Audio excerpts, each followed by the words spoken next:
Good morning, everybody. We're back for day number 2 here at Star City Games Con Cincinnati. It's a 25K. It's a teams event. You already know the drill.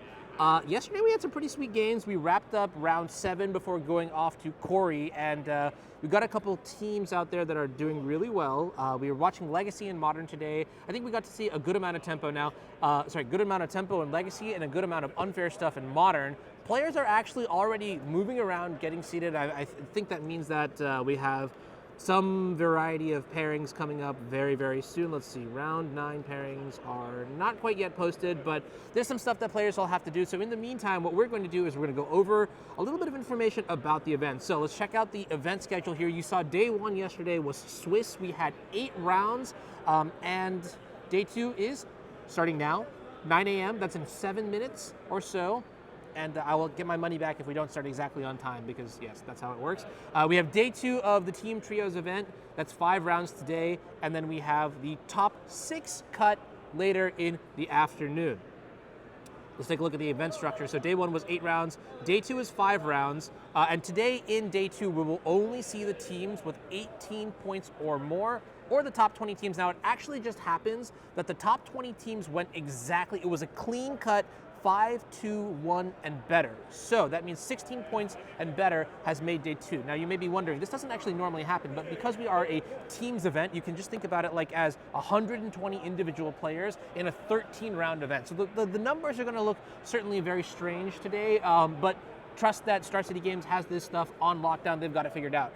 And after 5 rounds of Swiss today, the top 6, not 8, not 4, not 12, not 16, the top 6 are going to advance to a single elimination cut, where first and second place, the best performers in Swiss, will get a bye. So what I want you to do is like visualize like a fake bracket. So we're gonna create a fake bracket here real quick. One second, I'm gonna talk to production. They're gonna make a fake bracket. This is a fake bracket, all right? This is not a real one. Production, where are you? Production?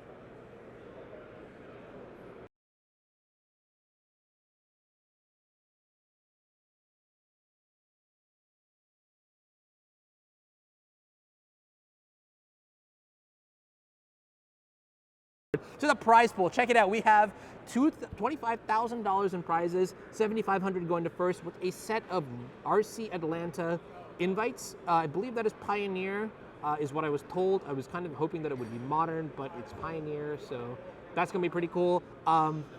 Second place gets $3,000, third and fourth 21, 5 and 6. You can read the rest of this chart here. There's a lot of money here involved. There are some pretty high stakes, and that's pretty good. Yeah, so I'm pretty stoked about this. I think the games have been very good. The commentary has been very good. And speaking of commentary, today we have a bang-up cast of casters here. That was unintentional, but kind of funny. Okay, yeah, so we are going to start off with Tan and Grace, and we're going to start off with Jeff Foster. Tan and Grace is a name that you might remember from back in the day, just playing a lot of Delver, playing a lot of Modern, other formats and things like that. You may see his face now on the regional championship broadcasts, amongst other games here and there.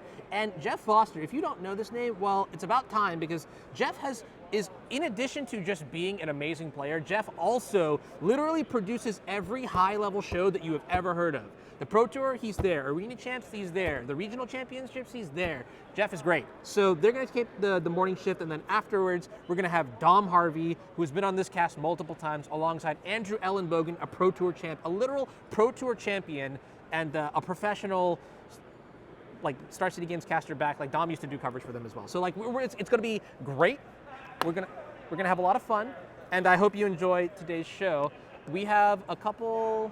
Let's see, it looks like players are coming over here. So what I'm actually going to end up doing is I'm going to cut to a quick break. We do have a couple sponsors that I would like to talk about before we actually start the match, or maybe I'll talk about it like after the match or something like that. But as the players are getting situated, I'm going to cut to a quick break. We're going to be back, and we're going to start with, we're going to go back. The next time you see me will be like after the match, so talk to you all in just a second.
Hey everybody, welcome back to SCGCON Cincinnati. I'm Tanner Grace. I'm joined by Jeff Foster. Jeff, thanks for joining us this weekend. I know you're usually behind the camera, and actually running in the tournaments. It's nice to have you in a forward-facing spot for once in one of these events. Yeah, man, I'm super excited. This is really cool. I'm usually in your ear all weekend Yeah, anyway. But it'll be nice that all of the mean things I say to you will go out to the audience now. yeah, they get to get the full experience that I get at tournaments nowadays. Like they get to actually hear you and stuff. So yeah, it's gonna be great. I know this weekend that we're playing a lot of Legacy and Modern in the coverage that's going on, and taking a look at the top decks that have been making it through. And what I think we're going to be covering is a mirror match in Legacy here in the first one. Kind of a lot of Demir Death Shadow has been cementing itself as like one of the go-to like tempo decks here in Legacy. Not so much what we've seen in the past with like Delver Seeker strategies. A little further away from that, but now we're playing like full four counts of reanimate in a lot of these decks. We've even seen some of these Lord of the Rings Tales of Middle Earth cards coming in. Orcish Bowmasters having a big impact, Troll of Khazad-dûn. I'm actually super excited to watch a lot of Legacy here this weekend because it's one of my favorite formats, and I absolutely love this deck. Yeah, like I'm also super excited, obviously, to do Legacy. I'm one of the paper boomers that everybody talks about. Mhm. Used to play Legacy all the time, and I'm sad that I'm not playing in this event because I don't have two friends. But being able to cast Legacy, I think will be super great, man. These looking at the Demir Death Shadow decks now compared to even just a few years ago is like it's so cool, man. Like uh going into just like the reanimate packages, being able to like have more things to do other than just Death Shadow, Murktide Regent, like being able to Yeah, use like use reanimate to reanimate some of these big things like the Murktide Regent. It's just really, really cool. yeah. So the reanimate strategy in this deck, it really kind of centered around the Pro Tour 25th anniversary, the team events that happened there. I remember, while I was testing for it, we had a really good Death Shadow list, but it just wasn't enough, right? It was like a B plus, and we needed it to be an A, and we missed on just playing reanimates. And I think it was like the Channel Fireball team at the time did really, really well with that deck, and they had found like the reanimate tech, and it's kind of been a thing ever since. And this is one of the best versions of the deck that I've ever seen with reanimate. You see stuff like Death Shadow obviously is a really good card to do this with. Grief is an awesome target because they play a bunch of Grief's main deck to have a little more tempo. Troll of Khazad-dûn in certain matchups, if you put that into play on turn two, it's like a 3-turn clock. It's a lot of decks where if you have any disruption behind this, you back into a Force of Will, Daze, Thoughtseize, anything like that, that might be enough to win you the game from there. And that's really good and that's really powerful. And I just think that card is really awesome. Also, it like kind of shores up some of your matchups that can be a little bad at times, which is awesome, right? Like if you just randomly play against the reanimator strategies themselves, and they have one of the turns where like they have to put a card into their graveyard and then go from there, you actually have this card that you can just take their, Gristlebrand from them. If you fight over the reanimation spell, maybe, stop that. Then you can take the Gristlebrand out of their graveyard, and that's a really good spot for you to be in as well. So it helps out almost every matchup across the board. Could be a liability, obviously, that gets burned, but I don't expect to run into that deck too often in Legacy, especially at high level events. So here's the thing. I'm gonna circle back around Sure. real quick, but before I do that, you were talking about not expecting to see burn, and normally I would agree with you. We're in the late rounds. Any time on day two, I'm usually not expecting to see burn, but this is a team event. Like you have Oh, to you mean like remember. the team burn teams? I love those. I've Well, run into those multiple times myself. not necessarily the team burn teams, but like these teams' records are 7-1, but that doesn't necessarily mean the person that you're playing up against this round has a 7-1 record, right?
Jeff Tannen, take it away. Everybody, welcome back. It seems like we've got a little bit of technical difficulties. I heard the internet at the site is a little bit throttled today, but we're going to try to make our way through it. And we've got a great matchup here in the first round. If you like the Mirror Death Shadow, well, we've got a double serving of it for you here. Jeff, we got a mirror match between these two players, and it looks like they came to play. Jerry Thompson doesn't need any introduction. Steven Tuchek, great player in his own right. I'm loving the bandana, loving the energy that he's bringing here for this match. Oh yeah, I'm super excited to watch this. I mean, we have 2 Legacy Masters. Jerry's a master at more than just Legacy, but we have 2 Legacy Masters here. I'm looking at these decks right now. It's like they're the same archetype, but they aren't really the same deck. Like if we're looking at one side of the board is going more down a street wraith plan, like with the Steven Tuchek's plan looks like to be reanimating a street wraith on turn 1, just kind of getting in as quickly as possible. Where Jerry Thompson looks like they have more of a controlling list, a lot more hand disruptions with the grief and reanimate package, which I think is really cool. It reminds me in modern of people who are trying to grief ephemerate on turn 1, Right. and yeah, just rip apart their opponent's hand and get away with it, get away with the game quickly. So another one of the differences that I noticed is that Jared Thompson has 2 copies of Troll of Khazad-dûm in his deck, as I think we see Steven going down to 5 here. And one thing that I really like in the matchup is I like it. This is all from a theoretical point for me. I actually haven't played with this deck yet. It's relatively new. I haven't had a chance to, sleeve it up and put it through its paces, but this is what I would be playing this weekend if I were playing in the event.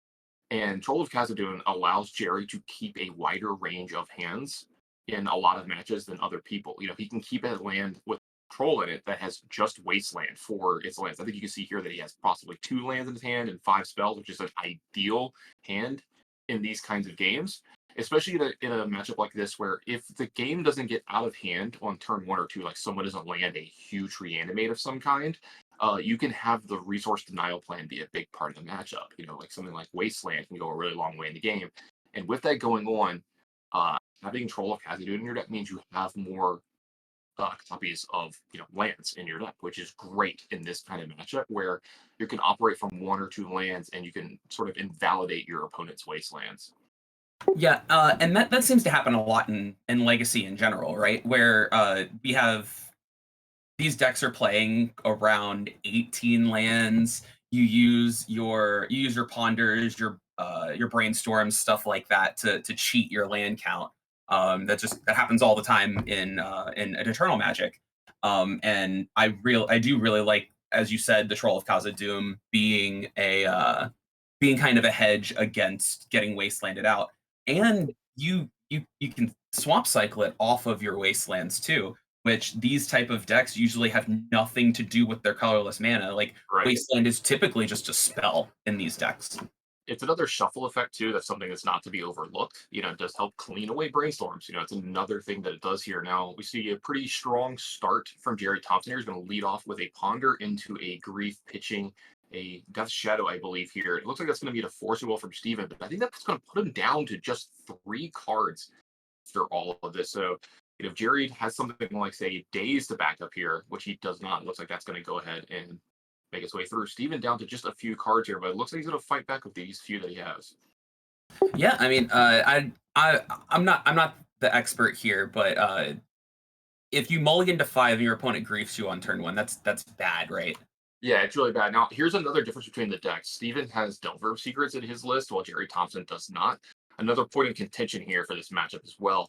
You're looking at Jerry's list. I'm just going to make sure that there is 4. There are 4 copies of Orcish Bonemonster in this deck, and that is another thing that, if you can ever catch a Delver while it's a 1/1, or in response to a draw spell, you can play an Orcish Bowmaster to shoot down a Delver Secrets. That's huge. You see Jerry's going to go ahead and lead off of Wasteland here, maybe even being a game-winning play here against Steven if he doesn't have another land in his hand, which he's only got 2 cards left. This could be enough to put Jerry into a very commanding position here, and he's going to fire with another Ponder as well. Yeah, like The Delver of Secrets, I'm not really sure I like it in a world where all of my opponents that have swamps in their deck are playing, 3-4 Orcish Bowmasters. I mean that card used to define the format, and now I think it might just be getting outclassed by some of these cards that are being printed now. Like I mean, you see that he basically used Force of Will to protect the Delver of Secrets. And it seems like he thinks it's his only route to victory right now, which, yeah, it looks like he's just got Daze and Snuff out in his hand. Yeah, that's a really good point that you brought up there about using the Force of Will to protect the Delver Secrets. I think, Steven were on a 7-card hand. I think he might be less inclined to Force of Will to protect the Delver Secrets. Let's say if he had, more ways to go through cards deck. Like he had Ponder, Brainstorm, or a second threat. I would probably just allow my Delver Secrets to die in some spots, or not protect it in some of the ways that I would, depending on what it is that's killing it. You obviously want to stop Orcish Bowmaster or something like that, but you'd be more inclined to not make those trades. Steven has to get lucky to win this game.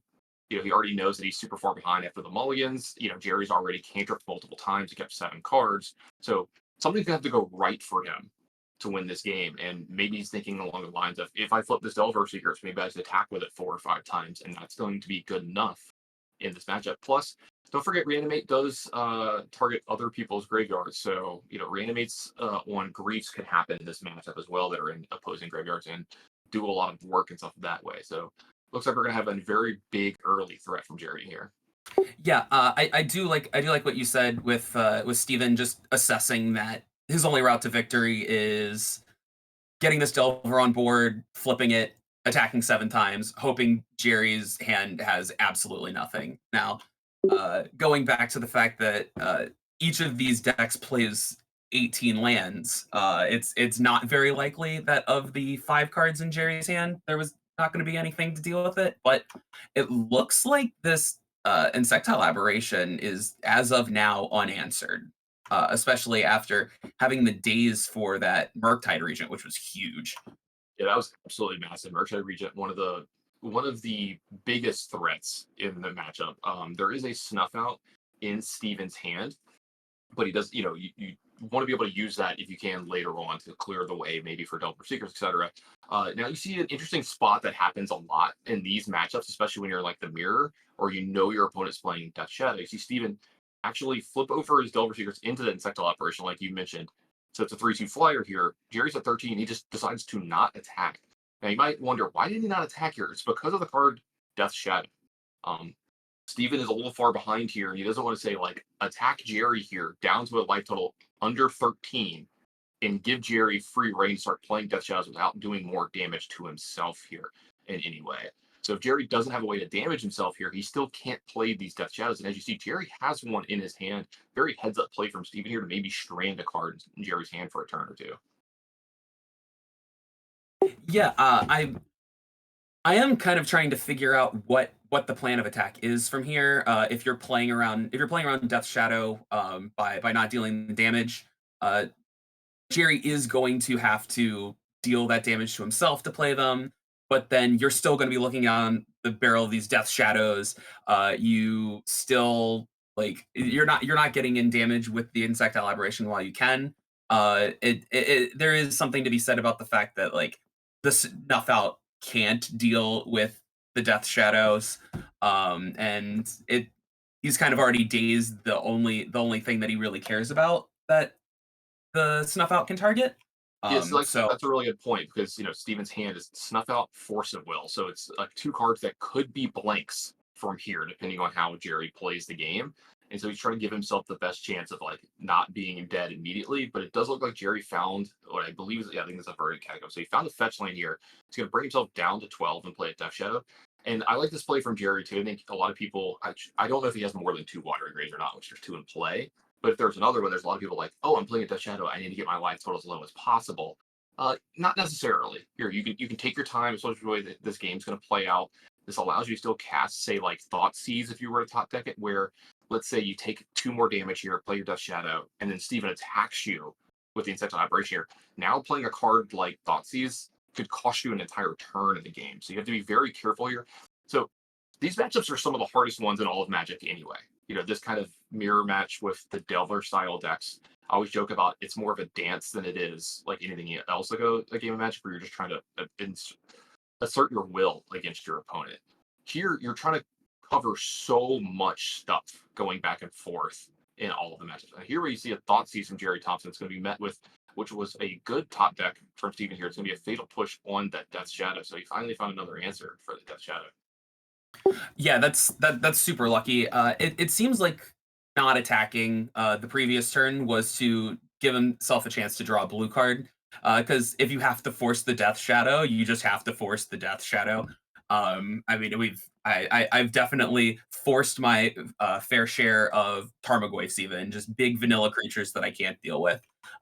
So I do kind of like how this played out.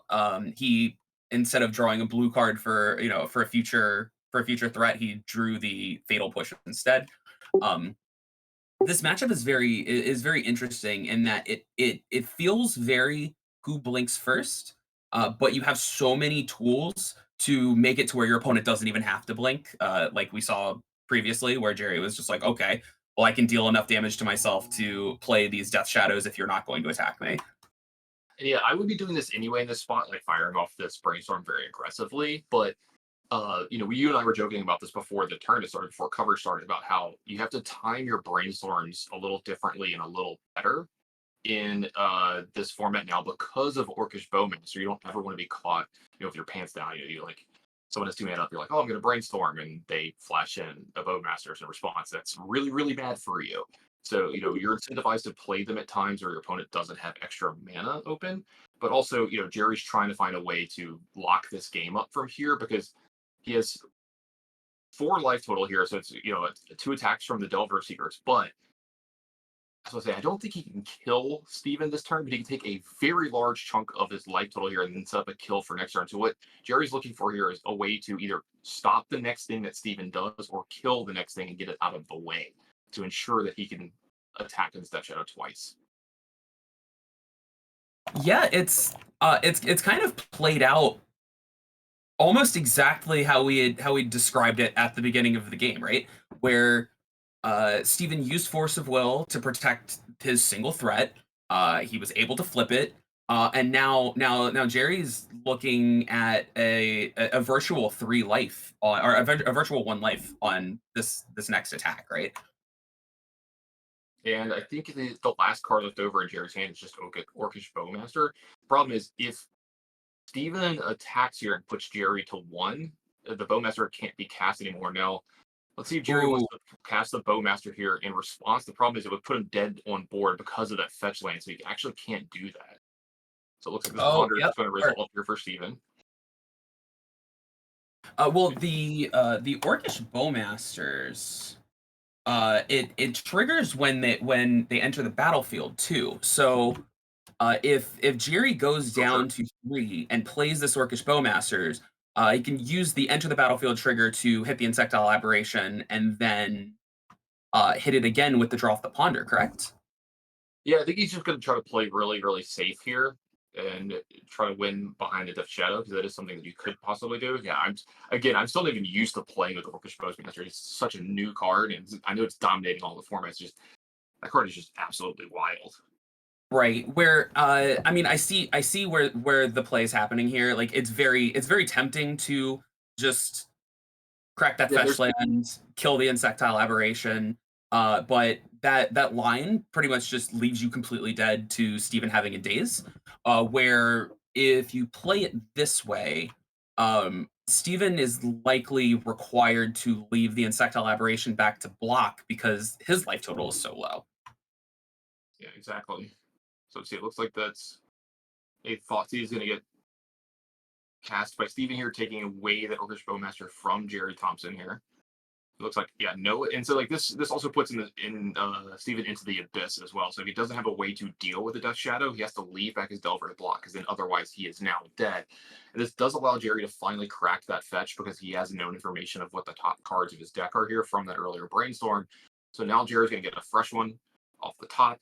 And Steven's in the spot where he's got to answer this Death Shadow or he's just going to die from here on out. But the problem is now he's losing his only threat. So he's going to have to find runner here perfects to beat Jerry and have Jerry have nothing. And looking at the deck list, it looks like Steven's on a one outer to not like immediately die. No, there it is. There's the snuff out. Didn't even matter.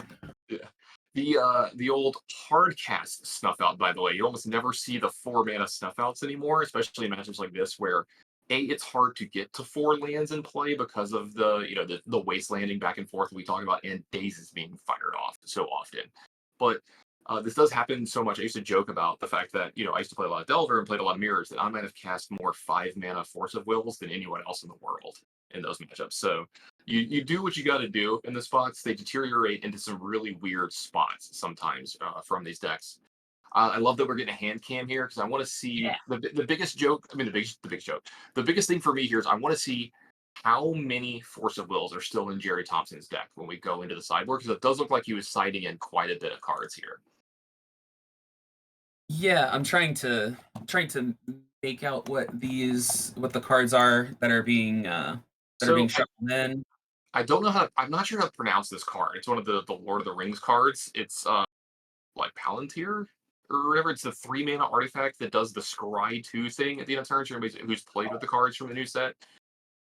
And it's a big card advantage engine, and I've seen these starting to show up in sideboards in some of these decks. I haven't seen it get played out yet, but it did look like that might have made its way into Jerry's deck from here. There's another Fatal Push in a sideboard. I've got to believe that one's getting brought in, and it just matters as well here if you want something like Plague Engineer, because it can shut down some of your opponent's stuff and say block their Death Shadows because it is Death Touch. But the problem is whatever you're shutting down from your opponent's deck, if you're not stopping something like the Delver Seekers, it also stops in your own decks since you have so many cards that are in both versions of these decks. Yeah. The Plague Engineer is an interesting point because this is a closed deck list event. So Jerry doesn't actually know what Steven's creature suite is unless they've talked about it before. But from this game, the only thing that he's actually seen is a single Delver of Secrets. That's the only creature that Steven played that entire game.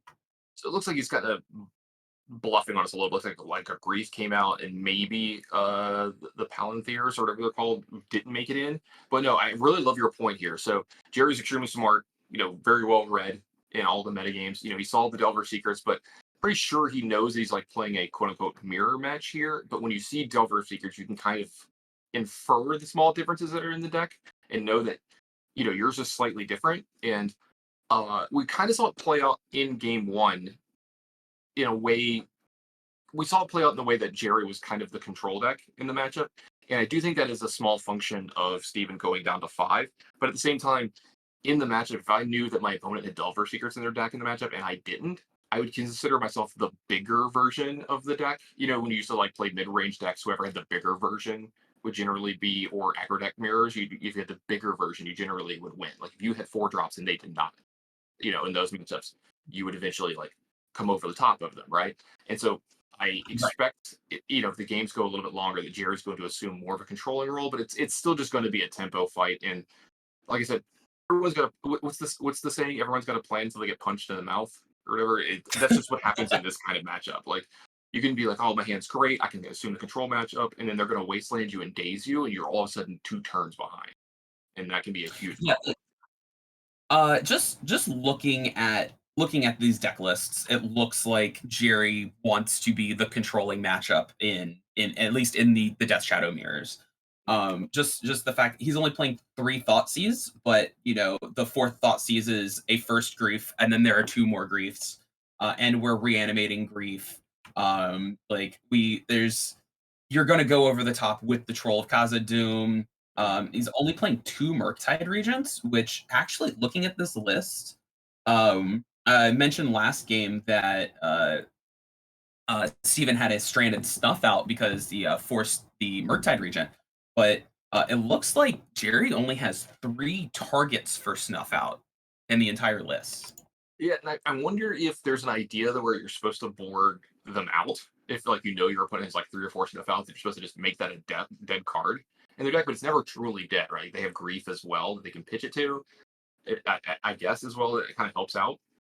Now, The jig is up. We saw a card in the opening hand from Steven here that might get played on turn 2 that I've seen this on a lot of sideboards like this, and I've always questioned it because like I've never done it myself too much, but I've lost to it for sure. And that's a counterbalance, Jeff. Something you don't normally see in the quote unquote more aggro type decks in Legacy. You're used to seeing this with a card that's no longer allowed to be played with Sensei's Divining Top. Yeah, I don't think I have I've seen a counterbalance on the other side of the table since 2017 or something. Yeah, But we're yeah, still lost it. You've been summoned. oh no. Yeah. But yeah, I honestly think this is counterbalance is a good idea for the mirror. You can just randomly get people. It also often makes your opponent fire off spells suboptimally to try to see what's on top. Like they might fire off a ponder because they have a death shadow that they need to get through. And randomly hitting often will time walk your opponent. But even just having them fire off, use up their mana to fire off this ponder just to check, and having them play in suboptimal ways can give you the small advantages you need to win. I don't know. I mean, Jerry Thompson took the counterbalance, so it's obviously going to be. He obviously sees it as a threat. But just with the full knowledge we have of deck lists, I'm not entirely sure how good the counterbalance would be in this matchup. I think with Jerry's slightly behind, that's what he's worried about, right? There's a Delver here. You can make an assumption that I always just assume my Delver opponents are going to flip their Delver because you can be pleasantly surprised. I'd rather not plan for getting lucky. I'd be like, yeah, look, I'm just gonna take 3 next turn. Jerry's life total is going to start getting low very quickly, depending on how aggressive Steven wants to be with this. Because we have seen Steven sit back at times, right? Not attack his Delver because he doesn't want to get Jerry's life total too low. We'll see how aggressive he wants to be here, because he's going to have perfect information, Jerry is as well, because the card that was drawn here was Reanimate that got revealed to the Delver. Now a new card might come that he doesn't know of, but I didn't get a huge look at Jerry's hand, but while I'm talking about this, dude, how great and crisp are these cameras from Anurag? And these hand cams are absolutely amazing. This coverage just gets better and better every time I watch one of these. This has been awesome. It's been huge too because I didn't even know that alternate art of the Death Shadow in Steven's deck here, so I wasn't even sure what card that was in his hand, and I was almost assuming that it was just some variation of a new card from like Lord of the Rings or something. Yeah, I mean, as one of the people that often has to set up this stuff for DreamHack and other events, I really like the fact that we always have access to all of these. We have the overhead camera, we have the hand camera, which is very very difficult to get on most streams. Um, it's been cool being on this side of the camera, so to speak, Yes. and being able to see what you see all the time. Yeah, speaking of cool, we got a swamp cycling going on, but this allows you to get a swamp card. So Jerry is allowed to get any version. And when I say this, it's important that we distinct. There's different versions of dual lands in Jerry's deck. Yeah, he has Underground Sea, but he also, he has the Shock land as well. And it looks like Jerry's just going to go ahead and move in here. He's going to cast Reanimate on that Troll of Khazad. Since he knows Steven's hand, he knows that there's a Reanimate there, so he can't leave it there. He also knows there's no way to stop this Reanimate from resolving. So now Jerry's down to 8. Yes, he's facing a Delver Secrets, but the Troll of Khazad, it has to be blocked by 3 or more creatures. That's not happening. Outside of some weird stuff happening at Orcish Bowmasters and more creatures being played by Steven, that's not going to happen. And Jerry probably should be able to clear the way for this. This game just got sped up quite a bit because now Jerry's down to 5 already, but he's got a 2-3 turn clock here himself. So if he finds any way to deal with this Delver of Secrets, this Troll might be able to win the game from here because there's not a lot of ways that Steven can kill it, if any, in his deck list. Like he might avoid a bounce it, but Snuff Out doesn't work and Fatal Push doesn't work. Yeah, the fact that that card is just unblockable. You for the low cost of 6 life, you get a giant unblockable Tarmogoyf. I love it, especially because, like you said, looking at this list, I think, yeah, there's Shieldred's Edict, and that I think that's it. I think he's got one card that will deal with this in the entire 75. So that is huge for Jared here. Fatal Push taking care of the double cherries. It's also got a huge backup as well. This Death Shadow is massive. Steven going to go down to 7 here, and he's going to need a lot of help from this point. Jerry very firmly in control and way ahead here. Yeah, I will be shocked if this troll by itself doesn't take this entire game home. Even if Steven finds a fatal push for the Death Shadow, like he's still got a giant troll staring him down, right? Like there's the fatal push is what he needs to not die, and then use it with the cards that are still in his hand. I don't see a way where he's going to be able to pull out of this, much less get ahead. Absolutely. I think this is a great spot for Jerry to be in. Also, Steven seems to be a little flooded here. We're talking about, hard testing 4 drops from some of these spots, but it's not really where you want to be. You don't want to have that option if you can avoid it. Now, he does have a Death Shadow of his own. It is a little bit smaller here, though, is the problem, and it still can't get in front of that troll. So we're talking about, why I kind of like Troll in these matchups a lot. I think the card is extremely versatile. It's extremely powerful. It's a huge clock. I think it's just a big upgrade for these decks, and I'm a big fan of it in these decks. And you can see why in this game exactly here. Look at Jerry's got a nice rolled up hand here too. He's gonna have a Thoughtseize to make sure he has all the information before he does this here. And he's even got a Brazen Borrower behind this where he can maybe see from the hand that he can go for lethal here. Now, in response, it looks like there's going to be an Orcish Bowmaster from Steven. So there's going to be multiple creatures in play. Now, look, this does put 3 creatures in play. Yeah, but I guess 3 creatures in play would make him able to block and kill the troll. He still dies the Death Shadow, right? It's just, yeah, you still die the Death Shadow, and there's still this Brazen Borrower. There's just an embarrassment of riches, really. And it looks like this is going to be Force of Will on that Bowmaster. So you're pitching that Brazen Bar. So Jerry's going to go down to 4, I believe, here. But I don't know if Steven can come back from this fight. He's back in that Abyss kind of lock that we were talking about in game 1. Yeah, but the Brazen Borrower winning the game, just not in the way we expected. Turns out Brazen Borrower, just like any other blue card, pitches the Force of Will. Yep. So one of the best things about cards in Legacy, you're like, I remember the floor used to be really high on blue cards. You're like, yeah, I want to put this card in my deck, and somebody be like, is it really that good? I'm like, look, it's fine in these spots, but it's also it's a blue card, so like you can't lose, because it gets pitched to Force of Will so often. It does look like he's gonna go. Yeah, so this is a nice little player. He gets to attack for 6, reanimate the Orcish Bowmasters, put Steven's to 1 from the attack. He's gonna kill him with his own Bowmasters here as well, which is a really nice tight play from Jerry Thompson. I love that. So it looks like Jerry's going to put his team up a full match here. It looks like we're going to move over to Modern with Dave Shields and Dane Dugan here. And it looks like, is this a Rakdos Scam-ish mirror? Or not a mirror, I'm sorry, that's Creativity on the right. It's Rakdos Scam, I believe, on the left. I can't tell if that's green, red, or junged or something.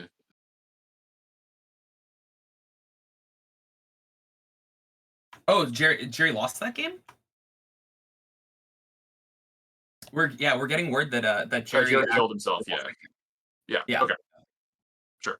Okay, so yeah, Jerry. It looks like Jerry lost that game. We're gonna show Modern while we're waiting for game 3 to begin. Yeah, that's my bad. Sorry. Early in the morning for me. I haven't had my coffee. It's okay. I also missed it. I definitely thought that was lethal there.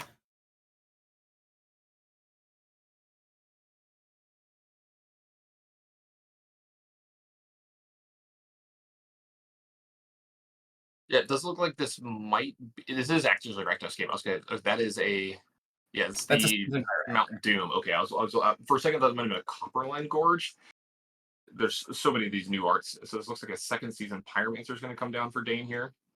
It's going to go ahead and make a couple of elementals.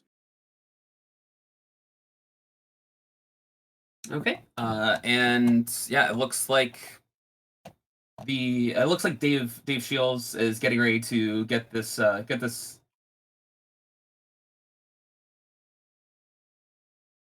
gonna pull up the deck list real quick so we can see what's going on here. Yeah, we're gonna go ahead and move into Dave's turn. This is gonna go ahead and turn over the Fable into Kiki Jiki, the reflection of Kiki Jiki, and it's going to allow him to creativity for one here. He's going to put an Archon of Cruelty into play as well for Dave Shields. And I wonder if Dane has a way to get rid of this Archon, because if not, this is going to be a really hard thing for him to overcome. The sheer card advantage this one card is going to create over the next turn is going to be a lot for him to deal with.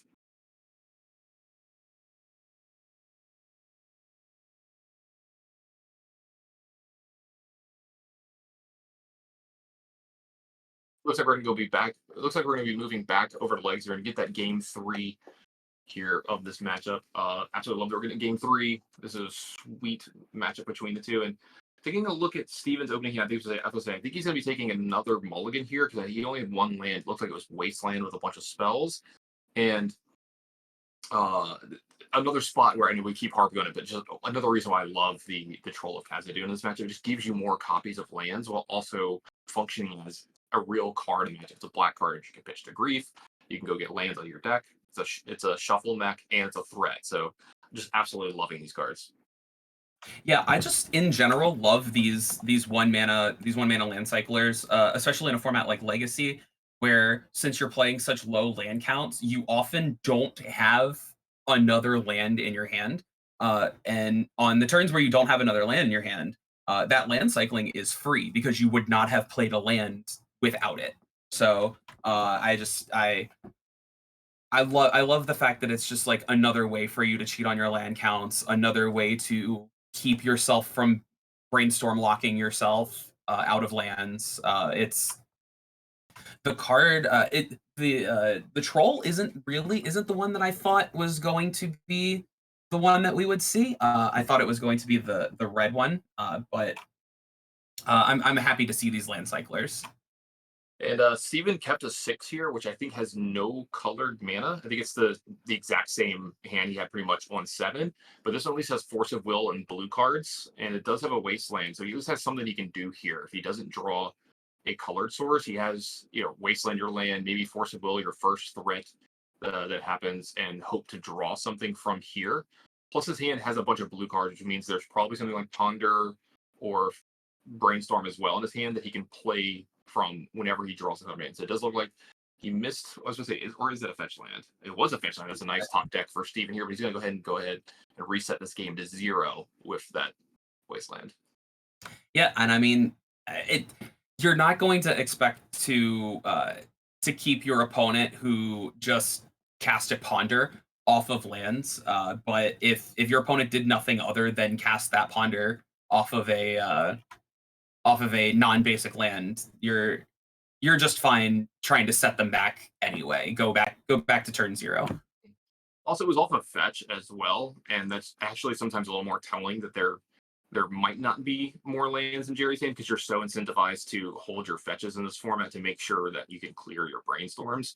That fetches are a little more valuable than, say, just playing a land out of your hand. Obviously, in Modern, you want to play your fetches first, generally, right? You want to thin your deck, get the cards out that way. But it's generally the other way around Legacy, where you want to hold on to some of the value. So speaking of fetch lands, it does look like Steven's going to have one fired off here, and he's going to lead with one of those cantrips we're talking about. But Jerry's going to daze at the ready. This is one of the things that I love about Legacy, right? Like we're on turn 2. Yeah, turn 3. But even on turn 2, Steven is casting his 1 mana spell for the turn and thinking about returning his only permanent to his hand to counter the counter spell that was cast by Jerry that returned his only permanent on the battlefield in his hand. Yeah, it reminds me of really old school Delver when we were playing, as some people call it, Teamer Delver. And generally, at the end of the game, there would be a lot of games finished with only a Nimble Mongoose would be in play, and nobody else would have any permanents, and you'd be attacking with this shrouded 3/3, and that's it. And these games devolve into some weird stuff. I think Nimble Mongoose made that deck Canadian Threshold, right? Wasn't that the line? See, you're a gentleman, and you have a lot of class. That's why you call it Canadian Threshold. That's the way it should be called. And how, I'm harking back to 2012 at this point, 2013. Quite dating myself here. But yeah, we're not gonna talk about my age. We can just skip that. We won't talk about mine either then. Okay, cool. I've still got quite a few years on you, Jeff, if I remember correctly. Yeah, we discussed this back at the in Dallas, I think. But yeah, it looks like we actually have a Delver of Secrets that has managed to hit the board and stay on it for a turn. So Yeah, this one, or one of the quintessential threats in the last, decade in Legacy, right? But slowly kind of getting to the point where, yeah, maybe it's not right to play this card anymore, right? We talked about Jerry's version. Yeah, it's a blue card. It's a really good threat. You can pitch it to Force Will, but it dies to every removal spell in Jerry's deck, including Orcish Bowmasters. So the value of the card has gone down quite a bit uh, in a lot of people's eyes in these. And I remember watching coverage of a Legacy event, I think it was last week, where Jarvis Yu was playing a Delver deck and did really well, but he's only playing 2 copies of Delver Secrets. And speaking of that, it's going to go ahead and get met with a Fatal Push here before the daze is brought into Steven's hand. So right now we're in the upkeep, the ability of Delver Secrets is resolved, and that daze is about to go to Steven's hand. Okay, there we go. So now we're into yeah, Steven's main phase. Yeah, that Delver of Secrets was an insectile aberration, but we're just the fatal push is on the stack. It's resolving. No point in actually doing the machinations to flip it. We don't time but yeah, it's been interesting seeing this card that you just described as format defining, right? And it was format defining for about a decade. And now it's a 2 of in one of the 2 decks in this mirror. Yeah, and I think that's actually correct to kind of turn down on it, if not just play 0. We see 2 Delvers in Steven's version deck, and we see the Trolls in Jerry's deck, and I've been singing the praises of Troll the entire time and how much I love it. And I think that's the side that I would be on, but it is pretty hard for me to unsleeve my Delver of Secrets, because if you know me, I love that card quite a bit, but I just think the card's become quite a liability, so we'll have to see. Speaking of threats, we've got a 5/5 flyer in play here for Steven as well. See if Jerry has another way to deal with this, because this one kind of passes half the test, right? It can avoid Fatal Push, but Snuff Out still gets it. Also, Petty Theft gets it as well. Yeah. Yeah. It's going back to what we are talking about Delver of Secrets. It's kind of interesting that because you're talking about Jerry playing 2 Trolls. Delver of Secrets dies to everything, but Troll kind of dies to you having 6 or fewer life, right? Yes, sure. Yeah, there's definitely that. The thing I like about it is, we saw this come up in the game where Jerry had Troll in play for multiple turns. Steven's actually just mostly cold to it. There's almost no way for him to deal with it. Now the Petty Theft is going to be met with a Force of Will here. See if Jerry wants to fight back. See some blue cards in his hand. I think I see a Ponder, and I think the card next to Reanimate might be Force of Will. I am not sure. I believe that's an Eternal Master's Force of Will. Looks like Force of Will Ponder. Yep. So Force of Will, pitch Ponder.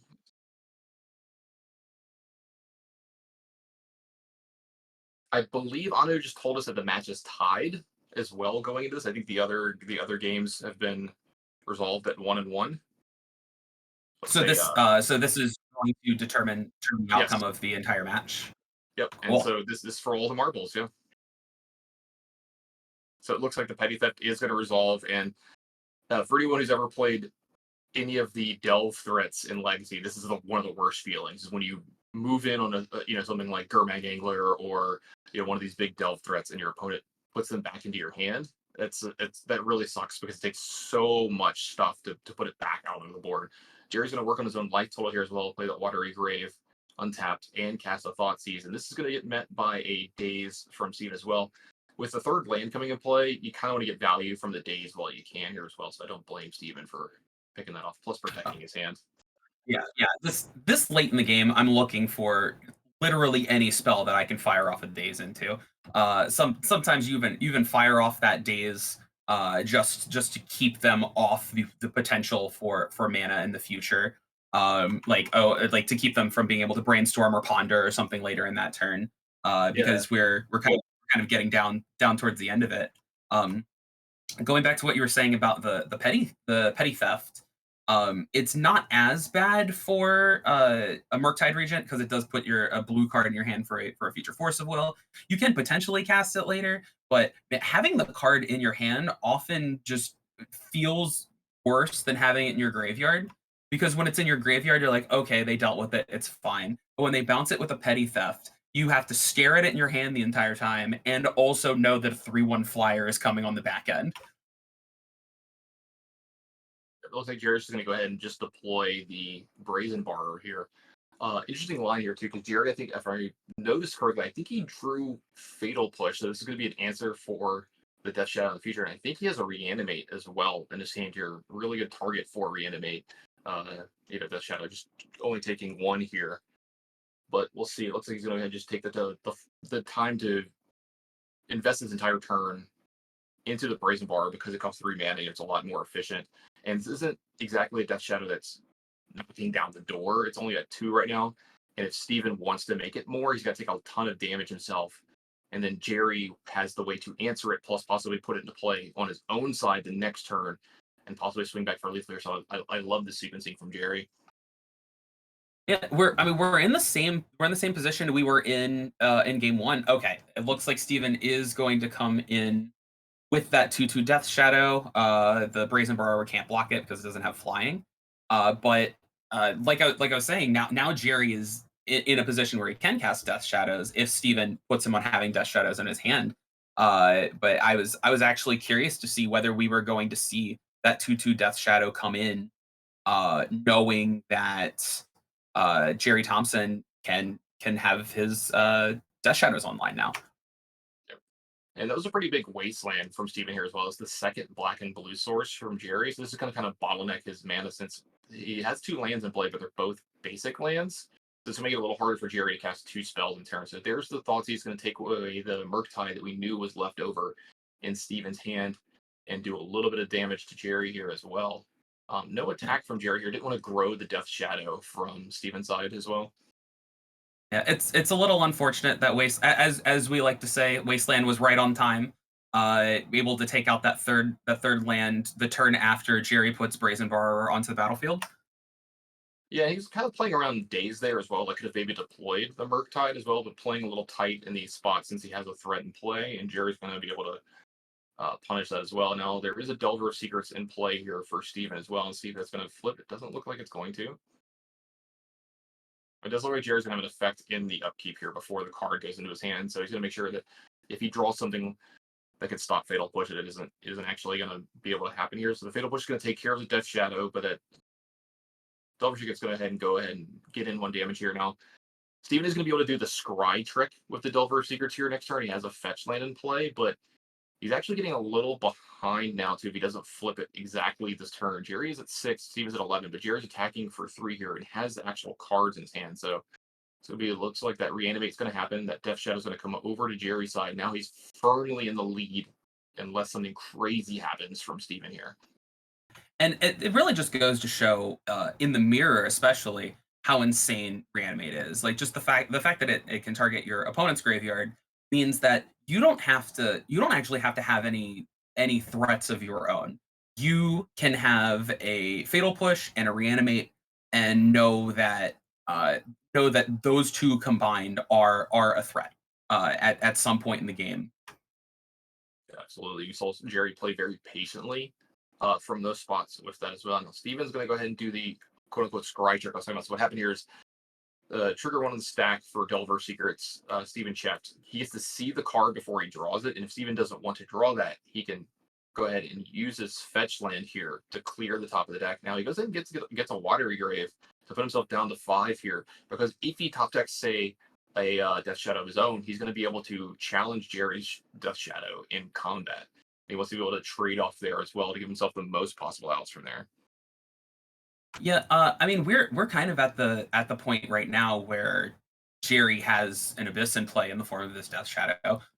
Steven's in the exact same position he was game 1. There was a mulligan. We got some threats on the board. We got ahead, and then now we're staring down enough power to force a chump block every turn. There's that chump block you were talking about. 3 is going to go ahead and get across over to Steven here, putting him at 2. He's a very good top deck. I don't know if he has it out in his deck. It does look like That's going to be it. And Jerry Thompson is going to win this match for his team and put them at 8-1. Steven's team down to 7-2. Still in a really good spot for this tournament, though, to make that top 6. And nothing to be too worried about here. It's only your second loss of the tournament. You're still in a great spot to make those elimination rounds if you win a few more rounds here today. It does look like that's going to be it for this round. So we're going to take a break and be right back with more Magic from Cincinnati.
Awesome round one for here today of day 2 of the SCG Cincinnati con here, Jeff. Sorry, I was going to see SCG Open so bad there that it made me stutter.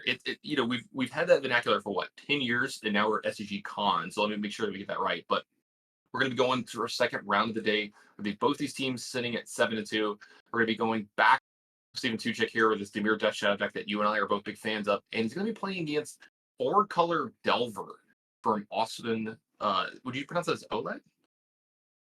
I'm gonna pronounce OLED. Apologies, Austin, if you watch this back in the future. If I butchered your name, I'm so sorry.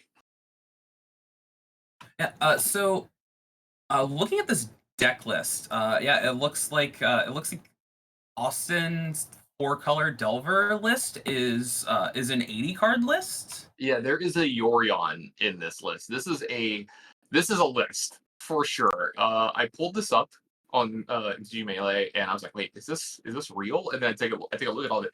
There's some really cool stuff going on in here. So it looks like Grixis Delver, right? You know, you've got Orcish Bowmasters, Dragon Rage Chandler, Murktides, Delver, Brazen Borrower, all that stuff. You know, it's got a counterbalance main, but then it's actually just splashing for 4th Aerolingus and Prismatic Ending.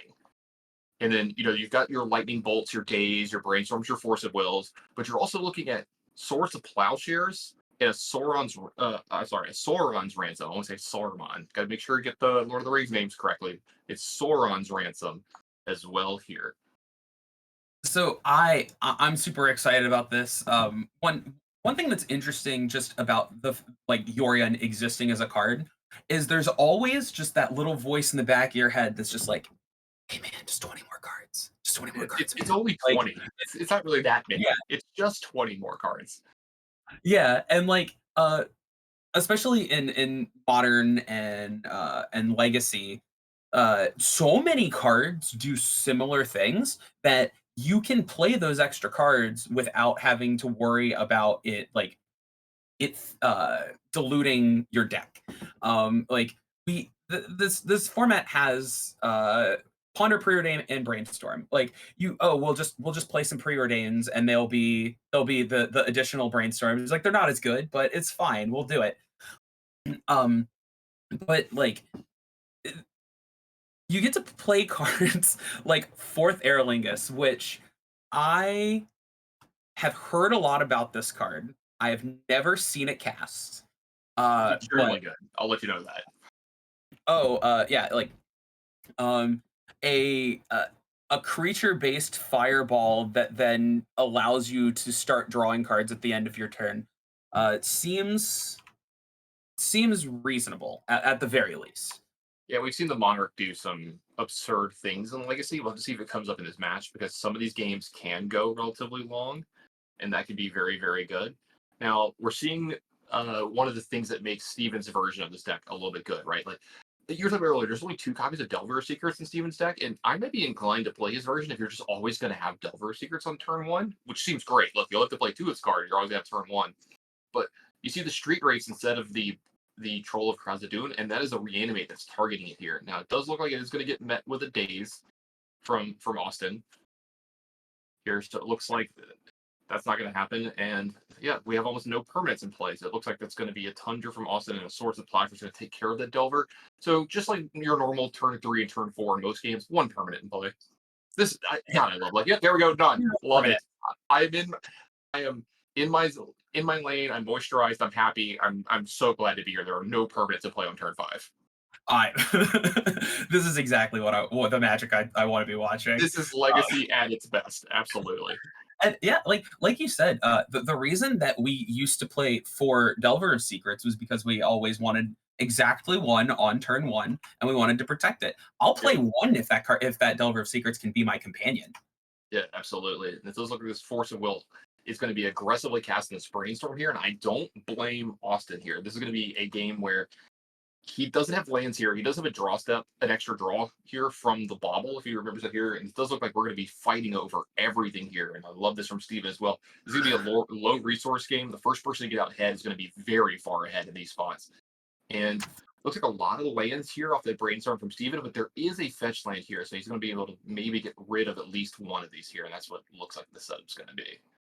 We're gonna be 3 going. cards on the stack, 0 permanents in play. This is true Magic. I think we're on turn 6 right now too. Just this is Magic at its purest. Everybody at home, you are getting to see the purest form of Magic here, the way that it was intended. No fun for anyone. This is the way it's supposed to be. Well, the way you determine what turn it is you just you ask both players, "Hey, have you made all of your land drops this game?" And I think I think Steven has made every land drop this game. Yeah, I was gonna say Steven's lands have either been wastelanded or dazed multiple times this game. So yeah, there's it's. I've joked about this in Legacy. Sometimes you have one land, but you might use it multiple times in a turn, and you might play it multiple times in a game. So Yeah, it's you haven't lived until you've cast a free spell and then dazed your own free spell because you need the Elvish Spirit Guide out of it. oh yeah, absolutely. Now super far pull ahead here from Steven. That is a Death Shadow that got put into play, and this is going to be backed up by a Murktide Regent as well. And Austin doesn't have another way to deal with this for free, like say a Force of Will. So what he needs here is a white source into a source of plowshares. If not, this game is going to end very quickly from this point. Yeah, looking at Austin, it is. I mean, it's clear to us, but it also seems very clear to Austin that this game is pulled pretty far out of reach, especially without any lands to cast the spells. Which is unfortunate because I was really hoping to see Austin with 6 lands casting 4th Aerlingus, but we have 2 more games for that. Yeah, and so I like Austin's list a lot. Like, it looks really cool. I think it's great that he's doing this well and turning with a list this cool and innovative. I worry about it in a matchup like this, where you have to be as lean and efficient as possible. Yeah, his deck is going to be more powerful on pure like raw card quality because you're playing 4 colors, you're just playing all the best spells. But the thing is, Steven's deck is extremely linear, right? Everything costs like 1. Maybe like the average mana cost in his deck is like 1.2 or something like that. It's just a whole bunch of 1 drops, a tiny bit of 2 drops, and you've got Daze, you've got Force of Will, you've got Wasteland, and Austin's playing an 80 card deck. Like, oh, it's only 20 cards more. It's still 80 cards. So you see there that you're playing Daze, right? Like, he got Dazed back, he got Wastelanded back, and the game swung a lot in Steven's favor from there because he only needs 1 land to operate in a lot of these turns, and Austin needs quite a bit more. He's trying to cast a card like for Aerlingus. He's trying to cast 3 and 4 draws in his deck. So he wants the game to go a little bit longer. So any games that play out like they did in that first game that we see is going to be a big advantage for Steven here. Yeah, and it's very interesting the 80 card dynamic when you only get a 15 card sideboard. We see in Modern a lot where when people are playing 80 card decks, they kind of they have more toolboxy packages, stuff like that, where they can pre-sideboard a little bit cards that are good in specific matchups, but still have a use or can be cycled or thrown away for something in other matchups. It looks like Jack's list is not like that.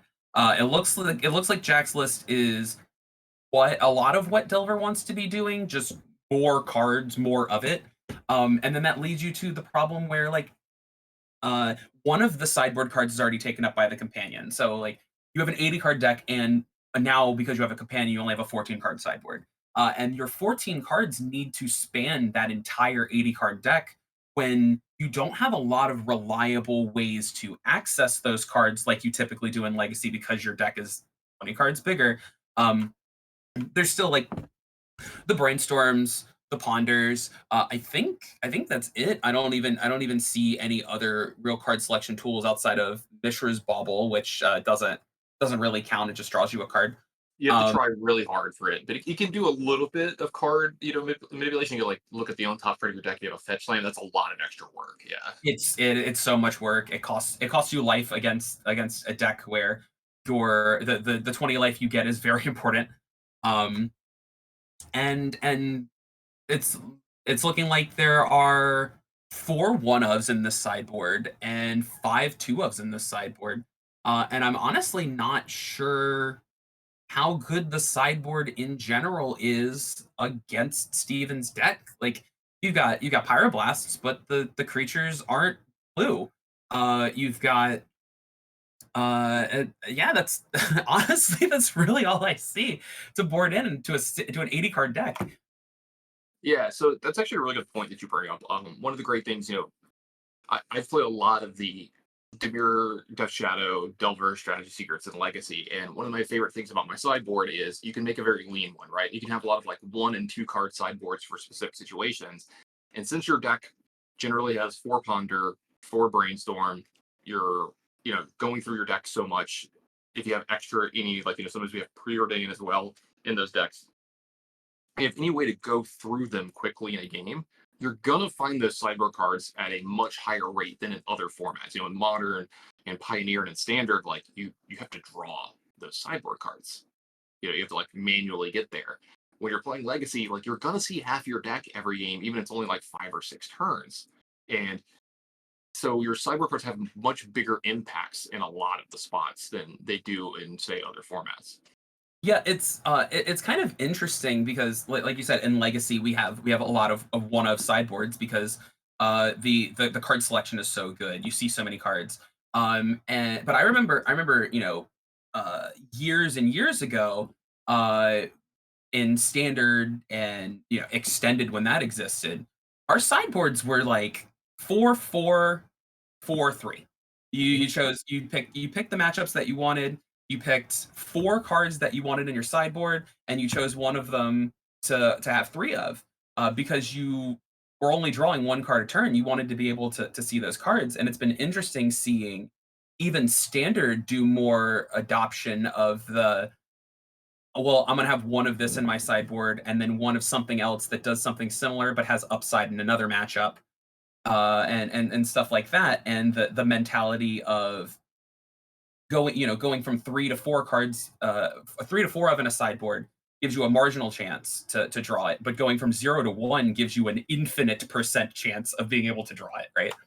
Yeah, absolutely. Now it looks like this Thoughtseize is going to hit Soren's Ransom, which is a card advantage spell. It's a new 3 mana Factor Fiction type card that's been put in these decks. But interesting hand from Austin behind here. He's got 2 bolts along with a Swords to Plowshare here. So he's got removal for some of the cheaper stuff that Steven can do in his deck. He's got a Swords to Plowshare to kind of take up some of that stuff. But also, you got to be a little worried about bolts when you're playing the Death Shadow deck. But knowing they're there, Steven can kind of play around that a lot more. It looks like Steven's going to go ahead and help out one of his teammates here. That life total should be at 18 for Steven as well. Probably hasn't updated it on the stuff that we have at the feature match area for him here. I'm trying to see if it's updated on the life pad. Yeah, we've already had some problems with life totals here in the feature match area. Let's not have another one.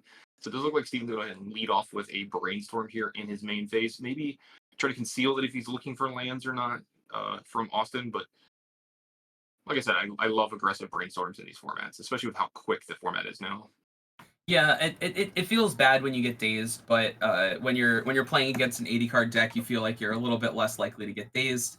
And sometimes you don't, like when it's Brainstorm, you usually care a little bit more about whether or not it resolves, because either you're looking for a land or you have a fetch land, you want to shuffle away some of the bad cards. But it doesn't always feel bad when a Ponder gets dazed, right? Like you gave them the opportunity to use that daze, but it saved you from losing to the daze at a different time. And like sometimes you want to use that Ponder as bait. Absolutely. And the way this Ponder is getting resolved for Steven here, you got to believe he's just looking for one of those lands here to kind of unlock the rest of his hand. And this is kind of what we talked about a little bit. We alluded to in game one. This is not the game that Steven wants to play. His deck can go long, it can play well in the long games, but also has a much more robust deck later into the game. He's got 3, 4, and some 5 drops. If you consider, 4 Aerlingus can go to pretty much any mana value. So the longer the game goes, I got to say maybe it favors Austin just a little bit here, but Steven's deck can do some really, really powerful stuff as well. So definitely not exactly where he wants to be, but it looks like he did find a land, so he's going to be able to do some, multiple things a turn here from here on out. Yeah, and also worth noting that since Steven cast that Brainstorm, missed the land drop, cast Ponder, was able to find a fetch land, but he also knows that the path is probably clear for a lot of these spells because if I'm in Austin's position, my opponent has just cast Brainstorm. I know they've brain locked themselves. They missed a land drop and now they're casting Ponder. I'm probably firing any counter spell I have into it. Yeah, I definitely would have there if he had the spot. It looks like Steven actually wanted the top card of his deck here as well. It didn't crack that Flood Drain, so he should have a very powerful hand from here because it should be, unless he needed the third land there, it should be all spells from here. It looks like it is going to be a Wasteland. Definitely a high priority target in this matchup because of the fact that Austin's deck, you can take a look at where some of the problems is here. He's got a little choked on mana being 4 colors. He's got a land in play that only produces 1. He's also got Wastelands in his deck, so if you can choke Austin on certain colors of mana, like the white mana that Steven did here, and let's say he has a Murktide or something like that behind here, if Austin doesn't have a white mana and a way to kill it, this game can end very quickly for Steven here. If production's listening, we can get a look at Steven's hand. I think I saw like 3 Death Shadows at one point, but it may have just been 3 black cards. And here we go again. This is an Orcish Bowmaster coming to play, picking off one of these format-defining 1/1s for 1 that, God, this card is so wild to me in these formats because now we start changing a lot of our threat density. And this is another reason why I really, really like these Dimir Death Shadow decks is they're not as soft to Orcish Bowmasters as some of these decks that we've seen in the past. And there we go. One of those lightning bolts from Austin that we've had since turn 1. He's gonna go ahead and pick off that Orcish Bowmasters, but Steven's got more in the tank behind this as well. He's got another copy of that. He's got a Delver of Secrets. He's got I think a Force of Negation. I think I saw here tons of stuff to work with. And it looks like Yes. Austin. What's that? Sorry. Steven's hand is insane, and it's really just looking for a little bit of extra damage dealt to him. All he needs to do is lose a couple more life. He turns on both of those Death Shadows. There's another Orcish Bowmaster in his hand. He's got a Force of Will, but no blue card behind it, I don't think, and a Street Wraith. So, or no, the blue card behind the Force of Will is a Delver of Secrets, which I think at this point in the game is probably just going to be the 5 mana required to cast the Force of Will. He's got so many threats in his hand that I don't think it's worth casting that Delver of Secrets and losing the only blue card in your hand. It looks like that's a Pyroblast that took care of the Murktide region, which probably should be in the graveyard, not in the exile zone here, but we are in a 3-minute delay, so it's going to be hard to fix stuff in real time. Wasteland really rearing its ugly head here in this matchup and really putting Austin's deck into the blender here because now we're down to a single blue mana for Austin here, putting Steven firmly in the lead here with the Delver of Secrets coming up behind as well as another Death Shadow. Steven firing one. Is that a Death Shadow firing on cylinders because his life total needs to be updated here quite a bit. It looks like. I think we're behind. When it was at 16, I did see him crack a fetch land, crack a fetch land and cycle Street Wraith, yeah. But I thought Steven was still at 13. Yep, not sure. I'm sure he's lower than 13. He's got a Death Shadow into play. So now, fetch land was found by Austin. This is going to unlock all of the colors in his deck. So if he has something to be able to answer some of the stuff, he should have maybe a way to do it here. We know he has a Bolt in his hand. It looks like it's going to be, I think that's a Scrubland. Yeah, that looks like a Scrubland to me. I'm not sure what Austin is planning to cast off of it. Maybe he's got a Prismatic Ending, or maybe it's this Engineered Explosive. Yeah, I think he's got a Swords of Plows here in his hand. Yeah, this is one of the Mystical Archive Swords. There we go. There is a Prismatic Ending. So there's the Prismatic Ending. Of both. Okay. Yeah, unfortunately, he's a little bit too choked on mana to be able to cast and blow up the Engineered Explosives that it looks like is in his hand.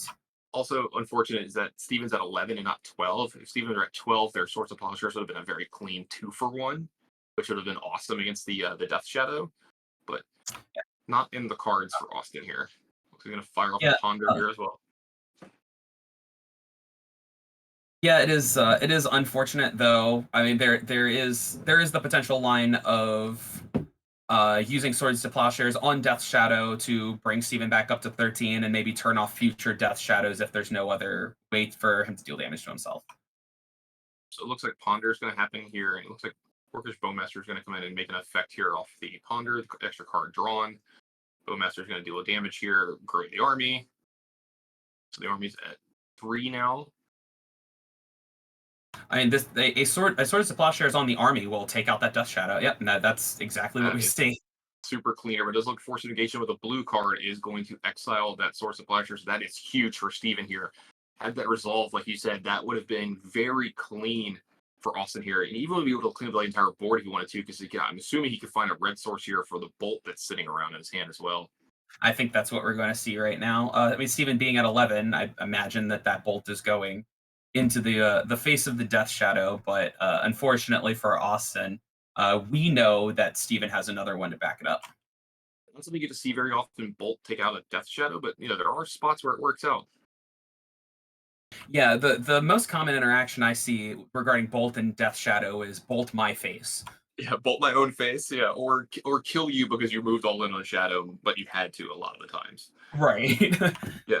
I always have to like hold my breath when I'm in this spot because I'm like, man, if they have Street Wraith here in response, like it's just the absolute worst Yeah. moment ever. But I don't think Austin can play around that at this point. Yeah, in Austin's situation, I'm gonna be feeling like if my opponent has literally anything, I'm cooked. So I have to do this now, and like my opponent has already had something for the swords to plowshares, so I don't think he's also going to have another Street Wraith for the lightning bolt. It looks like we have a reanimate out of Austin's deck here as well. It's going to target the Death Shadow in Steven's graveyard. There's something that almost happened earlier. I thought about it. The Bowmaster's turn when the Ponder was going on. I thought for a moment if like the last trigger off the Bowmaster, if Steven could have maybe. This is super deep, and you'd have to really think about it. And I'd be more inclined to do it against a 60 card deck than an 80 card deck. But I can't remember if he had information he knew the swords was in Austin's hand or not. I think it might have been the last game when he cast that Thoughtseize, but maybe the last ping from the Bowmaster should have hit himself to put himself out of range of Source of Plowshares being able to 2-for-1 himself. But like, I don't know, that's like a really small, tight thing, but maybe correct in the spot. Yeah, I feel like Orcish. I had to actually look up Orcish Bowmasters to make sure that it said any target and not, It does say not opponent's stuff. You can target yourself. Okay.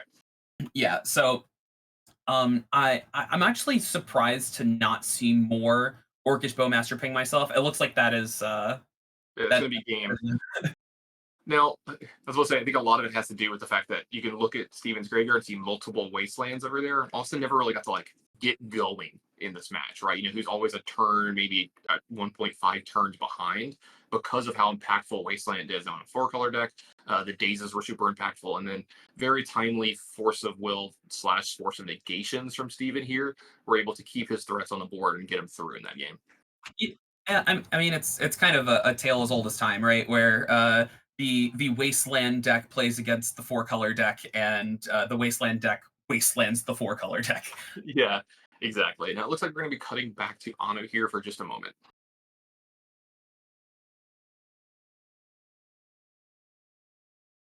That was the match, right?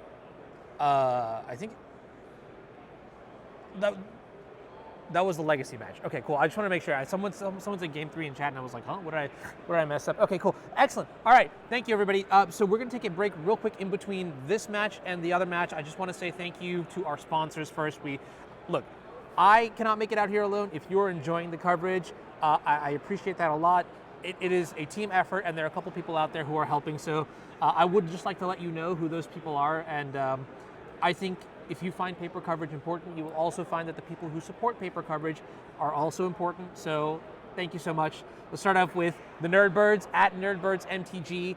These are just Magic players looking out for Magic players. Please go ahead and give them a follow on Twitter. They have a lot of maniacal hot takes. For example, Death and Taxes is the best control deck. I mean, that is just heinous, and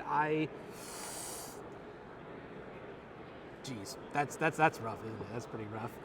Yeah, I don't know. They're great. I know a lot of them personally, and they're fantastic players. They have good content, and they also love Magic enough to support the stream here. I would not be able to make it here and to the next show without their support, so thank you. Also, check out apexgaming.gg. That's the website, Apex Gaming. We all know them. We all love them. They have a Modern Destination RCQ coming up from the 11th to the 13th. There's also Pioneer, there's also Legacy, there's also sealed events as well. So if you're in the Ohio area, if you're like a couple hours away, consider going there, show them some support, show them some love. They also do paper coverage, and I really want all the agencies, organizations, TOs, LGSs that put paper coverage on for us to really succeed, because, you know, slowly I think the onus is going to move into our hands, and we really need to show support in any fashion, even if it's just by following, even if it's just by watching. Those are free to do. We need to show them that we care. And then finally, check out SpiceRack.gg. SpiceRack.gg is basically the spiritual successor, I think, to the event locator. Evan Farrell, who won MXP Oakland, said, hey, you know, I want to put together a repository of every single event, literally every single event. That includes like the 8-person event that's going on in your kitchen as well. Evan wants it on the website for anyone to find, for anyone to reach out and be like, hey, I'm looking to play some Magic. Where can I do that? I've spoken with Evan, and he's got great dreams for this program, and honestly, just like click the link, the SpiceRack.gg, and bookmark it, because this is growing at a rapid rate. It's got a lot of users already, and it's only been out for 2 weeks too, so that's fantastic. Anyways, what we're going to do right now is we're going to cut to a quick break, and then we're going to come back with the modern match of round number 10. All right, so see you in a little bit.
after hearing all that awesome stuff about the sponsors, I think it's awesome for everybody that's showing up and watching here. We're almost at 1,000 people watching here this morning, or well over 1,000 yesterday. Y'all are all awesome. Thanks for supporting Anu.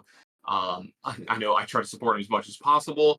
All the people who did the sponsorships as well. Y'all are awesome. I'm gonna check out some of the stuff. Spice Rack GG sounds awesome. I didn't even know that was a thing yet. So seeing that, maybe checking that out in between rounds here. But it looks like we're gonna be getting in at least one more game of Magic here from this match. Looks like we're gonna go over to the modern seat here and check out what's happening here. It looks like we're gonna be leading off with a Thoughtseize from Rakdos Scam. It looks like it's gonna be a mirror match, Jeff. I sure do love the Rakdos Scam mirror match. Honestly, it is pretty fun to watch. All jokes aside, I do not like playing against Rakdos Scam, but watching the mirror matches and how it's kind of like a one for one trading of resources a lot more than it is in non mirror matches. The it kind of plays out completely differently, and I enjoy watching it.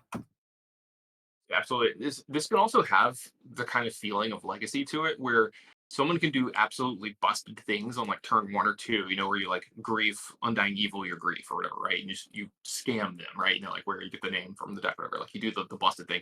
Or you have games like this where like there's gonna be a Thoughtseize, right? And there's gonna, be probably a Ragavan on turn one. They're gonna play back and forth a little bit here, and they're gonna play like an actual real game of Magic, which you can have in this. So I think it's really cool. I think that was a grief off the top for Dane here as well. So Dane's hand's pretty powerful here.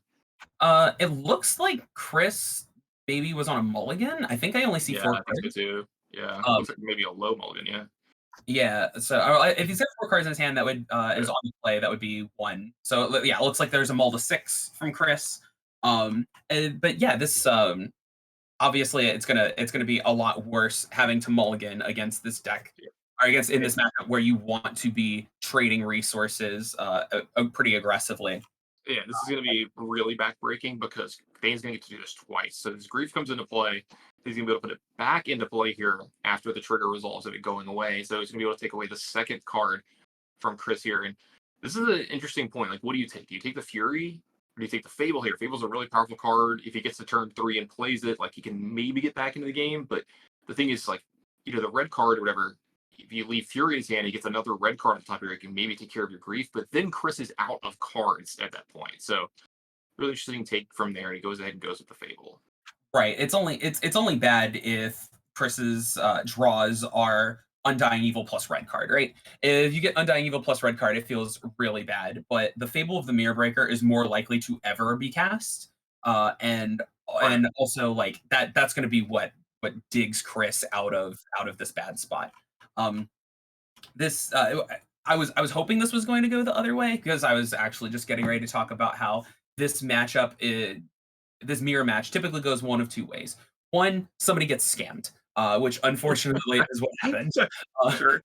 or we end up with a 20-minute game. And I kind of would have rather, even being the legacy person, I kind of would have rather seen a 20-minute game because we're not going to see a whole lot of modern today.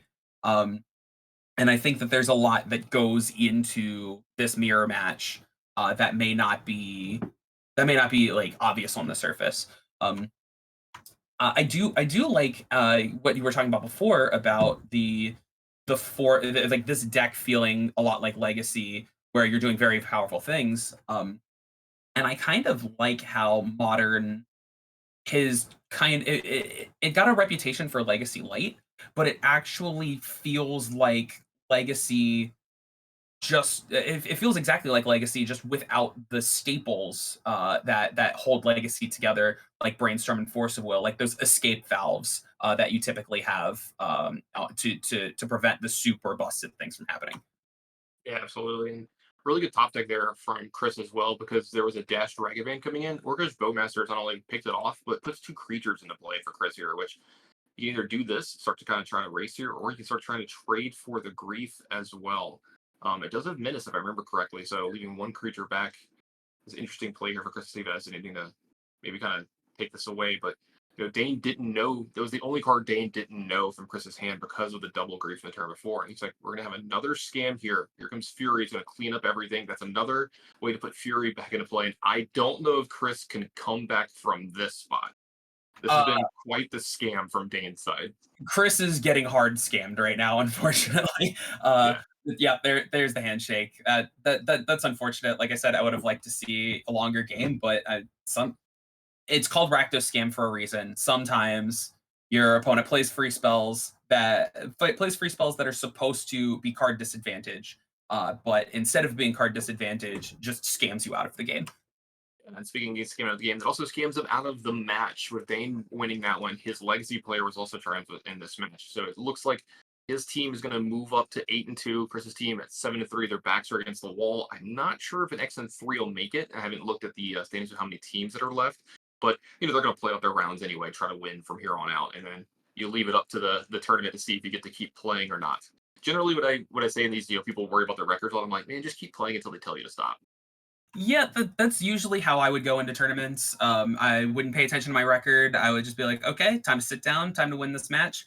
And it's even more the case in team matches or team tournaments because even if you don't win your match, you can still be useful to your team. There are some times that you end up in a situation where you're just like, man, this is awful. This is unwinnable. Hey guys, I'm just gonna concede so I can come over here and help you with your matches. Um, Yeah.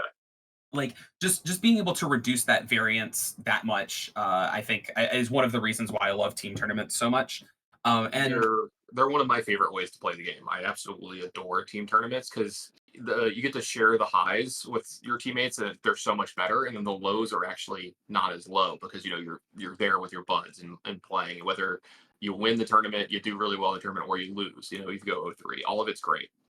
yeah, the O3 go to the bar plan is a lot more fun when you have friends that have also O3'd at the exact same time you did. Yeah, exactly, right. So it guarantees that you all leave at the same time too. If you travel together, you always have a buddy to go get food with, right? Because they're there all the same amount of rounds that you are. So it does sound like we're going to be moving to a break, and we'll be back with more Magic from Cincinnati.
Hey everybody, welcome back to SCGCON Cincinnati. I'm Tanning Grace. I'm joined by Jeff Foster. Jeff, we're going to be covering another round here. We're going to be starting off with Legacy, and we have got a spicy one. Yo, I'm so excited. I'm so excited for this Jeskai deck. Yeah, so we're going to be covering Jerry Thompson again. He's going to be going up against martial authors here. I'm actually a close friend of Marshall's, big fan of his. I'm going to warn you now. His deck is going to be the most expensive version of every card that you could possibly have. If it's been capable to get into his hands. He is one of those legacy players. Like, I doubt any of the cards will be in English. They'll probably all be foil, and they will all be super awesome looking. Now, we were talking about this Jeskai control deck. It has some stuff that you're going to be expecting, right? You have Narset, you have Teferi, you have Ponder, Force of Will, Swords, etc. There's also 4 Staff of the Storyteller in this, and 2 Comet Stellar Pup. That card I never thought I'd have to actually do coverage for. And I've read the card. I'm still not sure exactly of the things that it does, Jeff. So Comet Stellar Pup is really cool. Honestly, this entire deck is really cool. But so it's 4 mana. It has 5 loyalty, and it has a single loyalty ability that you activate by just rolling a die. If it's 1 or 2, then it gets 2 loyalty. You make 2 squirrels that have hastes. If it's a 3, then you get to return any card with mana value 2 or less from your graveyard to your hand. It's not just creatures; it's any card with mana value, like that brainstorm there, maybe a destroyed Staff of the Storyteller. 4 or 5 means it makes him go down 2, and then he gets to nug whatever for the damage equal to the number of loyalty before the -2 happens. And if you roll a 6, you get to do it twice. You get to go again. Nice. It's honestly, I think the card is really cool. The only problem with it is it was printed almost at the exact same time as Minskin Boo. Oh yeah, sure. So this was the one that people kind of forgot. It's definitely way cuter. Well, actually, I was gonna say it's way cuter than Minskin Boo, and I'm not even sure that's 100% true because like I'm a dog person, but like it's got a hamster on it, so that's pretty awesome too. I only call it a peak of Marshall's hand, but I've already seen a foil brainstorm, and the thing I'm the most interested in, I can't wait to see what duels he's playing with. Well, they're all currently face down, so Yeah, I was gonna say Marshall is a man of pure class, and it's always just so beautiful to see his cards get played out. that's not Guru. I didn't. Those aren't Guru basics. They are not. I wouldn't be surprised if he has it, but they're probably just his favorite ones. But yeah, that is a Triome, people. Don't adjust your set. This is a Legacy, but he has 1 Triome in his deck. So this is all 3 colors of his deck. You saw Jerry kind of pause there, like, wait, what's going on? And Marshall's got the wry smile too, because if you've ever played against Marshall, yeah, he can play the good decks well, right? The very known decks, but every now and then he's the kind of person, he's a little bit of a wild card at times. Like he'll show up with a deck like this where you're like, wait, what's going on? And you're gonna have to read a card in his deck. So I actually really do like Triomes or their equivalents from New Capenna in 3-color decks. You have every once in a while you get in the situation that Marshall's in, where it ends up in your hand and you're playing it tapped on turn 1 and not doing anything, which is turn 1 is usually one of the most important turns in Legacy. But I think the ability to have access to all of your colors it can be worth that risk, especially in a control deck. But I think even in slightly more aggressive decks, I think people really underestimate how often they lose access to their colors of mana. Yeah, I mean, it can be a little embarrassing when it gets wastelanded, right? Like it comes into play untapped. I mean, untapped it is the one thing, but it's just a one of, right? So like the opportunity cost isn't super high. So like you said, yeah, I think it's pretty great. It's 1 land that taps for all the colors in his deck. He doesn't have too many doubles in his deck, right? Like, he's got Narset, and I think that's about it. Other than Supreme Verdict in the main, there's a Force of Negation as well, but there's only a few things here. Plus, he's got activated abilities on Staff of Storyteller, which cost white. So his deck can be color, like it can be resource heavy on colors. So yeah, I like this, especially with the way the format's going. Like, yeah, we're seeing these decks like Dimir Dust Shadow become popular, like very popular, and they have Wasteland. But with so many people moving away from Delver decks, you've actually seen Wasteland go down just a tiny bit in this format. Yeah, it is. It is a little embarrassing. Sometimes you do get wastelanded, but often wastelands are cast as spell, or kind of treated as spells. If you play it tapped on your first turn and then it gets wastelanded, yeah, that's a little embarrassing. It kind of sucks, but we're both in the exact same situation we were before. But most of the time, this Triumph is going to enter the battlefield at end of turn, and if there's something more important that needs to be cast, then you just get a dual land instead. Like it's basically paying 1 mana to ensure that you have access to all of your colors. Um, Jerry with a handful of spells here, maybe thinking about playing this grief, just to be like, what the hell is going on, Marshall? Like, I'm sure these guys know each other. They're from around the same area in the United States. They probably played against each other growing up because they're both super old school players. They've been around for, when I say old school, I don't necessarily mean old. They've been around the block. Like yeah. Marshall's played forever, Jerry's played forever. These two guys have probably played more Magic than like 99.9% of the population that plays Magic. And the jig's kind of up now. Jared can see what's going on in Marshall's deck. I mean, he probably had an idea. It's some form of, we call these blue soup, miracles without miracles, those type of decks. But none of the weird stuff has shown up yet. He doesn't see Staff of the Storyteller yet. He doesn't see Comet. But these are cards I would very much expect my opponent who's played 3 lands and done nothing besides Swordsman. Yeah. This is the kind of hand I would think they have. Yeah, so those yeah. are the reasons I would go ahead and select that beautiful Brainstorm. Yeah, if my opponent plays a Rogren Triumph on turn 1, and then the following 2 turns casts 0 spells, I'm probably going to look for access to their hand as quickly as possible.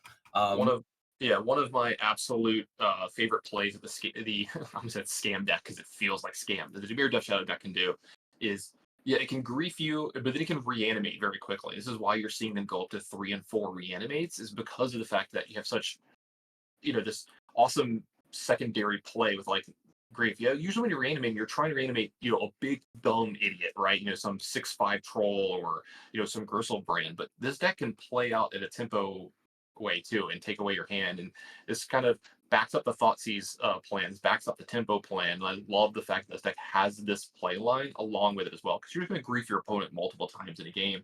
Having the information is huge, and then taking their important cards is huge as well. Like you see the Brainstorm and the Teferi getting taken from Marshall here. Yeah, seeing this, it kind of turns it into the version of the deck that I want to be taking to my legacy FNM at least, right? Where like people have been playing Street Wraith for a while, and it goes down the Death Shadow plan where you're paying life you're basically using it as Gitaxian Probe back when we used to pay 2 life for Gitaxian Probe and that card was legal in the format. But like that becomes your reanimate target.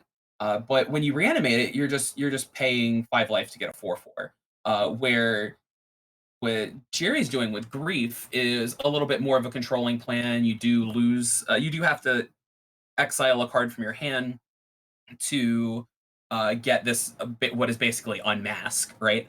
But then you get to reanimate your unmask and turn it into a double Thoughtseize, which like I was talking about in at the beginning of the day, it's very similar to the turn 1 land Dark Ritual Hymn to Turok, or Duress plus Hymn to Turok that we used to see years and years ago, where you just pick apart their entire hand. You don't get the opportunity to just like randomly scam them out of the 2 lands that are in their hand. But who cares if there's 2 lands in their hand when those are the only 2 cards left in their hand?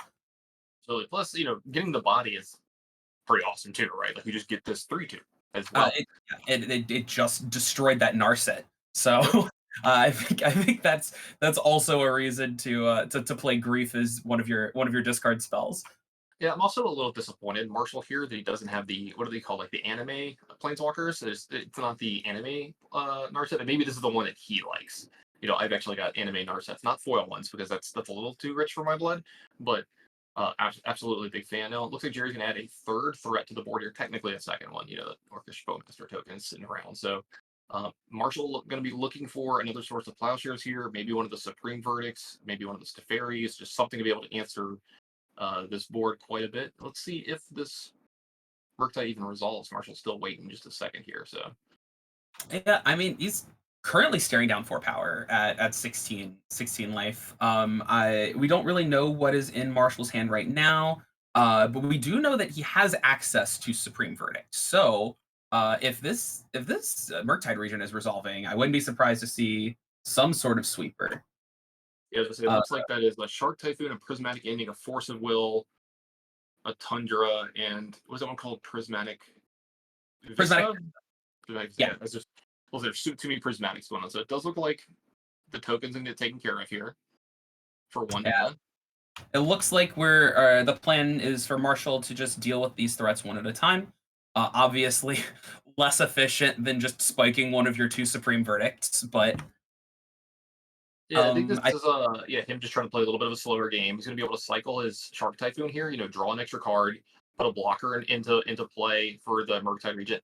We'll see if the blocker resolves or not. Like that ability is gonna resolve. But Jerry's got a bunch of fatal pushes in his deck that have no other targets. So he would be pretty incentivized to fatal push this blocker if that were to happen here. And Marshall wants to get deeper into his deck, maybe trying to find one of those Supreme Verdicts, find a Swords of Plowshares, find a Teferi, something to answer at least one of the threats that's in play. So Jerry's gonna say, okay. So yeah, I think he's gonna do fatal pushes before the draw happens. Or there we go, the Bowmaster to take down the 1/1 shark. So maybe a small misstep here from Marshall for he didn't want to crack this fetch, but making the 1/1 here is gonna come back and bite him just a little bit here. Because this is a 1/1 shark, right? So I mean, it doesn't matter too much because uh, if he does it for 2, then the Bowmaster is going to trigger on the draw anyway, and Okay. take out that 2/2 shark. But um, it is unfortunate. I don't want to say Marshall is choked on mana. No, you're Looking you're live. you're 100%. Yeah, you're 100% right there. I always think it's the second draw of your turn clause that they had for like a year that mattered. I forgot it's when you draw outside of your draw step. Yes. Sorry about Uh, that.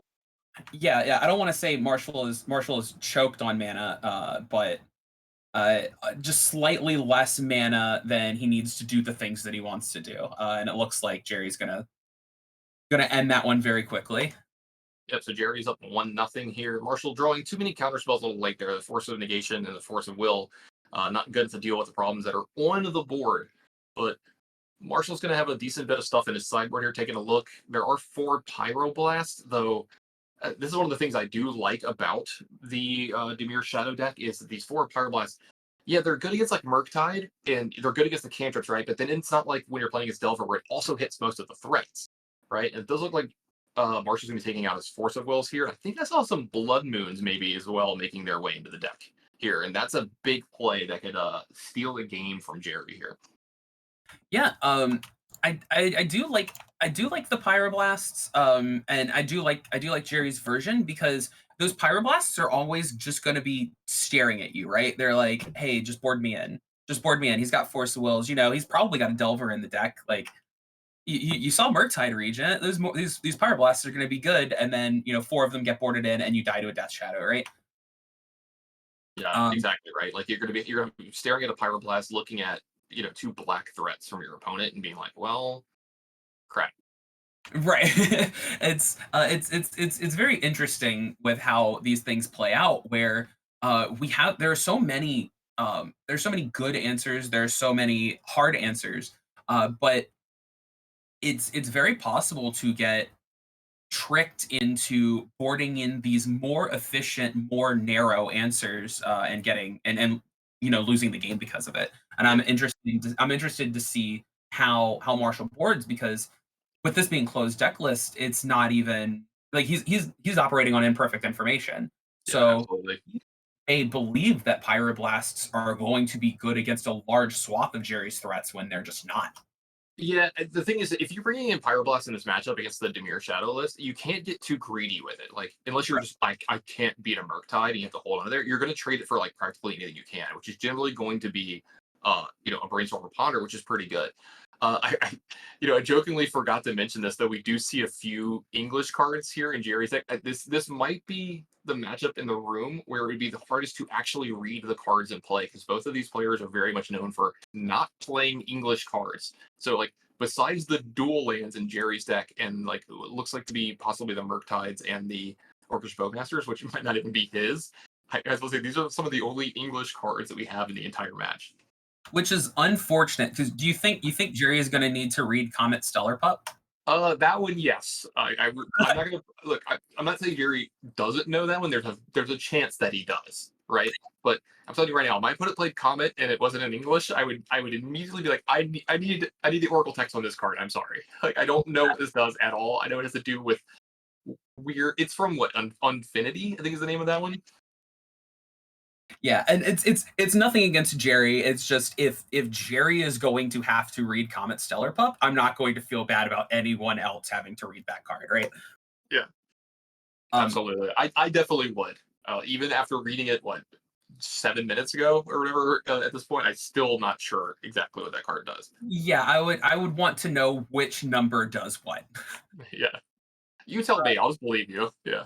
I But will yeah, tell you this: if there's anybody in the room that you can explicitly trust, it's these two guys. They are, like I said, just stellar pillars of the community that've been around for I almost said forever. I don't want to say that because I don't want to date everyone involved.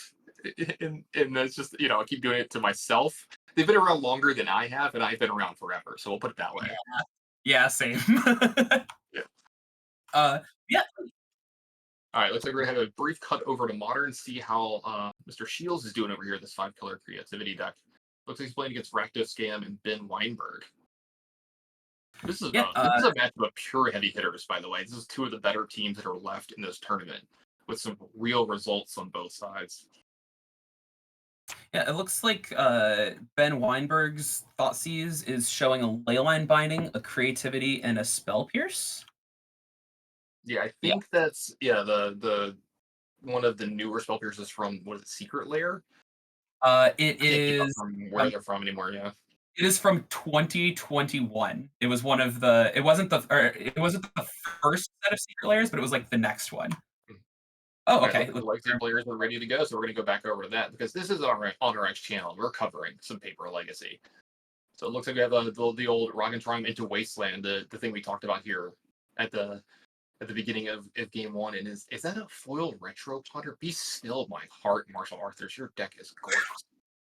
Whew, you can't see it at home, but I am fanning myself right now. Whew. And Yeah, it's also but a non-English one too. Good lord, Marshall. this is way too much. But Yeah. we Is it just me, or is it getting hot in here, Jeff? It's getting warm.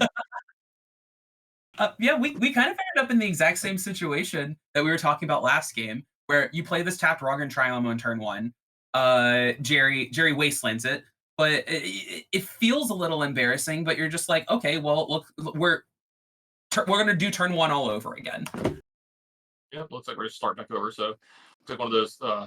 I'll stop harping on the cost of the cards. One of those beautiful brainstorms is going to get cast from Marshall here, and there is a Blood Moon in Marshall's hands. You're going to see him start to move towards that play, and hopefully that's going to be what evens up the match from here. And that's going to be the most important thing here. And I wonder if Jerry is up to the task here to be able to answer it, because it's going to need to be answered right away. Because after that happens, there's no more casting spells for Jerry of his deck. Yeah. I'm curious if I would be surprised if Jerry didn't have any counter magic for it, but I'm curious to see how many pieces of permission Jerry has for this upcoming Blood Moon. I'd say there's no more casting spells. Jerry does have one of each basic in his deck, and it does look like he went ahead and got one. Heads up play from Jerry here. I forgot that he also had a swamp. It's like he might have an island, but he has one of each, which is huge for him here, especially with the second fetch in play. So this is actually, he might just be completely insulated from the Blood Moons here. And here's what I was talking about earlier with that Pyroblast on that Brainstorm. When you have Pyroblast in your deck and most of your opponent's threats are black, you need to just be firing it off when you can, getting all the value for it that you can. And honestly, hitting Brainstorm when your opponent has a fetch land on the battlefield, like that's the thing that you might even just want to do in general, regardless of like you would want to cast Spell Pierce or Minor Misstep or whatever on that Brainstorm. Now, this may look like this is pretty good for Jerry, and this is, right? Like, he can go get his swamp here. Marshall doesn't know that. Like, a lot of us will play this one basic. Yeah, Jerry's the second one. You see Marshall's not really surprised.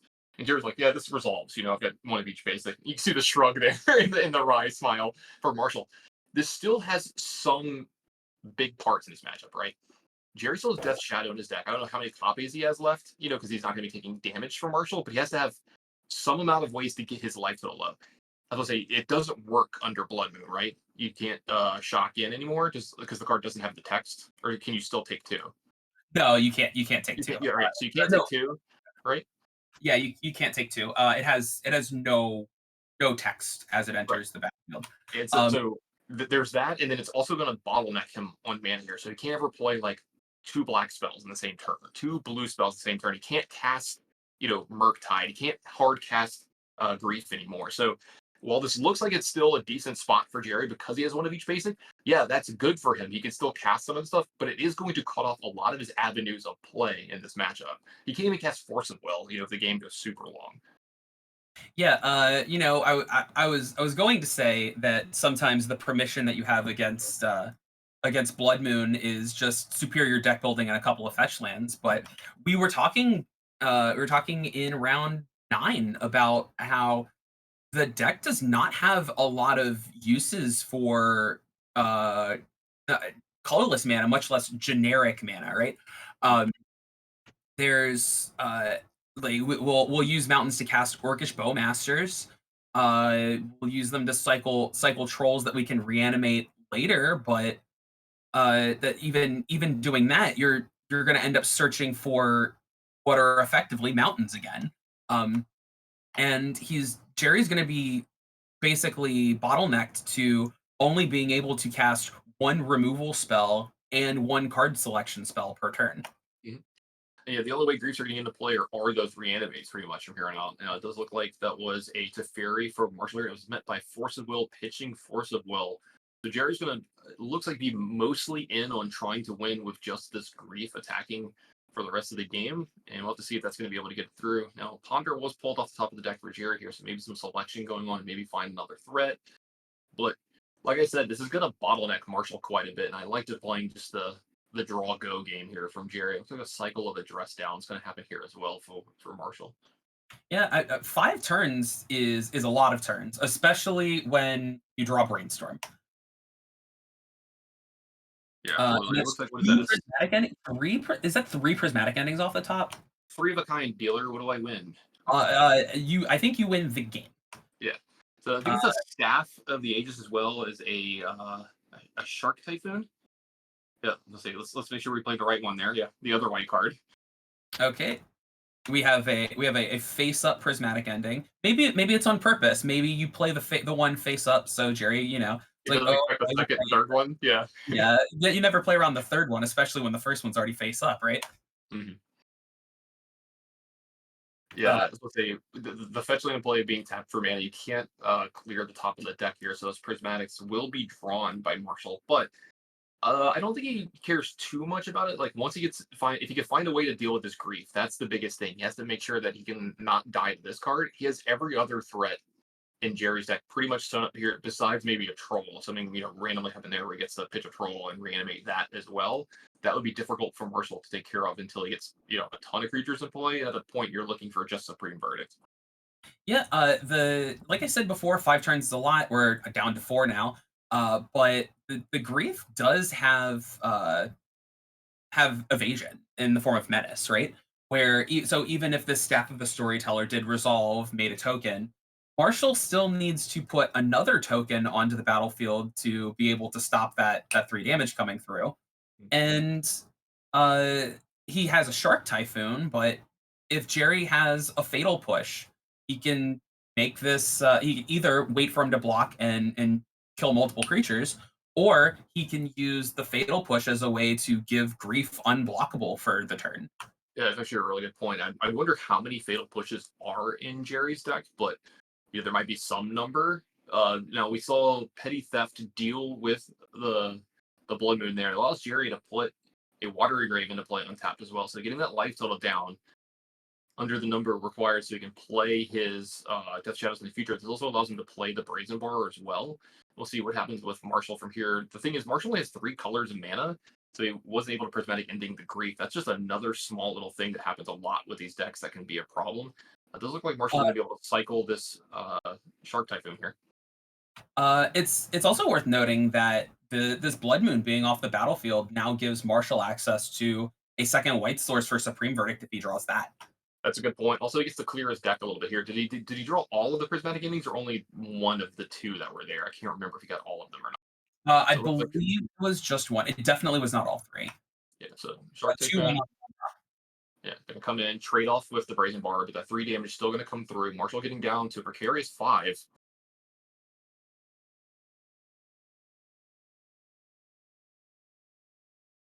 Still looking for, still in that same spot that they were earlier, where Marshall is, where he's still looking to find a way to deal with this grief.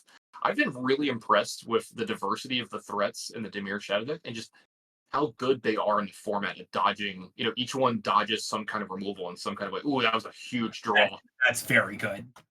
Yeah, that cleanly takes care of both of the creatures on the battlefield.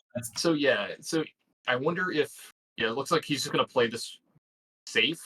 Looks like the Prismatic and he's going to go ahead and take care. I actually kind of like playing it safe here, just in case, because you could Swords of Plowshares the grief, put Jerry to 13, kill the Death Shadow. But if Jerry has some way to lose life in response, then you're just absolutely blown out. And Marshall's going to go ahead and play this one safe and just go ahead and 1-for-1 each one of them because he's still got cards left over in his hand. Right, but if he has the Prismatic ending, so if he fires off the swords on the grief first, doesn't that I guess so.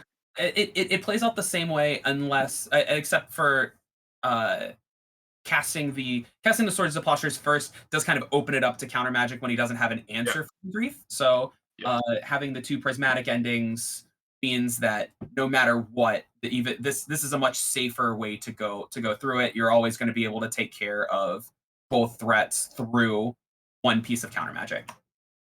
A very classic play from the history of Magic here. We have a blue spell being cast into a Pyroblast, into a Hydroblast. Love seeing Hydroblast stop a Pyroblast. It's just good, clean Magic for me. So, thematic, I think is the correct word here. So Jerry looking for another threat here because it's been draw go for these players the last couple of turns. And that's kind of where Marshall wants to be, not where Jerry wants to be. It looks like Jerry's just got a fetch line. At least he's going to be able to clear some of these cards from top of his deck if he wants to. But it looks like no threat yet again.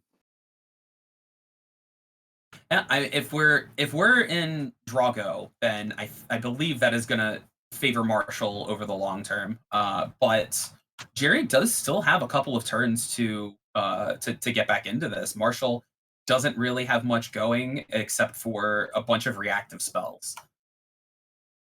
Yeah, absolutely. And Jerry's still looking for one of those threats. Really needs to find one as soon as possible here. You don't want to let Marshall draw too many cards here because, like you said, he's going to have some of those reactionary cards. And this is a pretty good one here. It's an Orcish Bowmaster. It's going to put in 2 different bodies while being able to play the instant speed. So we'll see if that's going to actually resolve here. So this looks like, is that another Shark Typhoon? Yeah, it's a full-on Shark Typhoon here, making a 3/3. We'll see. Is Jerry going to want to make an army in response here? It looks like we're going to, Yeah,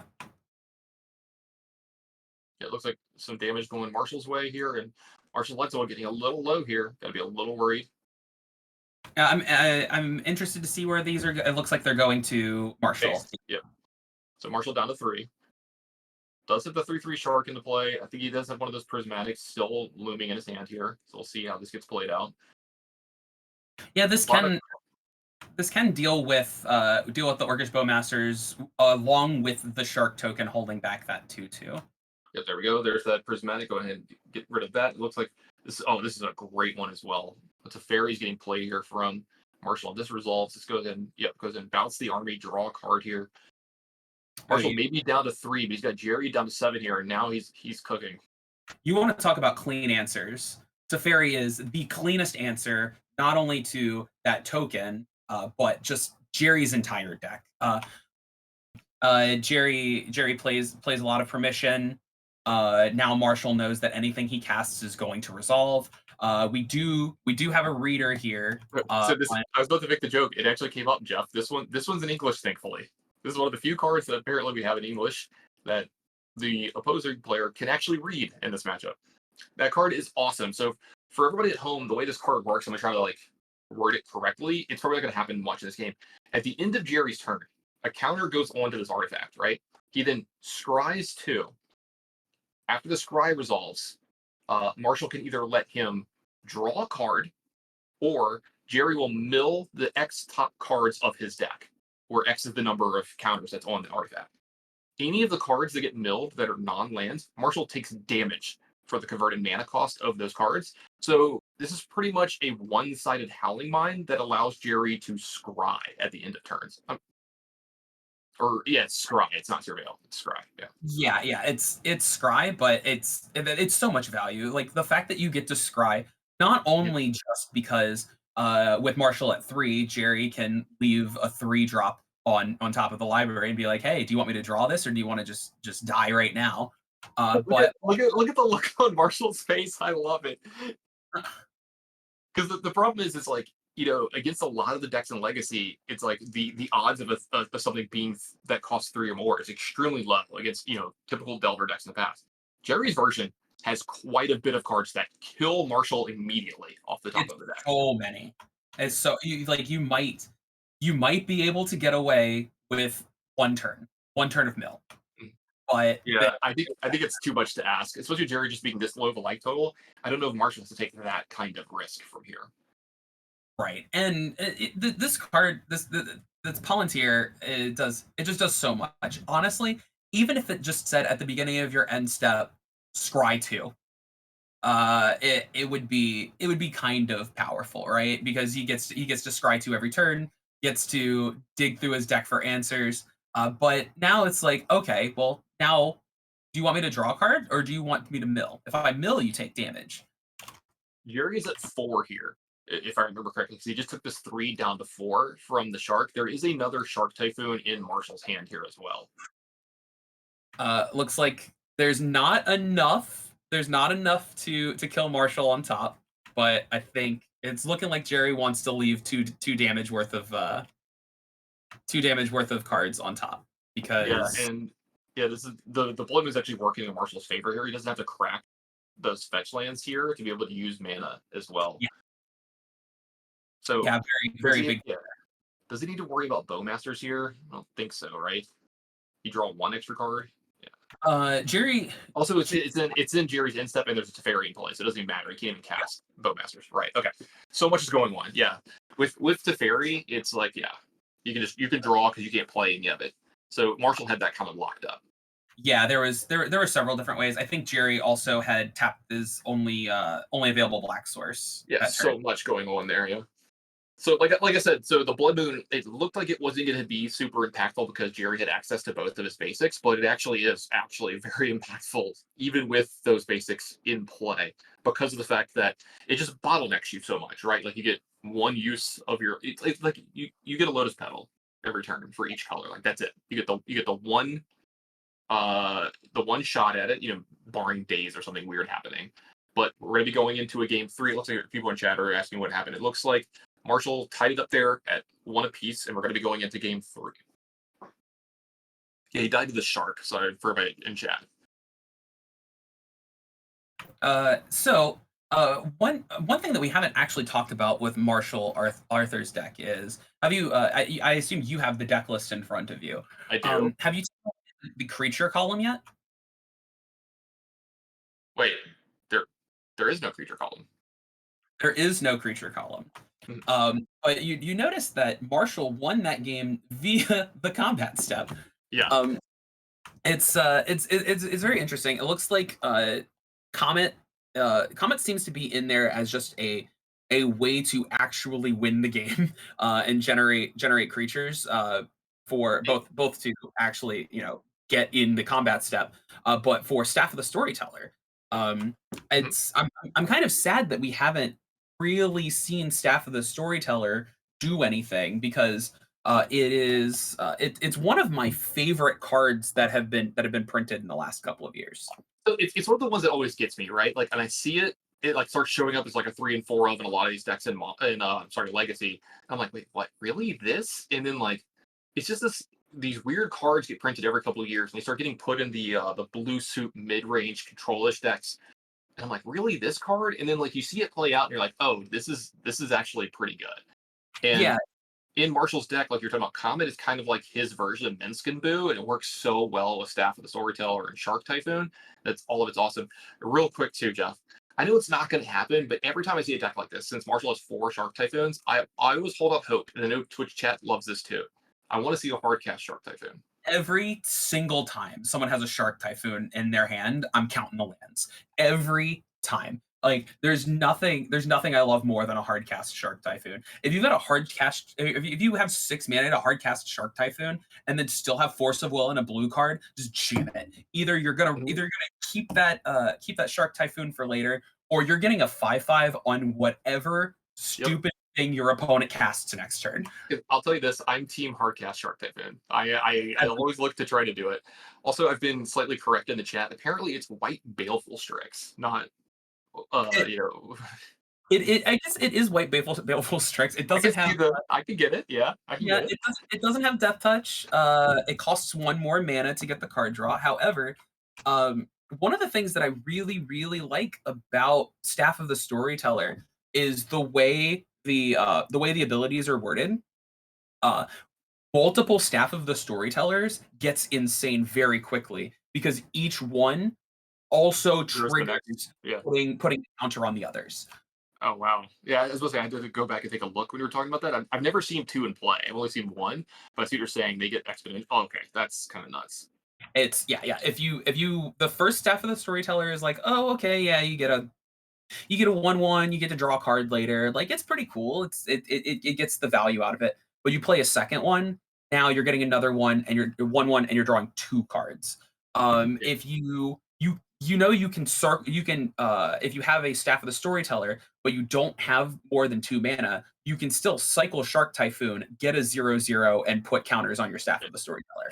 absolutely. Can we talk about how clean that transition just was? Like we went from the hand cams getting to watch Marshall, make his mulligan decisions into immediately the smaller screen that was the whole thing comes back up into the. That was just an amazing transition. The power of technology here, Anu, you're awesome. We love these streams. Thanks for having us. This was great.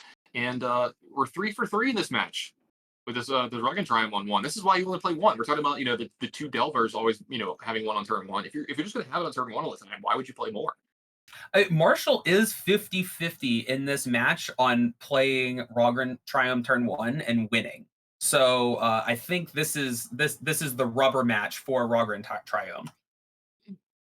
Yeah, and it's never a great feeling to have the mulligan against the deck that has griefs and thought seizes, but Jerry's not exactly banging down the door here. He's not running out of the gates, but Jerry's deck after sideboard can play a little bit of a longer game. And also, I think he's maybe trying to insulate himself a little bit against Blood Moon here as well.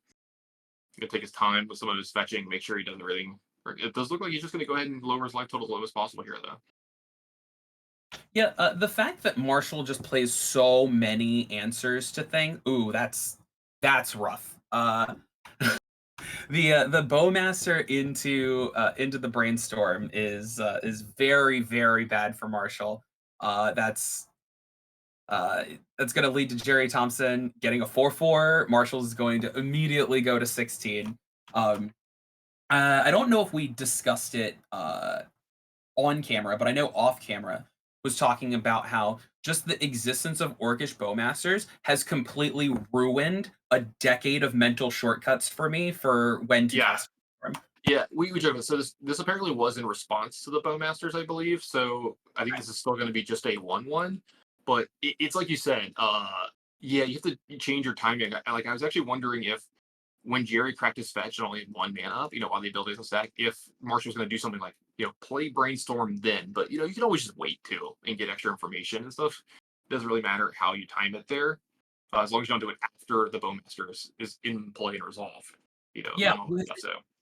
with it being an end of turn, it means that if Jerry either you give Jerry the opportunity to cast the Bowmaster, and he does, and then you can cast the Brainstorm, or he just takes the turn back and has just wasted 2 mana, which both of those seem clearly much better for Marshall than the other, but it's not too bad. Yeah, I also wonder if this is one of the situations where Jerry is supposed to hit himself with the Bowmaster trigger since he's at 13. It would have put him to 12, but I'm sure he's gonna be able to find another way. He's got fetch lands and all the nonsense and stuff in his deck, so maybe it's not correct there.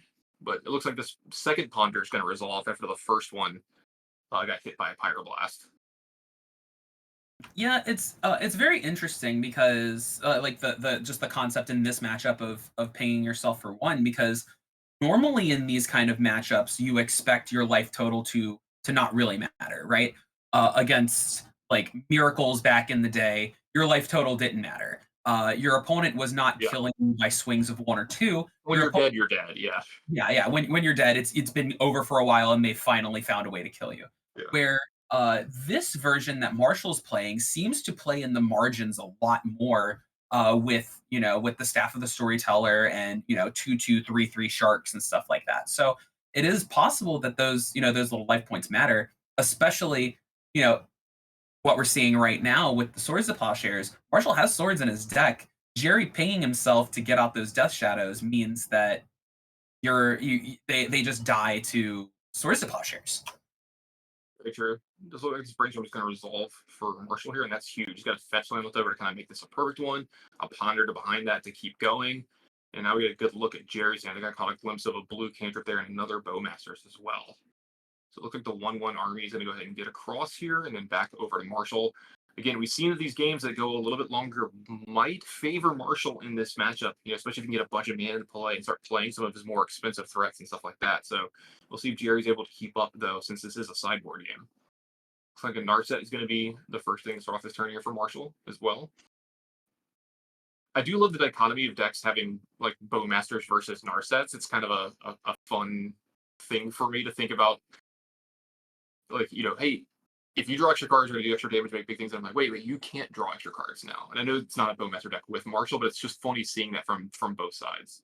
Yeah, it is. It is very interesting. I mean, in general, we know that giving your opponent the option to do something, even if that thing's very bad for them, is still worse than not giving them the option at all. But yeah, like it, I'm interested to see what comes off of this. Oh, okay. We That's have a good a one. we have a really good one off of the Narset. So that's a supreme verdict for everybody at home. So it's going to be able to sweep up a lot of what Jerry's got going on here. And Jerry did point the damage from the Bowmasters at the Narset here, which means the Narset doesn't get to use its ability again. And then even, if Jerry's worried about stuff, he gets to actually attack down the Narset as well. Yeah, I mean, I don't think Marshall is going to, unless Marshall has another swords or a prismatic ending. And it looks like he does. Yeah, there's prismatic ending. Okay. So he'll at least be able, even though he's not going to get another card draw off of the Narset. Or nope, there's Force of Will coming back. So I was hoping that Marshall would be able to keep around the Narset, even if he doesn't get another card off of it. But it looks like that option is also off the table. Yeah, and this is a high cost for Jerry as well. I think he's only got one card left in his hand after this, so he's starting to fall behind in resources, and now he's not going to have a threat as well once Marshall resolves this Supreme Verdict next turn. So we'll have to see if Jerry can get himself. He's in a deep hole right now. He's got to claw his way out. So we'll see if he's going to be able to do that. Yeah, also something to note that I really like. Kudos to Marshall leaving that Supreme Verdict face up. Big fan of whenever I reveal a card, you can write it down, or I'll just leave it here until I cast a brainstorm. Then when I cast a brainstorm, I'll give you the chance to write it down, and then I'll shuffle it back into my hand. Right? Yeah, It's a great sign of respect yeah. between these two players. I also think it's important to note how much fighting went over the Narset even at 2 loyalty happened there. Like Marshall tried to use a full card to take care of the army to make sure that his Narset stayed around for at least one more turn. And then Jerry was willing to use a Force of Will plus pitch a blue card from his hand to ensure the Narset went away. And some people might wonder, like, why are you doing that face up into a Supreme Verdict? The thing is like Jerry needs to be able to play this game normally for the rest couple turns. And let's say he doesn't do that there, right? And he doesn't have creatures left over, the Narset stays in play. Every one of Jerry's, like some of his best top decks, are unplayable now. Like you can't ponder, you can't brainstorm correctly for the rest of the game as long as that Narset's in play. And I really like this play from Jerry in fighting over that and just ensuring that his best top decks from here on out are still live draws from him from this point. Plus, it Even forces us to bring birdies, which is nice. even throwing away that brainstorm is it kind of shows how powerful that Narset is. Like by the Narset being on the battlefield, this brainstorm is not a card in Jerry's hand. Right. So he's basically using the force and pitching away a card that does not exist in his hand to make sure that future ponders and brainstorms do exist and can kind of dig him out of this situation. Um, So we've got a not staff in play finally, Jeff. oh man, I want another one though. I Well, we've want only two. got one so far, so let's see if there's a second one. The last card left over in Marshall's hand is a Plains here. So Jerry clawing his way back in this game. Oh, wow. Okay, so there's the Supreme Verdict off the top. It's going to take care of 3 creatures from Jerry Thompson. The Staff of the Storyteller still in play. This is a rough road for him to run up here from this point. So I Oh, have a wow. feeling, based on the way that played out, that Marshall had an idea Yeah, that Supreme yeah, Verdict was on top. yeah. He knew it was there. But yeah, I before that Supreme Verdict, I thought Jerry was in a pretty good position, especially because Marshall could draw cards, but it would result in an additional counter on the army and taking 1 damage. But now, and that kind of shows what I was talking about before about giving someone permission to do something, even if it's bad for them.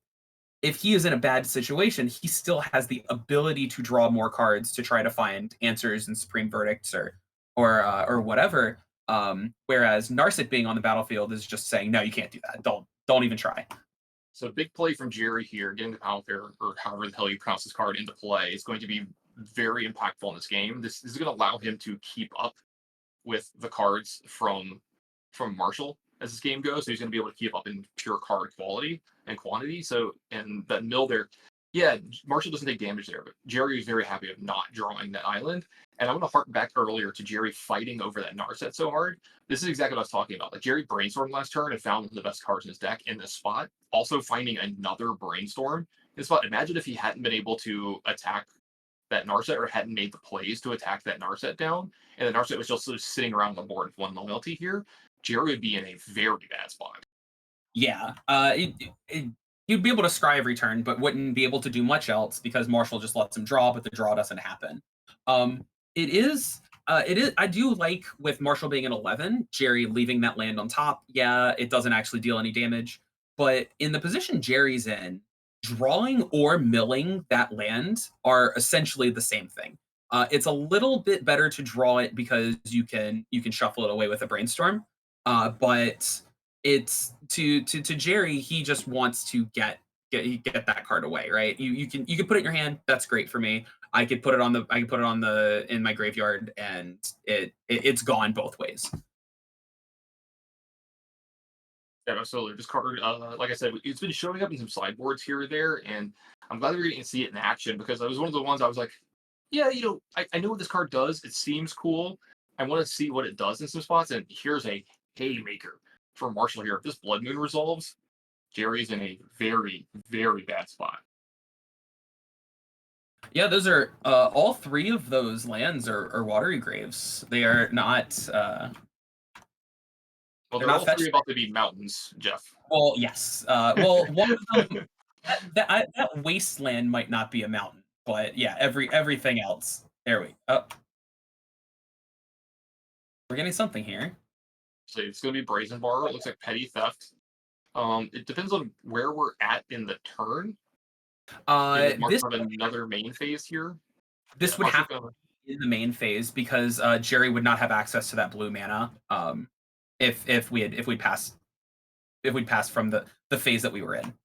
yeah. So that's what I think they're talking about here. Is like he's like, hold on, I want to use this mana before we switch phases, and I think that's what they're confirming is where they actually are in the turn. Because Jerry still has, mana floating from that. So here comes the Blood Moon. The Blood Moon is going to resolve. The Black Mana will be spent by Jerry, though, so he at least gets a threat into play. Yeah, it seems like Marshall was saying, I would like to pass to my second main phase, and then Yeah. Jerry Like, hold on, I used still have mana now, floating. Yeah. now we have Blood Moon back on the battlefield. And it doesn't look like Jerry's going to be able to get cast here, but it just shows a Caracas that's not doing anything. If I was Marshall here, I'd just be like, yeah, you can just draw every turn for the rest of the game. Like, there's no reason to ever take damage from this Palantir because Jerry's, like, not locked, but he can't cast any spells from here. So Marshall needs to find a way to deal with this Bowmaster and this army and to be in a really good spot. But it looks like Jerry might be able to limp across the finish line here with these creatures. We're find out. Yeah, it looks like the damage is going to get through. Marshall's going to go down to 4. It's possible he's got a couple. He does have a couple of turns, but like I said, I was saying before about the island being milled being the same as it being drawn. But now that this Blood Moon is on the battlefield, that island has been milled. Jerry has access to a single basic now. So I was wondering if like there was ever going to be the mind game where Jerry's like, okay, scry, like puts everything on bottom, leaves something on top, and Marshall was like, you know, hey, I wonder if that's his basic. Should I mill it? Or if you could ever take that risk of like Jerry trying to game you, you know, like it's almost like playing poker here. It's like, am I bluffing? You know, do I have it?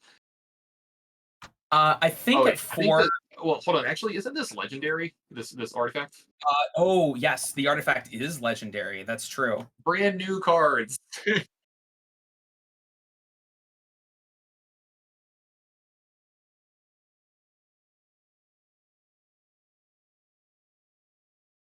Okay.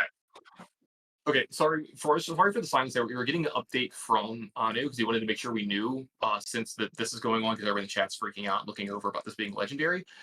This match is for fun. Marshall's team has already won the round, but Jerry and Marshall wanted to finish their game. So, like, yes, this is something that can't happen in the game, and maybe Jerry needs to be, you know, told in the future, hey, that's legendary, just because wouldn't put it past Jerry not knowing because I didn't know until like I started to really think about it. But yeah, this game is a game for fun that they're just finishing out their match. Yeah, that's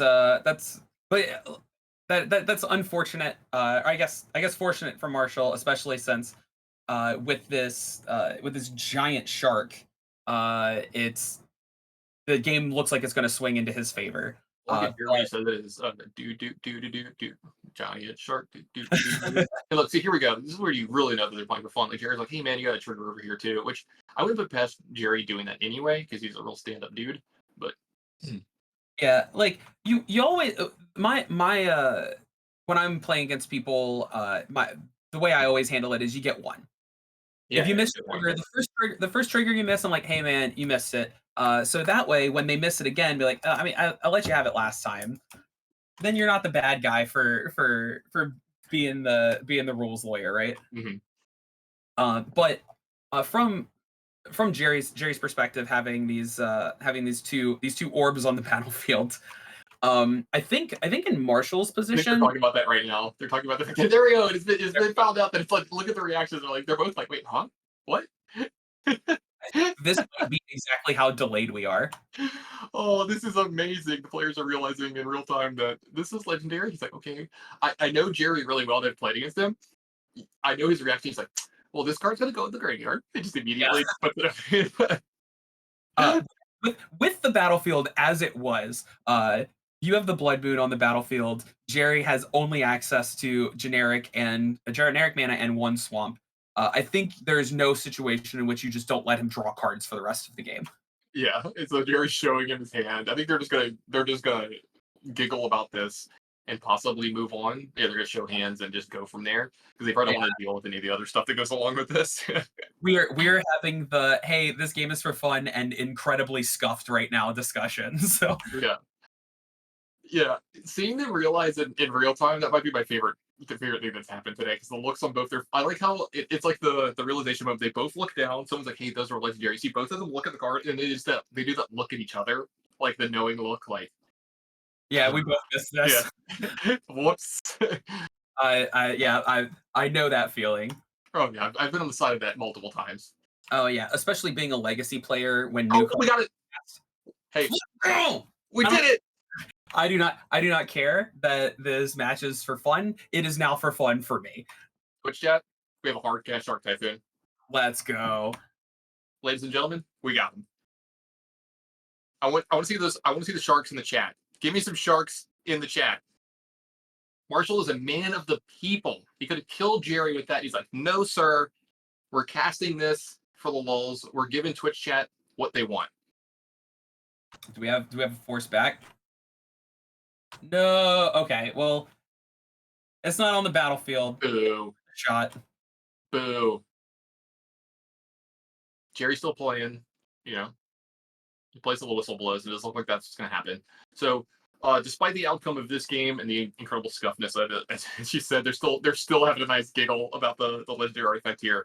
Marshall's team is going to move up to 9-1-1. Jerry's team down to 9-2. Both of them still in really, really good spots to make that top 6 as we move into what I believe is the last round of Swiss.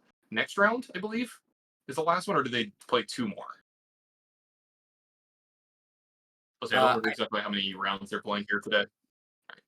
Well, it sounds like we're going to have one more round, at least with us two, after this short break. Don't go anywhere. We'll be right back with more Magic from Cincinnati.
All right, what's up, everybody? Welcome back. That was a sick match. Okay, so here, full disclosure, Ben Weinberg's team does win because Modern and Pioneer won, but I'm so stoked to be able to watch the entirety of that match. And the best part is that towards the end, they had no obligation to play. You just love to see it when they're just here hanging out, putting on a showcase match for you at home. Because it's a sweet game. It was so sick. Like the Palantir. Obviously there was a little bit of a snafu there, but at that point it didn't really matter.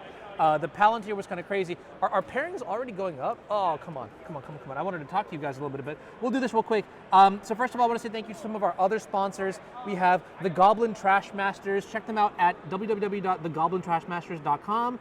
At the Trash Goblins. They are wherever you can get your podcasts. It is a story about 3 players at different points in their competitive careers, and they're just, shooting the shit, kind of just like learning. It is an explicit podcast, so fair warning there, but it's just some homies hanging out with each other, talking about what it's like at certain stages of their Magic career. I'm gonna take a quick break. I'll be right back. and then we're going to have Tannen and Jeff wrap up the Swiss portion. So I'll see you in just a sec.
Everybody, welcome back to SCGCON Cincinnati. I'm Danny Grayson, joined here by Jeff Foster. We are covering the 25K team open here this weekend.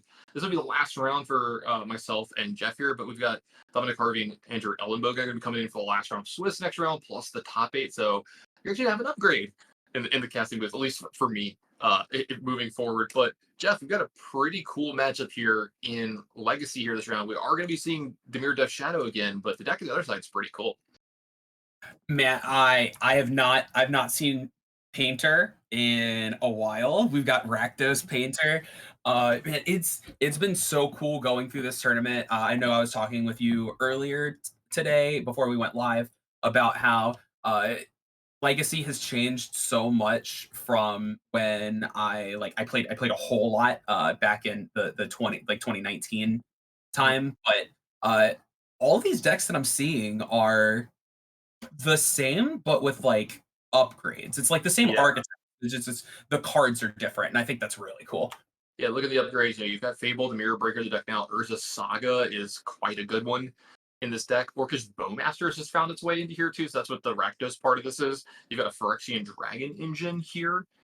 Even Chaos Defiler as well is in here. So lots of cool newer cards. This isn't your mom and dad's version of Painter. You know, this isn't your grandma's version of Painter that you had, 15 years ago. This one can grind, this one can combo, it can do all kinds of stuff.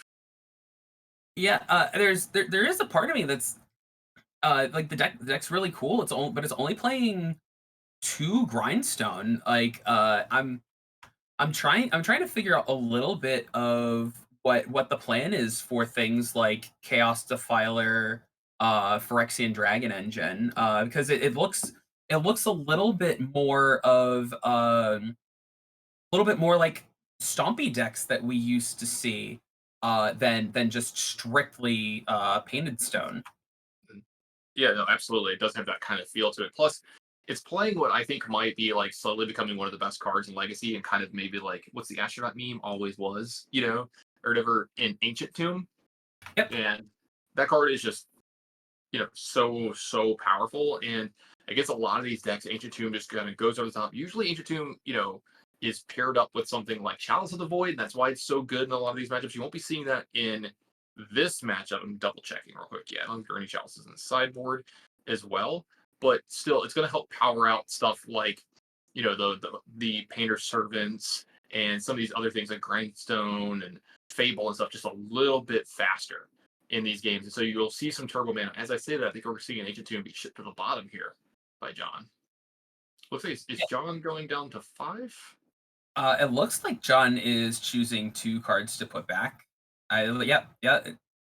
I think we're going to 5 here. But yeah, as far as Ancient Tomb, the amount of damage I have taken in from Ancient Tomb is easily in the thousands. I love that card. I have cast a lot of show and tells off of that card. I just played a ton of Legacy, right? And I think the 2 cards that I have like some of the lowest win percentage against, like the lowest win percentage against when my opponent plays them, is Ancient Tomb and City of Traders. Like I just do not beat that card that often. That's up there with Chalice of the Void as well, but just generally the decks with those strategies are generally beating me pretty good. Yeah, I mean it's when mana is the fundamental gate for all of your cards, right? Like every card's strength is determined by how much mana it costs. Being able to cheat on mana, especially on the play, just like it allows you to do very powerful things that like your opponent sometimes just can't recover from. Like these types of decks have the ability to turn 1 Blood Moon off of Lotus, right? Yeah. You see Goblin Engineer getting selected here by the Thoughtseize because that one's kind of like a pseudo tutor effect in the deck. So you're slowing down John quite a bit here. The Welder doesn't really have a really good target just yet. You see that John doesn't even deploy the Welder here as well. Looks like Alessandro is getting out quite a good start here. He's got 2 fetches into Watery Graves into a Thoughtseize. That light till's already pretty low. So he's going to have some Death Shadows pretty early in this game, it looks like. Yeah, in John's situation, with there being no real targets, I would much rather get my get my welder thought seized than fatal pushed right now, because like it's not going to do anything on the battlefield. So it might as well just stick around in your hand for a while. Street Wraith double fetch into Thoughtseize. Put also down to pin, like we're talking about, so that Death Shadow already pretty huge. So Goblin Welder is going to come into play for John this turn. And I'm wondering at what point that Goblin. We finally got one, but it looks like there's going to be a Force of Will here.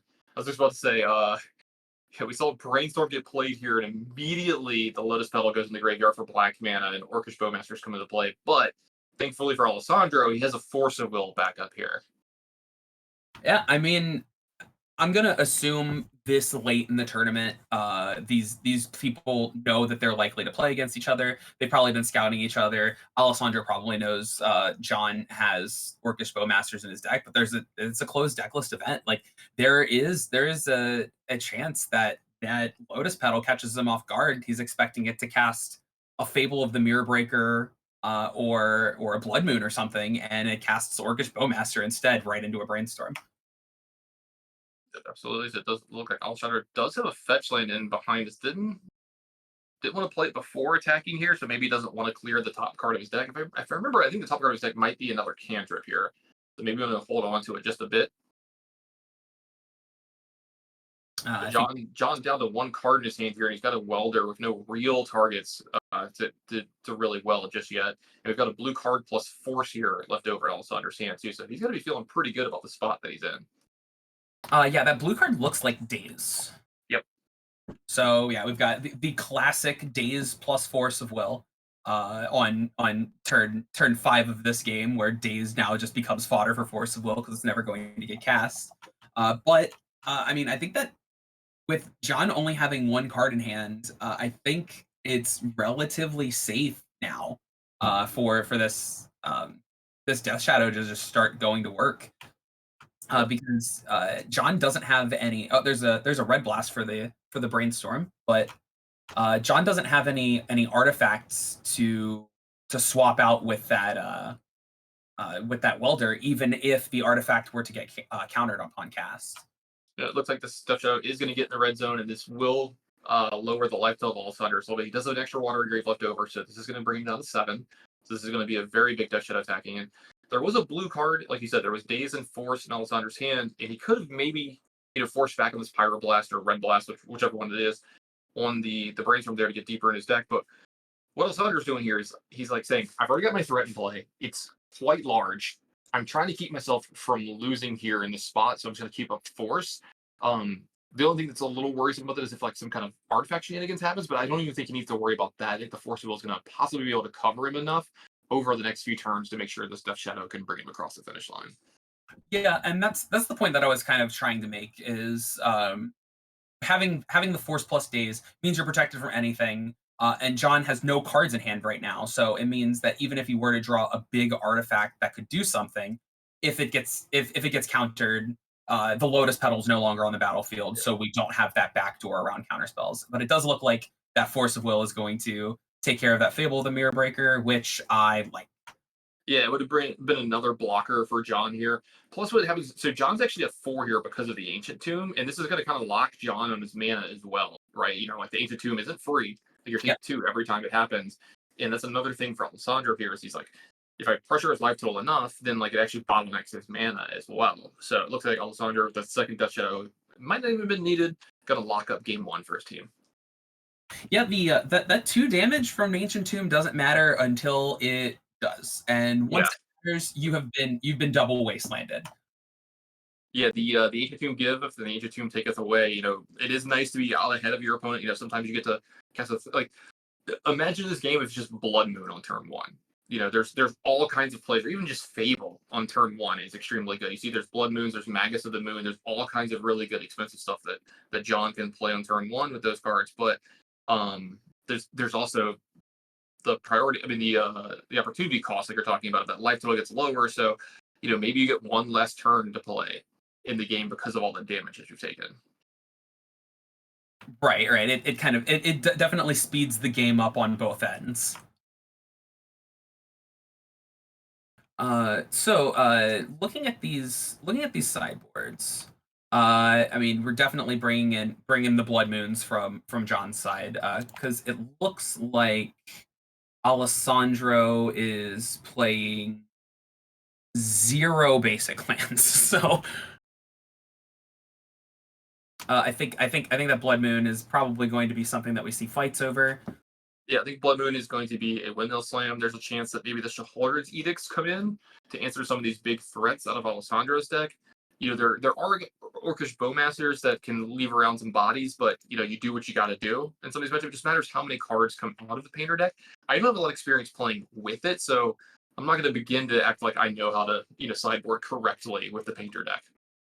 I'm interested to see how these Hydroblasts out of Alessandro's deck play out, because while Hydroblast is very good against John's deck, and Alessandro doesn't know that John is playing Painter.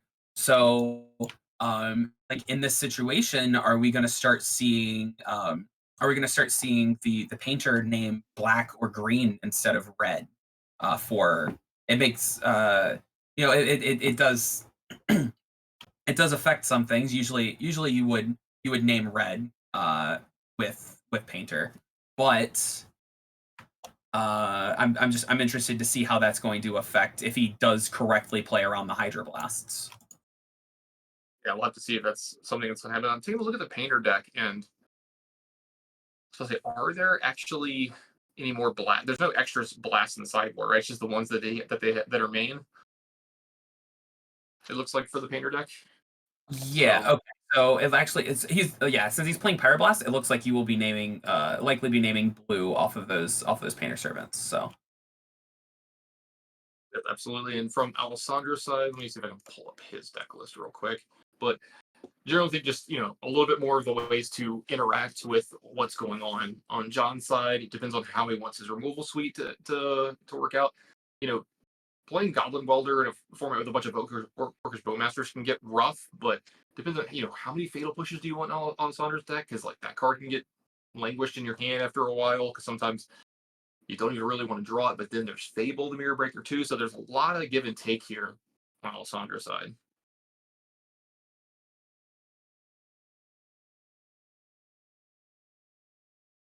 and it looks like we're getting opening hands.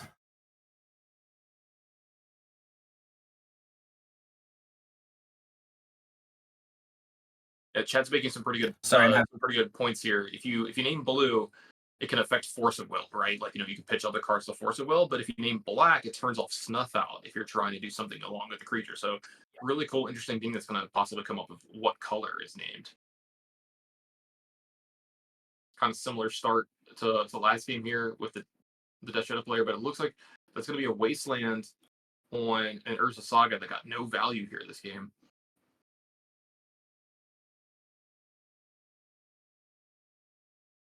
Let's see. Looking at these opening hands, it looks like Alessandro's opening hands had Thoughtseize, Orcish Bowmaster. It looks like a Murktide Regent, 3 lands, and I'm having trouble making out that last card. And Alessandra's light total already pretty low here. He's taken 3 from himself, so he's at 17. This is going to put him down 15. No Watergrave here means he probably either doesn't have Death Shadow yet or has a few more ways to deal more damage to himself. I think I saw like Murktide and what I think was a Bowmaster and a bunch of lands. So it looks like Alessandro might be a little flooded here.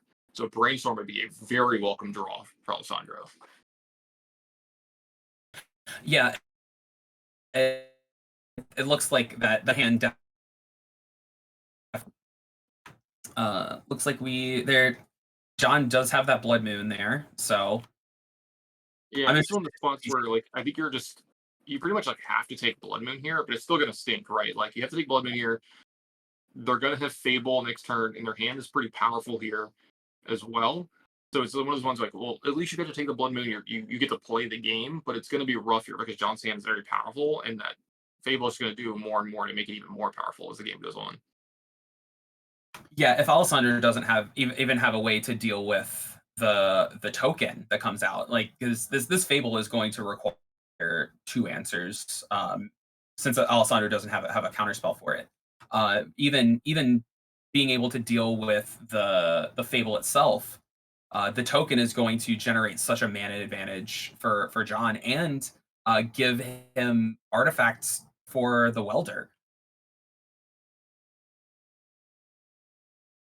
Absolutely. John's taking time here on his turn, contemplating what he wants to do. He's already drawn first turn here, so I'm wondering if it's going to be. Yeah, it doesn't look like the Ancient Tomb's coming out just yet. Looks like it's going to be the Urza Saga, and is it going to be a pass from John? It is just going to be a pass. Maybe playing around a little bit of permission here, trying to play the game a little slow since Alessandro hasn't done much. I think another Wasteland just got added to Alessandro's hand. So if he wants to go ahead and take care of that Urza Saga again, or maybe try to deploy one of his threats. But it looks like he's just going to be a Verdant Catacombs and a pass here.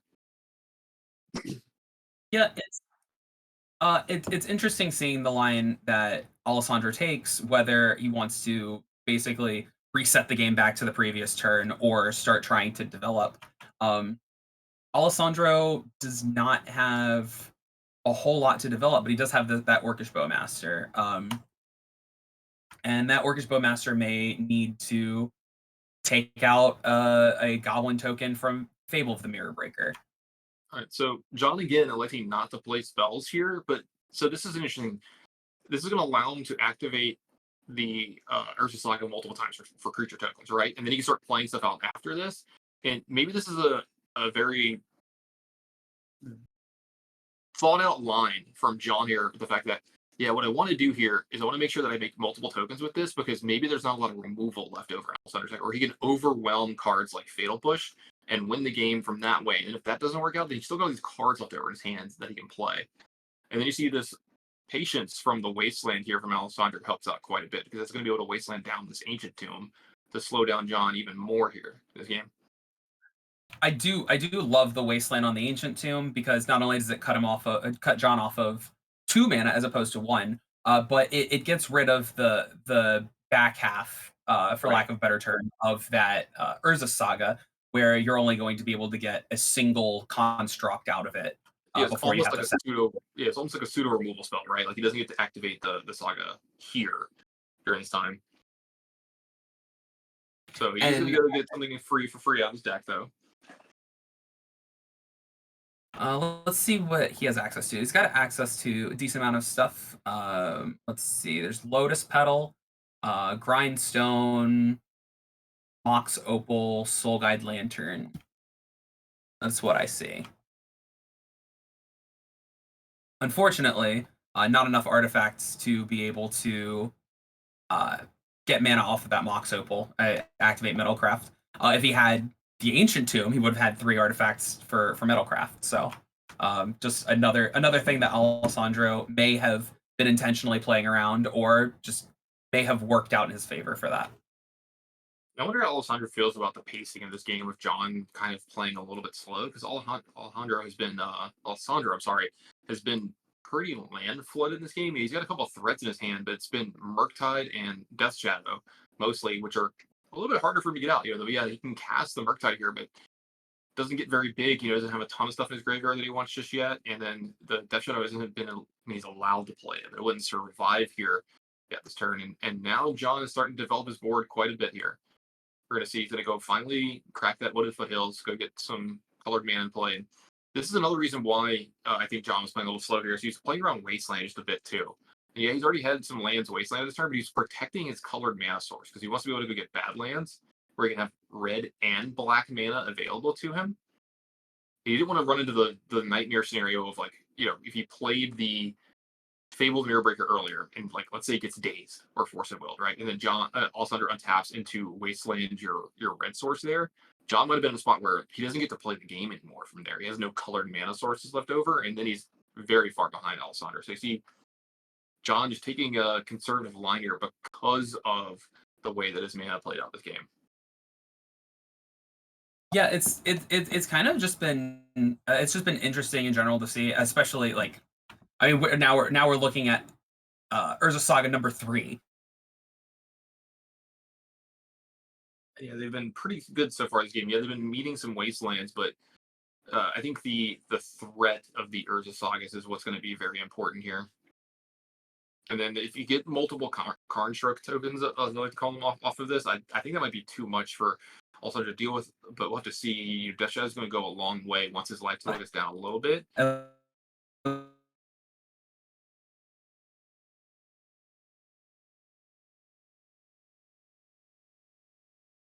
So I think we might have lost Jeff here for everybody at home a little bit.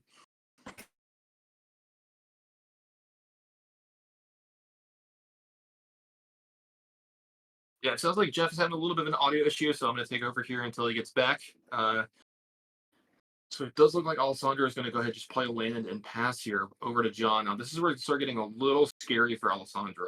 The second counter getting put on this third versus Saga here is going to be able to make multiple construct tokens, and now the board's going to start getting big and scary. But Alessandro does have a couple big creatures left over in his hand. He does have a Death Shadow. He does have a Murktide Regent. So let's see if he's going to be able to battle the board. But every artifact is so big for John here. He's going to be able to make multiple artifacts off the Urza Saga, go get another one out of his deck. So he's going to have what? These are going to be 1, 2, 3, 4, about 5 5s or 6 6s a piece. This is going to be hard for Alessandro to keep up with. Yeah, John is running out of artifacts to replace Urza Saga with that tap for mana. But I'm wondering if John is going to kind of put his cards face up on the table next turn and get that grindstone. Like I said, with this being a closed deckless tournament, we don't know if John and Alessandro know the ins and outs of each other's decks. But John, during his next main phase, putting a grindstone onto the battlefield is pretty much going to the jig is going to be up at that point. Yeah, you have to wonder, how much legacy does Alessandro play? Like, how much does he ingest? Are you up on the times? Because if I was sitting in Alessandro's seat and I'd never played against this deck, you can kind of make the assumption like, yeah, this is probably a painter deck, but like you haven't seen anything from the painter deck yet. You haven't seen anything like that says, oh yeah, that's 100% painter. Right. The interesting thing that we were discussing about it before is it disguises itself as a stompy deck a little bit. Now we haven't seen any of the real stompy elements from John, but we haven't seen any of the painter elements. We've seen the Fable of the Mirror Breakers and the Blood Moons. The Fury is not quite so much, but like we're seeing a little bit of like the mid-range stompy-ish elements from this deck. And let's see if we actually go to get the grindstone, because we are almost out of artifacts to get with this Urza Saga. Yeah, and he's going to need artifacts too as well, because this board is getting big and menacing for Alessandro here. As the Death Shadow, the Murktide Regent has been deployed, and now there's a couple of other creatures that you can use to chump block as well. Yeah. Any damage he takes here is going to make the Death Shadow gigantic as well. So John's going to take his time here, try to figure out what he's going to do with this third counter one. It's looking like he wants to decide whether he's going to make another construct and get a little pile of 3/3s there. And I think that's what's going to happen.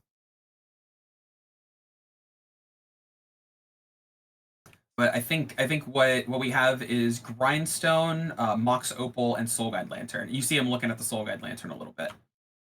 Yeah, I'll see which one of those he definitely wants to get. It's going to take... It looks like a Mox Opal. Yeah, let's say a little faster. There we go. A little Mox Opal into play. Maybe make sure that he has extra colored mana sources here in case the Wasteland happens. He doesn't want to get caught off of red or black. So right now, they are 4/4s a piece. So big enough to tussle with Death Shadow, but it's going to be hard to attack through the board that Alessandro is presenting. Well, he also has a flyer as well. Any red blast would be great for John here, but I think he's only playing 3, one of which has already been played this game. Oh, Great Furnace is in play as well, so they're 5/5s. Oh yeah, the Great Furnace. That's right. So that kind of that holds the Death Shadow back at least. But we do still have this other 5/5 in the air that's going to give John a lot of trouble if he doesn't find a red blast. It looks like we're going to go ahead and activate an Ancient Tomb, take a little bit of damage here. And what is this going to be getting out? Looks like it's going to be a Goblin Engineer. card that had kind of like fallen out of favor quite a bit. It used to be one of the better cards in Modern for a while. While you had the Wurza deck, as everybody called it for a good bit. It was really popular and very, very good in Modern, kind of leading to some of the cards in Modern that are banned now on the ban list. And it's nice to see the card kind of come back because the card's really powerful. I like it a lot. It's really good, and you can see why it's getting played in this deck. Yeah, I really like the it's kind of a mashup between Stoneforge Mystic and Goblin Welder. I think it's really well designed. Mhm. So like it's really good for decks like this, right? Like it's a threat. It goes and gets part of your combo. It can do the welder impersonation. It kind of like does everything, right? Yeah. And it's just an innocuous little creature as well that people are gonna have a problem dealing with. So interesting. John's taking a look at ensnaring bridge here, maybe trying to buy the most time he can possible. Because if ensnaring bridge gets into play, I think Alessandro would have to look to see if he has a brazen bar or not. He has one brazen bar. I was going to say, yeah, it looks like he might have one brazen bar, and that might be the only way he has to interact with that card. He might have a Hercules Recall in his sideboard that has probably been brought in. Hercules Recall would be pretty sweet against this board. Hercules Recall would be pretty sweet against this board. I'm not sure if I would bring it in. I would definitely not bring it in if I'm not 100% sure I'm against Painter. But I don't know how I feel about bringing in Hercules Recall unless there are cards that are just bad enough to always take out. Yeah, I mean, like they do have Urza Saga, so like you know that the floor on that card is pretty high. So like yeah, I think it just depends on how many cards you're taking out and how up to date Alessandra is here with that. But it's one of the ones I think I would be bringing it in like from John's seat in an Alessandra seat in a vacuum if I didn't know. But we'll have to see. It would be absurd right here. But so it does look like John is going to line up a little bit of an attack here. So they match up well against this Death Shadow. They're the same size. If Alexander takes any damage here, his Death Shadow becomes absolutely huge, but then his life total gets very low. So it looks like that's might be what he's contemplating here is chump block one, take the 5 or the other, or is he gonna oh yeah. If I believe if you're taking the 5, then you just block with Death Shadow. Yeah, if you're taking the 5, so the way that damage resolves, if you like say were to block with the 5/5 with the 5/5 Death Shadow here, but the damage comes through the Death Shadow would actually survive. Yeah, Because damage all checks at the same time, yeah. But it looks like he just wants to go ahead and chump and then remove one of the artifacts off the board here. So they're down to what, 4/4s now? Yeah, we've got 2 constructs, a Mox Opal, and a Great Furnace. So Murktide is the biggest creature in play for now. But the problem is any artifact makes it too big here. Plus, you might even get to attack the rest of the game as well because of this ensnaring bridge. So yeah, I do like putting the ensnaring bridge into the graveyard because what it does is it shows Alessandro, hey, this is face up.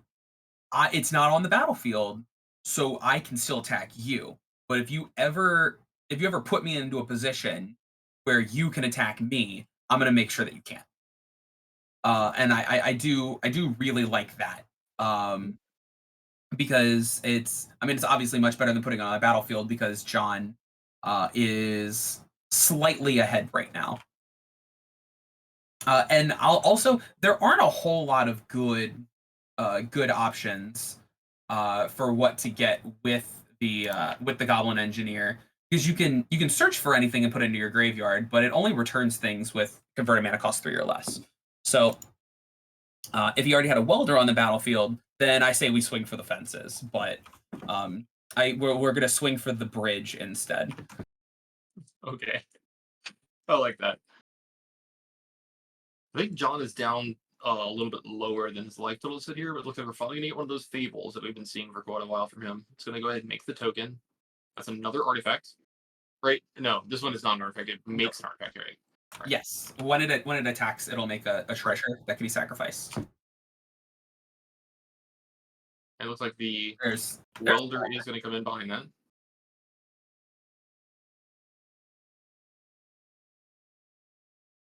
I don't believe we have anything big in the graveyard to weld, but we do have that gives us the backup for the ensnaring bridge. Yeah, one of the scariest one drops ever printed in Magic, but just gets shot down by an orc now is one of the weird things in Magic. It's like this super powerful one drop, and you're like, okay, my Orcish Bowmaster will come into play and shoot it for 1. It's kind of like the big scary thing in this format, but it's one of the reasons why the Welder is pretty good. I'm a big fan of it in these decks. Yeah, I remember a time where or the Engineer, sorry, I meant the Engineer being the one too, but go ahead, sorry. I remember a time when if it has 3 or less toughness, it doesn't actually matter how much toughness it has because any toughness less than 3 is 3 toughness. Because it just dies to bolt. Everybody's playing bolt, it just dies to bolt. Now with Orcish Bowmaster, like toughness matters a lot more. Like it's not just I play my Delver of Secrets and it gets bolted, or I play this Welder and it gets bolted. Now We're it's back to the Ren in 6 days. yeah, exactly. Like where 1 toughness really matters, but Like- also because of how Orcish Bowmasters work, often 2 toughness matters too. Hey, can you imagine how mad you'd be if you were like a Death and Taxes player? Ren in 6 gets banned, you're like, finally, like, my 1/1s are safe again. And then you see Orcish Bowmaster get printed, you're like, come on! It's meant to stop the blue decks and it randomly, beats up on my deck? This isn't fair. Yeah. Like, why does this happen when it enters the battlefield? Why can't it just happen when we draw extra cards? Like, so annoying. I would just be so mad. I remember the first tournament where Ren 6 was playable, like, I played it, like, I, like, played someone turn 1, and my opponent just played a Mom on their turn 1. I just played Ren 6 and killed it, and my opponent literally looked at me, looked at the card, looked at it, and he goes, how's my deck playable anymore? And I'm like, that's not a question that I can answer. I'm sorry. Yeah, the answer is until this gets banned, it's it's gonna be rough for you. Yeah, somebody chat saying Thalia and Shambles. Yeah, they feel the pain. Yeah, now I'm paying 3 mana to destroy your Thalia and your Flicker Wisp and your and. Yeah. John's starting to make a crazy board, looking like almost like a game of Commander here going on. Just so much stuff going on. It looks like the players. This is something that's going to happen in team games quite a bit, where every now and then there's going to be a little bit of a lull in play because they're helping out their teammates. And so it seems to be going on a little bit of consultation going on back and forth. Alessandro has a blue card and a force in his hand, but as I say, I don't know if this is one of the ones that he wants to stop as well because everything's kind of already going on. Like this is just adding to what's already happening. I think that's the Defiler that just got put into the graveyard. If someone in chat wants to put that one, it's Chaos Defiler. So everybody in chat can see what that one does. Let's see. When it enters the battlefield or dies, for each opponent, choose a non-land permanent that player controls. Destroy one of them chosen at random. Okay, so basically when it enters the battlefield or dies, you get a Vindicate.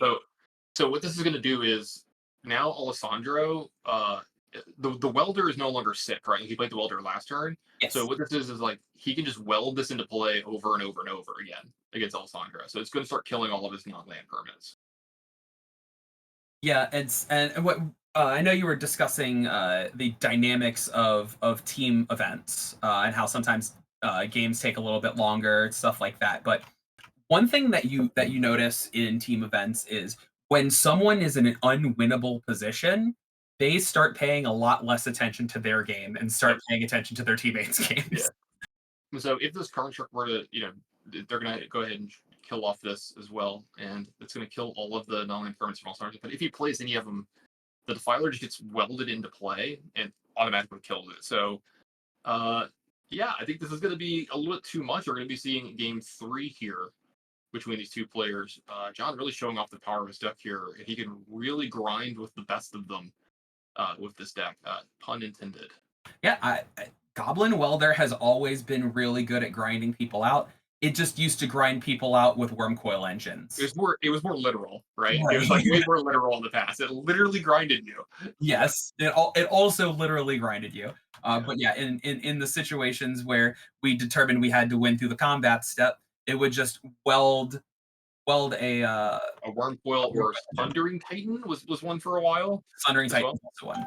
Yeah, looks like we're gonna go peek over at Modern Okay. for a minute here. Looks like is it Murktide versus Rakdos CM, one of the classic matchups here, and we came in right when somebody died.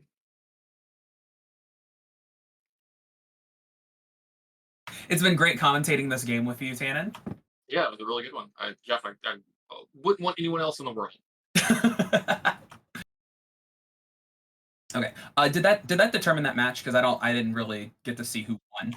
That I'm not sure of, but it looks like our players are still shuffling up for game 3 here. I don't even know if the modern match is over. It looks like they might still be shuffling up as well. A lot of pressure on these teams, 9-2 coming in. We were talking about 9-3 or X-3 might make it in, might be a lock. We're not sure, but if you win this round, you're into the top 8, or sorry, the top 6 most likely. So ton of pressure for these players, and you're talking about the dynamic, right, of team events, and I don't know. I found sometimes it was more like, I've played a lot of these, right? And I found that a lot of times it was more pressure than normal playing in a team event, but that's not necessarily a bad thing, right? Like, it helped focus me. I found myself like playing tighter in a lot of spots, making sure not to give anything away, and like maybe that I cared more, which I think you should just, if you're going to be playing competitive Magic, you should care about the first game of the day and the last game of the day equally, right? Like, you just play your best all the time. I remember Jerry had a long talk with me about that once. He's like, yeah, you should just play all your games the same as hard as you possibly can. But there's something to be said about not letting your friends down. I mean, you don't Right. want to feel like that. Like, yeah, it's okay to lose. Like, if you're going to lose, you lose, right? And you do that as a team. But like, at the same time, you're like, I just want to play my best Magic possible in these spots. And that's why I think a lot of times you also see like tighter deck selection in team events. You don't want to give it away before you sit down at the table, right? Like, you don't want to show up with a brew that's like untested, and then you go 0-6 and your teammates like, yo, like, what's going on? You didn't just wreck your tournament, you wrecked ours as well. And you end up in the situation we were talking about before, where sometimes you do play against the 0-4 deck in the 4-0 bracket because that person's been getting carried. So like, Yeah. you're not every round in day 1, even up until till like round 9, you still are kind of worried about playing against some random rogue deck that did like that you can't beat, right? Yeah, you bring this up, and I just got to do this because I got to troll myself a little bit talking about something like that happening. I remember I used to team a lot with Ross Merriam and Brendan DeCandio, and Brendan DeCandio was known as like an innovator in Standard for a long time, right? Like, his deck list would always get copied, and one of our many losses in the finals, so our decks got posted as like second place at this SCG Open with like a new set came out, right? And so Brennan got to post the Standard deck as like second place. And I remember I got messaged and DM'd on like Twitter and Facebook and a bunch of other stuff like a million times, like, yo, is Brennan's deck good? Like, it looks sweet. I'm just like, no, it's literally unplayable. It was Like, so bad. Like, I mean, he won the perfect amount of matches, because he's so much better than me in Magic, and it got him to the finals, right? And the deck was not good, but people were playing it all the time. I remember Jim Davis like wrote an article or something about that, about the follies of just looking at results for team events, because it's definitely a thing that can happen for sure. yeah, like, I mean, we've all got good stories from team events. I've played in a team event.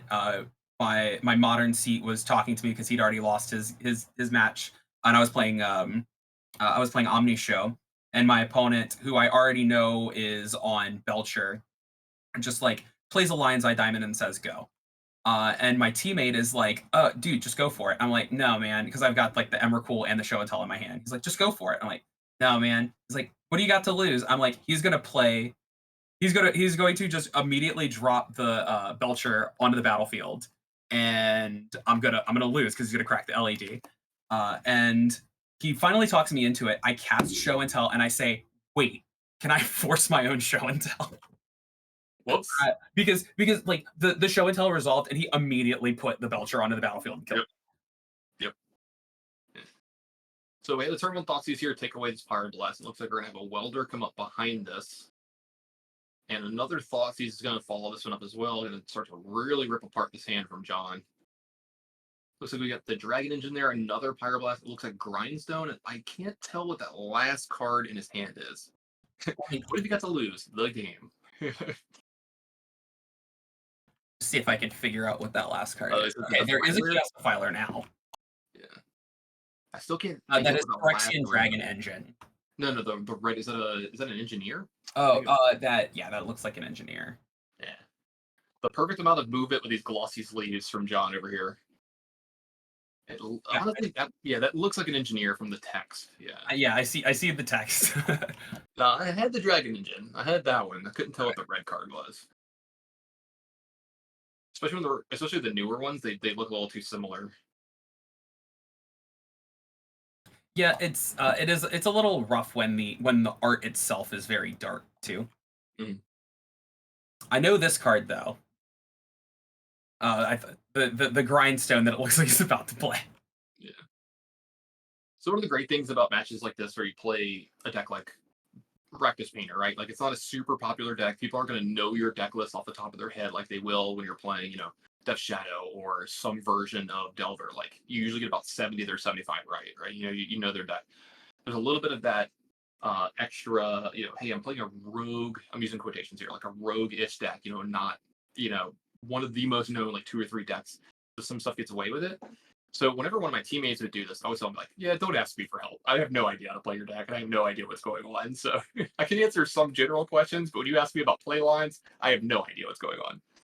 Yeah, like I was super excited when we started this match to see Painter because you don't see Painter every day, right?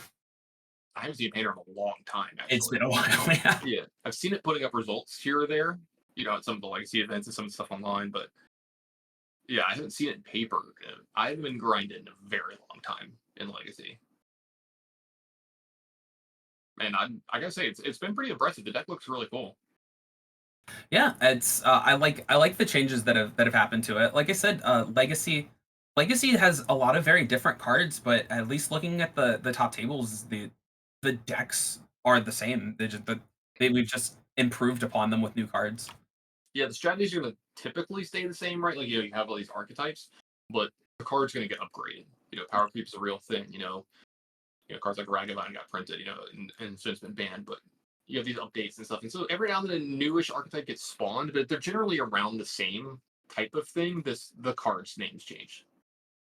Right, right. Yeah, you end up with more Goblin Welders in the form of Goblin Engineer. Is that a powder keg?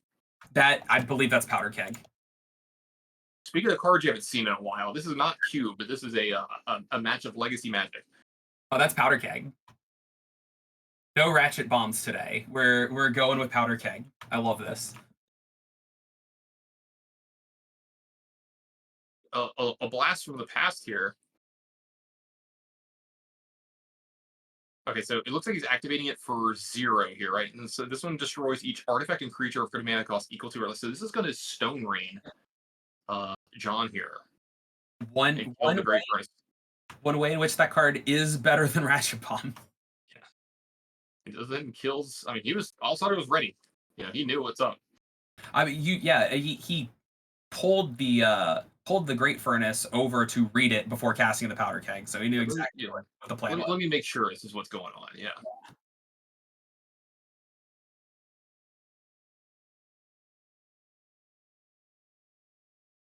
I mean, here comes the fun. I assume we're looking for a Painter Servant here. Well, I think Alexander's deciding if he wants to Force of Will. I think it's the last 2 cards in his hand are a blue card and Force of Will. And so he'd just be playing off the top of his deck. But he's trying to wonder, it's like, okay, so there's no second artifact yet in play since he killed the Great Furnace. But like, I don't know if you can, I was supposed to say, I don't know if you can play with the idea of, he'll never have another artifact to be able to, grind to get Grindstone and Painter in at the same time. But it does look like this is going to be Force, so empty hand here for Alexander, draws a card and says go. John with 3 here, and if he can get any forward momentum in a commanding position for his team.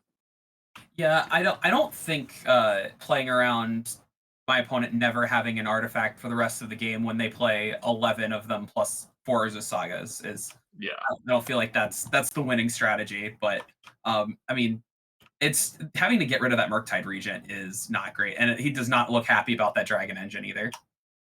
this was double strike if I remember correctly on this stuff. So Yes, it has it's a 2/2 double strike, and when it enters the battlefield from your graveyard, you can discard your hand and draw 3.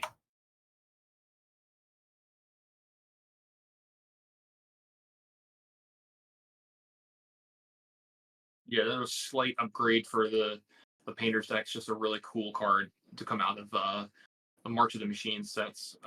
Really love that set. One of my favorite ones has come out the last few years.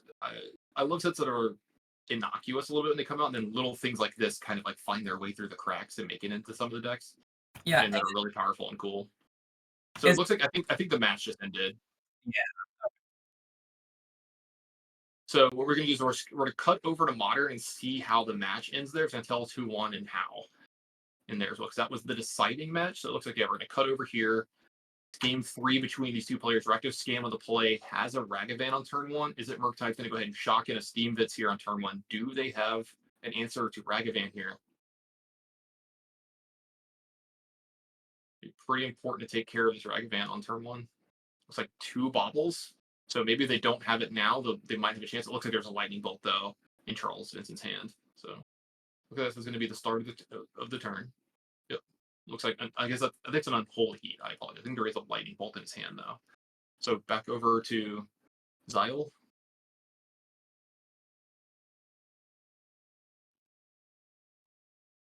It looks like we got activation from one of the baubles here. I'm going to do this during Zyle's turn as well, kind of maybe protecting himself against some Thoughtseize like effects out of the scam deck, like the timing here on using of the baubles.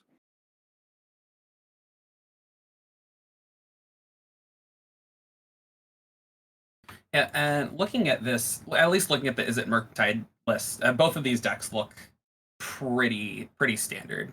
Yeah, Nothing super exciting coming out of either of them. So yeah, I feel like a lot of these decks in Modern have been, if it's not involving the ring, they've been kind of solved. Which I'm surprised we haven't seen a ton of rings so far this weekend.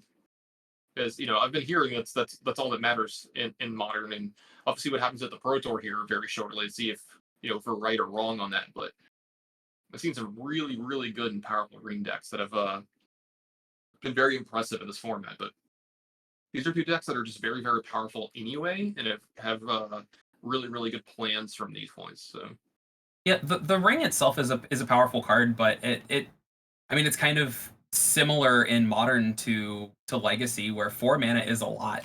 Like the Tron decks are easily getting 4 mana, but 4 mana is still a lot to be paying for a spell. And if you were paying 4 mana for a spell, it should probably be winning you the game in some fashion.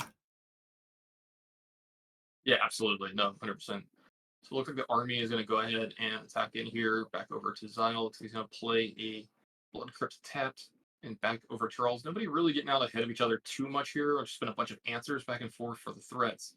See if one of the big threats maybe from Charles' deck can stick and stay around.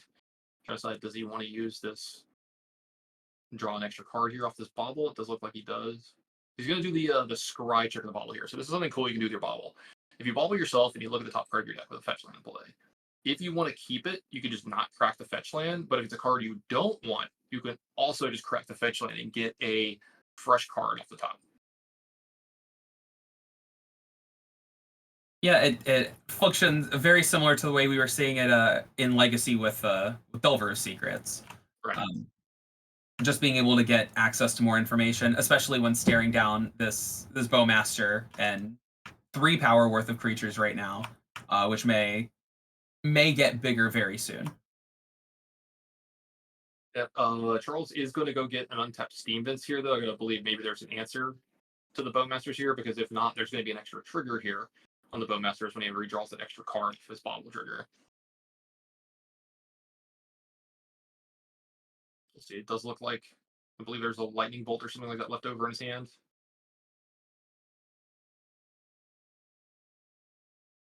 Yep, looks like another Unholy Heat. Yep. I'm going to take care of the Bowmasters. Charles is going to draw 2 cards here.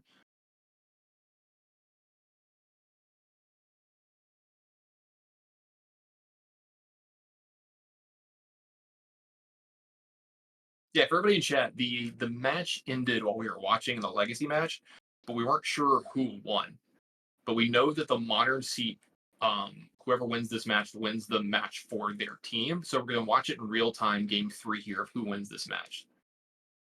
Just giving everybody a heads up. Seems like chat was a little confused into what happened. We're time traveling, all of us together. We got into our collective time machine, and we went back about 12 minutes, and we're going to see who won this match.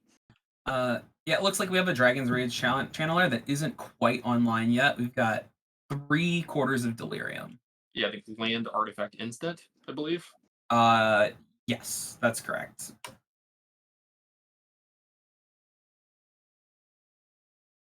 think I saw another bolt as well in Charles's hand. Way to take care of this Bowmaster token if he wants. That can also possibly get him Delirium. With that trigger off the Dragon Rage Channeler. Looks like an expressive iteration as well. Maybe we're still in his main phase. He's thinking about doing that here. I was going to say, I think we're back over to Xyle. I'm not sure, though. Yeah, it's unfortunately the Dragon Rage channeler isn't going to be safe. We don't know what's in Xyle's hand, but even a a lightning bolt or something like that is going to be able to take that out before he gets Delirium.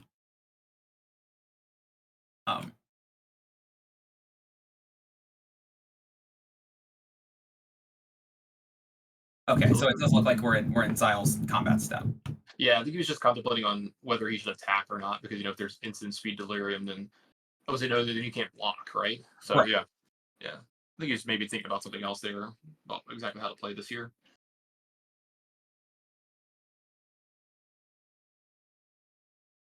So back over to Charles. See what he wants to do.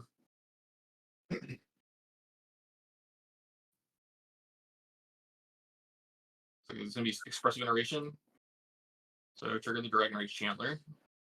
That's an artifact that's gone in the graveyard, so still not Delirium. That looks like a unlicensed hearse. Yep.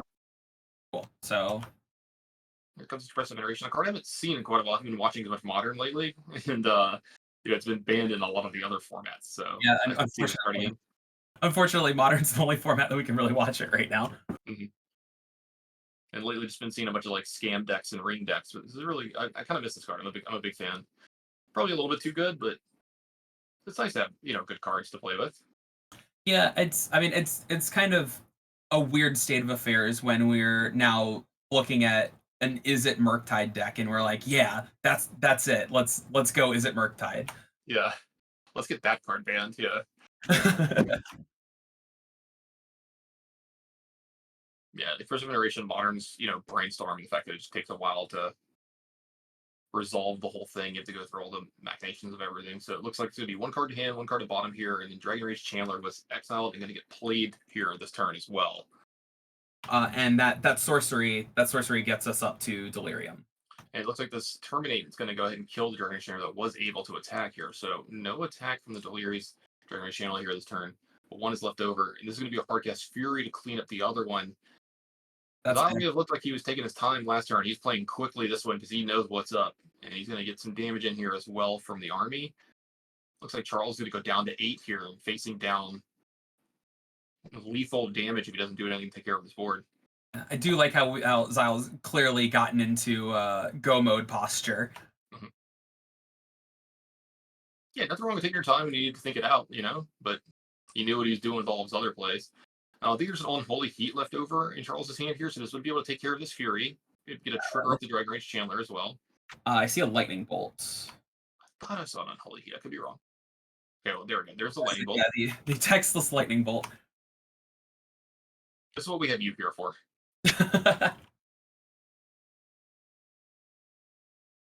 Yeah, I will point out the promo cards for you. Does that help? Yeah, absolutely. Please. So it looks like another of these elementals is going to cast its Hardcast Grief here. This turn. Grief, one of the ones just really having a coming out party here in the last couple of months. Very good in Rakdos Scam, and then has become very, very good in Legacy here as well. It looks like Unholy Heat's going to go ahead and take care of that. A Pyromancer, I think, was left over in the hand to get taken by the Grief. And then the last card from Xyle is going to be a Ragavan, but off the top here, very good card for Charles here. Expressive Iteration. This is going to get the fuel really going here.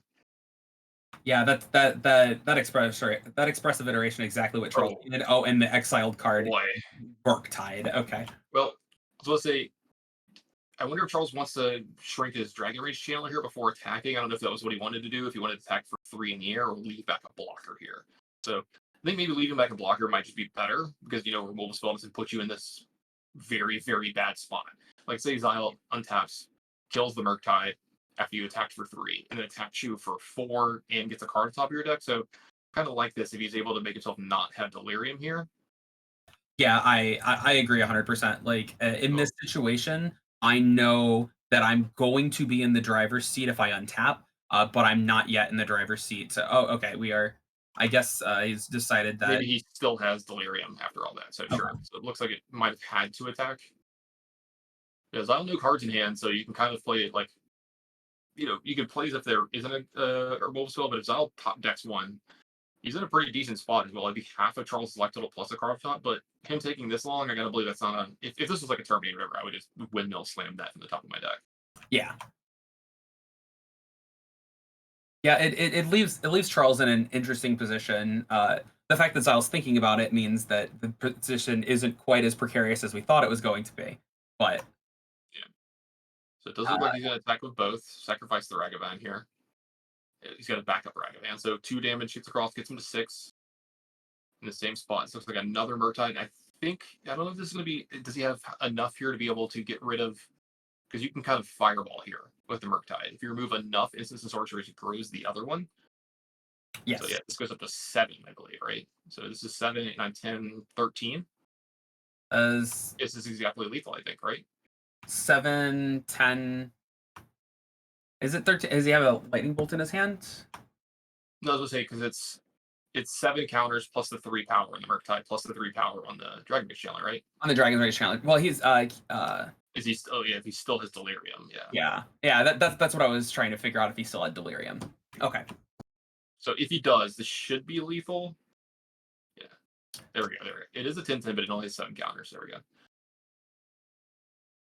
Being able to exile that many instants and sorceries and still have delirium is impressive. So looks like maybe no delirium after the exile.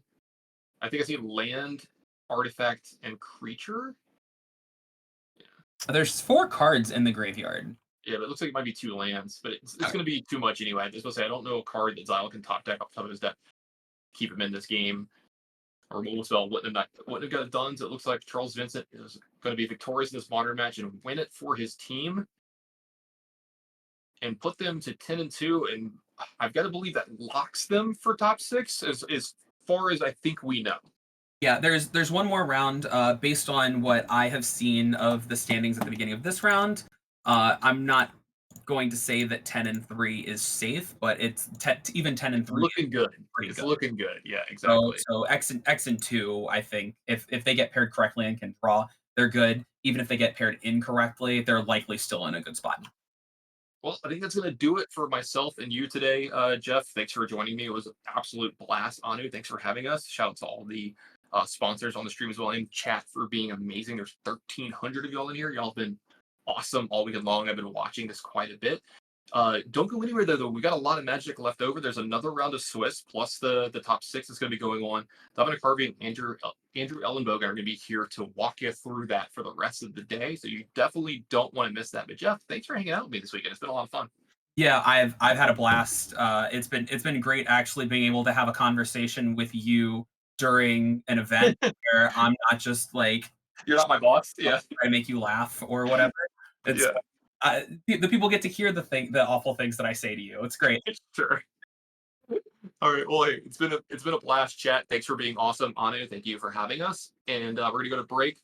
It's gonna be really quick on the time turnover here, so don't go anywhere because you don't want to miss the next round. The rest of Magic here from Cincinnati. Thanks, guys.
Hello, everyone, and welcome to the home stretch here at SCG Cincinnati, brought to you by the inimitable Anurag Das, without whose hard work none of this would be possible.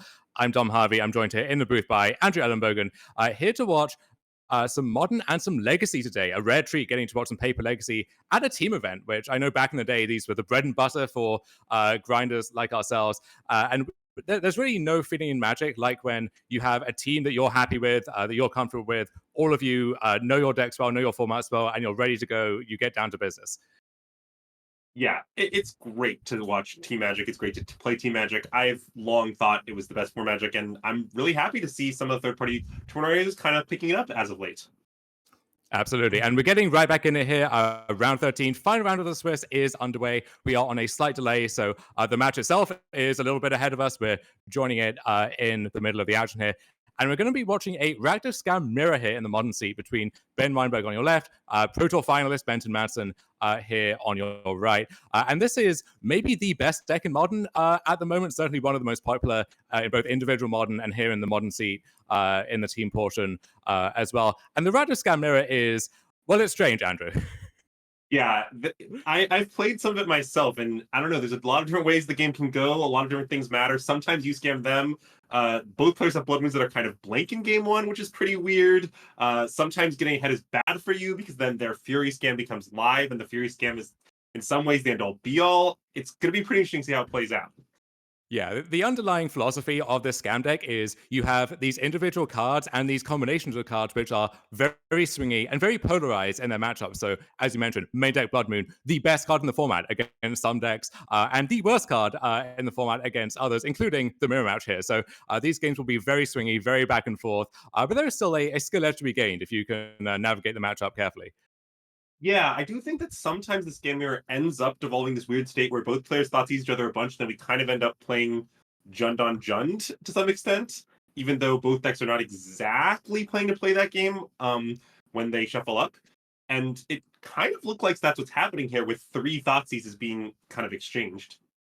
Yeah, I think the level one understanding that you need for this deck is not really a classic mid-range deck. It's more of this kind of weird proactive combo deck. And then the level two is, well, sometimes you can't do that, and it does get into this scrappy mid-range fight, and you have to be good at playing that kind of classic Magic as well. Agreed. I also want to say here just really quickly that Ben Weinberg is certainly no slouch either, as far as this matchup goes. A long-time grinder, long-time player with a pretty substantial list of accomplishments, I believe. Oh, absolutely. If you remember the SCG tour days, you would often see Ben on camera because he was at the top tables doing very well. I think ninth at one of the recent American regional championships, playing Mono Green Devotion in Pioneer. Here in the modern seat for his team, it looks like Marshall Arthur's there in the background with what I'm sure will be a beautifully foiled out deck in whatever his format of choice is. Yeah, very much agreed. But anyway, neither player really able to set a threat in this particular game, just more resources being exchanged as we get into the mid-game here. Yeah, Orcish Bowmasters you're seeing there, one of the big pickups for this deck from the Lord of the Rings set that really has helped to elevate it in the format at large. I wouldn't say this is a Bowmasters matchup necessarily. It does line up well against a card like Seasoned Pyromancer, which has lost some ground as a result. But you're not going to be punishing your opponents in a big way with that card here. It's going to be just, well, I have a 1-1 and I have another 1-1 and we're getting to work. Agreed. And wait, I think something really interesting just happened there. Ben Weinberg had 2 mana up at the end of Benton's turn, and I think cast nothing off it, if I'm not mistaken, which is a real sign of weakness here. There's not that many cards that can be in his hand, given that he did that. Yeah, well, we're going to see 2 of those cards here. Fury taking down that one, and that one, and that one, cleaning Benton Madsen's entire board up, leaving Ben Weinberg when the dust settles with that Ragavan. And you see an interesting choice that comes up here in the matchup where Benton attacked with both of his 1/1s. You always are somewhat tempted to leave one of those back just in case there's a Ragavan trying to be dashed, but then you want to be applying pressure at the same time. So a real question there about how cautious you want to be. Yeah, although Benton might have been scared of a Bowmaster from Ben Weinberg. If he leaves back 1 token, then Ben Weinberg Bowmasters it. What is he really accomplishing? Obviously, with 2 mana up, it sort of feels like Ben might have had a Bowmasters there. Although, obviously, so I sort of feel like you're pricing leaving back multiple things or no things, if that makes sense. Yeah, and that's a dynamic you're going to see a lot in the Legacy scene, but also here in Modern too, is you always want to be the person with the second Bowmaster. So you can shoot their Bowmaster down, have the one that survives. And so there's some incentive to maneuver the game to a point where you bait out their Bowmasters and get to respond with your own. Yeah, definitely agreed. But in the meantime, Ben is continuing to kind of make progress, just hitting with this Ragavon over and over. Hasn't really gotten any spells off it yet, but two at a time, getting some treasures. Can't really complain about the situation. Making a potential Fury a much better top deck. Yeah, and Ragavan always especially interesting in these mirrors where your opponent's deck is kind of the same as your deck, and you know you'll be able to cast whatever you hit off it for the most part. No colored mana mismatch there. And Ragavan, one of these very swingy cards, right? Where an uncontested Ragavan can run away with the game by itself, and then sometimes a Ragavan, it's a dead draw on turn 5, or it runs into 1/3 of an Orcish Bowmasters or something and looks pretty embarrassing. Yeah, I honestly think Ragavon has been kind of one of the big losers of the Modern Horizons, or sorry, of the Lord of the Rings set, the Retro Modern Lord of the Rings set, because look, the One Ring and Bowmasters both kind of don't fit that nicely into Ragavon decks and are pretty good against Ragavon, respectively. So, yeah, but obviously, still 4 have been maybe the best deck in the format. Can't complain too much. Absolutely. So you're seeing one Darthy Voidwalker there on Ben's side, reading the one in Benton's graveyard. I guess one perk of the mirrors, you get to read your opponent's cards just to double check your own. And Benton going to go with having 3 mana here for putting us to the test right away here. Is that a Fable, maybe? Is that a some sort of flip card proxy? I'm not sure. Well, we'll bring up the deck list and enlighten ourselves on that, and then you as well. Oh, that is a Blood Moon. Okay, so but Blood Moon, not a card intended for this matchup, but you can weirdly get color screwed by your own Blood Moon sometimes if you have cards like Darthy Voidwalker or Grief, not able to fetch out second Swamp. Ben has as many treasures as he needs, and now also the second Swamp as well. So that Blood Moon officially dead from Benton's side. And Ben going to follow up with Seasoned Pyromancer here, refueling his own hand. We now have multiple lethal threats aboard going wide for Ben. So Ben in a commanding position, but again, would only take a top deck Fury and then a good draw step after that to swing things back Benton's way. So Ben going to be up a game here, and we'll take a look at what these players have to offer for the sideboard here. This is a matchup where you think about the scam deck against like a big mana deck, you want your Blood Moons. Against a Cascade deck, you want your Chalice of the Void, stuff like that. There's not really a card that's intended for the mirror. And even though that is a matchup you have to be able to win these days, I'm not sure what cards you would even bring with that in mind. Yeah, so it looks like both of these players have opted for some number of Shieldreds in the board, which I assume are targeted this matchup. Certainly not only for the mirror, but among their matches that are better. Obviously, Shieldred outsizes most of the creatures in the scam mirror. If it comes down, it'll start draining your opponent even if without attacking, which can be nice since Fury is obviously can block it profitably. So I imagine those will come in. Any Fables players come in, I also suspect will be part of it. I think the harder question will be sort of making space because beyond the obvious 2 Blood Moon, there aren't that many clear cuts. Maybe some of the scam elements, but I think those are pretty good in general. I don't know if you have deep thoughts on what they might side out beyond Blood Moon itself. Yeah, so I think a lot of players will have a Leyline of the Void, which is a card that if you have it, will come in the matchup, mainly to target those scam sequences. And if that's the case, if you know your opponent has a bunch of Leylines, there's some temptation to move away from those, Shave of Feign Death or an Undying Malice here and there. But you have so many of those, you can't really move away from those altogether. So some amount of that will be in the deck no matter what. And so that's going to lead to yet another very feast or famine kind of play pattern where your opponent has a leyline and these cards do literally nothing. Hopefully you can discard those to a Fable or a Pyromancer at some point, or you get to do the Grief Scam or the Fury Scam and get yourself far ahead. Yeah, that's definitely fair. Although looking at these deck lists, it looks like neither of these players has chosen to bring Leyline of the Void today. So I think that we won't be seeing any of that on this particular scam mirror. Yeah, Ben's going to lead off with a Thoughtseize taking Orcish Bowmasters. Interesting choice there, maybe signifying that he has a Ragavan or something to follow up, or just that is one of the more flexible threats that you can't deal with a single removal spell. Yeah, and Ben there I think had a grip containing Fatal Push, Grief, a couple of lands. I didn't get a great look at it, but pretty decent hand there. And there is the Ragavan as a follow-up for Benton Manson. And it's tough to know what a good hand really looks like in the mirror, right? Because both decks are so interactive that whatever you have, the first wave is almost certainly going to be dealt with. And so you almost would prefer the top of your deck to be good around turn 4, turn 5, as opposed to having something appealing in your opener. Yeah, that's definitely agreed. This is a matchup where kind of the best card you can have is to have your kind of curve on top of your deck, right? Like have a hand of a bunch of lands, draw Ragavan on 1, a Bowmasters on 2, and a Fable on 3, or what have you. And it's interesting here that Benton didn't dash that Ragavan. I wonder what that implies about his hand. For example, does he presumably he knows about some sort of push or something, but he could still dash it to force the action on the push on his previous turn.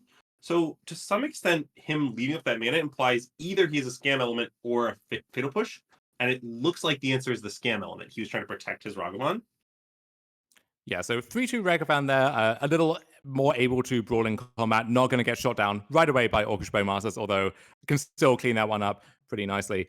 So I think in this matchup, you don't really wait around on the scam elements. You just find the best spot to use those profitably. So you're not going to wait around for a Grief or a Fury or something. Just buying back your Ragavan is a fine use for that card. Yeah, definitely. And I mean, I think you're absolutely right. I think 3-2 Ragavans are often pretty formidable. Also makes them a little harder to take down with a Fury, harder to kind of get got by what is maybe one of the better cards in the scam mirror. A useless Terminate flipped off Benesek for Benton Manson there. And the treasure tokens from Ragavan, this is a matchup where your deck is designed to play off a very low land count, but these games go so long that you will potentially be at risk of flooding out, and also the game will get to the stage where you're hardcasting your Grease and your Furies. If you have a card like Shieldred or the One Ring I've seen as well in some of these sideboards, then you will have time to cast that, and the treasures go a long way there. Yeah, maybe even something like Croxa might come in for this matchup. I'm not 100% sure. But I do see a couple of copies of that card between the two decks. Yeah, Croxa has the virtue of what you might call good colors in the sense of it pitches to Grief and it pitches to Fury. Not both at once, but you see where I'm going with this. But then also, it is a card which, in a 7 or 8 turn game, you will get to escape that, and it will trade off with a bunch of your opponent's cards. And also, it does pair weirdly with your Feign Death effect sometimes, where you Croxa, you bring it back, just make them discard 2 cards, and that could be a fine line as well. Very much agreed. And Ben here looks like he's holding a hand of 3 kill spells and a scam element, if I'm not mistaken. So it appears that Ben kind of can't really pick this hand apart in any meaningful way, but we'll obviously just take the clean 2 for 1, nothing to complain about. Yeah, this is what we meant, where if Benton had a good card, Ben would just take it. But instead, Benton has 3 of a medium card, loses one of those, gets to use another copy of that on the Grief, and just continue trucking along with the Ragavan. Yeah. An interesting choice Ben has here is whether to expend the Fatal Push or the Terminate. The idea being that, well, he's not necessarily guaranteed Revolt forever on the Fatal Push, and the Fatal Push can't be pitched to a potential Fury. That is, not being read is one of the downsides of Push. So maybe he should choose to hold the Terminate, but on the other hand, it could, in theory, prevent him from double spelling, because he does only have those 4 lands, and if he, say, flips something on top of the deck, draws a spell, could end up in a spot where he doesn't have removal up because he chooses to expend the push over the Terminate. So kind of a small, interesting decision here. Notably, Fatal Push could also not kill an opposing Fury if that was Ben's response to this. So I think you want to keep the more flexible one in terms of both what it can target and what it can pitch to. No, that's a good point. Hitting Fury, I mean, again, I think Fury is one of the best cards in this mirror. Obviously, it does require 5 mana to cast, but once you get there, it dominates the board. 2 points your opponent, kind of does everything you want. But it looks like the Ragavan has flipped a Bowmaster here, which is a pretty big swing. Every time Ragavan draws a card, I just think it's so brutal. Partially because the scam matchup trades so many resources back and forth that the swing of gaining +1 resource is larger than it would usually be. Exactly. And you can imagine how good a Fury would be from Ben Weinberg's side here. And this is a good rule of thumb in these Fury mirrors is a lot of the time the game will come down to who has the last Fury standing. You play a Fury and speed my stuff up. I then play my own Fury, kill your Fury, and now have this big threat. left flying around. The feign death effects make that a little bit more complicated in the mirror here, especially so.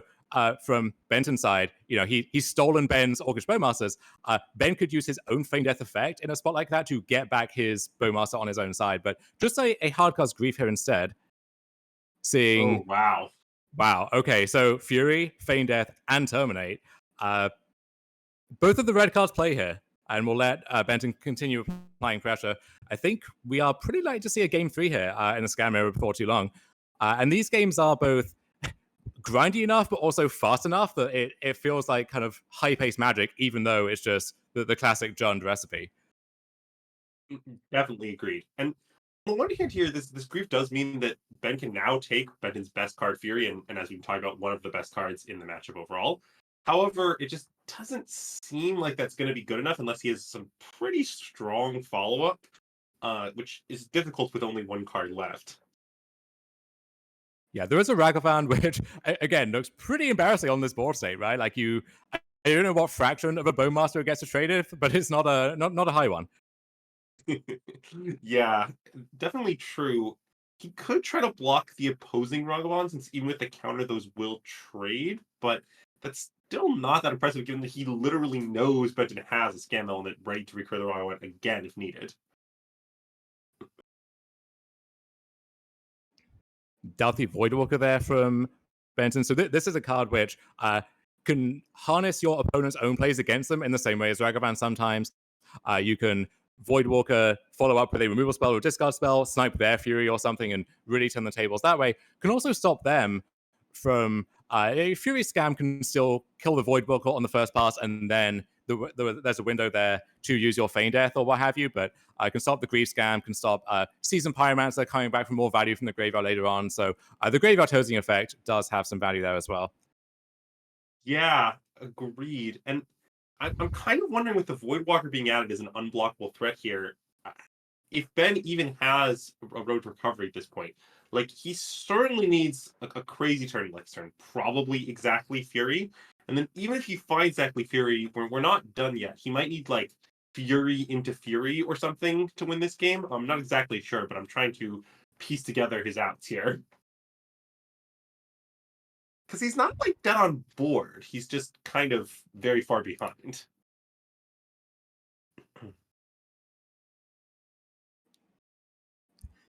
Benton shuffling around his creatures behind his lands, which I know is a very controversial choice. Not one that I think is officially supported by the tournament rules anymore, but Benton likes to play by the beat of his own drum. Yeah, certainly not someone afraid of controversy, as anyone who has been aware of the drama around his recent article knows. But really leading into that identity here with the lands in front. Benton's in his zone. I am sure has chugged down a solid Ethiopian coffee this morning. We're ready to win another tournament or get second, I suppose.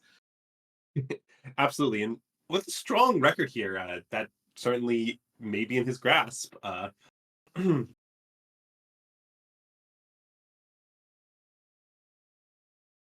wow! We do see, we do see one of the interesting choices you get to make as a Scam deck builder is, what do you want your 20th land to be?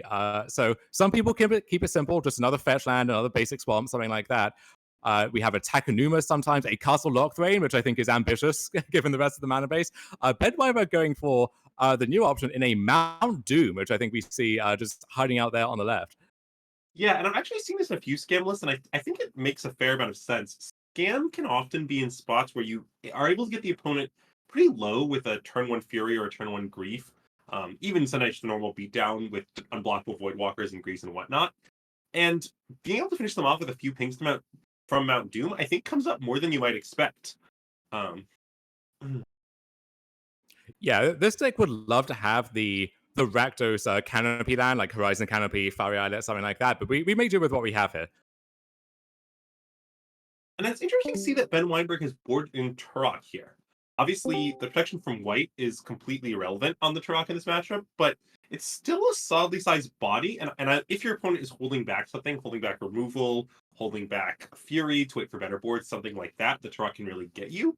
I'm not totally sure if I would board that in or not, just because it is going to be awkward a fair amount of the time, and mostly because the opponent's Hellbent, it doesn't really do anything. But Yeah. It's not a matchup that it's for, right? Like you want that for the 4-color decks and the control decks, and maybe where the protection from white comes up. But it's a kind of thing where you have a bunch of cards you want to take out, and then you're scrolling through your sideboard and you see it and you think, hey, this is a grindy matchup, right? What's the worst that could go? What's the worst that could happen? yeah, I mean, I definitely not saying Ben shouldn't have boarded in. More just like it's sort of a middling card he has access to. Not one of his bangers from the sideboard, just an acceptable substitute. And I kind of wonder if seeing that might mean that Ben Weinberg has taken out Thoughtseize in some number, just because he has to make room somehow. Yeah, this is the age-old black mid-range mirror question for Modern, right? Is it used to be the John players in the know would take out their thought seizers in the games because you would trade off resources so quickly that when you eventually drew one in the mid game, that would be a dead draw. You wanted all your draws to be live. I don't know how good that heuristic ever actually was, but I think these days when all the cards are so high impact, you accept that, yeah, I'll draw a dead Thoughtseize sometimes, but I really need to take that Fury or that Shieldred or whatever it is, and therefore that's worth the trade-off of giving myself a dead card sometimes. Yeah, I definitely agree with you. I'm mostly a pro Thoughtseize player these days in these mid-range mirrors. I do think that the old Reed Duke cut all your Thoughtseizes approach is a bit dated. However, I just am trying to think about the implications of Ben having that card, like how he made room, what he took out, and it just seems like Thoughtseize is one place he might have shaved. Obviously, I don't know for a fact that he did or did not do that. I'm just kind of speculating as the implications. Yeah, if you're not cutting that, then you've got to cut something else, right? And so that leads to its own questions here. So we see, okay, so Bowmaster shooting down the Grief, finishing that one off, and you see the awkward lineup of Seasoned Pyromancer against Orcish Bowmaster in the mirror, where you still get to cycle through a few cards, and it's kind of a trade still, so it's not the worst thing in the world, but still a very awkward punish for what used to be one of the most reliable cards in the matchup. Yeah, definitely. It's kind of funny how literally every card with text draw a card on it. It's basically gotten worse in Modern as a result of the absolute dominance from Bowmasters. And it turns out that maybe the other best card in the set, or best card in the format, depending on who you ask, is a new card that draws you a lot of cards, Andrew. So Bowmaster benefiting from that as well. Yeah, Lord of the Rings as a set has kind of had this weird self-reinforcing effect on Modern, where the two best cards, that is Bowmasters and the One Ring, well, since Bowmasters is good against the One Ring, the fact that the ring is so good makes Bowmasters even better. So there's this weird dynamic where now them are better than they otherwise would be, kind of as a second order effect. Yeah, Voidwalker getting sacrificed now. Benton is going to get Seasoned Pyromancer, safe from no Bowmaster on the other side. So you're going to see that card at its best here. And Fury as well as a follow-up from Benton. Wow. So you see what I talk about with the swings here. Benton now has a lethal board. Ben does have a Fable, so can cycle through some cards, maybe try and fight back with his own Fury here, which would put him, I think, back in the lead, barring any kind of Feign Death effect. But looks like maybe a tough choice over what and how many cards to discard. Well, okay, I think what Ben's thinking here is he basically needs a Fury to get out of this. I don't really think anything else will do. And kind of the question is, okay, so given that he needs Fury, is he supposed to discard both cards, even given that it will lead to two Bowmaster triggers? Or is he supposed to hope that Fury's like exactly the top card? Does he need to be even greedier? I think is the question at hand. But it looks like he's not found the Fury, and we are off to a game 3. Absolutely. You mentioned earlier that Lord of the Rings, it's not Modern Horizons, but it's kind of not Modern Horizons either. I think they took care to say this is not going to be Modern Horizons 3, and that's certainly true in terms of depth, right? You don't have the deep bench that Modern Horizons 1, Modern Horizons 2 had, but I would say the top 3 or 4 cards from Lord of the Rings certainly on that level and tries to move alongside the top cards from any other set that we've seen in recent memory. Very much agreed, but it looks like we're going to go to the Legacy seat now to kind of check in on that match while we wait for a game 3 of the Modern seat. Yes, and what a treat to come in on here. Marshall Arthurs with a beautifully blinged out Jeskai deck here, rolling dice for Comet Stellar Pup. Are you familiar with this one, Andrew? Yeah, I am. So this is the unhinged, or sorry, whatever the most recent unset is, Planeswalker. It is deeply unhinged, yes. Yeah, and I know that this is one of the cards that isn't on MTGO, which is actually pretty interesting because it means that if these players are, grinding those leagues or those challenges or what have you, they might not have experience playing against the card. And I'm sort of wondering if that gives Marshall any sort of edge as compared to the other options. Certainly, it may or may not have been a factor decision, but just an interesting note. Yeah, there is quite a long list of cards that are absent from Magic Online. I think some of them scheduled to trickle in towards the end of this year, but for now, Paper Legacy and Online Legacy can look quite different, and that list spans the entire range of archetypes. So there's no absolute game changer there, where the format's just not the same without it. But the format just does feel a little bit different, and you notice that when you play in Paper there. So Drew Cobus dredging and casting life from the loam here can reassemble the parts of his Dark Dex combo, get some other value there out of the bargain as well. Yeah, I mean, Drew's kind of got to get something going here just because he's, I don't know, getting beaten down in a pretty quick fashion here. And I imagine that one of the reasons he's going for the start depth line here is, well, a 2020 flying blocker is something he kind of needs. Yeah, and the one 2020 attacker can win the game in one swing by itself. We do see, though, a pair of flying attackers and or blockers from Martial Arthurs, and the first Sajiri step on the board there from Drew Cobus. We'll see if he has a second one that could let him swing through those if need be. But Arthur's looking to be in a good spot here in this game one. On the back of Comet Stellar Pup, which, if you haven't seen that one in action before, it's quite a treat, and you get to officially roll dice within a game of Magic, which is not a common experience. Yeah, I mean, you do love to see Magic coming down to die rolls, kind of in all formats. But people accuse Pioneer of being too die roll dependent, but we're about to see who the real die dependent format is. Yeah, be careful what you wish for, I suppose. So wait, let's see how this goes. We've got a 1 there, so we'll be getting some squirrel tokens. Is that correct? We get tokens. I'm not sure myself. Yeah, they are squirrels. Okay. We get some hasty squirrels. And then the other options are if you hit a 3, you can buy back a card with mana value 2 or less from your graveyard to your hand. If it's 4 or 5, then Comet deals damage equal to its loyalty counters to a creature or player. And then you adjust its loyalty. And then you also have an option to re-roll as well. If you hit a 6, well, you just go again. There's guaranteed to be something strange happening with Comet. You just don't know what it is when you sign up for it.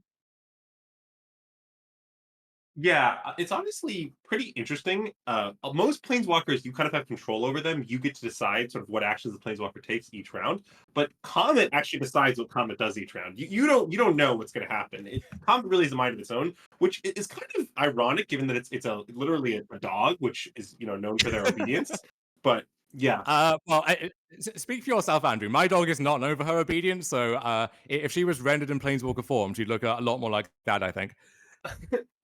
All right, but we're going to go back to see the game 3 of the modern match now, and Ben Weinberg leading off with a turn 1 Ragavan. One of the better starts in this deck. Obviously not quite as strong as a Grief plus Recursion, but can't complain. Yeah, and Ragavan on the play, so much stronger than Ragavan on the draw, and no news there, right? But especially in the face of Orcish Bowmasters, could maybe get an attack in before it falls to its death. Turns out Lightning Bolt will just accelerate that process, so no swing there from the Ragavan, but maybe the coast a little bit clearer for Doughty Voidwalker or whatever the next follow-up threat is. Yeah, I know that in some matchups, players are these days cutting Ragavan on the draw much more so than they used to because of the existence of Bowmasters. I kind of doubt the Scammer would be one of them. I suspect both players have their full complements here, but it just goes to show how big a delta that card is, play versus draw. Yeah, Ragavan's main role in this matchup sometimes is it's a red card for Fury, or it's just a card to pitch to your Fable or your Season Pyromancer. So that's one of the interesting decisions right out of the gate is, do I play my Ragavan, or do I just expect that I'm going to need some blank piece of cardboard, a rectangle, if you will, at some point in the future? Yeah, and honestly, I think this is kind of one of the reasons why Scam as a deck works as well as it does. It's just one of the best decks, kind of in the history of Magic, at turning arbitrary cardboard into meaningful resources. Just between Fable, Pyromancer, Fury, Grief, the deck can almost always utilize a card, even if it does absolutely nothing on the current board state. And that really makes cards that are sometimes great, sometimes bad, such as Ragavan, much more appealing. Exactly. If this isn't one of the Blood Moon matchups, well, you just pitch it to Fury, and now this is a Blood Moon matchup because it found a job to do.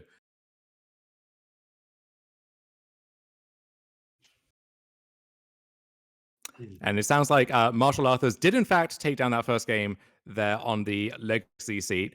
So we'll see how Game 3 concludes here in Modern between Ben Weinberg and Benton Madsen. And the Pioneer Sleeps, no slouches for these teams either. So two of the more competitive teams in the tournament are both very much live for top 8 here. Top 12, excuse me. Yeah, and it appears that Ben Weinberg has kind of won this Bowmaster fight here. The last Bowmaster stands tall, with as a result him also having the larger kind of army token because he's played 2 Bowmasters, Ben's 1. Yes.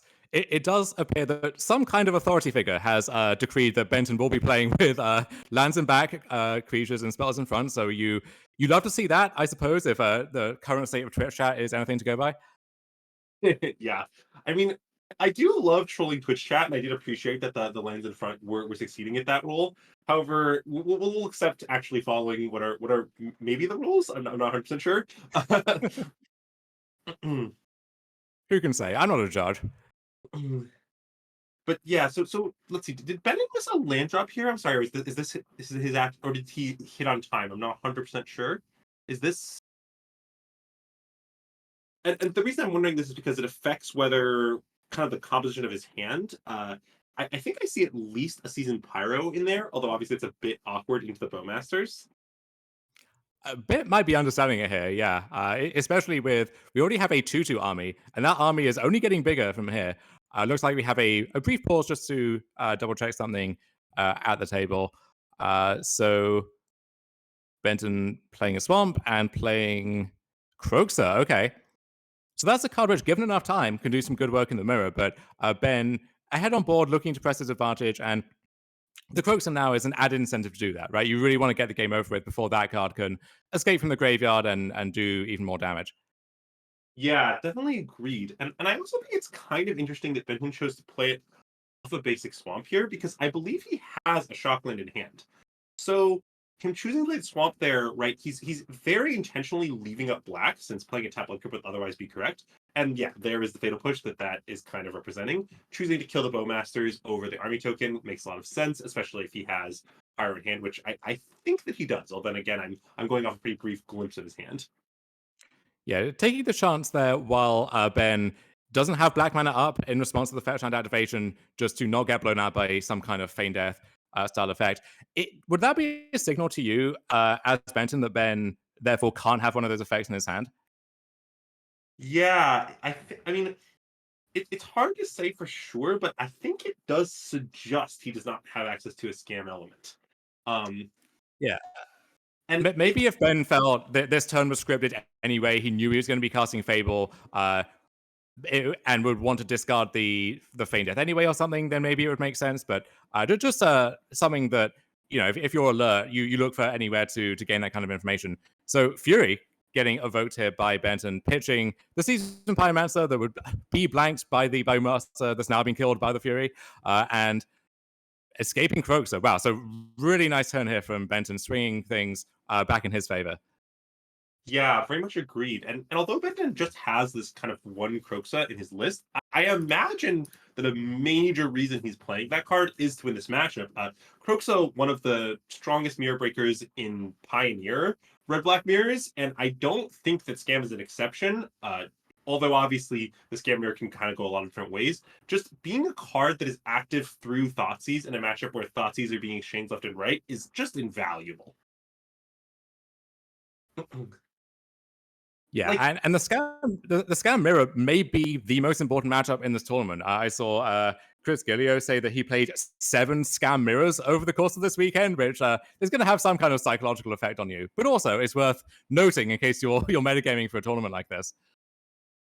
yeah, and I think that makes a lot of sense because Scam is both one of the best decks, maybe the best deck in Modern, and also I think not that challenging to play reasonably, if that makes sense. But there's certain decks that I feel like the kind of average person showing up to a tournament would just never pick. I just don't see people but this deck just is not one of them. I think it's both very strong and fairly accessible, and that combination is just going to mean it's everywhere.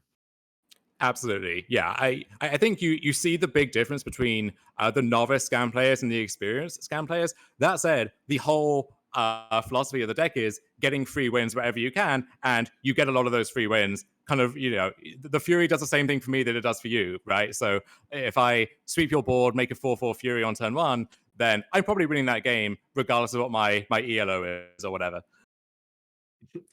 Yeah, I'm with you, and I'm not trying to say that there's not nuance to this deck. There certainly is, and I think most Magic players, I think, have a tendency to underrate how hard even decks that are above average easiness are. If that makes sense, Magic's an incredibly difficult game. However, I just kind of noting that when the best deck overlaps the deck that's perceived rightly or wrongly as accessible, it tends to mean it's everywhere. Yes. And we see a handshake, multiple handshakes, hands going back and forth, disembodied hands coming across in our camera here. So maybe one of the matches, not this one, has concluded, but this one may be on the verge of concluding as well. Yeah, it does seem like Ben has got Ben has a pretty commanding lead here, although Benton is fighting his way back, and eventually that Croxa will come back for another round, which is probably backbreaking if it ever happens. Yeah, it looks like Ben was able to terminate the Croxa, and there's a Nile Spellbomb there that's going to forestall any second attempt there. So even after that amazing turn from Benton, I think Ben probably still in the driver's seat here. Now we see Grief post-combat, taking one of the several relatively useless Feign Death effects there. And Fable Grief is going to lock. It has potential to lock Benton out of the game here if he doesn't get something going quickly. Since the Grief can be copied at instant speed, it means that Benton will never be able to draw any sorcery ever again. So there'll be no Fury comeback. There'll be no Pyro into something comeback. Kind of Benton's only out at that point will be to find specifically in speed removal, which there just isn't all that much of in the Scam deck. Yeah, Ben has his own Grief here. And the Grief going to get pushed in response of the treasure, it looks like. But maybe Ben, like, he knows about the Undying Malice, right? So I guess I would force his hand on the Nile Spellbomb. Maybe not even. Yeah, so just going to let this happen instead. Yep, getting Revolt first. Good. Okay, and so then, and that's gonna draw the scoop, which I think is pretty reasonable. I don't think Ben had much in the way of outs from that game state. The Grief in the draw step thing is pretty savage, and even beyond that, Ben could also just hit for 8, put Ben down to 2, and not even a Fury can clean up that board from that point, which is pretty problematic. Yeah, so that's a Scam Mirror for you in a nutshell. Would not be surprised to see more of that as we head into our elimination rounds here. For now, though, with the conclusion of that match, we're going to cut you back to the booth very quickly. And so, with that being the last round of splits, I imagine we're going to have a little bit of a pause as the top cut is announced and they get ready. And we'll bring you more Magic as soon as we have that. We are on a little bit of a delay, so hopefully we can speed that along a little bit and kind of catch up with reality, if you will. But we're going to see if we can bring you Game 3 of Legacy, actually. Anurag saying may be able to whistle that one up for us. I mean, certainly, if that's possible, would love to watch that, some more high-quality Magic. But in the meantime, I'm just kind of idly observing the standings of the tournament going into this round, which there's kind of a lot of big names towards the top of the standings here. You see Patrick Wu, noted Azuri's Lotus Field aficionado, his team at a 10-2 record. You see Jerry Thompson's team, Corey Baumeister, a lot of strong names at the top of the standings here. But anyway, let's get into the action with the Legacy match, Game 3. Yeah, so Drew Kobus leading on Thoughtseas here out of the Abzan Depth deck. Depths, the green-white Depths core has been a staple of Legacy for a while, a personal favorite of my own. You haven't seen the Black Splash too much previously, but Orcish Bowmaster is actually a big reason to embrace a bigger splash like that for the first time. And then with that, you get Sideboard Thoughtseas and also a copy of Grist as well if you're green something in the toolbox. So this is a full-on Abzan Depth deck at this point and not just, green-white with one sideboard card or something. Yeah, and it appears that he's done a pretty good job of stripping Marshall's hand. It looks like Marshall has just 2 lands left. Is that correct? Yeah. So the follow-up Elvish Reclaimer got Force of Will. So now Marshall on 2 lands and 2 cards, and those are 2 lands as well. Blood Moon off. Jesus. Blood Moon just Wow. jumping off the top of the deck there for Marshall Arthurs. Drew now unable to cast spells until Mox Diamond makes an appearance here. Well, and I mean, not only that, even if he finds the Mox Diamond and kind of gets his deck online again, that Blood Moon will also mean he's going to be unable to Depths combo until he handles it as well. Although, there's always a chance of the weird interaction where, like, if you play a Depths into the Blood Moon, then remove the Blood Moon, you actually get a 20/20. Yes, because the Dark Depth, when it's coming in, will not have its abilities, will not have counters, and so once the Blood Moon goes away, the Dark Depth regains its abilities, looks at itself in the mirror, realizes, hey, I have no counters, and just pops out a Marit Lage. So here is Orcish Bowmasters, which is a Clock of Swords, and Shark Typhoon going to get cycled in response to not get another amass and damage trigger there. So 2/2 Shark from Marshall, and Bowmaster and his army there from Drew. Yeah, and this is a pretty interesting game state. Just like, obviously, Drew is pretty hampered by the Blood Moon, but Marshall doesn't have really all that much going, and it wouldn't take that much in the way of value for Drew to kind of just play through this, defeat the Shark. Wait, I'm sorry. Yeah. Did the Bowmasters die? What's going on here? Oh, it's forced. Is that correct? Oh, so did Marshall So I think cycle Marshall into... Wow, okay. Yeah. Top of his deck being very kind to him here. Well, it's interesting. I mean, it is Force kind to him. I mean, exchanging 2 cards for Bowmaster, obviously fine, nice to unlock his cantrip and stuff. But is that an exchange he's excited to make, or just an exchange he's like willing to make in some sense, right? What he's really looking for here is some source of recursive advantage, I imagine, something like a Planeswalker, because to kind of exploit all the time that he's bought. Yeah, I think if that Mox Diamond hadn't showed up, Marshall would be quite happy to just make any exchange like that. Now there is some pressure to apply pressure, get the game over with, or at least cement your lead while you can before Drew draws something like a Green Sun Zenith for some card that could get him back in the game instead. Marshall top decks Narset Powder Veils and now has his pick of 4 different spells here. Going to go with Marshall Otherworldly Light, which can be cast for X=0 and take out that Mox Diamond and really set Drew back to just not being able to participate in this game at this point. Yeah, I mean, this is absolutely savage. Yeah, crop rotation here, though. Sacrificing this could find a basic to at least offer some kind of counterplay under the Blood Moon again.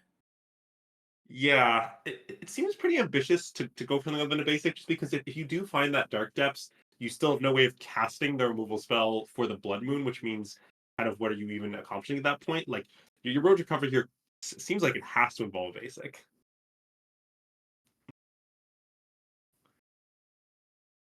And I imagine that this March in Marshall's deck was targeted substantially at Urza's Saga, as far as like why it's in his 75 to start with, but certainly not unhappy to kill a Mox Diamond here. I mean, that's a clean 2-for-1. Yeah, Urza's Saga, one of the best cards in Legacy against this style of blue control deck, especially if you don't have your own Wastelands or cards like that. And so March, and I think Blood Moon to some extent, are both chosen with Saga in mind. Yeah. So, okay. Now Drew has found the basic forest. He's under some pressure from this Narset, this Shark, and this Moon. What is getting out of this look like for him? Marshall's still on pretty low resources. Probably doesn't have another counter loaded up. Any thoughts on how Drew kind of gets out of this situation?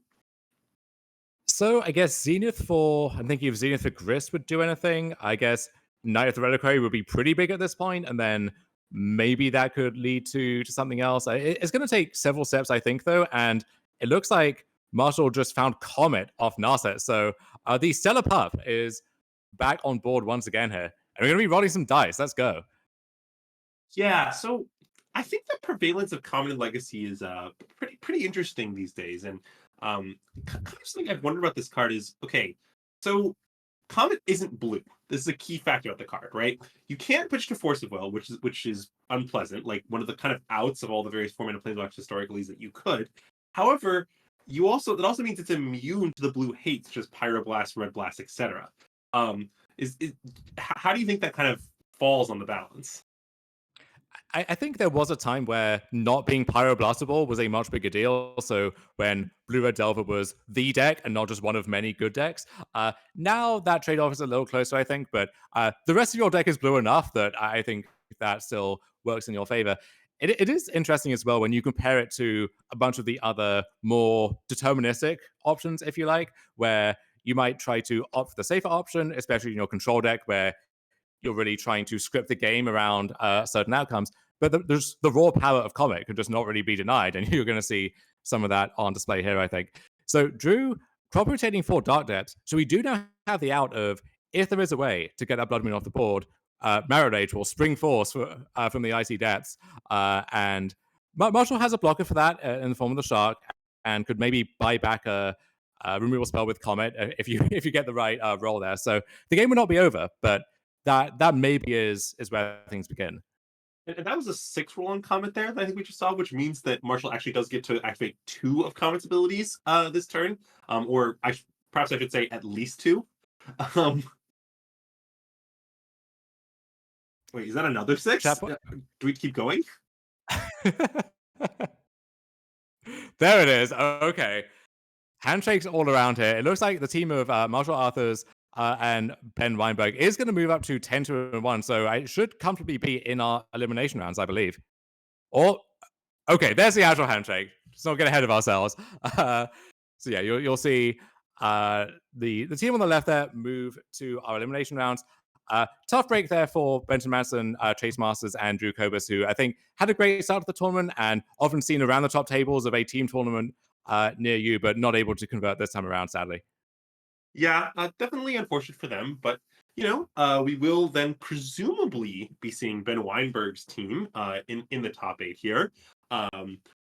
Great for us in the sense that, I don't know, I think we will be seeing more scam, higher potential for kind of more scam mirrors up there, which I greatly enjoy watching, although I can't speak for anyone else.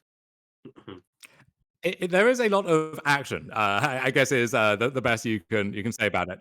We're going to cut you back to Anurag live from the floor for a second there, so we'll be back with you before too long. Stay tuned.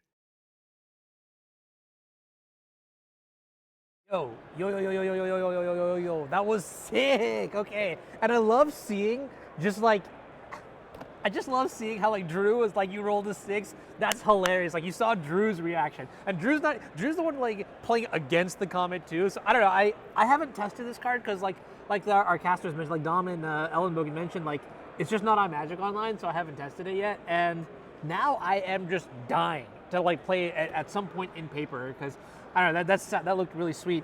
Listen, friends, we got a little bit of stuff to go over, so I want to first thank some of our sponsors, but before I do that, I want to give you an update on where we are right now. We are 9 minutes over in the round. Looks like Corey's team is still playing for a potential win-in against Jerry Thompson's team. So we have 9 rounds left. 9 minutes in the round. After that, they'll have to take some photos and things like that, and after that, immediately, we're good to go into the top 6, pending that all the players are okay with being on the stream. So the way Star City Games coverage works with I'm not officially, hired or affiliated or whatever with Star City Games. I am just a fan of Magic, much like yourself, here, hanging out, putting on some games, having a good time with everybody, right? We're all just like sort of crowdsourcing our way to watch some of the highest stake Magics in just, the States. Cool. So with that in mind, the rules, as you've noticed, like I've been switching players and things every like 2 rounds or so about for the most part. Similarly, there are rules for how we can stream the top 6. Top 6, not top 8, not top 12, not top 16, not whatever. Everybody in the top 6 must agree to coverage. So if even one person is like, hey, I don't want to be on coverage, sorry guys, I'll have to wrap up. That being said, I have high hopes. It has not happened yet. And that being said, too, let's thank some of our sponsors here. So first of all, I do want to give a shout out to a couple of our sponsors. We've got CoolStuffInc.com. Use code TOPDECK to get 5% off of your order. They've got so much stuff. They've got cards, they've got playmats, they've got accessories, they've got board games, they've got articles, they've got written content, all that sort of stuff, right? So code TOPDECK gets you 5% off your entire order. And the kickback goes to help support Team Top Deck Studios. So if you are in the market for something and you are looking for ways to get the most bang out of your buck, please understand that, buying through these promo codes and everything does literally support these type of paper coverage broadcasts. Similarly, thank you to Dragon Shield for sponsoring the stream. I got some custom sleeves that I'm about to make with the custom sleeve crafter, and I might give some away, and it's gonna be so sweet when you guys see them finally. I think I made one like a couple of years ago, and I've just been waiting for the moment where I could just bulk order a couple of them. So that is fantastic. And then finally, ApexGaming.gg is where you can go to find out more about Apex Gaming's upcoming destination. Ooh. RCQ, it's modern, it's a 5K. There's also Pauper Pioneer, there's Pauper? Wait, how did I miss that? There's Pauper Pioneer, Legacy, Draft, Command Zone. There's literally everything here, right? These guys are busting their ass to get you some sweet events to play in, and they also have coverage of their own stuff. So please show them some love. That's all I can ask. If you can check them out on Twitter, I would much appreciate it. They are helping bring this coverage to you as well. So it just makes sense that we all sort of share the love, spread the love, do what we can. In fact, I have an ad for them, and I'm going to go ahead and play that now.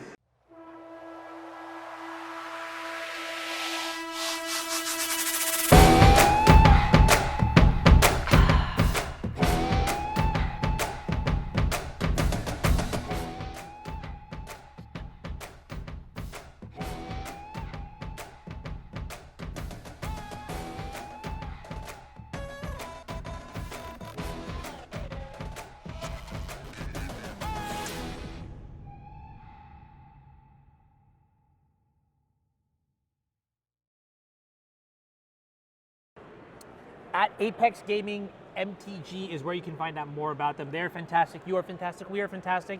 Now I need to figure out what we're going to do for the top 8 or the top 6. I also, I've been trying. I got some cool things that I want to test out for the top 6 too. And I'm gonna go talk to the casters about this. I also gotta open up Photoshop. I'm gonna open up Photoshop right now in front of you so that if my computer crashes, it's just not me doing some goofy. Well, I guess technically opening Photoshop and it crashing my computer would be the source of the problem here. So let's see. I wanted to take a break. Cool. All right. We'll see y'all in just a second, and I will try to keep you updated with how things are going. It looks like we're still in time as there's still one more match in progress, and after that it'll take maybe 10 to 15 minutes. So it'll be a little bit of you, a little bit of me, and maybe we can fill in some time with Dom and Andrew as well. See you guys in just a sec. We'll be right back, okay?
All right, welcome back, everybody. So we have finally concluded the Swiss portion of today's event. Now, hold up, I'm gonna open up this browser. I'm gonna just go ahead and read it out, and then I'm gonna put up what I think is, I don't actually have the bracket in front of me, so I'm kind of like hypothesizing here, but let's see what we got going on now. So in 6th place, we have Team Tuchek, Demir, Death Shadow, and actually this is, I guess it's all closed deck list, so I probably shouldn't go over everything. We've seen Team Tuchek, Jerry Thompson's team in 5th place. We've seen Ray Tan's team also before with John Hada on Rakdos Painter. They are in 4th place. Ben Weinberg's team in 3rd place. Patrick Wu's team in 2nd place. And in 1st place, we have Team Baumeister, which is incredible. So it's funny, I don't know, you probably already know this at this point if you've been watching Corey stream at all, but actually, fun fact, round 1 yesterday, Corey Baumeister and his brother, Brad Nelson, they didn't have a 3rd teammate show up to round 1. Noah actually had like Noah Walker, like the Delver legend. One of the few people I'm actually like very afraid to play against.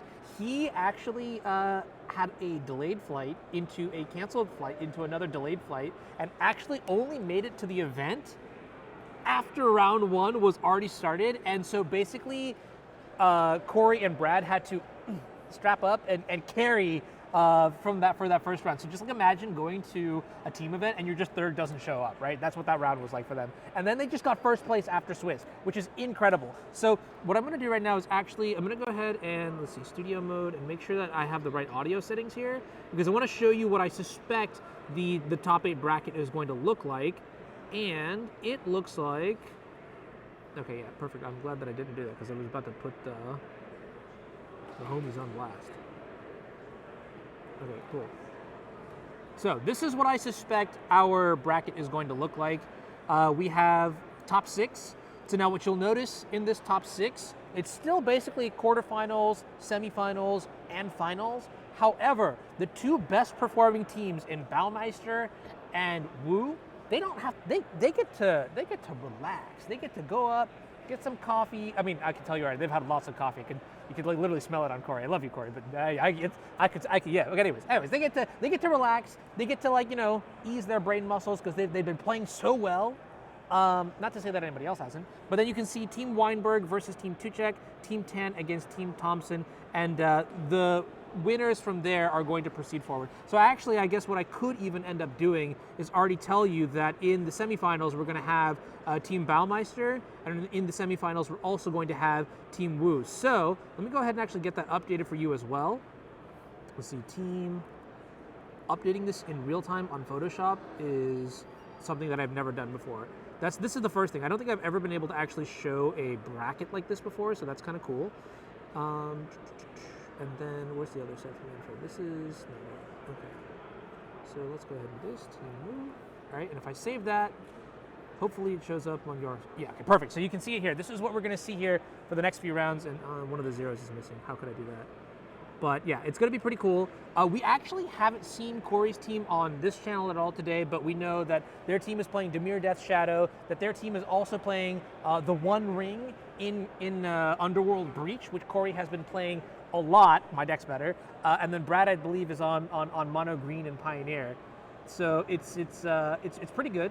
And then I think otherwise we have seen literally every other team so far on the stream, so we should be familiar with what they are all playing. Team Weinberg is on Scam, and I believe Marshall Arthurs is on Jeskai Control. Team Tuchek is on Demir Death's Shadow, and it might be Rakdos Scam. I'm not 100% sure. Team Tan is on, is it Murktide and Demir Death's Shadow. Team Thompson on Demir Death's Shadow and 5-color Creativity. And then Team Wu is on, I could just look at Melee actually, I just remembered. These archetypes are all available. Team Wu is on Demir Death's Shadow and Murktide. So basically, wait, this is actually absurd. 4 of the top 6 Legacy seats are just Death's Shadow. We have Painter, and then we have Jeskai Control to round it out. And then also, half of this top 6 is Rakdos Scam, with Murktide, Breach, and 5-color, which is really incredible. Actually, you know what, Dom, Andrew, are you there? You guys want to just like talk about this metagame and some of the matches that we go through? Yeah, so they should be able to hear you. So I guess I'll ask a couple questions here. So like looking at the can you see the bracket on your screen right now? Yeah. Okay, cool. We're gonna do this a little bit of a fun style. I don't have a graphic for it yet because it just appeared to me. But we're gonna go through each of these matches, and I'm gonna actually ask you what your prediction is for which team is going to win. So if you could also get Melee open, or if you have any questions, I can answer it for you. We'll start with the first match that we're gonna see in the quarterfinals, which is Team Weinberg against Team Tuchek. Now, keep in mind, the Legacy portion is going to be Jeskai Control against Demir Death Shadow. The modern portion is going to be Rakdos Scam against Rakdos Scam. So walk me through what you expect, both of you. I want both of your perspectives on how you expect those matches to play out, and then we can consider Pioneer if that's like a tiebreaker. Well, so Pioneer is also a mirror. Black Red Sacrifice mirror there, probably going to last a little while. So 2 mirrors, and then Legacy is going to be where you find the difference there. I would imagine the Jeskai control deck is favored. I think traditionally the kind of blue-white base control decks have been pretty decent against the Tempo decks, as long as they don't get too ambitious with how many 3-drops and 4-drops and so on they put in their deck there. Martial Arthur's, of course, very accomplished control player as well. That said, like the dominance of Death Shadow in this tournament is pretty amazing, and the combination of cheap threats, cheap counter magic, Bowmasters, Thoughtseize as well, reanimate to get back some of your additional threats, and then in the sideboard, Torak is going to be a big issue as well. There's a Palantir of Orthanc. Hello, okay. The Shadow deck has some tools as well. So I actually, maybe I'm walking back my prediction here. Andrew, do you have a hotter take? Not exactly. I mean, what I would say about this is like, okay, so the Death Shadow deck here, I think, is clearly from the lineage of Delver, is how I would describe it. It's a Wasteland Days, Force of Will, etc. deck. And kind of my opinion in Legacy is that historically, people have often claimed that the way to beat these Delver decks has been to go bigger with control deck, or etc. And I think a lot of the times historically that people have claimed that, they've kind of been wrong. That is to say, in reality, it was close at 50-50 and back and forth, and really not all that decisive a victory. So I kind of favor the Shadow deck in that matchup. Although, kind of my prediction for the overall match is I suspect that because it's like 2 mirrors, that being on the play will overwhelm all matchup differences. So my prediction in the match is that Ben Weinberg's team will win, but mostly on the strength of winning all the die rolls. How die roll dependent do you think the Sacrifice mirror is over there in Pioneer? Because those games can go very, very long. And does getting to take the first turn make a big difference there in the grand scheme of things? No, that's fair. Definitely, the Sacrifice mirror is not particularly die roll dependent, but I think the Scam mirror is quite die roll dependent. And I also think that I'm not a Legacy expert, but the Days Wasteland deck has to be at least somewhat sad to be on the draw. So that's my opinion. But you're certainly right that the Pioneer matchup is one of the less die roll dependent matchups in a format that famously people hate on for being die roll dependent, ironically. Yes. But yes. Yeah, so I'll join you in voting for Team Weinberg then. Who do we have next, Anurag? Yeah, so actually it's funny because the players are getting seeded. So right now the next team is, which we're going to be watching in the top 6, is Team Thompson against Team Tan. So what I would like to know is, who do you guys think are going to win? What the winning record is going to be too? All right. So this matchup looks like it's going to be Painter Scam Spirits against Shadow Creativity, and then midrange, Rakdos midrange. And in that fight, I'm gonna guess that Tan's team is actually So I think Rakdos midrange is favored against Azuri Spirits and Pioneer. I think that Creativity versus Scam is close, always has been, and I don't know how Painter does against Death Shadow. Dom, thoughts? My intuition is that Painter is pretty decent against Death Shadow. You're a Saga deck against a deck that, they have their Wastelands and so on, but that card is pretty hard for them to contest otherwise. And then just a lot of what Painter has going on is pretty nice. All of your Pyroblasts play, so that's nice. You can sometimes lock them out with Ensnaring Bridge, which I don't think... I guess Jerry has the one obligatory Brazen Borrower in the main deck, but pretty few answers to that card. So I think I like the painter side there. I mean, always hard to bet against Jerry in Legacy. And then in Modern, I mean, Dave Shields is a great creativity player, and I think the matchup there against Scam does favor creativity a little overall. That said, Scam being on the play is a pretty big deal there. And then Spirits versus Rakdos, I like the Rakdos side, even though not to lean on that discourse too hard. I think being on the play is Spirits saving grace in that matchup. So I think I think I'll take the Jerry Thompson side, probably maybe losing Legacy but winning the other two. Yeah, I think I'm gonna take the Tan side 2-1, but it's definitely close and hard to assess. Mostly, I just think that I don't know. I think the creativity matchup could go. I think I might prefer to be Scam that has won the role against creativity than be creativity that's lost the role against Scam, if that makes sense. Yes, I'd rather be creativity, but given that setup, I think I take the Scam side. Yeah. Yeah, and then so like given your information about Painter's favoring Death Shadow, that seems pretty reasonable to me. Yeah, then Spirits against Rakdos definitely has always been a Rakdos favored matchup. But I also do think that most Rakdos lists are not that kind of respectful of Spirits these days. There aren't usually too many of kind of the anti-Spirits hate cards being played at the moment. And with I've also always thought the matchup was kind of closer than advertised. I always thought Spirits had more game than kind of people thought. It's more of a 45% matchup, not awful for you. Spirits would way prefer to play against Rakdos mid range than something like Phoenix, which is really their nightmare matchup. So yeah, I'm gonna pick Tan side for that reason. Okay, very Also, I awesome. kind of think she's the master. Sorry. No, yeah, you're absolutely good. Very awesome. Well, the players are shuffling up right now, and so what we're actually going to do is we're going to cut to a quick break. I'm hoping about 1 or 2 minutes. This is your time, if you're watching in the chat, to go and, I suppose, take a quick bathroom break, get some food, get some water, get some snacks. When we return, Dom and Andrew Ellenbogen will walk you through this top 6. It's going to be sweet. See you in just a sec.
Hello, everyone. Welcome back to coverage of SCG Cincinnati, brought to you by Anurag Das. I'm Dom Harvey. I'm here with Andrew Ellenbogen, and we're here for the elimination rounds. Our top 6 card has been decided, and we have a stacked bracket that we're going to get to watch conclude. Very excited to break that all down with you and bring it to the 1,300 of you out there in the chat. So thank you to all of you out there for being with us as well. We're going to have fan favorite Jerry Thompson on camera once again.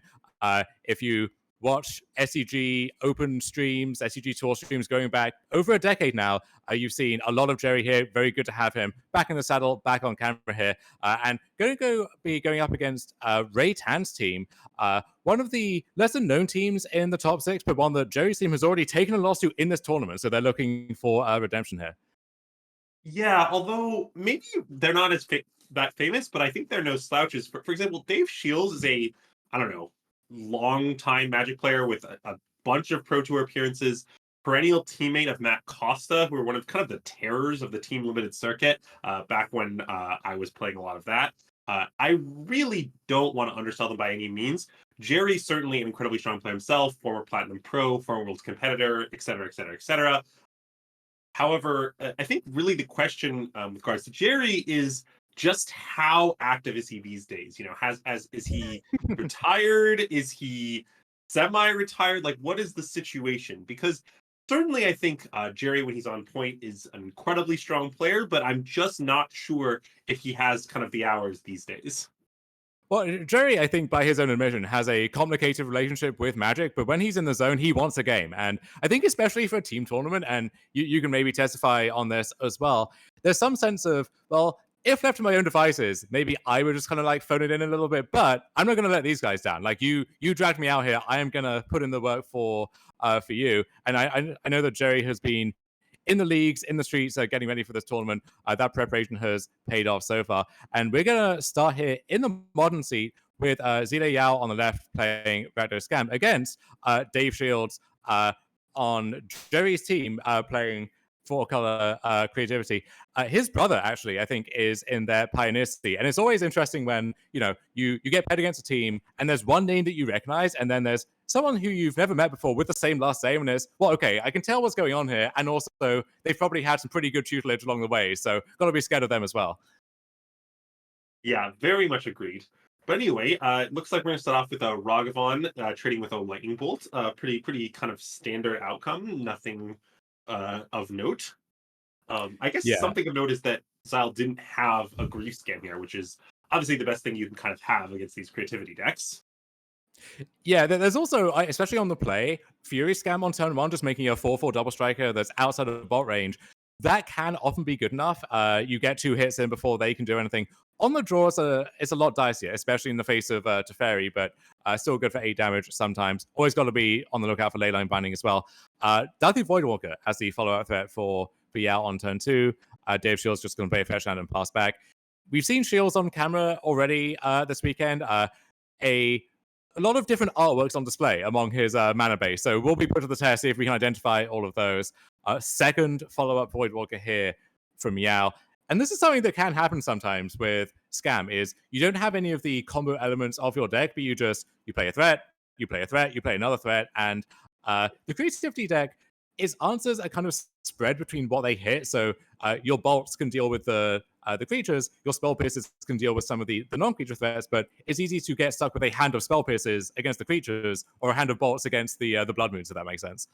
No, I think that does make a lot of sense. And I sort of think this is fundamental to Creativity's nature as a combo control deck rather than a pure control deck. You know, Creativity isn't equipped to fight against, you know, endless waves of value forever. It is more equipped to kind of slow down the opponent, make their life a little annoying, and then, okay, I bought enough time, make an Archon, you lose, right? And because of this nature, it just only has so many slots to vote to any given type of answer, and its answers are a lot going to be dictated by kind of the hate that they're worried about, more than necessarily being able to handle every threat.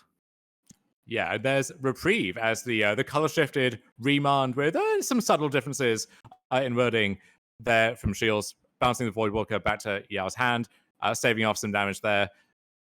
And this turn 3 often is a pivotal turn for the creativity deck. You know, if you have the Teferi to bounce back the other Voidwalker, deal with all the pressure on the board, if you have the Fable to kind of filter through your draws, set up the turn for creativity, then you feel like in a good spot. Shields has neither of those and also does not have a third land. So Yao has to be smelling blood in the water here. That is definitely true. Although, depending on how much gas Yao has left in the tank, Shields could definitely still win this. If he can handle these two Voidwalkers, buy a lot of time. Flood usually loses the screw eventually, so I wouldn't count Shields out just yet. No. So here's a Bolt dealing with, or attempting to deal with a Voidwalker, and one of the many feigned death effects. No Grief or Fury to pair them with, but this is a play pattern that comes up sometimes. They have to kill your threat, and you just buy it back for a second go. Yeah, absolutely. Although, wait a minute, I was gonna say Spell Pierce plays here, right? Since Yes. Yao has 3 mana tapped, despite the fact that swamp is currently untapped.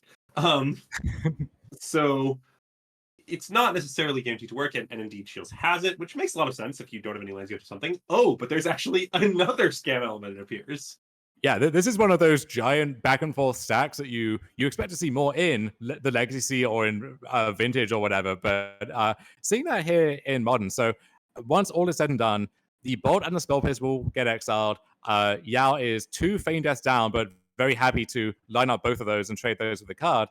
And Yao now has 7 power against an opponent who really needs a third land drop here to stay in it, I think. Yeah, agreed. Him having the second scam element there, I think, is a big game changer. If that had all worked out for Shields and the Voidmark had left play, maybe he'd have a little bit of time, could afford to miss the land drop again. Now, I sort of think his back's against the wall. He needs to find it, and he does. Yeah, it is a tap land, Gentleman's Garden. This is one of the issues with the creativity deck, is especially before Dwarven Mine comes into play untapped, you have to be careful what you wish for, because a lot of those top deck lands will come in tapped for you. Also, quite a painful mana base sometimes too. So if Yao can get enough attacks in, shut off shock lands or fetch lands into shock lands, then that might be a big game as well. Yeah, and now Yao here, I think the big question for him is, well, I guess first of all, does he have Blood Moon? Is question number 1, since that would be probably his best play here, would shut off any Dwarven Mines, make it hard for Shields to get going on a creativity. However, the follow-up question is, if he has Blood Moon, does he want to jam it into a pretty scary-looking Spell Pierce from Shields? And that's why I think you see Yao pausing a little, because that Voidwalker represents a reprieve or bolt or spell pierce of his own now, you know, turning Shields cards against him. And so he could pick a fight on the stack over Blood Moon if he wants to, but then would lose his source of pressure. So I don't know if Yao had the follow-up thread or just decided not to move in on that, just going to attack for 3 instead. That Voidwalker now a 3-turn clock at this point. Yeah, I mean, I think it's pretty unlikely that Yao had kind of a threat that he could cast that wasn't Blood Moon, since the only thing she was representing there was Spell Pierce. But I think it's not implausible that Yao had a Moon there, but decided, hey, like, I don't really want to trade my Voidwalker for a Spell Pierce, so decided not to jam the Blood Moon into that. Maybe thinking that Shields is constrained on mana and therefore doesn't need to. Although it's also possible he just has, like, you know, an awkward Terminate or kind of just a not very strong hand. Yeah, and this is the punish maybe to Ferry bouncing back the Voidwalker, so that one will be not attacking or activating next turn. Going to have to buy that back. Takenuma channeled for Yao at the end of turn, separating out the creatures in the graveyard. Got quite a few to choose between. Grief, Fury, Voidwalker, or Ragavan. I think actually Bowmasters might be one of the preferred options here if he had it, but that one not one of the choices. Yeah, Bowmasters works pretty nicely against Teferi any way you slice it. If the Bowmasters comes down first, you get a free ping if they bounce into Teferi. The Bowmasters comes down second, it cleans up the Teferi without committing any attacks. Kind of works either way, but yeah, obviously not going to have the option here. And now he's in a pretty interesting spot where, okay, so it's tricky because if he draws a land, like if he knew that his top card was a land, he might maybe want to take Fury, just a massive threat, 2-turn clock, clean up the Fairy. However, he obviously doesn't know that. If he draws a spell, he'll be really sad he picks that up, both because he can't double spell and because he might not have the 5th land to cast Fury at that point. So I'm really not sure what Yao should take. My suspicion is Ragavan, but it's hard to say. Interesting. See, I would be inclined towards Grief because if there is a creativity there, you know you want to take that, and then it's a threat with menace, so it can't get fogged by dwarf mind tokens very easily. Whereas Ragavan here is threatening, I think, just to run into a dwarf, and unless Yao has a way to force that through. Yeah, that's fair. I guess I was imagining that kind of forcing the action on the Dwarf Mind and then killing the token might be enough to render creativity, but maybe that's just worse than making a grief to start with. Maybe you're right. Regardless, Yao does go with the Ragavan for whatever reason. Yeah, and even if Yao had a Bowmaster or removal spell, because of Teferi restricting that timing window, there would not actually be a chance to take out that dwarf before it can block in combat. So Ragavan going to an almost certain death there, and the Voidwalker being recast. So now Shields has an open window to maybe fire off a creativity if he has one. Yeah, and this is not a great outcome for Yao. Yeah, I think you're right, actually. The Teferi preventing the rule spell in combat maybe means that Ragavan is just a worse choice than Grief. I'm not sure I like this play upon reflection. Uh, yeah, I think maybe he was supposed to get the Grief, as you mentioned. Maybe he made the same mistake I did not remember he can't kill the dwarf in combat. I'm not. Mm-mm. So Teferi ticking up, which does actually give Shields the option too of going for creativity on Yao's turn to ambush something in combat or get a little bit more tricksy there. Yeah, and it's not clear how impactful that is, since the only attacker Yao has at the moment is a Voidwalker that can attack. Um, but it looks like Shield doesn't have it, because I imagine he would go for creativity here if he had, that is, a land plus the creativity, that is a way to make fodder and the creativity itself. Although Yeah, possible he has the creativity still and just didn't have a land, since we know he's land light. which makes last turn more interesting, because if he had the creativity then, he chose to make a dwarf and then trade it with the Ragavan, could have potentially just taken the hit, made the dwarf end of turn, and then, or on his own turn, and then been able to go for creativity there. So maybe expecting, look, I have a lot of Fairchance on my deck and Dwarven Minds. Any of those represent creativity fodder. And if I miss, well, I have this Fable, I have other stuff. I'm not really under a lot of pressure. I just don't want anything disastrous to happen if I let the Ragavan hit me. Yeah, definitely agreed. Shields might be thinking that he can kind of lean on the control side of his deck in this particular spot and not necessarily need to rush on the creativity.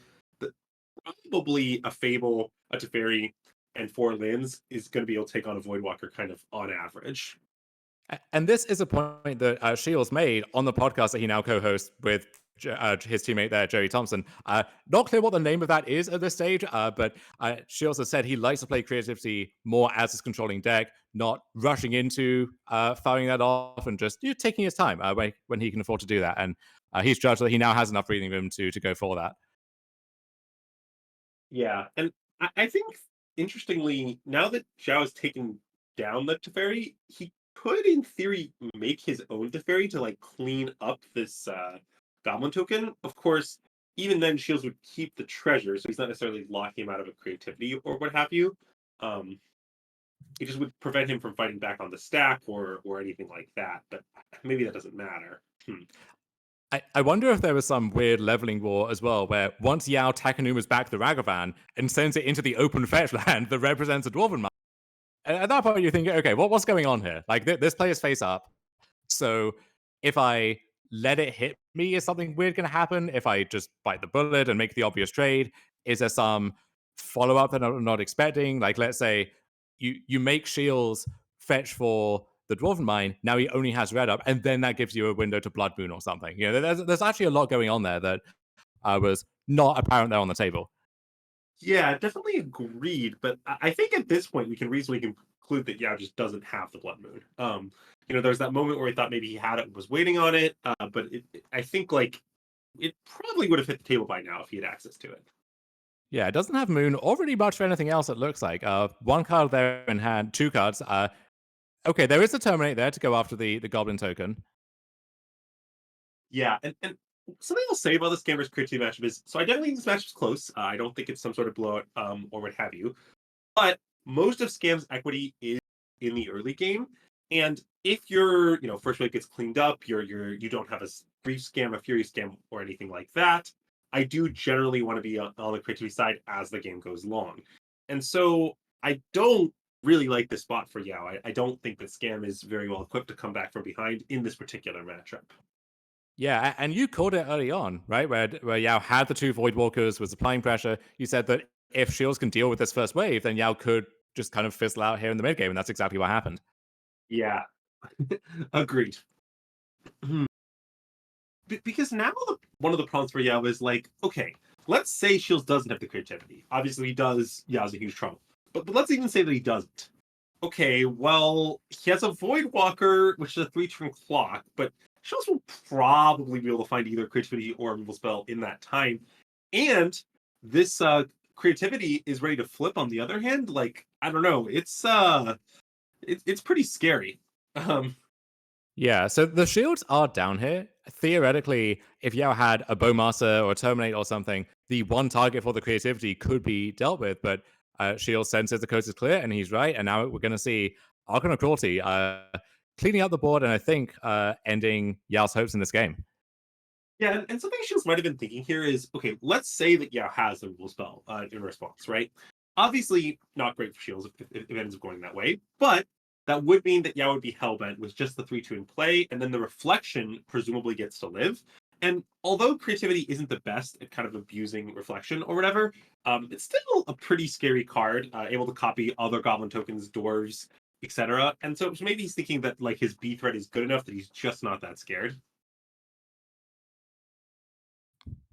So one thing that could happen here, I suppose, is if Yao has another Feign Death effect, can use it on the Void Walker. The Void Walker would come back, and then if there is anything in that stack of stuff with Void counters on it that could bounce back the Archon or trade with the Archon, the dream would be his own Archon again, right? To kind of flip the script back on Shields, but looks like the first part of that equation is coming through though, so we'll see what the Void Walker can dig up here. Yeah, I certainly am not aware of the full list of cards that Yao can pick from here. Teferi balancing the Archon we know is an option, but I don't know if he can do better than that or not. If he does Teferi and balance the Archon, his spot isn't horrendous, although I think Shield still has a couple of cards in hand. Yeah, we would have a game still, and if Yao has, let's say, a Grief on the same turn or something, or a decent follow-up, then we might have called it prematurely, but we'll see. Yeah, and people who are not familiar with the Scam deck or perhaps like Voidbarker might not be aware of this, but Dog Voidbarker, when it casts cards, casts them for free. So whatever Yao do for this turn, he gets the cast in addition to this defend. And that's the dream against any deck like this, any big mana deck, reanimated deck, is sometimes you Voidwalker, and then you have a discard effect, you snipe their Archon of Cruelty, their Emrakul, their whatever their big thing is, and turn it back against them as early as turn 3. Yeah, but it looks like Yao's draw step and his trade card, neither of them is a good play on his main phase, which is a pretty bad sign, I have to say. Maybe there's a Bowmasters in his speed threat. Maybe that's why he didn't main phase, but that's a sign of real weakness if he doesn't cast anything.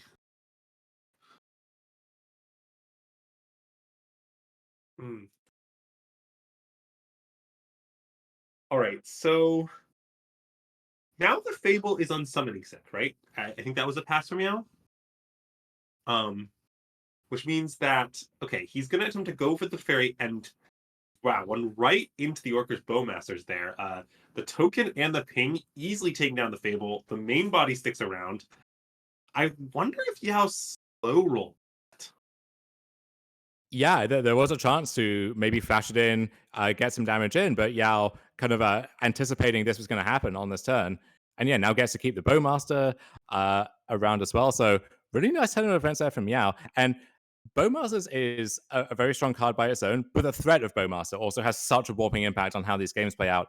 Shields, though, does have Renin 6 as a follow-up to either shoot the Bowmaster or maybe there's a fetch land in the bin if he needs that additional resource there.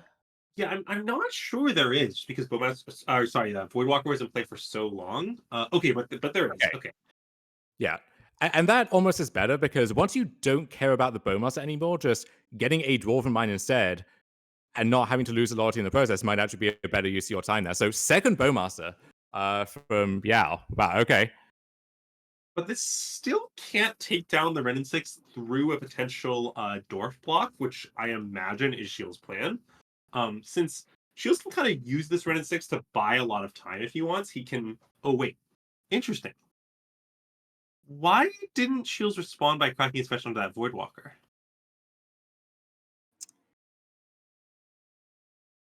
It is a good question. So he might decide that he's just going to let the Ren and 6 die potentially, or if he thinks that, like, what is the prospect of actually buying that back again in a future turn? Like, if the Ren does die, if that's remote, then maybe he values the instant speed timing of it a little bit more. Yeah, like not commit your Dwarf until you're ready to go for it, kind of. Not give Yao a golden opportunity to exchange his removal spell, something like that. Yeah, I think Shields might, at this stage, he might be thinking, the way I win the game is another creativity, and I want the fodder for that, although just goes against a Triumph instead. Yeah, I was wondering if Shields had outs involving a hard cast Archon. He's not that far away, right? He just needs the 2 tokens.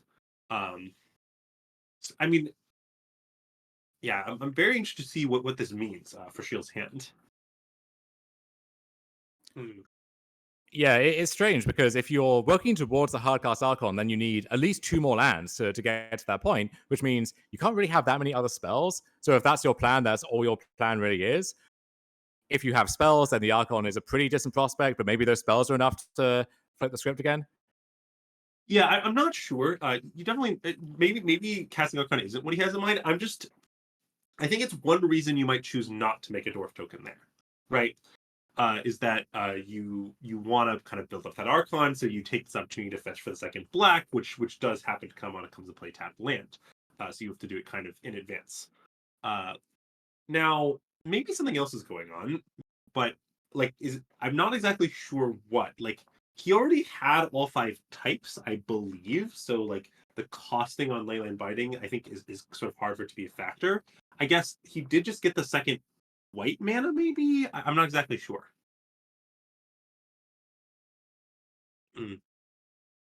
Dom, Yeah. can you tell what tri-lands he has in play?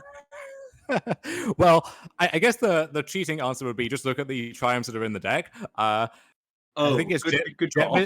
Gem's Garden, and I want to say, I'm going to guess Zero Taurus Proving Ground, and I'm going to confirm that for myself and for all of you. It's Xander's Lounge. Okay, close enough, you know? Okay. Gave myself decent odds. Yeah. But Shadow Prophecy there from Shields, digging for an answer. The kind of card which, if you're not under a lot of pressure in this matchup, great way to find the pieces you need and put ahead in the mid game. Sometimes can be a nice desperation way to dig for the outs that you need. Shields needed outs, did not find them, and Yao, after a really interesting back and forth game 1, is actually gonna take that one down. And we are going to jump over to Legacy real quick. Let you in on that action there between Painter and Joey Thompson on Death Shadow.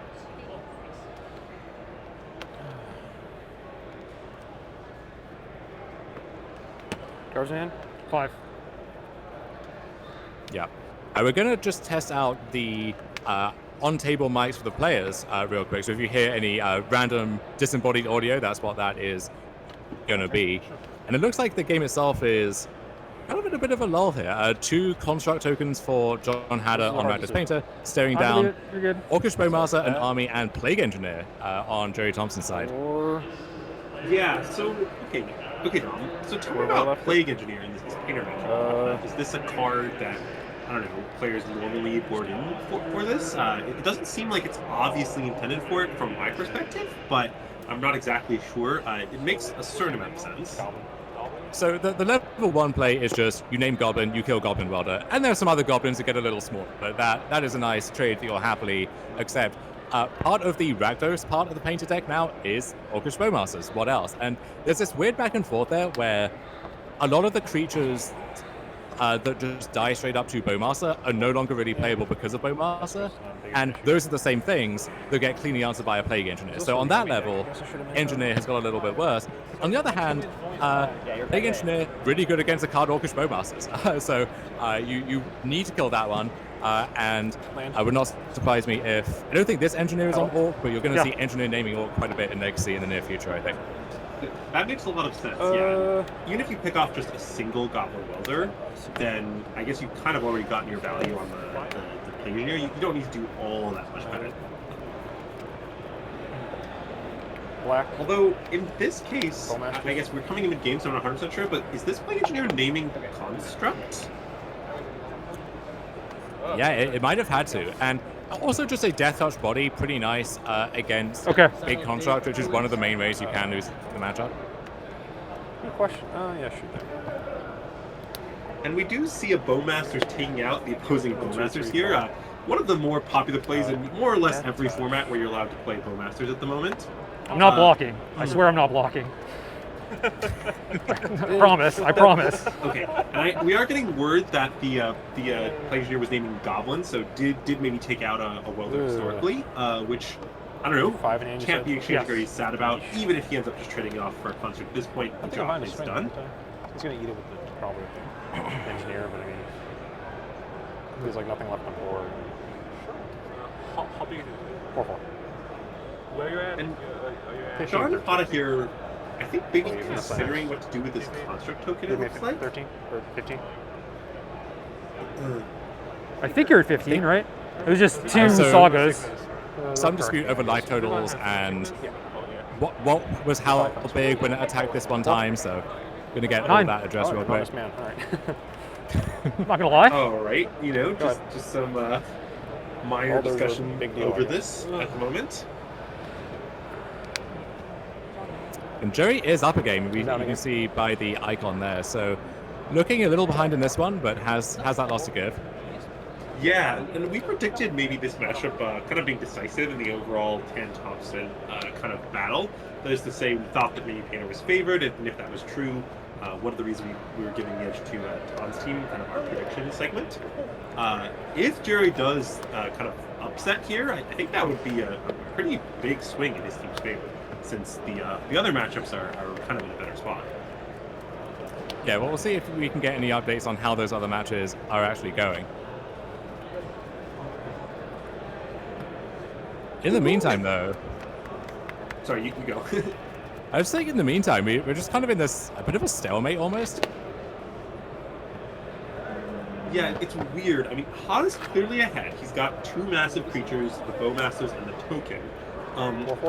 But generally is kind of, because of this Death Touch creature and now because of this kind of large shadow, it's not necessarily true that Hata has amazing attacks. He's just sort of in a holding pattern, but winning. That's how I would describe the game. Ancient Tomb. Yeah. So Wasteland going to take down Ancient Tomb as well. Hada has enough mana to work with between his other lands and Mox Opal, Lotus Petal that shouldn't be too much of an issue, I think. But Death Shadow joining the board for Jerry Thompson. A card that messes up treats combat more than almost anything else. And look at this. End step, Jerry's going to cast Dress Down, which will clean up both of those constructs if it resolves. Which it won't. Okay, John Harder has the Red Blast ready as his last card. But that would have killed the constructs and let the Death Shadow survive as a 13-13 throughout the entirety of Harder's turn there. Yeah, potential for a huge swing, but Harder does have the Red Blast to be okay.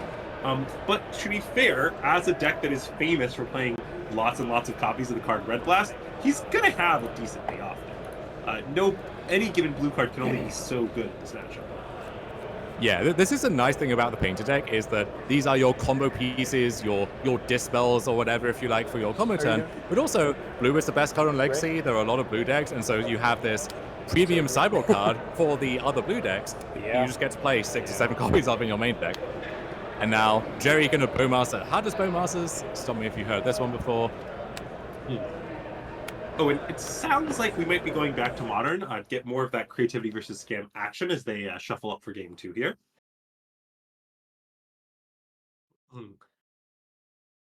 Yeah, Jerry was one of the first people to actually put Death Shadow on the map over a decade ago in Legacy, playing it with Sylvan Library and Berserk and a bunch of these other very cool synergies there. So a real treat to see him get to play it in the Year of Our Lord 2023. Yeah, definitely true.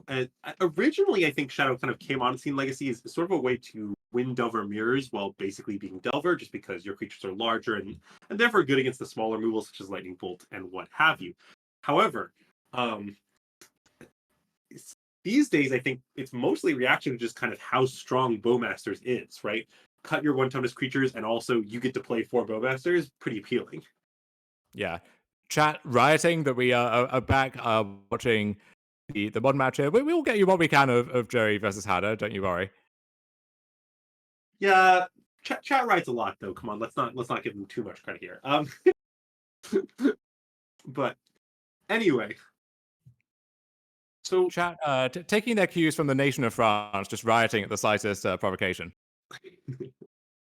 all right, so this game is now getting underway here. So Yao choosing to just go for a Blackly Kiss pass in turn 1. This I think is pretty interesting because it sort of begs the question: what does Yao's hand look like? Right? Certainly, on the draw, a Fury Scam isn't that appealing, so that's not necessarily what we're looking for here. But it means he doesn't have a Grief Scam, and he either doesn't have Rock of Moment or has it, but is choosing to wait to dash it to play around Red and 6, right?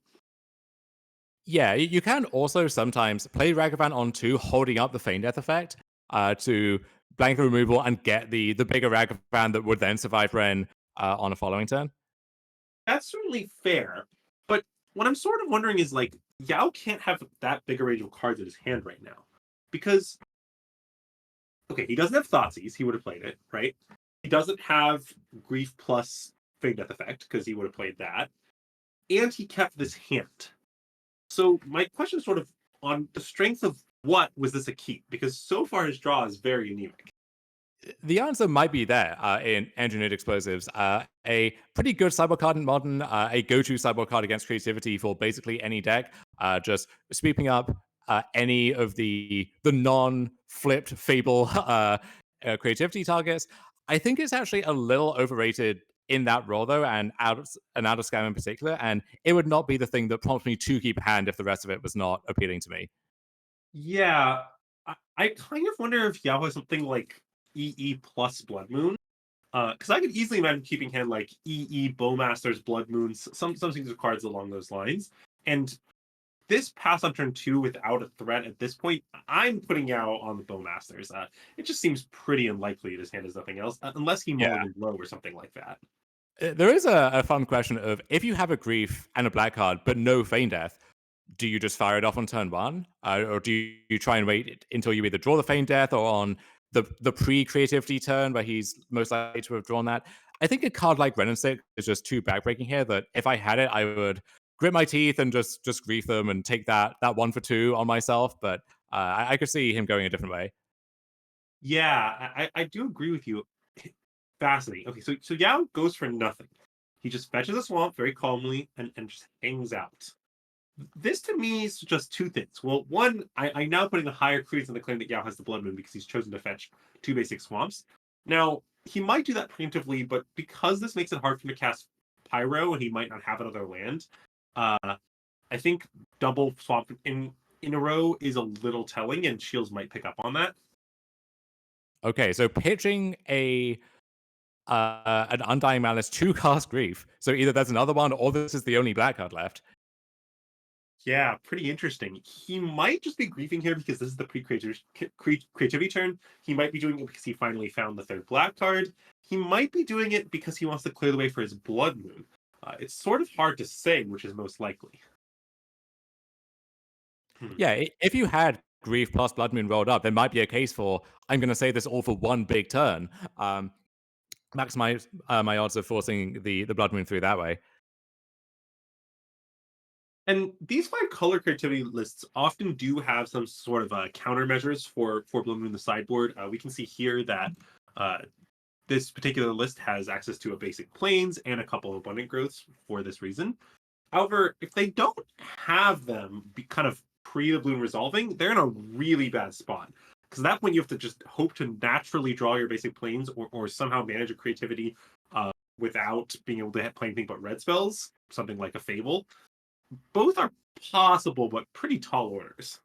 Yeah, you see some more obscure options like Strike It Rich 2 as a card that gives you a creativity target you can cast under Moon and also can just let you fix your mana to then unlock yourself from the Blood Moon later. So yeah, Grief going to take Spell Pierce, and now here is Blood Moon, which Okay, this turn went the way that Yao wanted it to, but Shields is going to get to fetch, cast Shadow Prophecy in response, and then can untap and cast Fable. And even though Yao does have the explosive to deal with the Goblin token, the Reflection can be an issue. Chapter 2 with the Rummaging could be an issue as well. So I don't hate Shields' spot here, actually.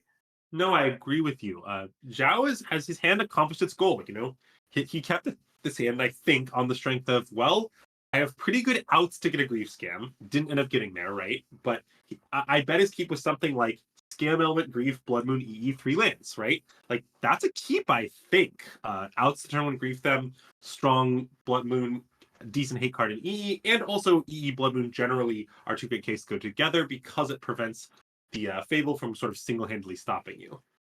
Okay, so Shields is going to take a different line. He's going to binding the Endrinid Exploser in response, freeing up every portion of the Fable to do its work, kind of nullifying his own Shadow Prophecy in the process there. Yeah, but Interesting.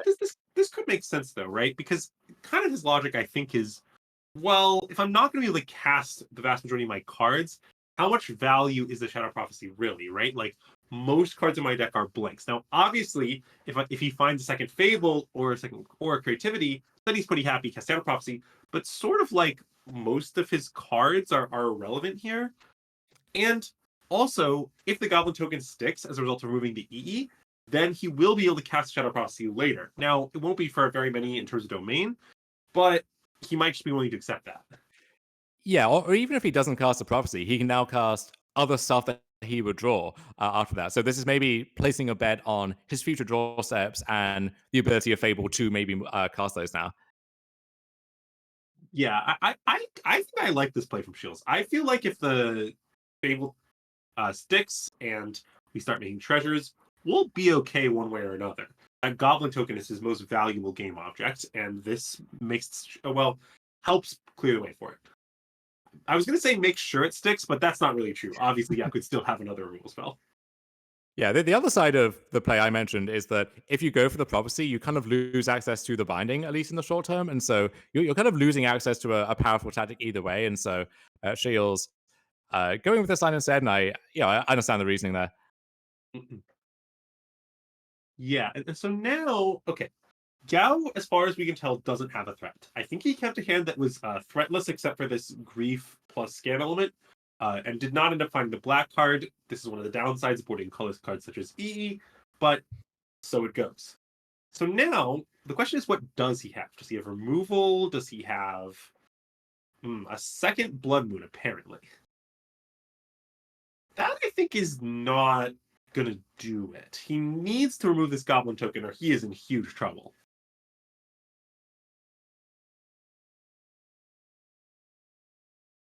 Since, like, okay, in this situation, if the Goblin token lives, Shields can cast anything he wants.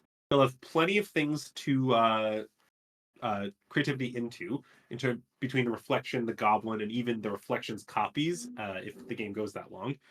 And we're still just he's just losing on board. I mean, the flip side of Deflection of the Goblin might be enough.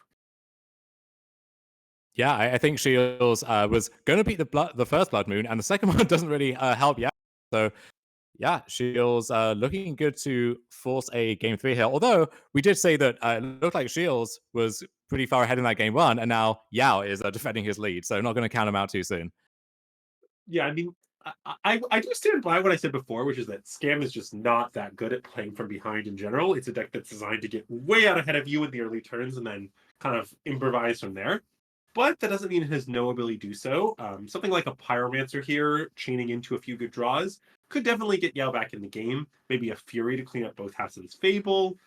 He certainly is outs.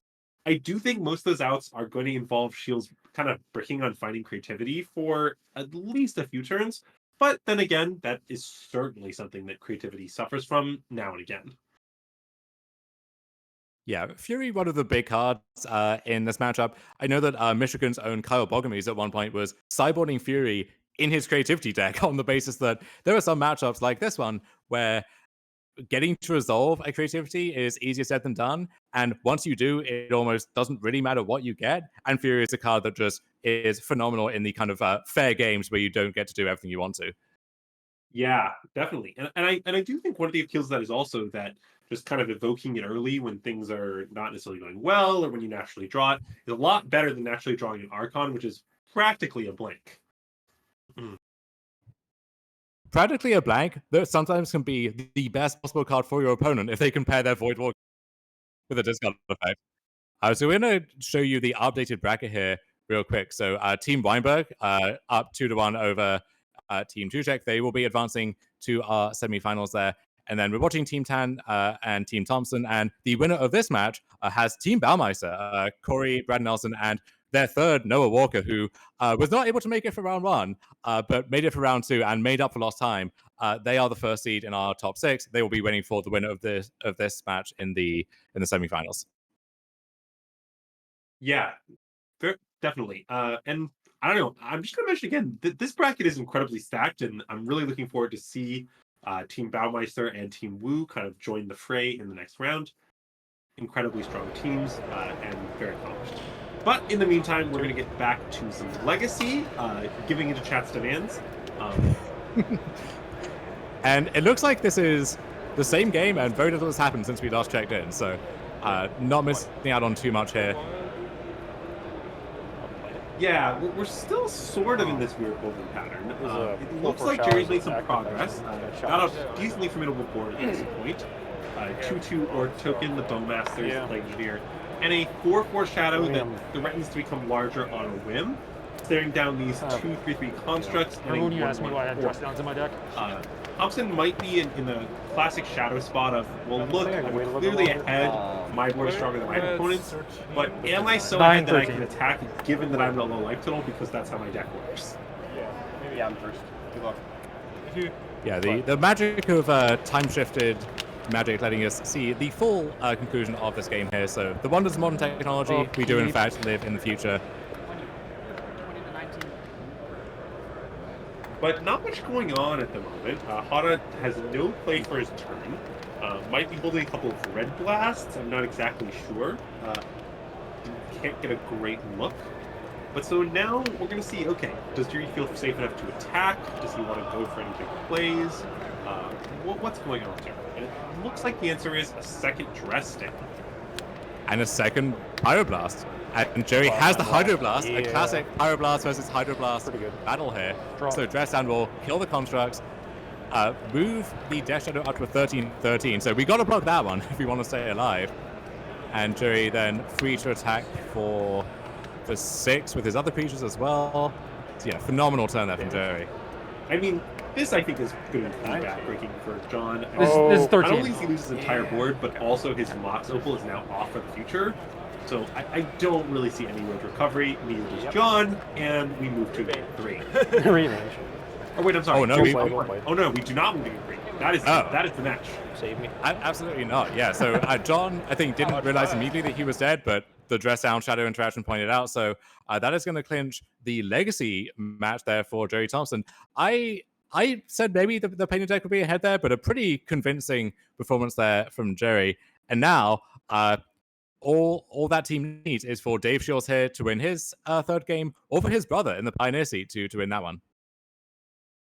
I mean, look, if at any point in time the Death Star deck resolves Dress Down, I think it's going to be favored, right?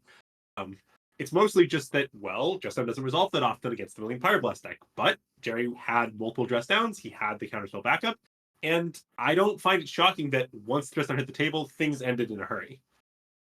Yeah, and even if John had made the block to buy a turn, I'm not sure what the out would be. I guess in Snaring Bridge, actually. Top decking the Snaring Bridge would have been a pretty big game, but beyond that was really in dire straits there. So now we have a two-headed giant of sorts over here in the Pioneer seat, it looks like. Yeah, and I think different teams kind of have different stances on how much their teammates do or do not help them in spots like this. Often, I think your teammate helping you can kind of leak info to the opposing team and therefore has to be used pretty sparingly. But that's not to say that a key comment here or there sometimes make the difference. So see how this kind of plays out. Yeah, I think on one level, when you're choosing your teammates, you want people who you have enough faith in from their individual record, that you would just let them stay in their lane and do their thing, and you can be confident in that. At the same time, if you have that kind of synergy with your teammates where you can be more than the sum of your parts, then you want to harness that if you can. So different strokes for different folks. For this team, there's a fraternal aspect to it too, where you have Dave Shields there in the middle and his brother there on the left. So they're very used to talking about Magic with each other. And so, if anyone's going to understand you, you would hope it would be your own sibling. Yeah, that makes a lot of sense. And I know that not everyone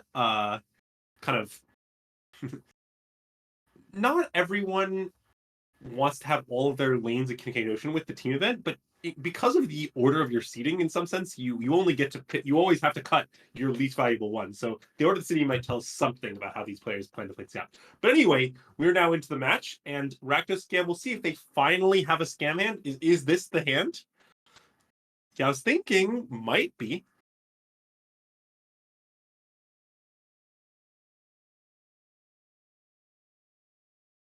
We're thinking about something. No, I think maybe he's passed. Are we on Shields' turn? It looks like we are, yeah. Wow. Okay. Although, some kind of lull in the action here. Okay, yeah, we're fetching and casting Abundant Growth. All right, so this is one of those sideboard options for creativity to give yourself a form of insurance against Blood Moon.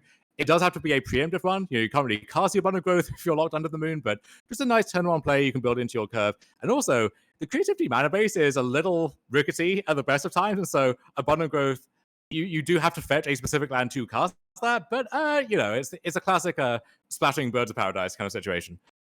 Yeah, I do agree with that, but something I like about the Abundant Growth as an approach is that this is a matchup where cards are often constrained. The Scam deck tends to take a bunch of your cards between Grief and Thoughtseizes, and I like that Abundant Growth just cantrips, doesn't like cost you. It's not like you're taking off from your plan A.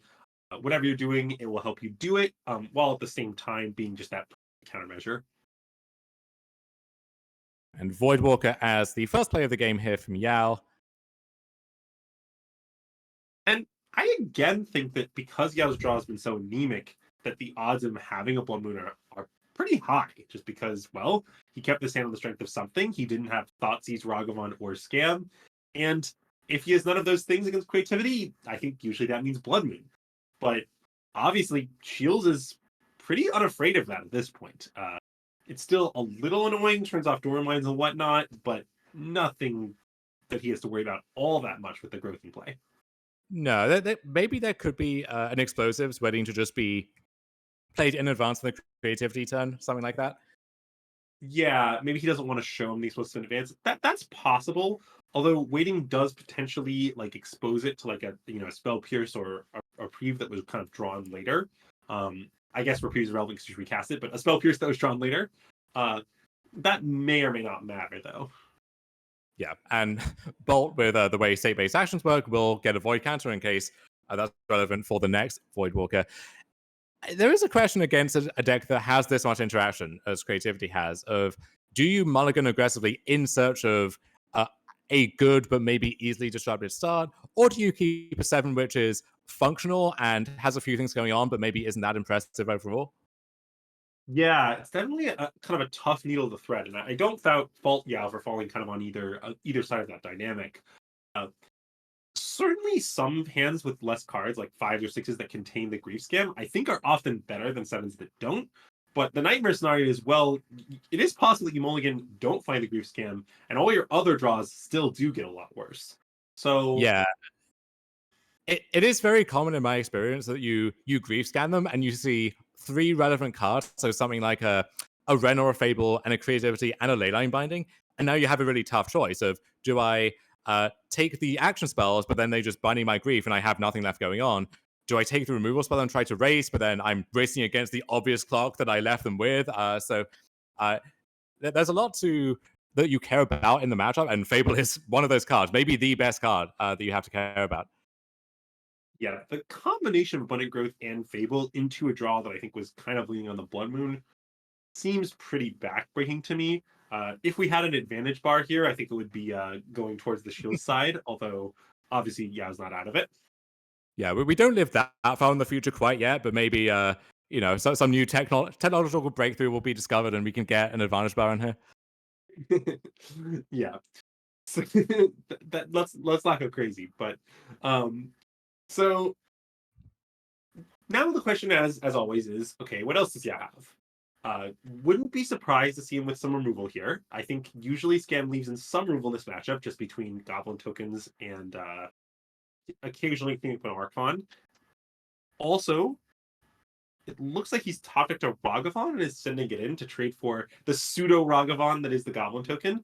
Kind of saying like, look, if you want to lose one of your few sources of colored mana for this moon, that's fine with me. If not, then I get to hit you and potentially hit something good. Mason Clark in chat suggesting that there should be an advantage bar with unused face as the indicator. You could like toggle back and forth. I really think the most important thing is that we as commentators have control over the advantage bar and can just you know, subject it to our whims. Yeah, that does seem pretty important. But in the meantime, the Rogman does end up hitting just a fetch land, nothing like a Bolt or any of the other kind of big swings available off Shields' deck. And now I think Yao's maybe considering what else he can do, what sort of outs he might have. I'm not sure. Do you think he has multiple plays? That would be sort of be surprising given how little he's done this game. It looks like maybe his own Fable, another land. Not a ton going on, really. Interesting. He has his own Fable. I wonder why he cast Ragwan over it. Or maybe he's thinking that he wants to sack the treasure and do both. Yeah. It looks like it. So if you, let's say you hit something good off Shields' deck, like his own Fable or a Teferi or something, you might have an interest casting that instead. And I think Yao also correctly judges that Shields is going to take the hit. Just that Goblin getting to attack, getting the treasure is too important. And so I think you get to have your cake and eat it too. You get the attack, you get to cast your 3-drop post combat, and that's a nice turn from Yao. But we'll need a follow up still, and the Fable will help you find that. Well, that is definitely true. But what I think is interesting is the tank from Yao, right? He didn't just like attack with the Ragavan, Shields no blocked, he hit a blank, and then he slammed Fable, right? He paused for a while. So whatever his other card is, it was a plausible play this turn. Not as strong a play as Fable, but one that was close. And I think weirdly that's a sign of strength. Like maybe his other card is a Pyromancer, maybe like another Blood Moon. I'm not exactly sure. Any thoughts on what could be lurking kind of in Yao's hand? I think, as in last game, the second Blood Moon really does not do a ton for you. So I would That's happily true. play the Fable instead there with the intention probably of discarding the second moon to the first one. So, yeah, not quite sure what that last card is, but I think Yao needs it to be a good one here. Yeah, I mean, Fable will presumably launder whatever garbage left behind into some pretty reasonable magic cards. I just think it's interesting that we sort of know based on how long Yao paused that turn that his other card is a play, right? He has something. I'm not sure what. Another thing I was wondering is, okay, let's say that Yao had a removal spell there. Like, let's say he had Terminate, right? Would you be inclined to terminate the Goblin token over deploying your own Fable and try to like restrict Shields' colored mana, or would you more just try to get your own clock going, get towards that looting, and kind of move towards the third mode as well? That is an interesting choice. The issue with that though is I think the growth already unlocks enough stuff from Under Blood Moon that I don't know how much the treasure adds to that. And then also you care about the reflection, you care about potential other, you know, if Shields gets to a point where he can go for creativity. So the Terminate might have other uses in mind. And I think just getting your own Fable down is so important that you want to keep pace with that. Yeah, that makes sense to me. Sort of like if the Goblin was the only source of colored mana, then kill at all costs. But once there's an abundant growth, the second source, just like obviously it's good, but perhaps not as important as development. Yeah, looks like Yao does have a Orcish Bowmasters in hand, so maybe answering that mystery to some extent. Okay. So I think then what he was thinking is, okay, if I hold up this Bowmasters, then I can A, preserve my treasure token, and B, potentially get the Fable Chapter 2 that is If Shields wants to loot, he will have to either answer this Bowmasters or give me bonus triggers. And either way, that is good for Yao. However, in the end, decides that just moving the Fable towards flipping, getting his own goblin is more important. And, I think that's probably the right choice. Yeah, and the crucial difference with Fable versus Seasoned Pyromancer against Bowmaster is with Seasoned Pyromancer, that trigger always happens and you have no choice about it. If you have cards, you're discarding them, you're trying to draw two. With Fable, you make that choice and you make it when the ability resolves. And once you make the choice, there's no window for Bowmaster to come down in response. So you have perfect information at the time where you do that, and their hand is forced if they have the Bowmaster. So Fable a lot better in the face of Bowmaster, kind of nice on the back end with Reflection copying Bowmaster too. And so there's been this age-old debate in Scam of should you have Fable first or Pyromancer first? Traditionally, Pyromancer has been the answer there, and that debate rages on, but Bowmaster on either side is at least 1 point in Fable's favor. Yeah, I definitely agree with you. Historically, I think the scam lists have played the Pyromancer because of how strong it is on empty hand to just be able to immediately pick up 2 fresh cards. But I would be surprised if we saw people shifting back in the direction of Fable as a direct response to Bowmaster on both sides. It's tough now as well because you have Bowmaster, there's less room for any of the 3-drops, whether it's Blood Moon or Fable or Seasoned Pyromancer. So even though that card sprinting does change that debate now is more tight than it would be otherwise, just because you can't play both the way that I and a few other people were doing a few months ago. Yeah, every scam list is squeezed on slots now, and it's really unclear where the slots are coming from. I've seen some people shaving on Dothy Voidwalker, some people shaving on removal. It's really anyone's guess what makes the most sense. I've even seen some 3 Thoughtseize lists, as weird as that sounds. But we'll have to see. The dust is really not settled from the Lord of the Rings set hitting Modern at this moment. Yeah, one of the big things Scam was missing previously was just another good 2-drop, and so people try stuff like Bloodtithe Harvester, which fine card but doesn't really scale well up to the modern format, and then they just print one of the best black 2-drops of all time, and sure, we'll pick that one up and run with it. Yeah, absolutely.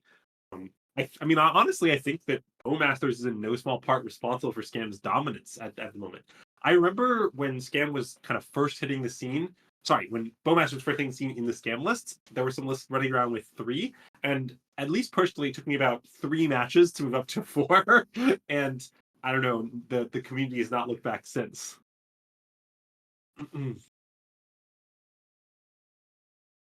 Well, and look at this. You can see Shields just going after the Ragavan, absolutely ignoring the Blood Moon. At this point, he's like, look, I have enough treasures. I have this abundant growth. I don't care about your moon. It can sit and play for all I care. I'm going to answer your actual threats. Yeah, it always feels bad when you draw what is meant to be your high impact play in the matchup, the card that you're keen to sideboard in, and then you draw it and you resolve it, and it just doesn't really do anything. On the plus side for Yao here, though, although both players have reflections here, and Shields will get the first turn with reflection, reflection is a much, much better card in the Scam deck than in the creativity deck. That is to say, in creativity, look, if you don't have an Archon, nothing that your reflection does is that impressive. Sure, copying a Goblin token is fine, copying a Dwarf is fine, but none of it's anything to write home at. On the other hand, in Scam, you have a ton of juicy targets. Copying Grief to Thoughtseize from their draw step is awesome. Copying Fury is very strong, obviously. Copying Bowmasters to get more pings and more tokens. There's a variety of good options. So, although Shields gets the first Fable and turn, and that might be decisive in the other formats, out of creativity specifically, I think Yao is still in it. Absolutely. And the second Fable, we're going to see the classic, like, copy my Goblin token, get another one that I can safely send into combat, make some more treasure. At this point, Yao has more mana than he knows what to do with, but always nice to just have some extra rectangles floating around. And then Reflection with Bowmaster can be a big deal too. And then once the second Fable finally transforms, well, then you get the classic double Reflection dance that we've seen so often before. Yeah. I mean, Yao is clearly winning the fair game at this point. He's definitely ahead. Things are going well for him.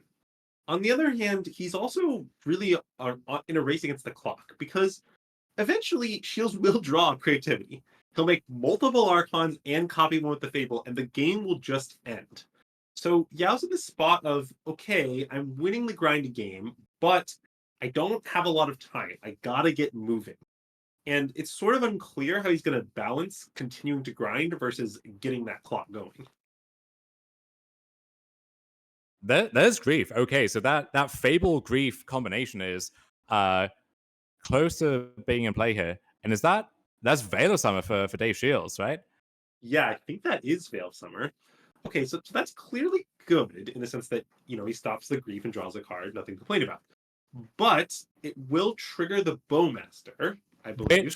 Which cannot actually target any of Shields' permanents or Shields himself because of the protection from the Veil. So you end up in a weird spot of, okay, I'll shoot my reflection for one and making a mass again. Yeah, but hold on though.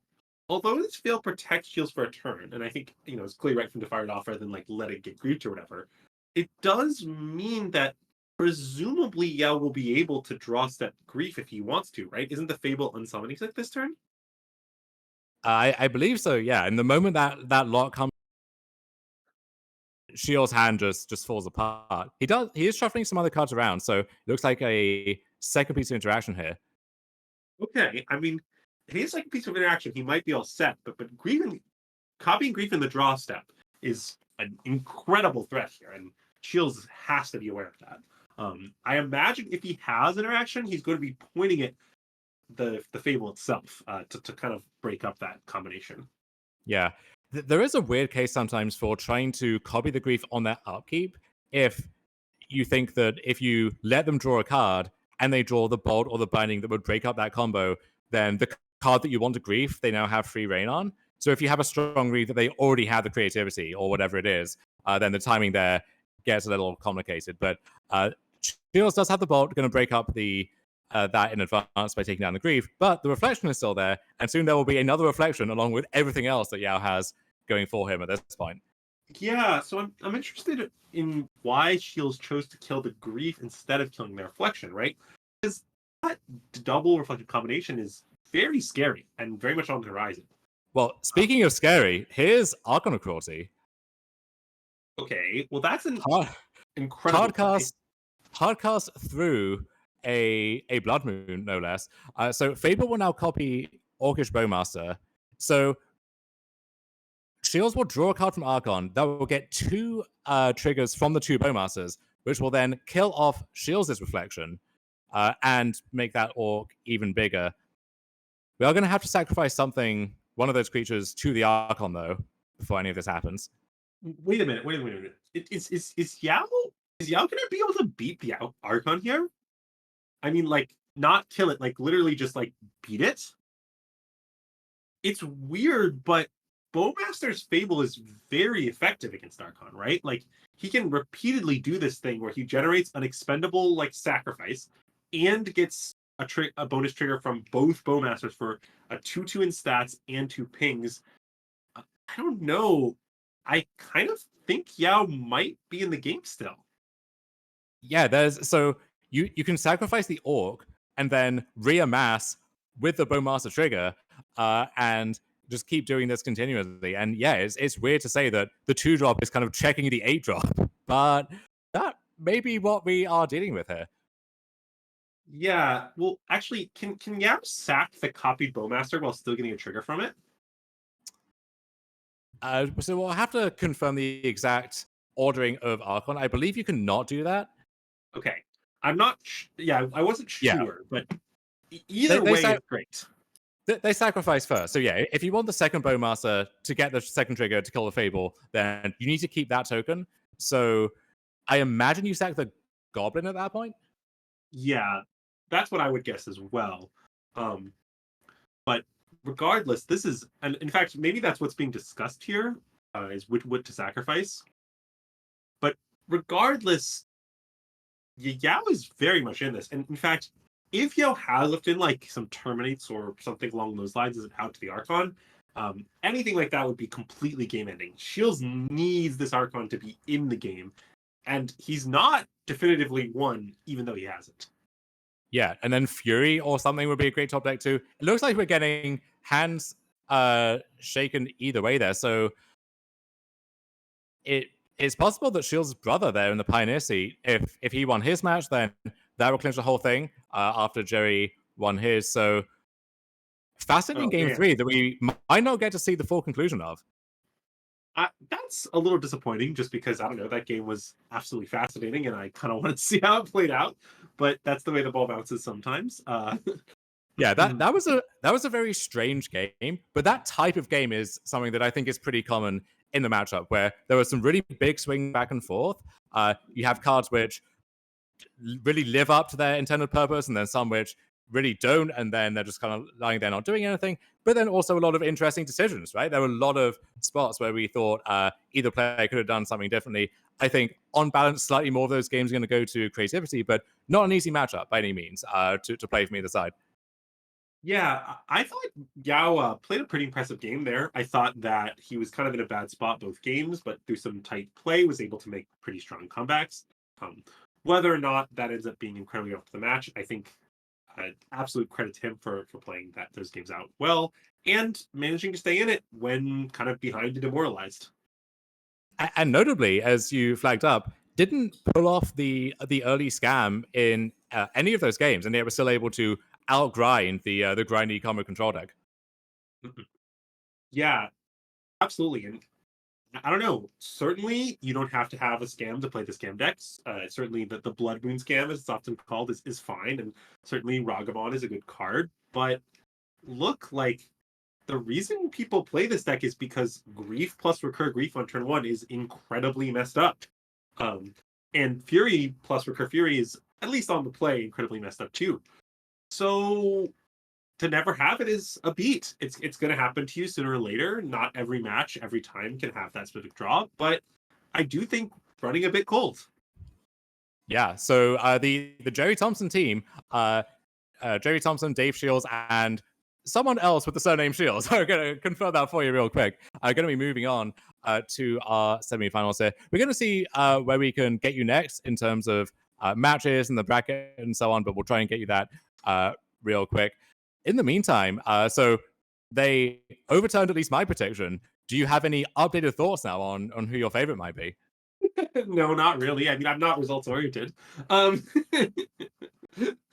I try not to let a one match sample affect what I think is more likely, and I definitely thought this was a close call, but I would re-predict the same thing again. I'm results oriented in the sense that if Jerry's team had lost, I would no longer predict them to keep advancing in the tournament. So I would update my priors there in that sense. Okay, that's fair. That's fair. I'm just saying, Yeah, we're going to send you to Anurag real quick for an update on where we're at, and also just to look at his beautiful face. So here he is. I mean, I don't know about beautiful, but we just finished our top 4 or top 6 match. The other top 6 match is underway. So I'm going to go ahead and update the bracket for you real quick and let you guys know what's going on here. Before we do that, I just want to give a really quick shout out to all our sponsors. So thank you Nerdbirds, thank you Apex, thank you Spice Rack, oh my god, thank you Trash Masters, thank you Cool Stuffing, thank you Dragon Shield. We could not have amazing coverage without you guys. So let's dive into this real quick. And Dom and Andrew, I don't know if you guys are here, but I'm going to run back the same. I know you guys have been casting nonstop, so yeah, you guys are live right now. I've updated we're going the strong, graphic. no problem. Nice, beautiful. I love to hear it. So we have Team Wu against Team Weinberg. We'll start there. You guys know the matchups already. And for the record, I forgot to mention this, but this is entirely open deck list now that we are in the top 8. So there's no secrets. We get to see like full mastery with full information, and it's on time too. So I don't know. We could have like literal perfect gameplay if we actually wanted it. So Team Wu is Death Shadow against Jeskai Control, and then I believe, is it Murktide against Rakdos Scam? Talk to me about those matchups. Who do you think is going to win? What's the game count? All right, so let's start with Legacy there, Shadow against Jeskai Control. We went back and forth on our verdict with this one previously. This Shadow list looks a little more anti-creature. We got some fatal pushes and some snuff outs and so on that won't find as many good targets against Ben's deck. And so I'm still going back and forth there. In the modern seat, we have Scam against Murktide, which previously the consensus was Murktide was a tough matchup for Scam, one of the reasons not to play the deck. I thought it was always closer than advertised there. I think now with the printing of Orcish Bowmasters, Scam is ahead there, and it's Murktide that is struggling to find ways to make up that ground. And then in the Pioneer seat, we've got Rakdos Sacrifice against Patrick Wu on Blue-White Lotus Field. So this is the deck that he really put on the map with his top 8 at the Toronto RC, putting on a dominant performance there. And I think the verdict is still out on this deck, but Patrick himself continues to crush with it. And I think this is the kind of matchup that he wants to face. A little bit of a slower, synergy-oriented deck that gives him time to set up his Lotus Field engine, and then eventually a farewell can just undo all of that hard work. Yeah, so I honestly think that all of these matchups are close, but something that concerns me a lot is that in the Pioneer seat, this practice deck doesn't have any damping spheres in its sideboard, like literal 0. And if that's true, I'm going to pick the Lotus Field like every time, and I think that might be enough edge for me to predict Patrick Wu's team to come through with a 2-1 victory. I still think it's going to be close. Murktide Scam is, I think, yeah, I agree with you, Scam favored with the new cards, and I think that just Kite Control versus Dimir Shadow has kind of always been close, maybe even more Control favorite with the like kind of worst Shadow list, but I'm still going to predict that on the strength of that Pioneer matchup and the kind of mastery of its pilot, that Patrick Wu's team is going to win 2-1. Okay. Yeah, it's a matchup where the sacrifice deck really needs to be out of the gates fast with an aggressive start, and you're looking almost to be this beatdown deck more so than this weird synergy deck. And on the draw, that's going to be harder. And then there are some weird lineups like sometimes you play a Mayhem Devil on turn 3, they have to play this naked Lotus Field, and then they take 2 damage because they're sacrificing 2 lands, and you can really push ahead. With Patrick on the play, that's going to be a lot harder. So I think. It sounds like we think they're ahead in Pioneer, probably behind with Murktide in the Modern seat, although being on the play, again, maybe. And then I think I would give it to the Jeskai Control deck on Weinberg's team. So that one, I think, is pretty close. And when it's pretty close, I guess default to the team that's on the play in all 3 matches. All right. Well, on, I think on that note, oh, sorry. actually, I'm going to go ahead and cut you off there because actually the players are getting seated for the top 4 match. We'll save the analysis for our actual feature match. We're going to watch Team Baumeister against Team Thompson. This is going to be a sweet match. I'm 100%. But before we do that, we're going to take a 2-minute break so I can gather my bearings. I've got some things I got to figure out as well. And we'll be back in about 2 minutes or so with the top 4 here. This is going to be some insane magic, so don't go anywhere.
Hello, everyone, and welcome to the semifinals here at SCG Cincinnati.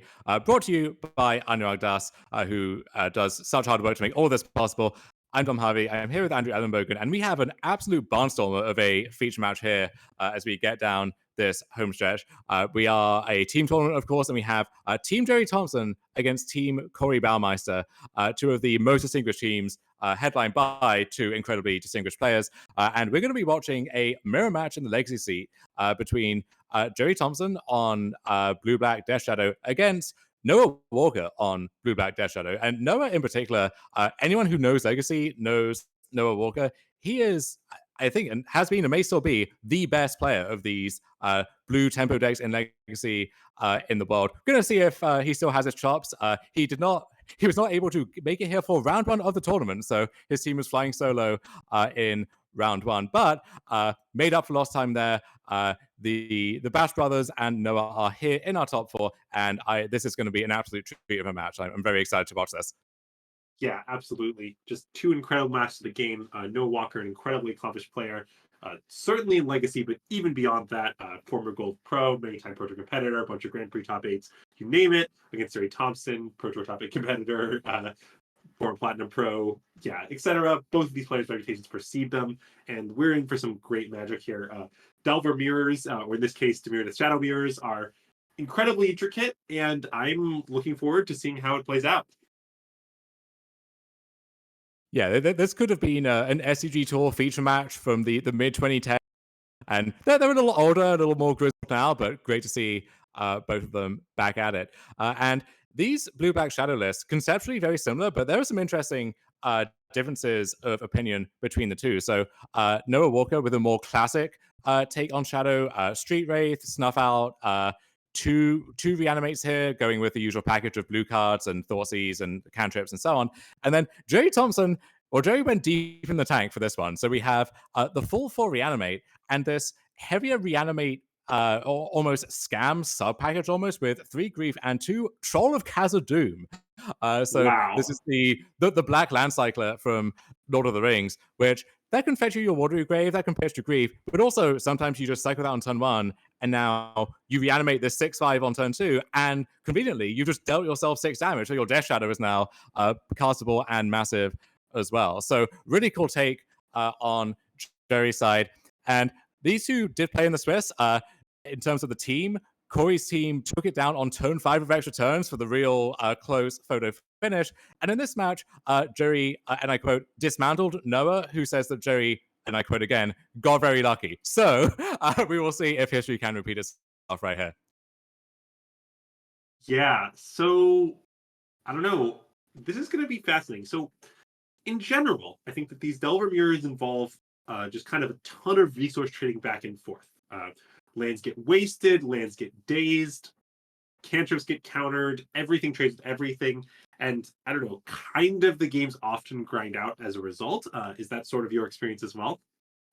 Essentially, yeah. These are the two archetypal small game decks, basically, where you trade off resources. Whoever has the best thing after that is going to pull ahead. So these decks, they're good at creating those small games, good at winning those small games. So when they play the mirror, well, you get the smallest game imaginable, basically. So we could see this game go to turn 7, turn 8, and both players could have 3 permanents in play on each side. So it's that kind of matchup. You can settle in for a long run. This is going to be a lot of fun. Yeah, and so it looks like at the beginning game we're going to start off pretty tamely. Both players casting Ponders, neither getting dazed or anything, both just kind of resolving. And we'll see how things develop. It's I'm not sure what it implies that both players let on Ponder. Certainly, I think leading Delver over Ponder is often preferred, but both players don't have very many copies of that card, so totally understandable outcome. And Noah following up with a second Ponder. All right. And he's also wasting Jerry's land, it appears. This is this is classic Legacy, almost said vintage Legacy there for a second. And it's also what has made Legacy sometimes a little hard to follow if you're just watching on stream or in person, where so much of the game is happening off the board. It's in the player's hands, they're casting cantrips, they're looking at the top of their deck thinking, what should I put there? Should I shuffle? What should go back? So there's a lot of stuff that you kind of have to infer from the semi-hidden, semi-public information. Both these players are adept at that, and I guess we got to sharpen our too if we want to. And Jerry's just going to waste back, which sort of puts Noah to the test, right? If Noah doesn't have additional land, if his hand is mostly interaction or some such, then he's going to kind of lose on the spot. But he does have the Watery Grave, and we continue. Interesting. So Jerry commits a basic island here. Do you think that means he doesn't have another land, or he does, but he's intentionally not committing it? It really could go either way. This could also mean he has the troll set up and is maybe working towards basic island plus basic swamp for a fully wasteland-proof mana base. It's still a little awkward there in the sense of, well, your island only makes blue, so not helping to cast all of your single black spells. Your swamp is not casting Murktide Regent. So there is a definite cost of doing that, but you get that wasteland insurance in return. Yeah, absolutely. And it looks like Noah has Bowmasters plus days and a couple of brainstorms here. And so I think he's considering whether he wants to Bowmasters while Jerry's tapped out, with the idea that if Jerry has free counter magic, such as Daze or Force, he'll then just Daze back and his Bowmasters will stick. But it's also possible he just isn't in a rush, or would rather pick a fight on Jerry's turn. Not totally sure how he wants to play this.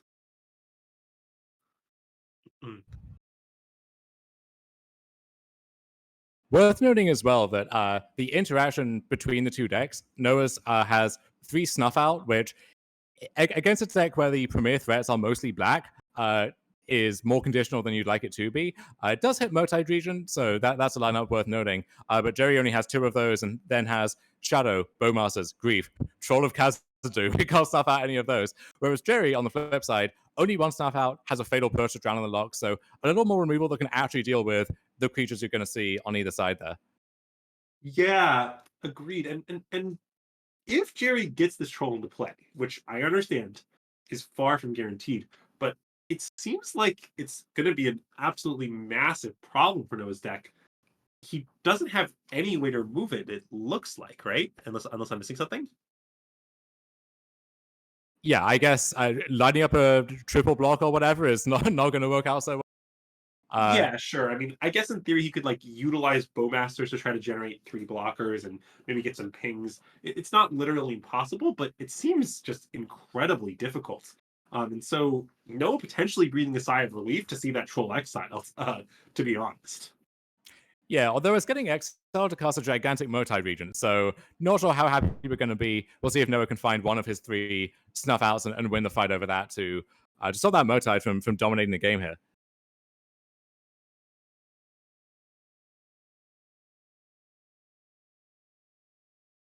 Mm-hmm. Well, I don't think Noah has one, but with all these brainstorms, it's possible he can just dig for one. If he's able to clean up this Murktide, he's in a fine spot. Also, wait, he just opted not to daze it, is that correct? Well, if you have the Snuff Out, then it kind of makes sense to pick this fight, especially if you're turbocharging your Shadow in the process. So, yeah, Jerry just puts the Murktide in the graveyard right away. And now the coast is cleared for the Orcs and then for some kind of follow-up. Okay, maybe I'm mistaken, but I thought we looked at Noah's hand before the Murktide resolved, and I don't think he had the Snuff Out, right? Although, I guess maybe he knew it was there from a ponder or what have you. Interesting. Thoughtseize now too, wow. And Jerry, I think, has...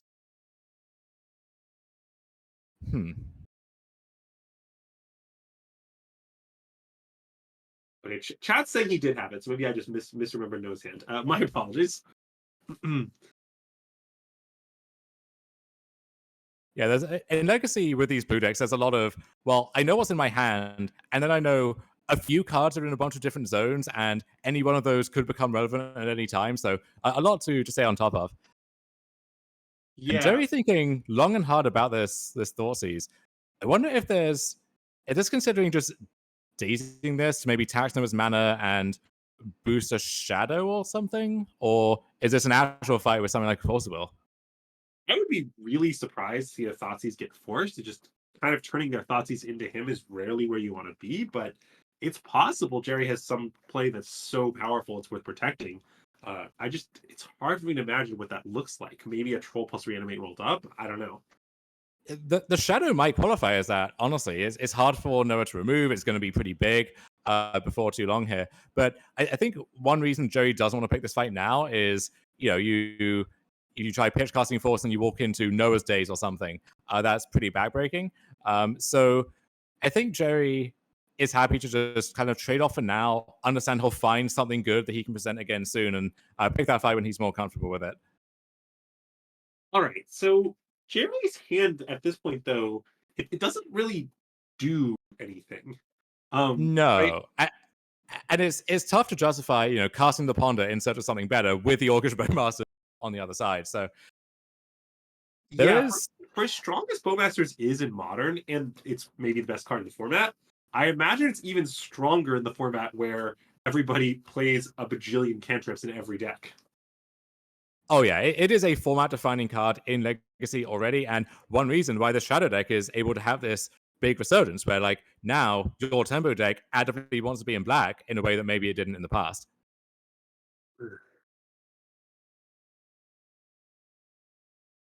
And Noah, I think wisely here, holding up a mana so that he can fight with free counter magic on Jerry's turn and fight through Jerry's known days, which I presume is his idea.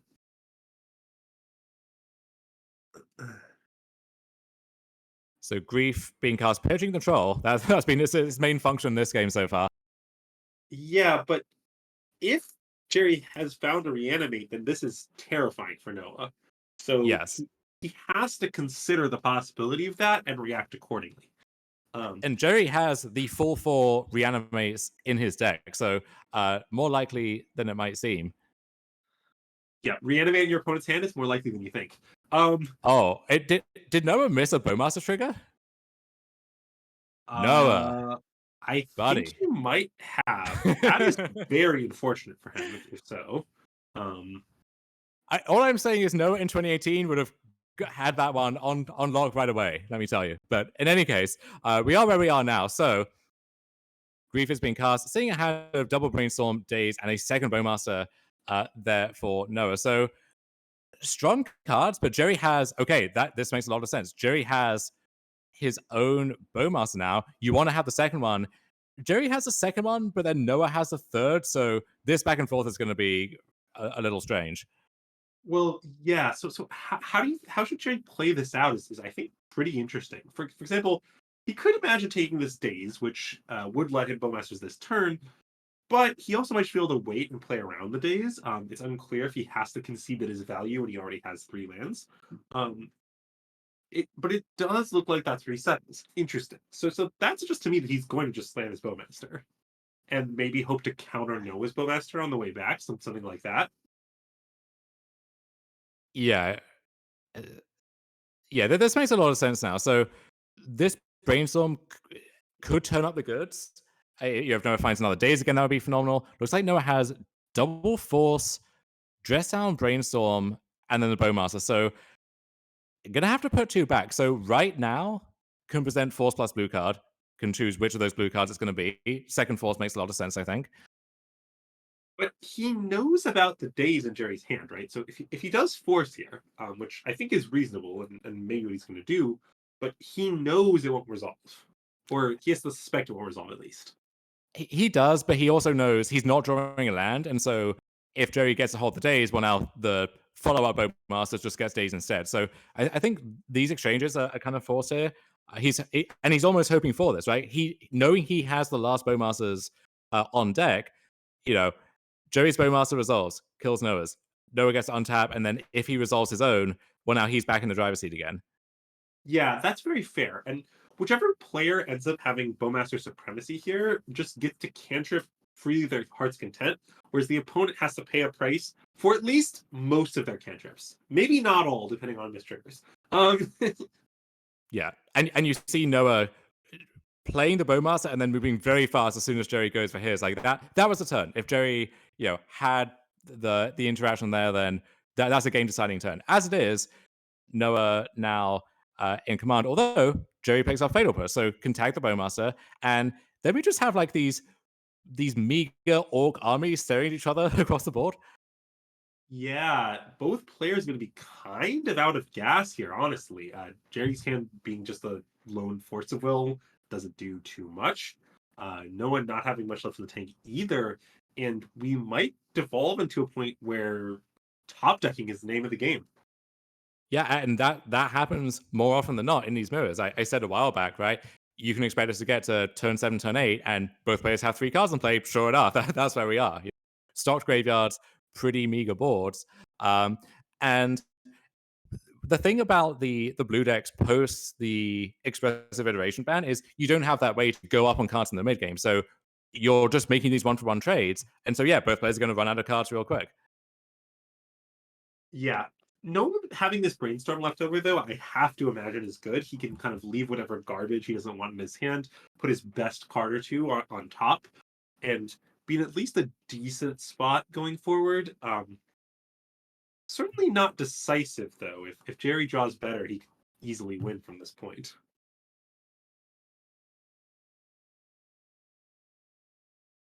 And Reanimate would be a phenomenal draw, right? Like that gives you the Bowmaster supremacy that the whole game is centered around at this stage. Yeah, I think that. So I don't know how many mirrors Jerry was expecting. I'm not sure exactly why he did or did not choose to play these 4 reanimates. But if one were expecting a lot of these Grixis, or sorry, blue black shadow mirrors, then I imagine that playing a bunch of reanimates is a good strategy. Just between animating Troll being unbeatable, getting Bowmaster supremacy, getting griefs, always having good targets from their graveyards. Just the whole package seems pretty appealing to me. Yeah, Reanimate has been a staple of these shadow decks for a while. So when it broke out in the hands of Josh Adelaton at the Team Pro Tour, Reanimate was in that deck and one of the nice finds there. But also in a format where one of the best combo decks is literal Reanimator with their own Reanimates, it's a great card there. And you're seeing in these blue mirrors just the Bowmaster fights. You reanimate your shadow or their shadow. It's just such a flexible and cheap card that it's one of the main draws 2 back for me alongside Bowmasters and some of the other packages there. Yeah, I think that makes a lot of sense. And I also know that there was a bunch of buzz around Reanimator in kind of the wake of the ban and the new Legacy format. I'm not sure how much the results this weekend have kind of supported that hype, but certainly a deck that was on many people's minds going into this tournament.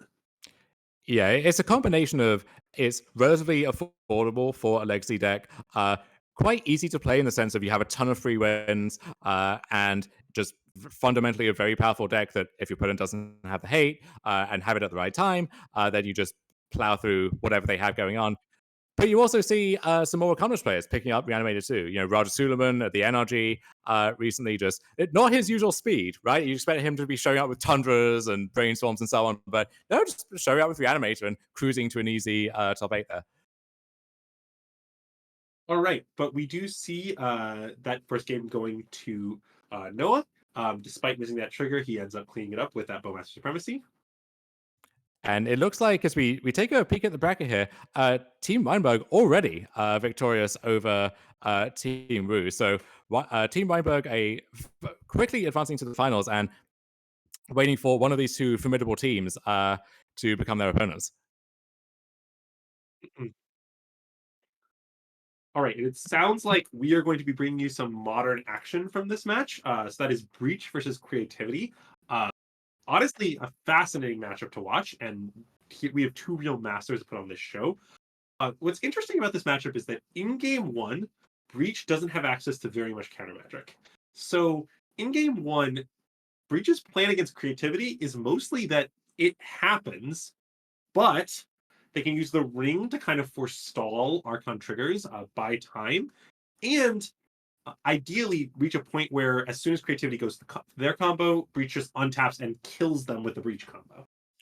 And in the worst case, you unholy heat the Archon maybe, and the game continues anyway. So you see a big turn there from Corey.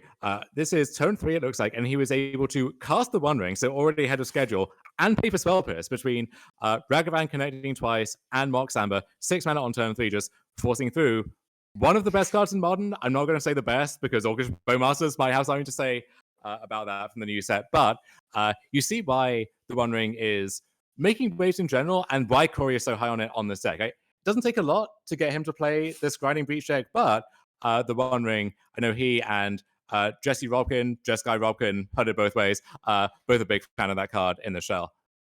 Yeah, absolutely. And what I'll say here is that, okay, prior to the printing of the One Ring, I generally thought that Breach versus Creativity was a close matchup, like a coin flip, anyone's game. Hard to say. I have to imagine that the Ring has bought Jeskai Breach percentage in this matchup. Hard to say exactly how much, but I would guess that with the Ring, Breach is favored against Creativity. Yeah, I will certainly trust your judgment there more than my own. You see there with Emery as well. Like one thing that Emery suffered from in the deck previously was it could be a little anemic sometimes. Like, okay, you buy back a bauble every turn, that's fine. You buy back the One Ring, that is a serious threat that you can just present turn after turn. And against decks that can't interact with Emery, you can even lock people out by just looping the One Ring to get that protection shield turn after turn as well. Yeah, absolutely. And this I don't think is that likely to come up in this particular matchup, just because, well, the Creativity deck does have a variety of ways to answer the Emery. But then again, you never know. It's possible that a few turns of looping buys Corey those critical time he needs. And if Dave sticks an Archon, it's really nice that Corey just isn't cold for that reason. And Corey now going to play Shields' own Teferi, it looks like. You would think so. And now that, okay, it's not necessarily backbreaking for Shields. Teferi doesn't, do anything incredibly strong in this matchup in the sense that, well, there's not Archon in play to bounce or anything like that. But does give Corey a free mana, nothing to be sneezed at, and lock out any Spell Piercer or Reprieve that might be waiting in Dave Shields' hand. Yeah, that's one of the nice lines with Teferi in this Breach deck, which it's in white, mainly for its own Teferis, where you can bounce your Mox Amber and replay it to make the Teferi cost 2 mana effectively and double spell more easily. Is this a ring? We're re-ringing here, as it were? This is 4 mana being tapped, and there it is. Yeah, so Corey played Shields' own Teferi and was able to use like the mana cheat with that and Amber to play the ring on the same turn. So that's a nice one. I don't think Shields can really match that card for card. I mean, Corey is incredibly far ahead in this game. He's drawn a ton of extra cards. He's got Ragavan going, Emery going. He's got the Fairy in play. He'll stop counterspells. And yeah, Shields is done. I gotta say, I agree with his concession. Yes. How does this matchup change in sideboarding in your view? So if you're on the draw with the Breach deck, your Ragavan now is it more in danger of cards like Renaissance? Is that a potential card? Are there other things which you're looking to add in, take out, and move around? Well, mostly I just think having the counter magic and being much less cold to creativity means that post board, I think things often end up in kind of a grindy card fight. Rather than being as much about the combos, since both decks will gain a bunch of tools to handle the other's combo, is typically how it goes. But yeah, I don't think that creativity has any incredible haymakers necessarily, just kind of more targeted interaction. So I think I still like the Breach side. Even if they get access to Force of Vigor or I don't know, Terra Sunder in this case, maybe some change the equations, nothing groundbreaking. Do you like the Elish Norn in this matchup? Oh, do I like the Elish Norn? Well, it's interesting. Elish Norn generally is highly effective against the Breach deck. It stops the combo. It stops a lot of the cards they have access to. It lives through Unholy Heat, so it's pretty hard to remove. But it's a little awkward to board in because you won't have control over whether you see it or an Archon here. And so the fact that you can't ever make an Archon for one if you do find that critical turn, or for example, if you want to try to make an Archon for one with counter backup, and then you hit Elshore instead, in some spots I can imagine that being pretty unfortunate. But I think I would board it in. I'm not very confident though. I suspect Shields would know better than I would. But anyway, it looks like we're going to get back to the legacy action here. And you certainly love to see that. So Noah fanning through a beautiful hand of Brainstorms, Reanimate. Looks like him to Torak there in the middle.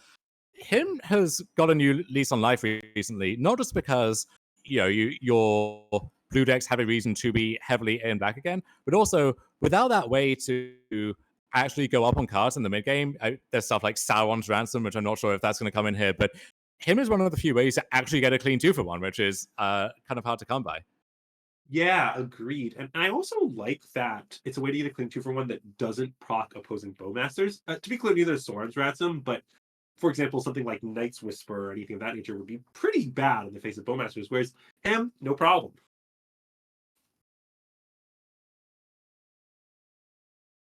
All right, it looks like Jerry has mulled to 6 and is considering tucking a Bowmasters here, is what I think is going on. Yeah, does he have the troll reanimate 1-2 punch lined up here? I see a Grief and a Reanimate. I don't Okay, think there's a Troll, but I'm not 100% sure. well that works as well. And the nice thing about Reanimate as this upgrade to the Feign Deaths and so on that you see in Modern, obviously a much more flexible card overall, but it also means that if the opponent has the Force of Will or something and hits your Grief, well, your Reanimate still works, can bring it back, keep shredding their hand even further there.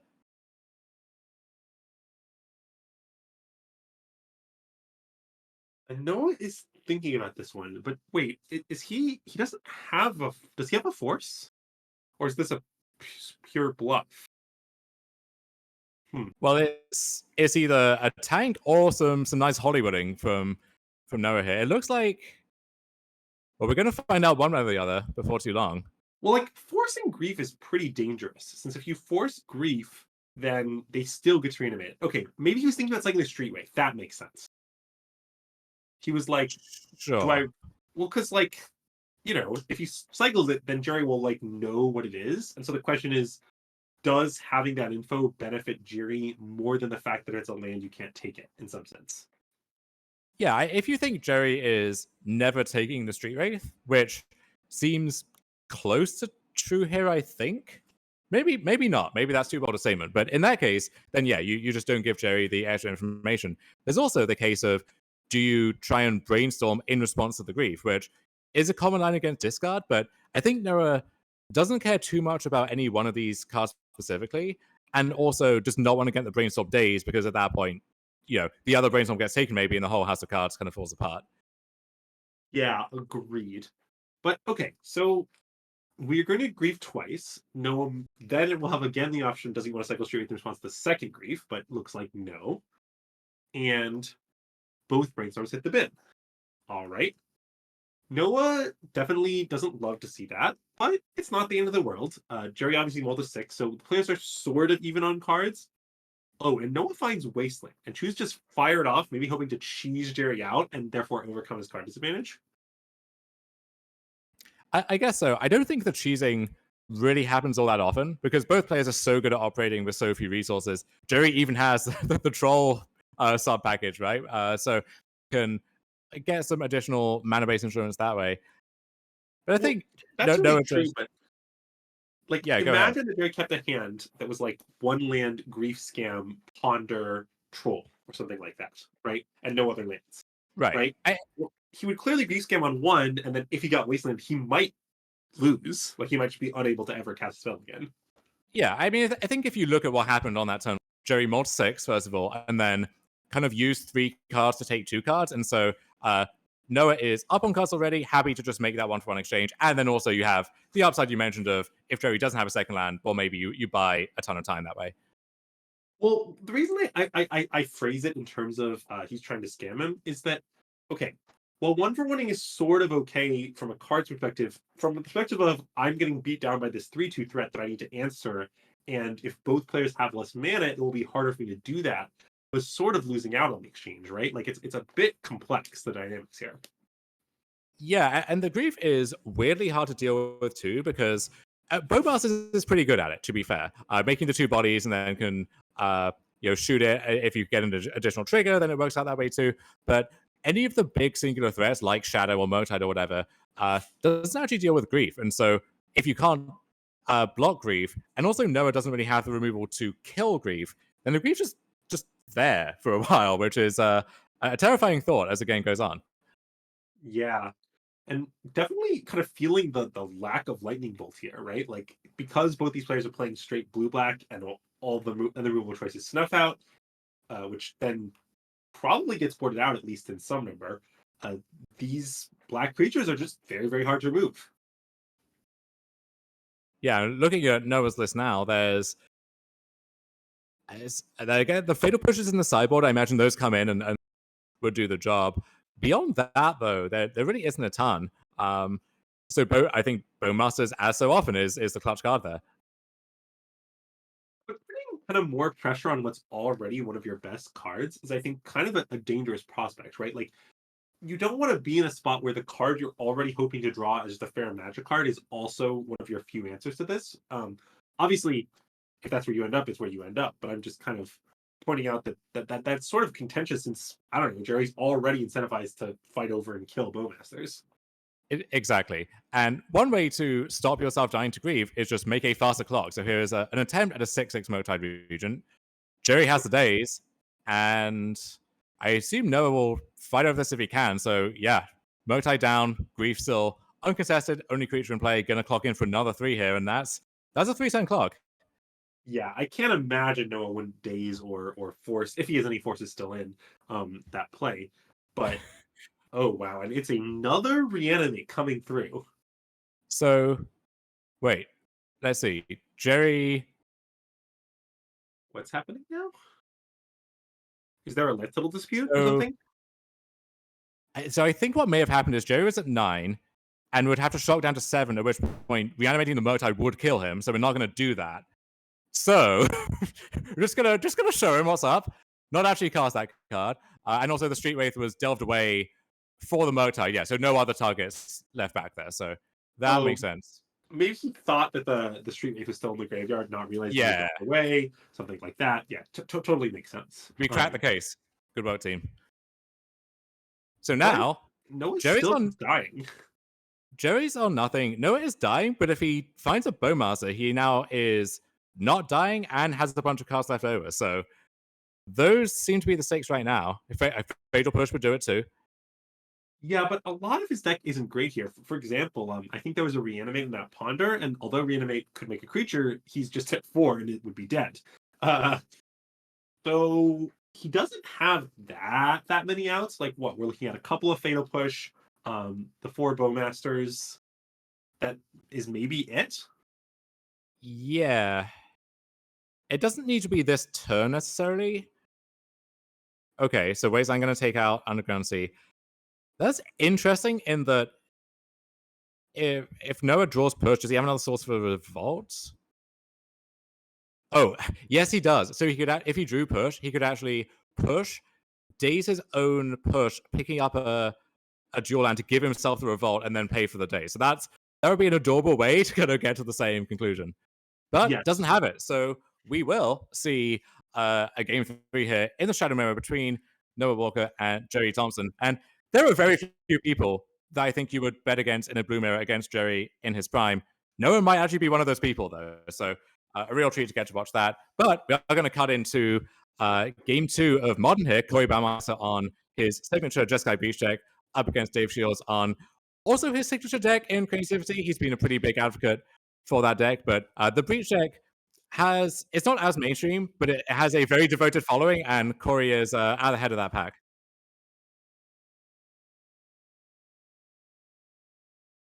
All right, so it looks like we got a turn 2 Ragavan here for Corey. And it's not clear what that means. For example, possibly he just found off the Mishra's Bauble and it's turn 2 for that reason. But it's not dash, which means he's holding up something. Maybe a Spell Pierce? Any thoughts on the implication of this play, Dom? I would imagine there's some kind of Spell Pierce in the mix there. I don't know what that means for Shield side. If you fear Spell Pierce, do you have to just jam anyway? Do you let Ragavan hit you? Because then that's kind of terrifying too. Does have the bot. That's a cleaner answer.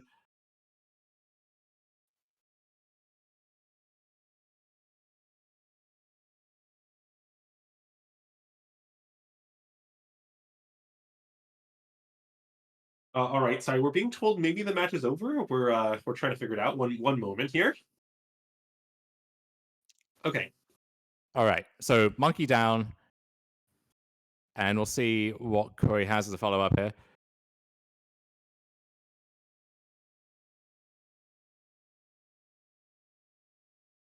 So I think that what it means that Corey kind of helped us spell pierce there is okay. The main turn 3 play out of shields that you'd want to counter would be either Fable or Teferi, right? So one thing it might mean is that if Corey has like multiple counter spells in his hand, he might want to make sure that Teferi doesn't resolve, so it doesn't blank his like other counter spell in some sense, right? Uh, because otherwise, Teferi resolving isn't that scary. So maybe you dash and like hope to get the treasure if they don't have it. Um, but possibly also he's just saying, well, look, Fable's one of your best cards. I don't want you digging for whatever it is you want. And therefore, I'm just going to leave it up. You'll probably kill the Rogv anyway. Going for this dash upside just isn't worth the risk. And here is Grinding Station from Corey with that telltale blue mana open still, yet again. Grinding Station often maligned as the worst card in the Dressed Breach deck. How do you feel about that diagnosis? It's pretty accurate, but the card has gotten something of a new lease on life with its ability to repeatedly sack the ring and therefore pull off the Emery loops with only a single copy of the signature artifact. But regardless, from Shield's perspective, it means that Corey is dangerously close to a combo kill, and he probably can't tap out anytime soon. Yeah, but if Shields tries to play a more reactive game, then you're going to see the strength of Urza Saga come into play, I think, where it's going to churn out 2 threats, find another good thing on the back end there, whether it's a drum, a bauble, Haywire might maybe as leyline binding insurance. So Corey gets to play a better reactive game, and if Dave tries to be proactive, then Corey likely has a good punish for that as well. But Shadow Prophecy is a nice way to kick things off here on Corey's end step. Yeah, good way for Dave Shields to keep the shields up constantly, or the shields, if you will. But still manage to make progress, dig through his deck, get some card advantage. But Corey's gonna spell pierce it. Right, okay. The spell pierce he's been representing the whole time, he in fact has. What a shocker. Now, does Corey using that there tell you anything about the rest of his hand? Like, if you didn't have a second pierce, second form of interaction, would you be willing to fight over the prophecy? That's hard to say. I might. Look at this though. Shield's piercing back, which Corey can pay for, but now has to think long and hard about, okay, what exactly does this mean? Like, what is Dave trying to wheel me into here? Interesting. So, I mean, if I'm Corey here, I think the first question is, okay, well, do I have Breach? Because if I have Breach, then maybe I don't even care if she has creativities, because I'm just going to untap and like kill him, which Corey is extremely close to doing. But if I don't have if I don't have Breach, then maybe I need to fight over this and try to stop him from like finding whatever it is he needs to find. And since you can pay and still have whatever your other counterspell up is, that's pretty reasonable. Okay, so it might just be you're going to pay 2 and you can't make a contract with Urza Saga. Like, you're kind of trading the pierce for a construct, which is interesting because all of Corey's interaction, or most of it, costs 1 mana. Pierces, Unholy Heats, so on and so forth. And so taking Corey down to 1 mana.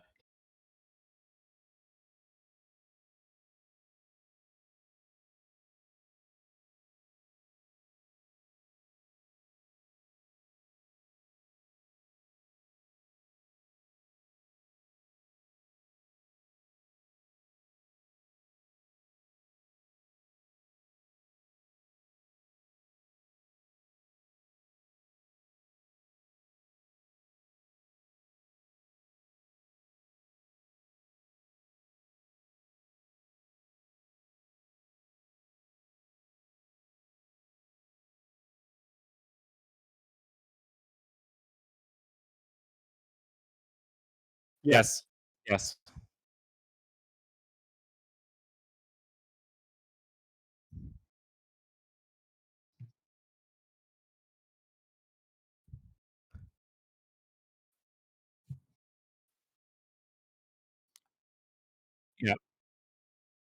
Okay, so chat, let us know if you can hear us right now. We will.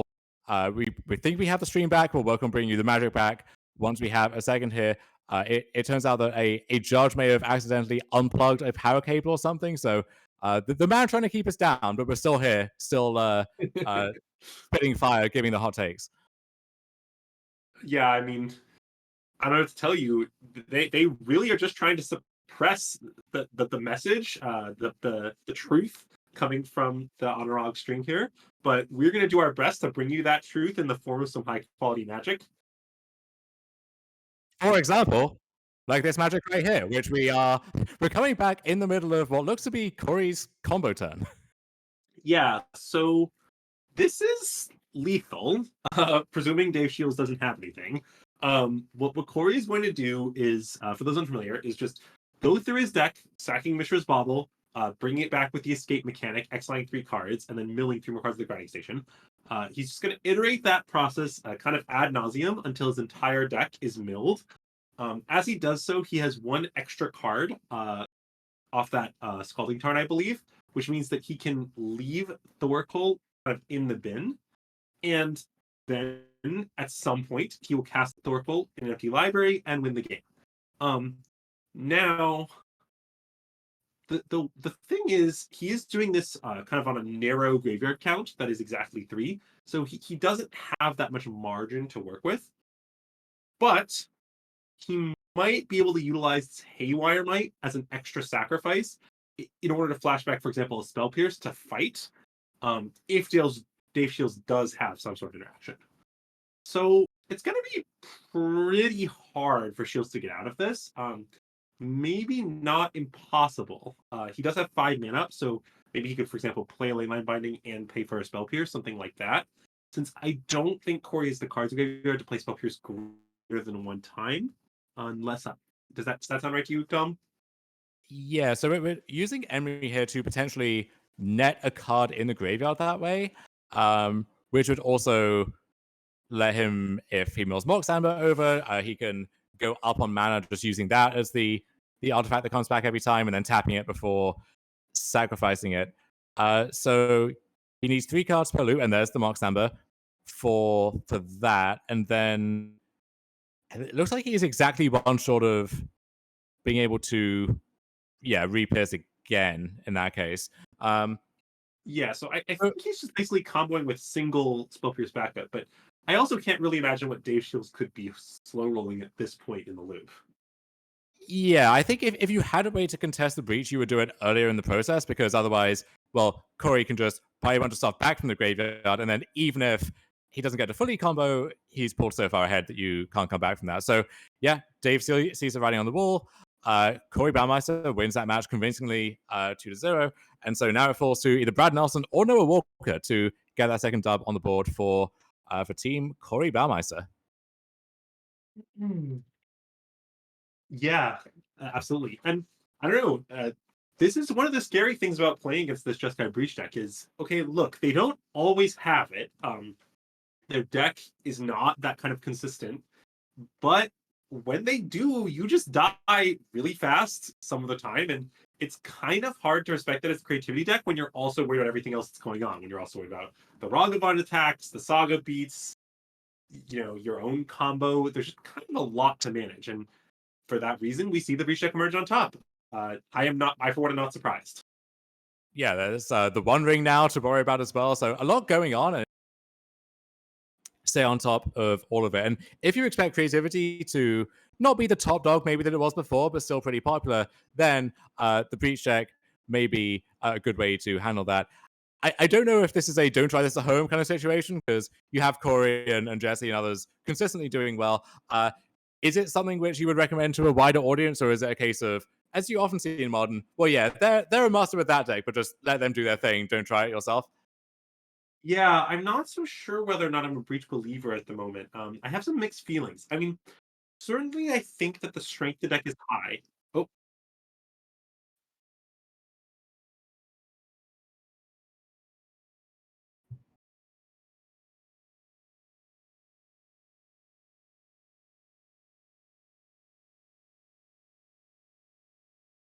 All right.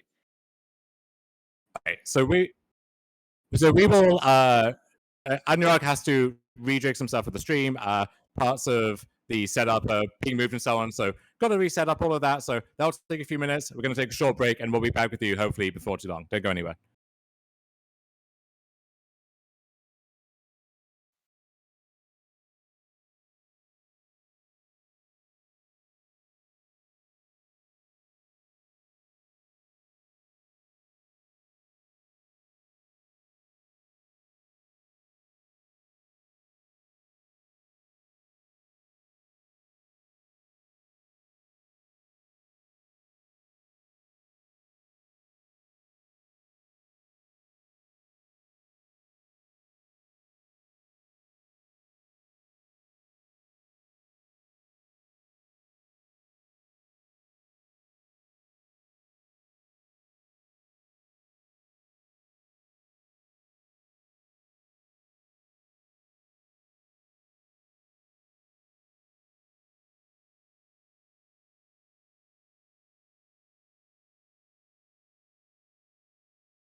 All right, folks, welcome back. Thank you for bearing with us through all of these technical foibles and so on. But it will be well worth the wait because we have the finals here at SCG Cincinnati with Corey Baumeister's team, the first seeds after the Swiss, putting on a dominant performance, even with their third not showing up until round two, and looking to take down the whole thing here against. We have Team Weinberg on the other side. They've been waiting around for quite a while after convincingly winning their semifinals, waiting to see who their opponents would be. They have an answer. We have some magic for you. We're going to cut to that as soon as we can here to see which of these two very distinguished teams is going to be your champions here this weekend. Yeah, should be a great match. so what we'll have here, just to catch people up, is we'll have the Just Kai control deck that we watched earlier against Jerry's take on Demir Death Shadow. In the modern seat, we'll have Rakdos Scam against Just Kai Breach. Historically, kind of a tough matchup for Breach, but I think that it's unclear if that's still true with the addition of the One Ring being pretty significant. And then we'll have Rakdos Sacrifice against Mono Green, kind of the most classic Pioneer match of our times. So yeah, that will be how this finals is going to look. Yeah, we're going to start with Corey here in the modern seat. I'm going to see if we have a chance to watch Noah in action in Legacy as well. But for now, we have Corey Baumeister against Ben Weinberg. Again, a matchup that you would expect to see down the home stretch of a SCG Invitational back in 2016, 2017. Grizzled veterans, both of them, still at it, still have what it takes. And we're going to see if Corey can get yet another W on the board for this Just Like Breach deck. And if he does, he'll make even more doubters into believers, I think.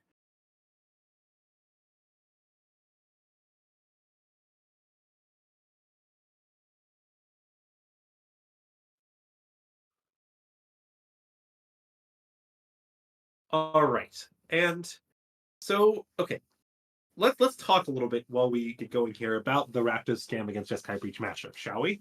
So this is a matchup where what the kind of Rakdos Scam deck is going to do is try to sort of pick apart Breach's various synergies, leave them with an awkward mix of pieces, a grinding station and a mock Samber with no Breach in sight, kill your Ragavan, and then handle your graveyard with Voidwalker so Emery doesn't work. Basically just do everything they can to sort of force the Just Kai Breach deck to end up with the wrong piece of their deck. And a key element in doing this is going to be the Blood Moon, since the Rakdos Scam deck doesn't really have another clean answer to Saga, and if Saga gets going, the Breach deck is in a great spot. And there are some Saga decks where the Saga is pretty incidental, the constructs are fairly small. In this deck, all Sagas get pretty big, pretty quick, and the things that the Saga is finding are relevant as well. So we have the Shadow Spears in the sideboard, which is not something you see too often. But even in a game one scenario, those constructs are going to be a big game. And like you said, this Breach deck has so much going on that in one sense it's a weakness, because if they can pick apart the thing they care about, you're left with this pretty disjointed hand otherwise. On the other hand, it makes it hard to know exactly what to attack, what to Thoughtseize, what to remove. And at any time, you can top deck a Breach or an Iteration or a One Ring and really put ahead in the game. But all right, it looks like Corey has dashed a Ragavan on 2 into Ben Weinberg's tap land, which makes perfect sense, and is going to hit a lucky Thoughtseize off Ben's deck. Ben has kept a pretty anemic series of cards here: a Scam Piece, a Terminate, a Bowmaster, and 4 lands. And that hand is honestly not great to start with, and pretty horrible into this Thoughtseize.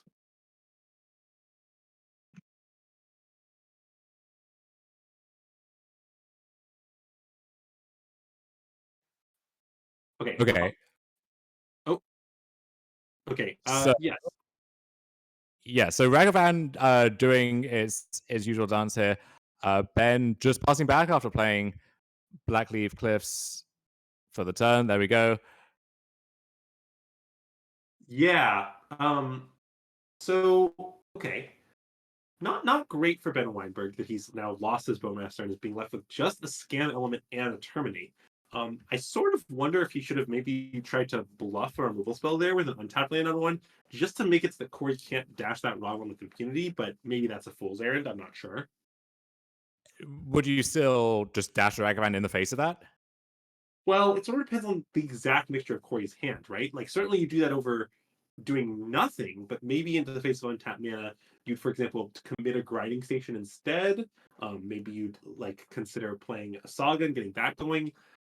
I basically think it's less obvious. You're making it really easy on Corey, but maybe you still would enough of a time that it's not worth the cost. I'm not too sure.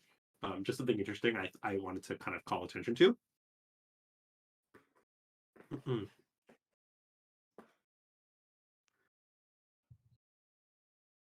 And interestingly, wait, is Corey not dashing his Ragavan again into the face of Terminate? He's just okay, I know you have this removal spell. I have this Ragavan. I'm just going to force you to hold up all this mana, but not commit my Rog. If so, I think that's pretty interesting and maybe right on his part. Yeah, it's now in the face of a possible Bowmasters as well, which maybe changes that calculation a little bit. So Ben Bamberg finally on the board here with Seasoned Pyromancer, pondering exactly what to discard here. I think it is important for Ben to get on the board and start being proactive because Corey has so many of these big draws in his deck that as the game goes on, I think that just really favors Corey over time. So we want to try and put Corey to the test a little bit. Unholy Heat going to trade with some fraction of the Pyromancer here, and this is a big turn. If Corey has the One Ring would be perfect, right? But even something like an iteration to pull ahead would be nice. Yeah, and I definitely think what you just said is correct. Prior to the One Ring, I thought inevitability in this matchup was pretty complicated. Like both decks had various tools to go late, and it was sort of unclear who was really favored as the game went long. But with the One Ring, I think that all uncertainty is out the window. Now the Breach Directors has so many haymakers that Scam definitely needs to get the game over with. Because, I mean, look, you see it happening right now. Ben has no way in his deck to remove this ring. It is not possible. So now that the ring has come down, all Ben can do is kill Corey before he draws enough cards to win the game. And that is possible. The Scam deck is certainly capable of some pretty quick clocks, but I don't know if this is the board to do it.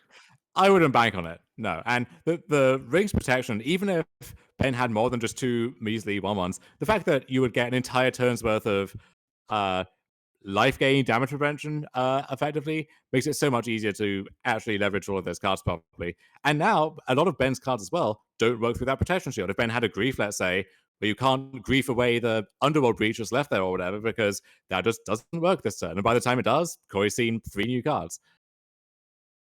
Yeah, very much agreed. Um, I mean, the ring is obviously the reason why kind of when the format first came out, people were calling for the death of Scam. People were saying that the deck was no longer playable, that this effect was too powerful and was going to really put a damper on the deck. Now, it turns out that isn't really so much the case, but I think a lot of that is because if Bowmaster's in play, or if you preempt the ring with the Thoughtseize, you're fine. If the ring actually hits the table and you're Bowmasterless, you're still in enormous trouble. And Corey's just keeping the cards coming with an iteration here. It's possible that having iteration in this spot when he's already drawing 20 cards with the ring is not exactly what he wants. Corey would obviously love to kind of cheaply exchange cards or get some sort of proactivity going. But on the other hand, it's another 2-for-1. Can't complain too much. We'll probably find some sort of good play for this turn.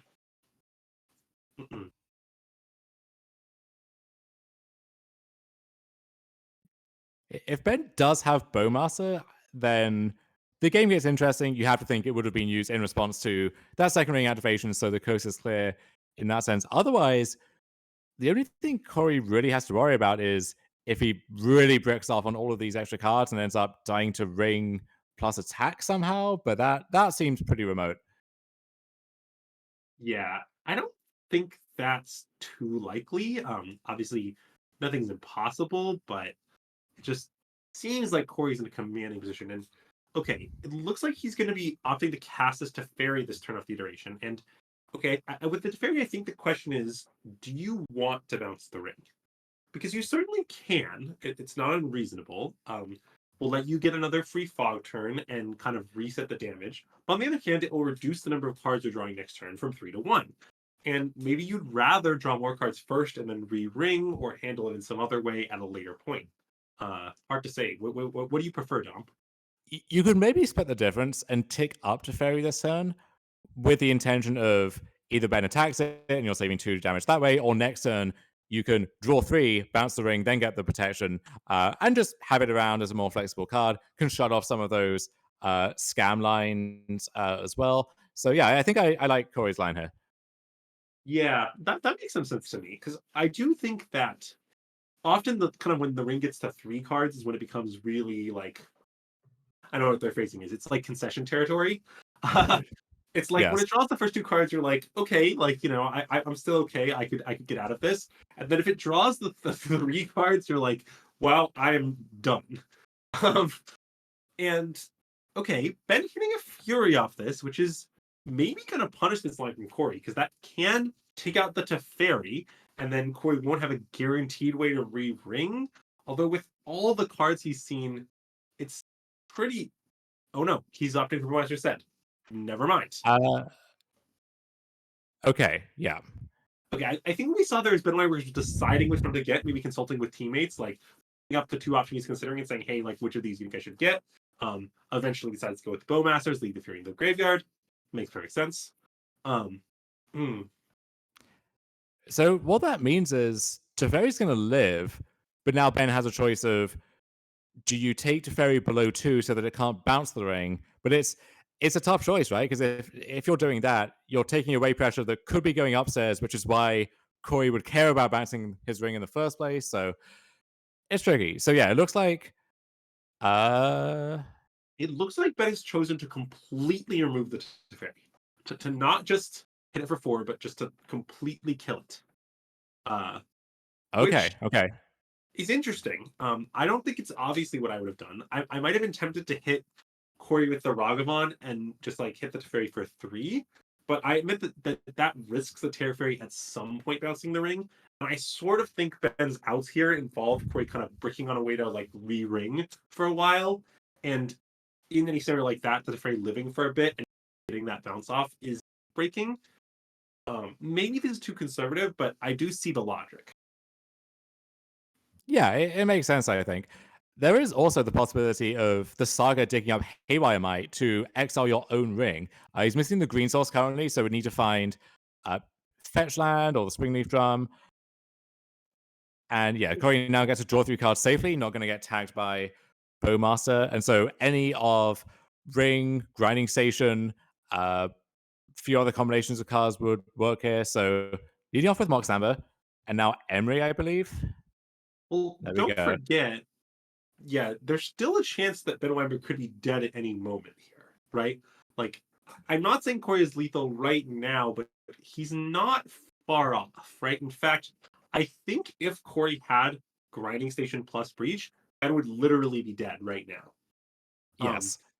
Now, admittedly, against scams specifically, it is common for Breach decks to kind of board out combo pieces, and it's possible that throughout this game on his like iterations and whatnot, Corey has valued the combo lower because it's usually not what the scam matchup is like about. But he's drawn a million cards, he still might just have it. We're about to find out, I think.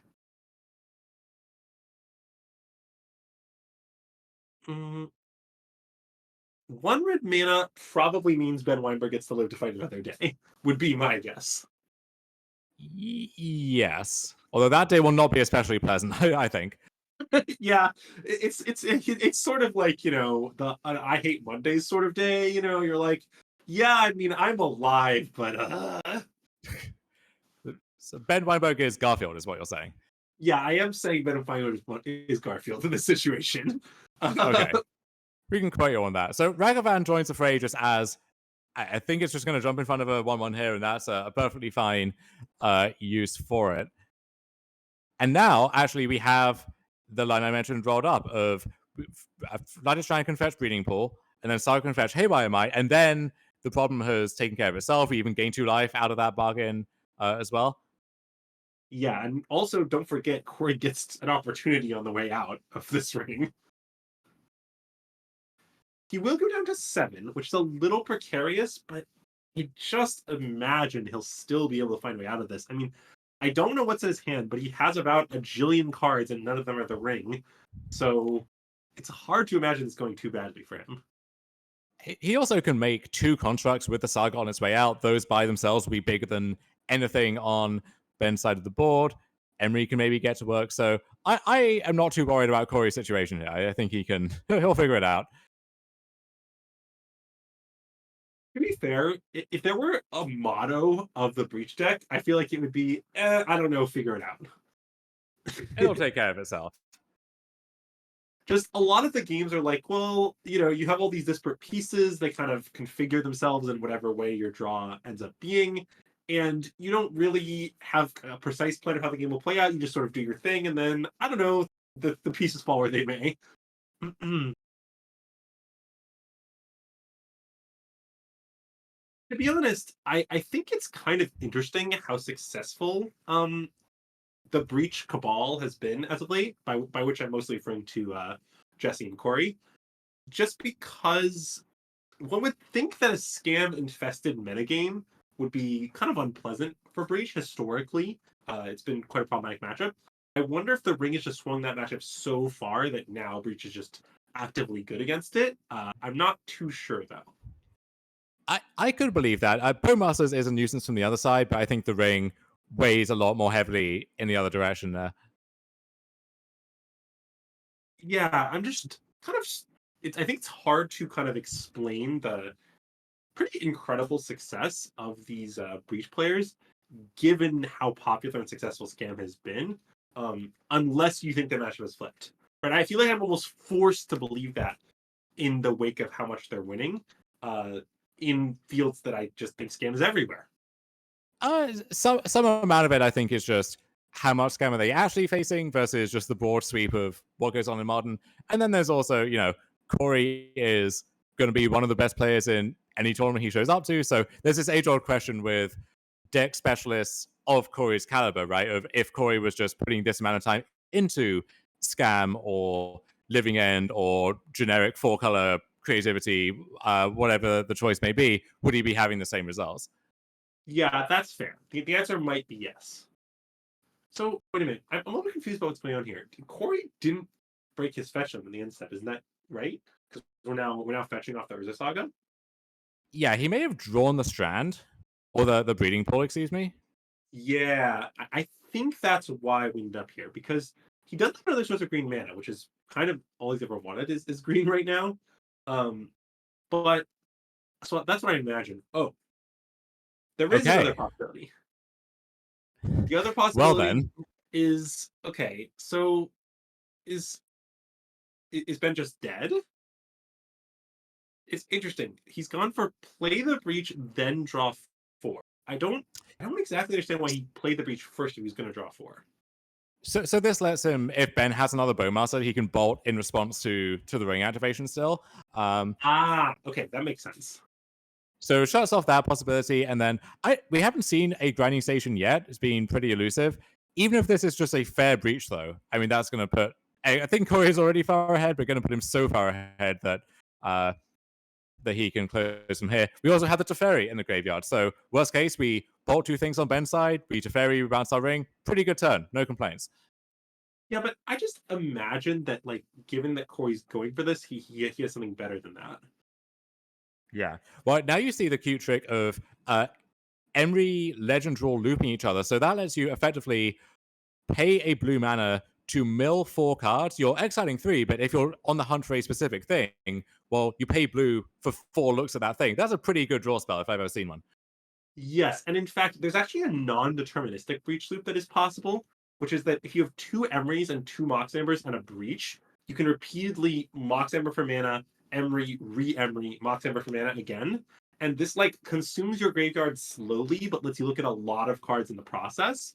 And you can use that loop to like, from this spot with a graveyard this big, like, I bet that loop would just be lethal. Now, Corey does need to find the second Mox Amber, but maybe he has that in hand, or maybe he's just willing to kind of risk it.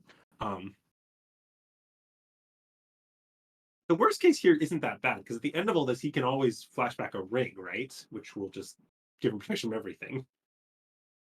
Yeah, lots of ways to eat out Reese's, as the kids say. And this is where Ben maybe just letting Corey go through the motions and turning his attention to the matches on either side of him. If he can give some input there while Corey is taking many, many game actions. Yeah. Well, again, so I think Corey did find the second Mox Amber there, unless I'm mistaken. So I think that he is now able to execute the non-deterministic loop, which, again, it is possible to miss, but with a graveyard this big, is probably exceptionally unlikely.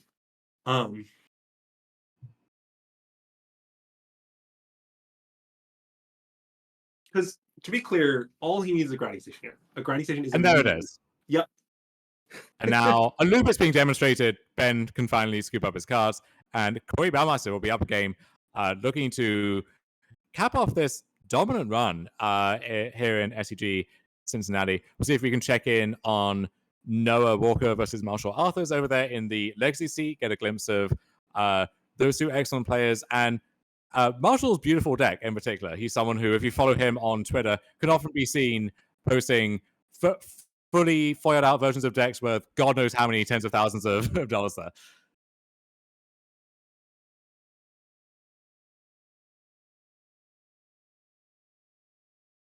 Yes. Yeah, whatever.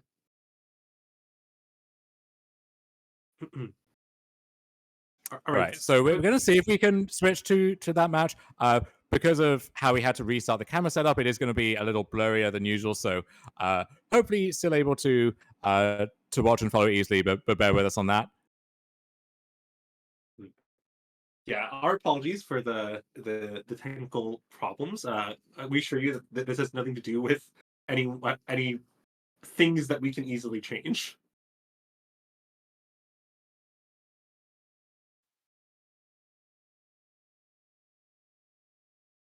All right, slight change of plan. We might be staying with the modern match a bit, and just watching more of the Jeskai breach against Rakdos Scam. Personally, I really can't complain about that. I think it's generally a fascinating matchup, and I'd love to see more of it. Yeah, and if you have an interest in playing Breach yourself in the near future, well, this is maybe the most important matchup in the hands of the most accomplished Breach player out there. So hard to draw it up any better than that. Wait, would you say it's the most accomplished Breach player, or the second most accomplished Breach player, Dom? Well, after yourself, of course, Andrew. Yes, we wouldn't want to take sides there. But it's also not what you were saying. Oh man. You might not be the most accomplished at playing Breach, but you may just be the most accomplished player. Well, maybe, but I really think that although I like Breach and I do play it occasionally, it's probably not what I'm most known for when it comes to Modern. But yeah, regardless, all right. So let's look a little bit.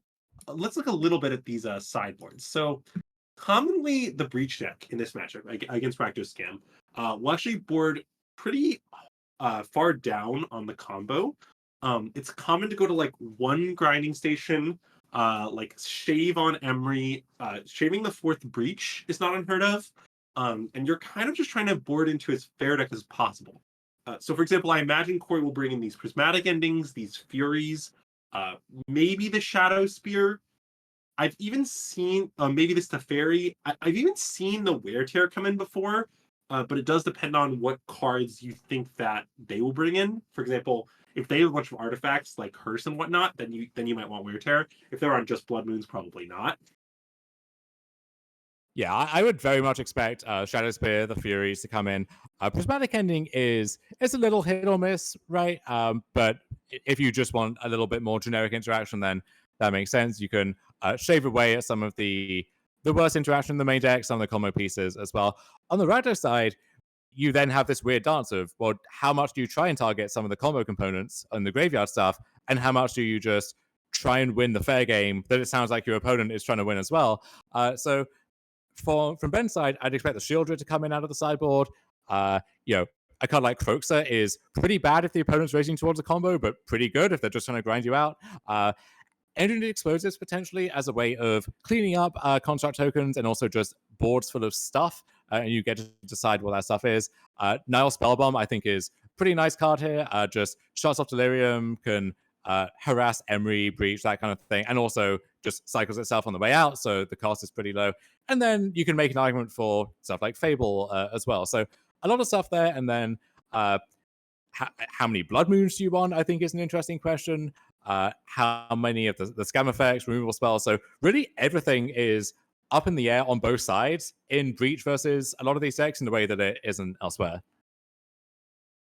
Yeah, I definitely agree with that. I mean, I do think you have to be careful on the scam side of like, changing the formula sort of too much. Just like your deck isn't fundamentally poorly set up in this matchup, and none of your sideboard cards are like absolute slam dunks. So I don't think you want to go overboard just because, well, I think a lot of your main deck elements are pretty good. Like, in some sense, I think the harder decision on the scam side is figuring out what to board out versus exactly what to board in. Like, for example, maybe you can cut Fury because if the raw ones are getting dashed, they don't have that. It's like not always that great. But I don't know, killing Emery is pretty nice. They're running in their own Furies, and Fury is a pretty good answer to opposing Fury. Sometimes those raw ones will end up getting hard cast and be picked off, and you also might finish off a low loyalty to Fairy here or there. So it's just not clear exactly what's bad.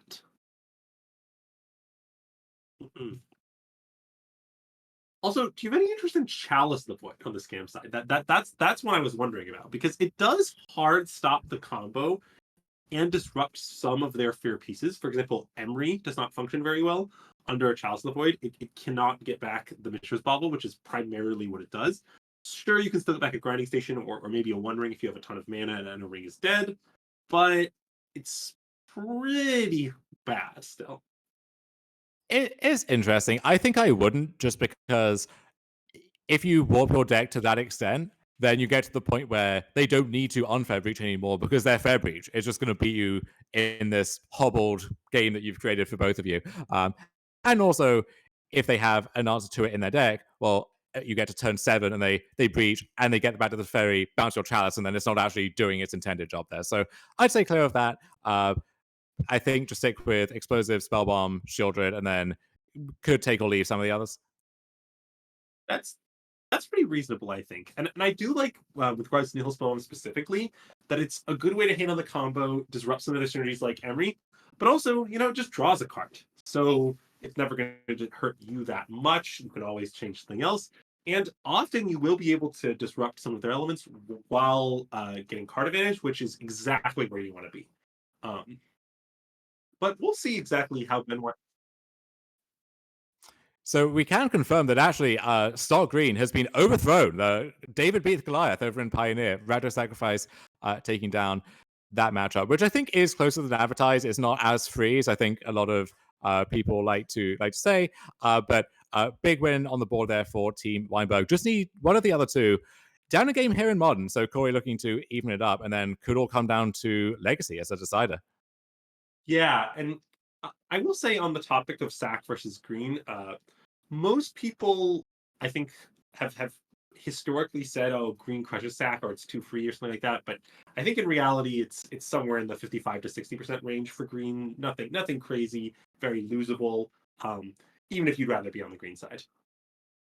Yeah, now that all of the sack lists are main decking Thoughtseize, which now that they're doing it, it seems almost crazy that that was ever not the standard. But now that they have, that card can be pretty annoying. And then, sometimes just Rakdos stuff happens. The sacrifice deck is pretty impressive, I think. So if it does its thing, it can be tough to beat. And it looks like Corey is oddly motionless for him as we get into game 2 here. There we go. Thoughtseize is resolving. So Corey doesn't have much to focus on. And you see a hand which is, it could very easily be just a hand from the Fair Breach deck, right? Kind of more resembling Is It Murktide than some weird combo deck. Yeah, and I think what Ben Weinberg chooses to take here will kind of communicate something about his hand. For example, if he doesn't have any sort of gray arcade elements here, I assume he'd be inclined to take the Breach. On the other hand, if he does have the Nihil Spellbomb or something along those lines, then maybe he just lets the Breach sit around and instead tries to clear the way for his first threat. But it does look like he ends up going with the Breach. It's a little tougher because with 2 removal spells there, you always have to leave him with 1. So if you have, let's say, a Doughty Voidwalker, you know that's going to die even if you take a removal spell. If you have 2 Voidwalkers or like several threats lined up, maybe that's the route to take. But I think Breach is the most generically powerful card, and taking it here makes a lot of sense. Yeah, I agree with that. I just can imagine I think probably, given that Ben sees that hand and takes Breach most of the time, I just can sort of imagine configurations where he wouldn't take it, which would be pretty interesting, but does not end up happening. And we will see Corey pulling the Scry trick on his Mishra's Bauble, using it in combination with the fetch land to, essentially take a look and then say yes or no.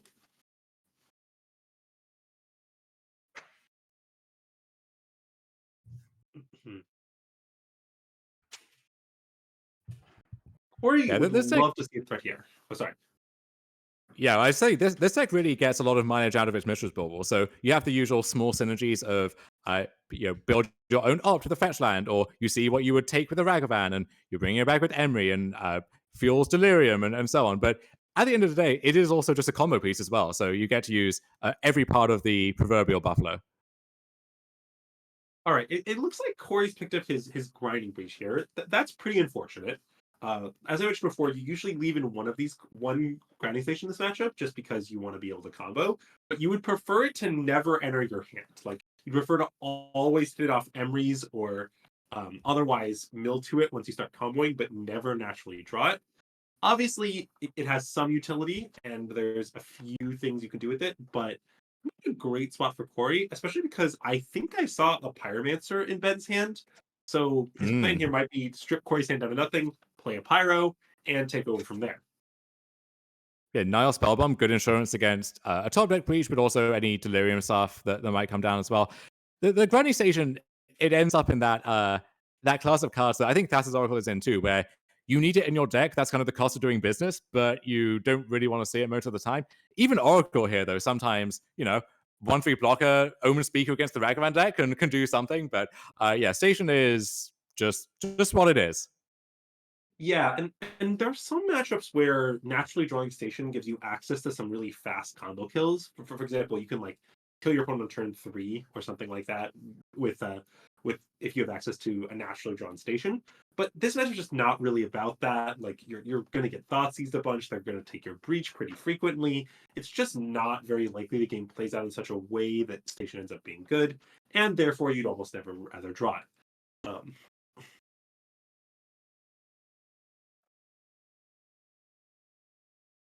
All right. There is a very lonely shadow space. So this is what we flagged up of the beach deck has a lot of these moving parts, and if those aren't moving, then they feel pretty awkward by themselves. So grinding station and shadow space is not a match made in heaven necessarily. And I mean, what you're seeing here is why historically Scam has lined up well against Breach. Just that Breach has enough things going on and is kind of disparate enough that Scam can usually find some way to pick it to pieces, and the pieces do not impress. However, Ben will need to get some sort of clock going, and I think Corey has at least one more removal spell in hand, so this Woodwalker, I would guess, is not long for this world.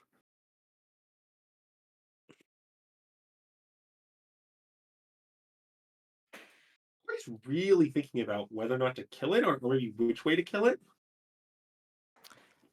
Yeah, there might not be a reason to kill it now, right? You're saying you would just like kind of untap a lot of your removal and just like kind of see how your hand develops, if that makes sense.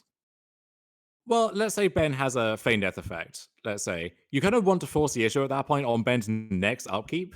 And depending on what you draw, you might decide if you draw another removal spell, maybe that one is a cleaner answer. Or if Corey drew Teferi, let's say, you could Teferi bounce the Voidwalker and then push that issue down the line for another turn or two. That makes sense. Yeah, the kind of threat of Feign Death effect has got to be looming on Corey's mind, and almost certainly impacts kind of the timing of their removal. Saga is an excellent top deck there, though. Unless there's a timely Blood Moon from Ben's side, then that Saga by itself can take over the game. And that's what Saga is so adept at doing. So you look at decks like Hammer, Amulet, even the Jeskai Breach deck. All of these decks which have a bunch of cards and they're trying to do a bunch of specific things. And if that's off the table, well, sometimes you just make some constructs and you bash them to death. It's a pretty reasonable plan. Yeah, I've often said about the Breach versus Scam matchup that Saga is both the best card in the Breach deck and the worst card in the Breach deck because, well, if they control Blood Moon, it's a literal blank. It does absolutely nothing. But if they don't, it is incredible. It absolutely takes over the game. And I don't know that Ben has a Blood Moon here. This might end up occurring. Yeah, so Corey casts Emery, sends 4 cards directly to the exile. Do not pass go, do not collect £200. And now, I guess the Emery next turn, there is a Bauble that was there pre-Voidwalker, so he can force Ben to burn the Spellbomb now and then free up his graveyard for future stuff. Well, wait a minute, Dom. I think there's a Fury among the milled cards. So I see. I Hmm. think that what might end up happening here is that the Voidwalker might cast Corey's Milled Fury and take out the Emery that way. Now, Ben doesn't have to do that. Maybe he'd prefer to keep the hate piece in play to continue to disrupt Corey, but I'd be pretty tempted by the fast clock plus removal. Which now means Corey has to use the removal spell on the Voidwalker now so that it can't sacrifice on the upkeep and keep that going. Yes. I do suspect that Corey will therefore fire off his removal spell main phase. Maybe not, but that would seem pretty strange to me. I mean, I guess there's some maybe weird situations where he maybe like is okay with the Fury and hopes to construct through it, but that seems really difficult. I think we're going to see a kill spell from Corey here. Yeah. Checking something with the judge could be maybe one of the other options with Voidwalker, like the prismatic ending or something like that. But yeah, I think the Fury has to be at the front of the pack there. I mean, I've also found that a surprising number of players don't really know what Voidwalker does. That is, they mostly played against it as a 3/2 shadow with, a rest in peace attached, and aren't aware of exactly what happens with the sacrifice.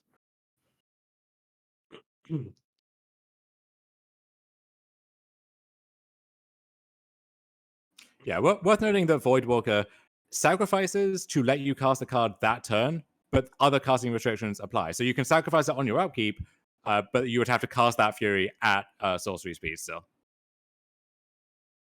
I'm surprised to see Corey let Ben untap here. I'm not sure what it means. I mean, maybe his plan is to clean up the Fury itself with the removal spell, just like let his Emery get taken out, clean up the Fury, and hope to be okay from there. I'm not sure. Yeah, I mean, it's not easy to. I mean, if you're doing it this way. Okay, so he played the second Voidwalker, attacked with the first one, and now we get to leverage the Feign Death. Yeah, that does appear to be what happened. So this is pretty interesting. So I think what Ben is maybe thinking is like, well, look, I have this Feign Death. Corey knows it. I know it. And I really want to force the action. And I think that I will still get to Fury because I have two Voidwalkers this way. So like the odds that Corey can actually just untap and remove both of them are like pretty low. And there's a chance that this makes his life awkward. That is like you slow roll the Fury, then Corey can't really commit another creature very easily. Although that last part's a little weird since Corey can obviously spend his mana on the Saga. So Corey now gets to activate Emery, targeting the bauble in the graveyard. If you're Ben, do you fire off the spell bomb here, or do you wait until you can draw a card, but let Corey draw a card in the process? I think I'd be inclined to wait, although it does depend a little bit on Ben's hand. Mostly, I just think that I really don't want to get breached here is my priority, and I don't want to end up in a situation where, like, I don't know, my Voidwalkers get cleaned up and then I end up losing to like a bunch of things flashbacks. Maybe that's just too much to ask though, working through all the Voidwalkers. Like, I think that both players having one less card is maybe good for Ben. It's more just that, like, I think having the insurance of the spell bomb in play is worth singling him out. Another line that Ben could have taken last turn is play the Voidwalker, then proactively play the Feign Death on the non-sick Voidwalker. If Corey kills it in response, well, you activate it in response, and you still burn the removal, you get the Fury, and then if he doesn't do it, well, now you have two Voidwalkers and a Fury, and force the issue even further. So lots of interesting choices on that turn. This one is interesting too, though, because now that bauble, it can be another card, or it can be another point of power and toughness for those constructs, which it seems like that might be Corey's best route to win the game at this point, right? It's just make some big boys and suit them up the Shadowsphere. Yeah, and I think Ben has to be afraid of that. He doesn't like on the board have a convenient answer to just massive constructs. He might have boarded in like these EEs or this ratchet bomb, something like that. But as it is, I'm pretty concerned. Yeah, I'm not sure how he gets out of this short of finding those cards. The Shadow Spear plus the big constructs is going to really do a number on him. It's just like, okay, let's think about what Corey will do in his turn, right? He can like end step make a construct, untap make a construct, tutor for a thing that makes mana, Mox, Amber, Drum, whatever. Shoot up the Shadow Sphere to the non-semi construct and attack for 1, 2, 3, 4, 5, 6 lifelinking damage. That's terrifying.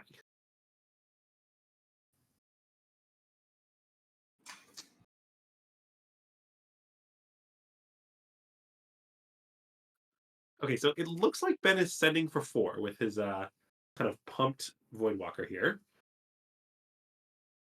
But leaving back the 3/2 Voidwalker, perhaps to cast a free spell this turn. And does get to refuel now with the Season Pyromancer, so that's a nice start. And this is where that Engineered Explosives that we mooted as a possible sideboard card would really come in clutch. Yeah, I mean, it would be pretty backbreaking here if he found it, but either he didn't find it or he didn't find it plus a land, and so I think that was a pass from Ben, if I'm not mistaken.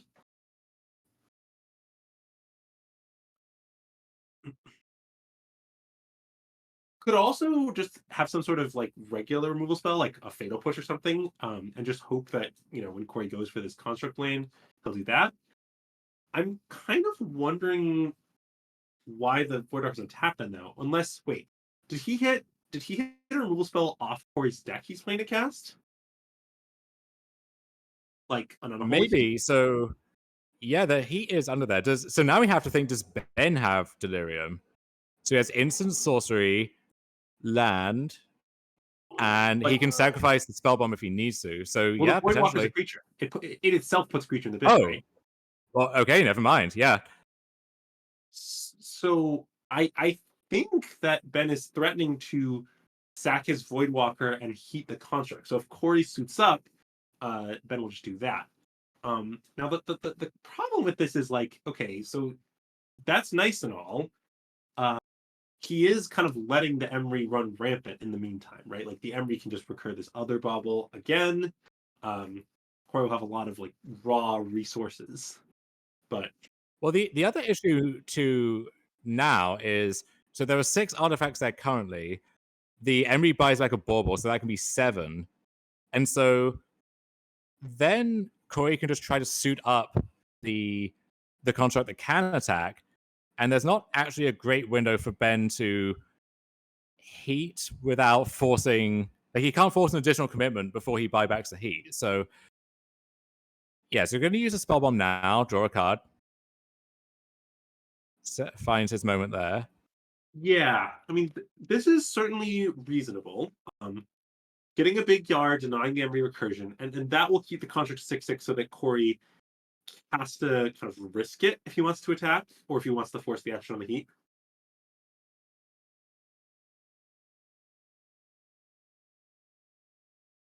And I'm honestly not sure Corey can afford to do that, right? Like tapping your other construct as a blocker to pay for this drum is extremely dangerous.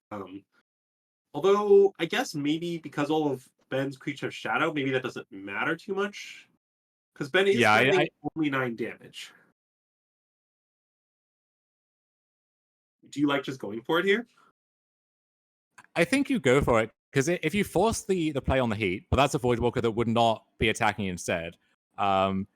So yeah, I think this actually kind of saves life in a weird way. Yeah, I see your point. It's sort of like you're blocking the Voidwalker that gets sacrificed, which is actually more damage than blocking the 2/2 Pyro that can attack. And that way you're not dead kind of regardless. And to be clear, I'm talking about dead because, well, I think it's a pretty legitimate concern. If Ben has access to... Oh, I'm sorry, wait, never mind. He's not playing that card. I thought that maybe there was risk of bolting out Corey, but actually Ben is playing a no bolt list, so never mind. The other scam list we looked at had both.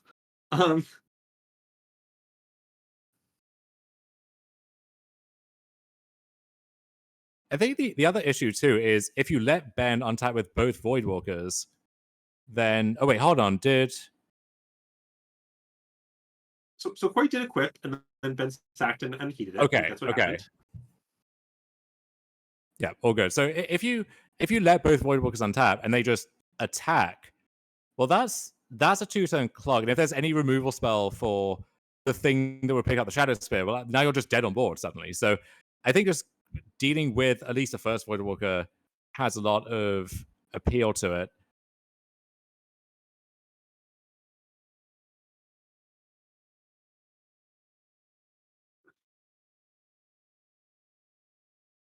Hmm.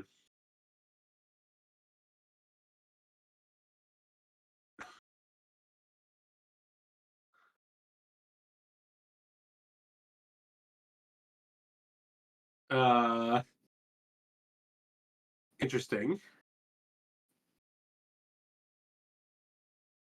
So let's see here. Wait, so sorry, you think that casting you'd like or dislike casting Fury? Oh. Hmm. Is that maniacal? Well, I could be talked into it, I think. Let me see here. Yeah, so that thing you you mentioned earlier about people don't read Voidwalker and they don't know that it casts for free. We're testing that philosophy in the chat right now, you know? Yeah, the chat is extremely perplexed by the fact that, and by the chat I mean mostly Jesse, is perplexed by the fact that Voidwalker casts for free. You do not pay. It costs no mana. So to be fair, it is unclear what level Jessie is on. She does have a well-balanced range, so really could be anything. yeah, I don't think her range is quite this balanced, but maybe that's wrong. Okay, it does look like Anyhow. Weinberg is opting for the simple, just heat the construct, not get fancy with the Fury. Reasonable play certainly. And now Corey doesn't have a large creature for his Shadow Spear, but on the other hand, Ben doesn't have that quick a clock either. So now we're left for Corey to rebuild. But his rebuilding is pretty reasonable. He can crack a Bauble to draw a card, then he can untap target Emery with it. If Ben cracks the spell in response, well, he still has another Bauble to Emery with. And if Ben doesn't, then he's got his card draw engine going. So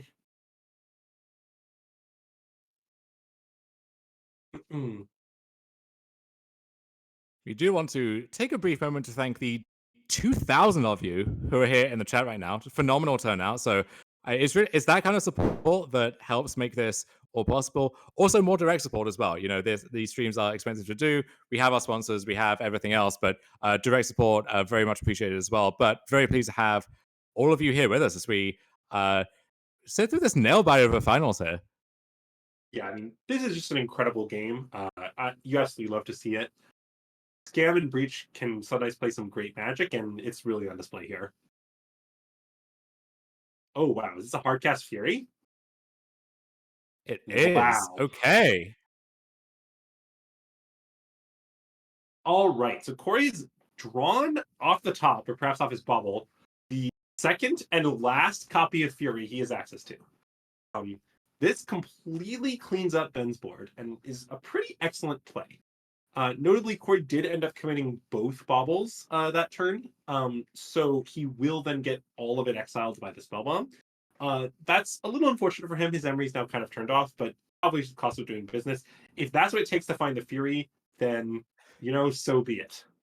And consolation prize, next turn we're going to have a 4/4 double striking trampling lifelinker in play. So Fury and Shadow Spear, not a combination you get to see too often, but a pretty effective one when it does. And I mean, look, I do think that Fury was kind of originally added to the Jeskai Breach sideboard in no small part to combat the Scam matchup.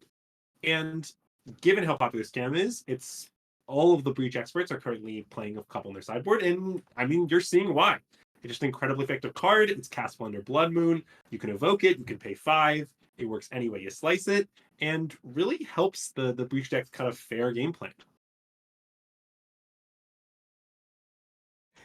Ragavan finally shows up, little late to the party here. And we get a brief live look in here on Legacy before... Oh, wait, no, just kidding. Just teasing you all a little. So I think here what Corey's going to opt to do is to play his Teferi off the drum there. And this way he'll know if Ben has kind of any response killing the Fury before he has to commit mana to suiting it up. So if Ben just lets the Teferi resolve, then he'll like bounce the token or whatever, suit up, attack with Fury. If Ben responds by killing the Fury, then he can spend his mana doing something else. Ben just says, okay, yeah, I don't have anything. Tef resolves, and that I think is going to outdo it for Ben in this game. Fury equipped with the Shadow Spear is going to be extremely, extremely hard to beat. Because what happens now is, okay, first of all, Ben goes to 1 life point, and second of all, Corey goes to 20. Yeah, it's all over, but the handshake, which, funnily enough, there it is. So, Corey Baumeister, 2-0's scam here in the modern seat. Brad did take a loss in Pioneer, so it falls to Noah Walker versus Marshall Arthurs. Two very experienced Legacy players. Noah, in his prime, I think, consensus best Delver, Blue Tempo pilot, whatever you want to call it, in the world. So, what a treat to get to see him play for the entire tournament on behalf of his team here in the Legacy seat. Before that, though, we're going to cut you to Anurag real quick, and then hopefully get some magic back before your eyes before too long here. Wait, where's my? Oh God. Oops, I forgot. I think of all the scenes, my bad. Hey, wait, no, I'm here. I promise. You can hear me. I just wanted to give a quick shout out. Oh, sorry. I just went to the bathroom like 5 minutes ago after 6 hours. I'm kind of a mess. The power went down. It came back up. We're all good here. I would just want to give a big shout out real quick before we get back into Legacy. Players are taking a little bit of a bathroom break too, whatever it is. So there might be a delay in some stuff. But thank you to our sponsors. Seriously, thank you to our sponsors at Nerdbirds MTG, at Apex Gaming MTG also. Thank you to SpiceRack.gg. Thank you to the Goblin Trash Masters and also Cool Stuff Inc. and Dragon Shield. If you haven't already, seriously, thank you. I have to let you know that they're great because if you're enjoying the content right now, literally could not do it without them. So we're going to cut back to Legacy. Dom and Andrew, it's all you. See y'all in just a sec.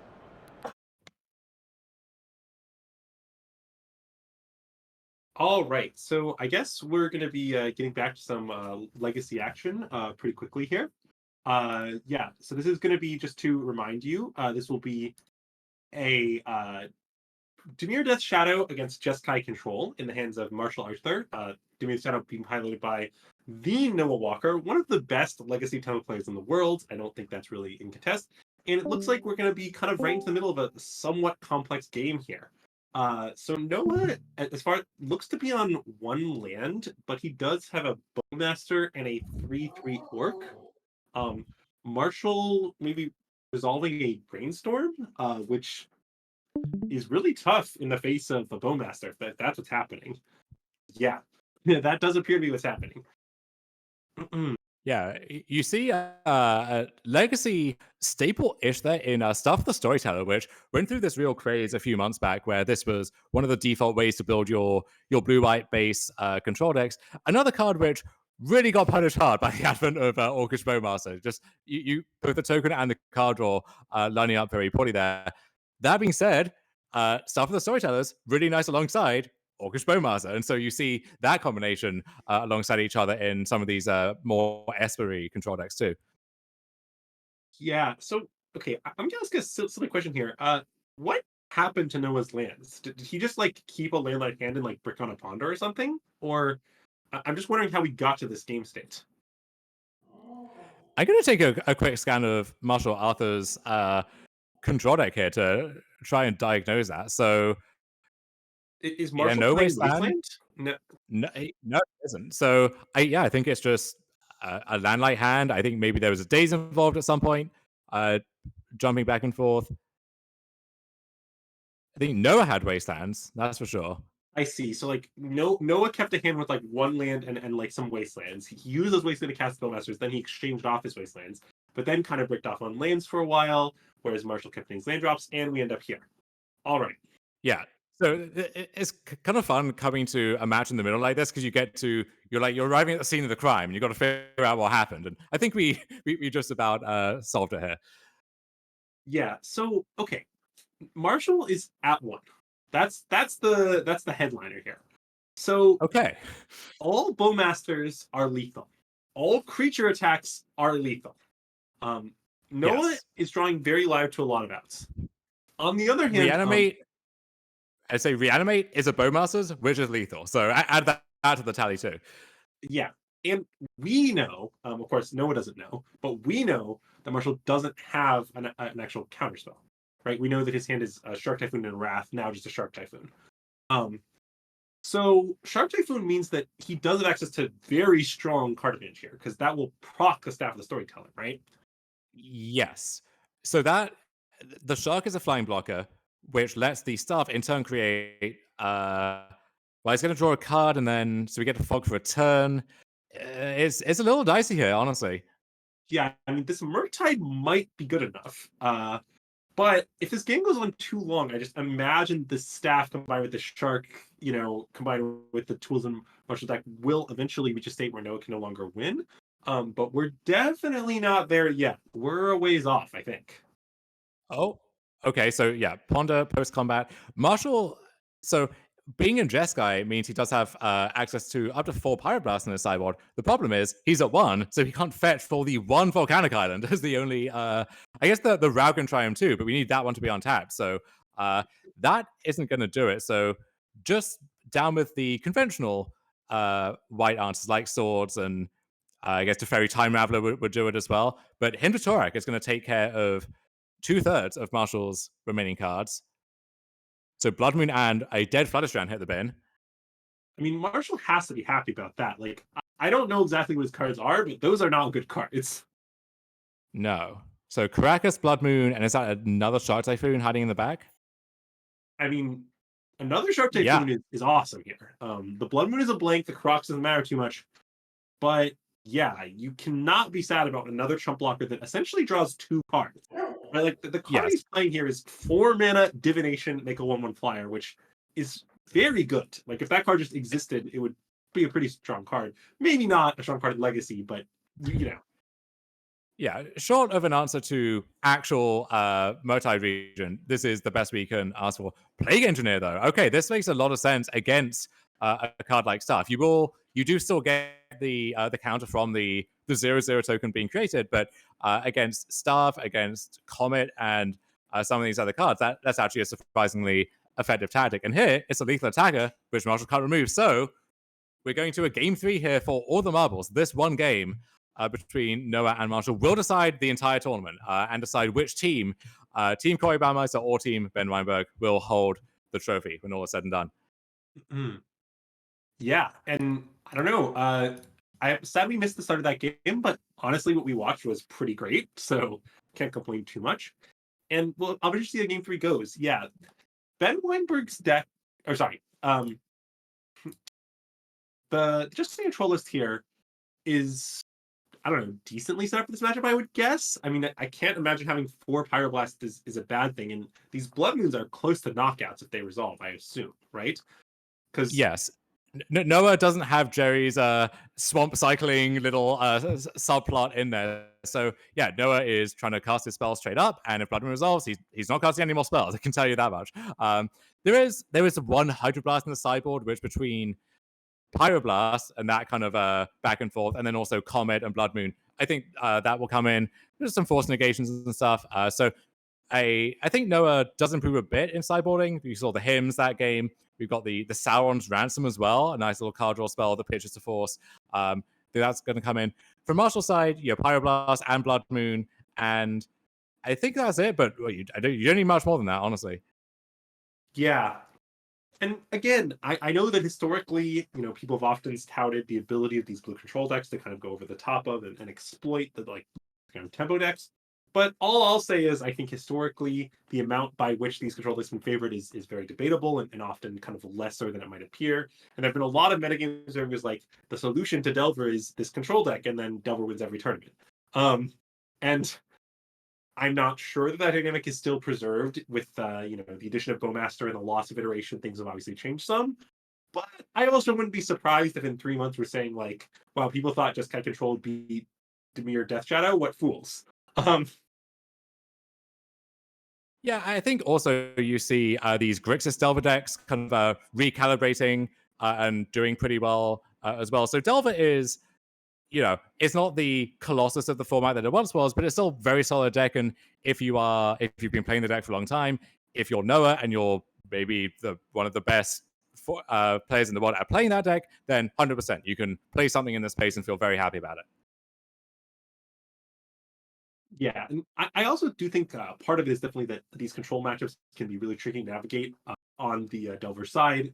Requires a lot of precision, and when you do things, how you resolve your cantrips, just all the usual nonsense. And so some people might struggle in the matchup just because of that difficulty of execution, but certainly Noah Walker will not be among those struggling.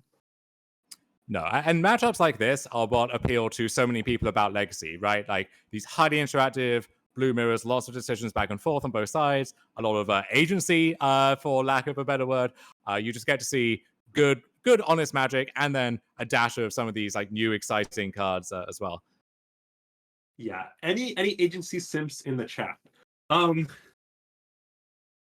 Well, there are 2,000 people there, and thank you once again. So statistically, I imagine there have to be a few of them.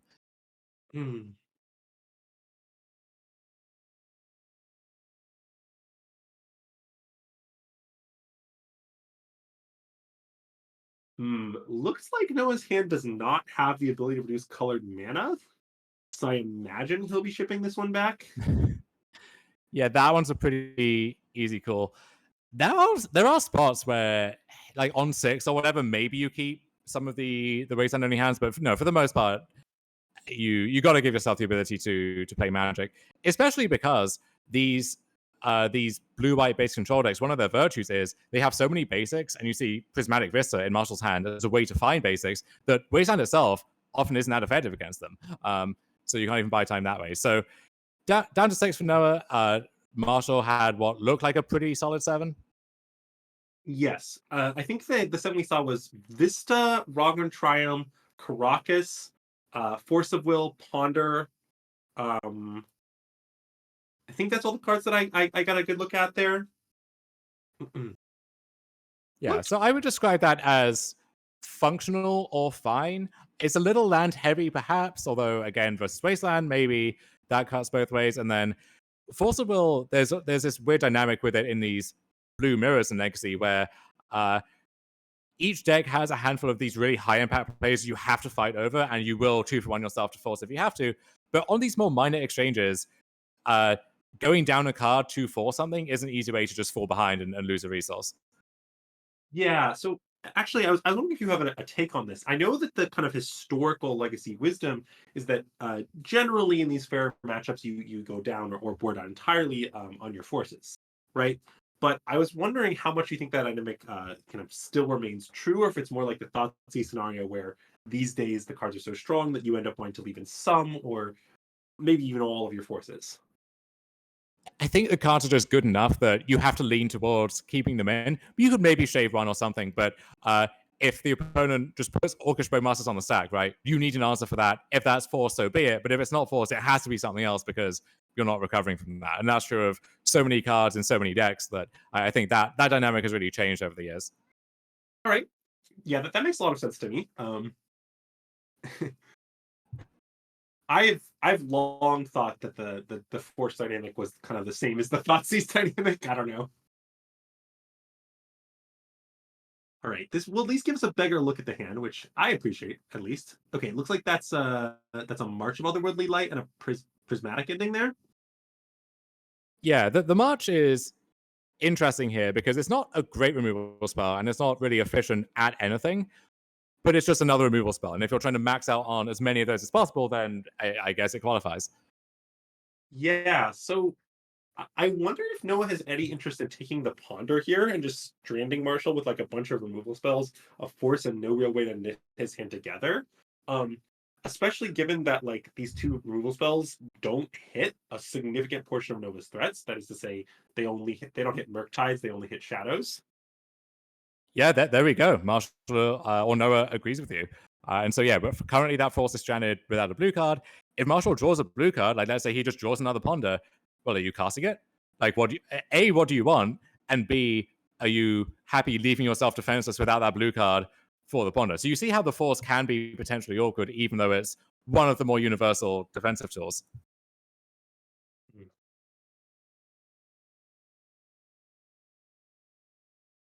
Blood Moon, though, off the top for Noah. Or for Marshall. That's a nice one coming down in a turn or two. Yeah, and the toughest part is because Noah has just thought sees Marshall and had not seen a blood moon, he's kind of likely to play into it. That is to say, he's going to make whatever the most convenient play for him is, and knowing that Marshall didn't have much like one turn ago, and if that gets punished by the blood moon, I mean, kind of good beats. And that's the other side of this forcible debate too, is that when you have these haymakers like Blood Moon, which if they resolve, you are either very ahead or you just win the game on the spot. Well, yeah, you'll throw as many cards away as you want in order to fight over those.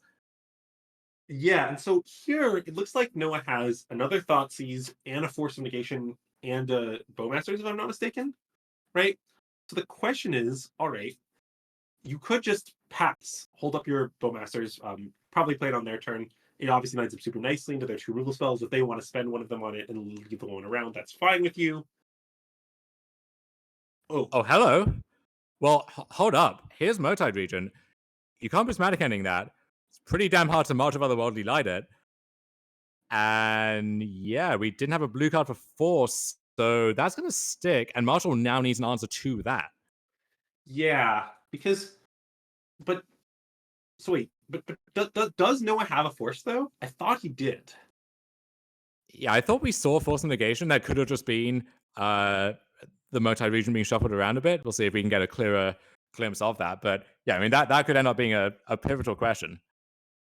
Yeah, because if Noah can force, yeah, I think there's I think that's a force negation. So yes, it is. Yeah.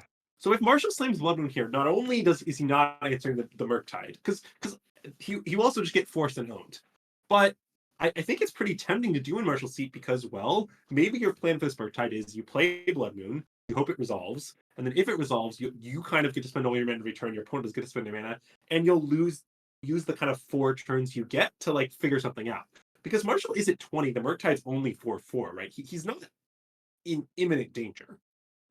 Yeah, and his deck is full of removal and also things that can buy a turn, like a Staff, a Shark Typhoon. So it seems unlikely that he would just die to the Murktide alone. So it is got to be tempting just to jam it here, especially if he picked up a blue card with his draw set, which his teammates have a sense of. We don't know just yet. I mean, the problem, if the Blood Moon resolved, I'd say if Marshall picked up a blue card, then I think Noah might be in a bad spot, to be honest. Well, the other thing too is that Marshall he can get basic planes or he can get basic island. He can't get both, and so he's cutting himself off one color here, whatever he does. Now he does have quite a few planes and islands in the deck just to draw towards naturally, but it does restrict what he can do in the game. How deranged would it be, Andrew, to let the blood? Okay, it's probably deranged, but just I want to throw the possibility out there. Just I think you can't do it. The fact is that Force Negation doesn't work on your turn. Like Marshall can just wait until you outkeep swords or whatever if he draws it. I think puts that off the table. But it's tempting to me to just say okay and let it rip. But yeah, but okay, hold on. So now the game state is Marshall's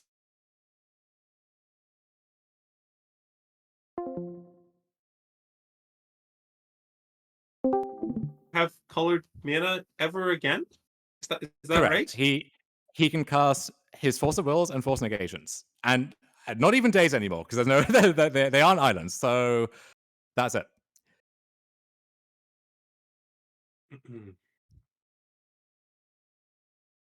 I think Anurag is just resetting the feed quickly, so we'll get you that back as soon as we can here. Okay. Let us know in the chat if you can still hear us at this point, just so we have that information to work with. On the assumption that we are currently audible. There we go. Great. So we come back to a board where Motide has attacked, Marshall has drawn Stuff the Storyteller, and that token has chumped. And so now we have more ways to dig for answers, and then like a second Staff or something can keep that churning as well. But we're gated by colored mana, and we did that to ourselves, right? Like we cast the moon. So it's weird to say it's still anyone's game, but like we know what the stakes are at this point, right? There is one problem that this game and this tournament is going to come down to, and we are about to find out the answer to it. Right. So, okay. Marshall's currently at 10, assuming the Let's Goes are correct, which means this Murktide is a 3-turn clock, I believe. Now, in those, his outs from this spot are actually pretty limited because, well, cantrips don't play. Blue cards don't play. He pretty much needs specifically Pyroblast or Swords, right? Yes. So, okay, that's 8 outs. 8 outs is not that unlikely to find in 3 turns, but it's a lot harder if you don't get any additional looks from basics. Right. And we have, so the staff is another look, so you can fudge the count a bit. And there's also some backdoor routes, like if you draw an island when any cantrips that you draw in the meantime are online, or you draw another staff to buy another turn. Things could get weird in that sense. The problem is Noah has picked up another Force Negation, which doesn't actually counter either Swords or Pyroblast if done at the appropriate time. Oh my god. I mean, I guess, okay, this technically qualifies. So do we have 3 white cards to toss into the void? Apparently the We plan do. here is Mind Twist myself, Huh. kill your Murktide. Which, okay, unconventional, but looks Okay, pretty good. okay. Andrew, when is this happening? Yeah. It's very important when this is happening. I think it's happening in Noah's upkeep, but I'm not certain. Okay. Like, I You see- think he passed into Noah's upkeep and then did this. That's what I think happened. So yeah, you see this resigned look on Noah's face. I think we're going to see a handshake here pretty shortly. There we go. Wow. Team Weinberg, Ben Weinberg, Marshall Arthurs, and I think we haven't got the name of their third just yet, but they are your champions here. No surprise, I think, if you said coming in, yeah, these two are going to win another team event. No surprises there, but slaying some true titans in the finals here. Brad Nelson, Corey Baumeister, and Noah Walker, all incredible players, maybe one of the favorite teams in the entire event. And both teams offered us some fantastic magic to watch over the course of today. So very grateful to them, very grateful to the 2,200 of you in there watching that dramatic conclusion there too. Yeah, and I just want to highlight how, okay, I know that Noah played Murktide and then basically got brutally punished by Blood Moon plus Force Backup, but from Noah's perspective, he just thought his opponent's hand, and he didn't see a Blood Moon or another threat there, and he didn't see a backup blue card for Force. So, like, okay, like, Marshall's 2 unknown draws perspective ended up being Blood Moon plus blue card, but, like, that's just unlucky. I don't know, it's a good beat. Like, I think Noah's supposed to make the play. Oh, 100%. And even after that happened, like one of the worst case scenarios, he still had Marshall under a lot of pressure to do stuff. So great finish there for a great weekend of Magic. Very grateful to the other commentary pairs as well for carrying us through Saturday and the first part of Sunday too. Grateful to all of you out there for watching. A fantastic turnout as well. Grateful to our sponsors who you see on the screen there, Apex Gaming and the Goblin Trash Masters, among others, and very much would welcome your direct support to make all of this happen. Help Anurag do his thing. It's not cheap and it's not easy, so any support you can give will be much appreciated. And thank you to you, Andrew, for being in the booth with me. This was a lot of fun. Grateful to Anurag for giving us this opportunity. And do you want to sign us off, Anu?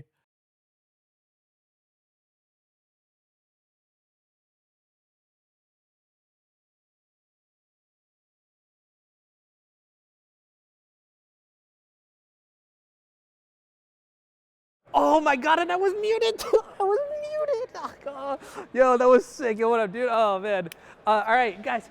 I have literally never seen that play in Magic the Gathering, and obviously it only happens in Legacy. What was that, pitching 3? Yo. Did you see what happened there? Bro, blew my mind. Sorry, this is Thea. I'm so hyped up. March of Otherworldly Light? Yeah, March for like pitching 3 cards to get rid of a Murktide. Boom. Yeah, there was a fawn. Yeah, so you had to do it on the upkeep, and they were just like, we've got this all mathed out. We're gonna all in on this play. That's fucking sick, dude. I know there might not be more Legacy like in the future in teams, but that is a banger way for it to.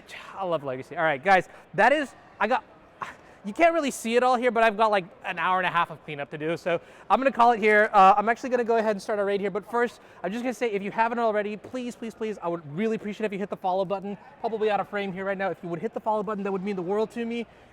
And also, if you are interested in this content, more of it, I got some other shows coming up that I would really like to attend, bring you more of the same sort of sweet content. Hit the subscribe button. Thank you to all of our sponsors, Nerdbirds, Apex, SpiceRack.gg, the Trash Masters, the Goblin Trash Masters, Cool Stuff Inc., Dragon Shield. I'm gonna send you off. Let's give a, let's see, I'm gonna make sure I got the name right. We're gonna send you off to Tony Scapone, who is actually playing Legacy right now. And, oh man, I hope you enjoyed the show. This was so sick. Just down to the last game, the last match, it's Legacy, the sickest plays. I'll be back later. I'll probably be streaming again, like Modern prelims and Legacy prelims and things like that next week. I got a couple sponsor streams coming up, but I do want to give a major shout out to first Star City Games for letting me be here, and then also thank you so much to Dom, thank you so much to Andrew, thank you so much to Tannen, Jeff, Jarvis, Will, CCR, and Tim Schultz as well. You guys are great. That's going to be it for me, all right? Bye-bye. See y'all next time. Love you. Hit the subscribe button or follow or whatever it is. Yeah. Oh man, I'm out of breath. Nice.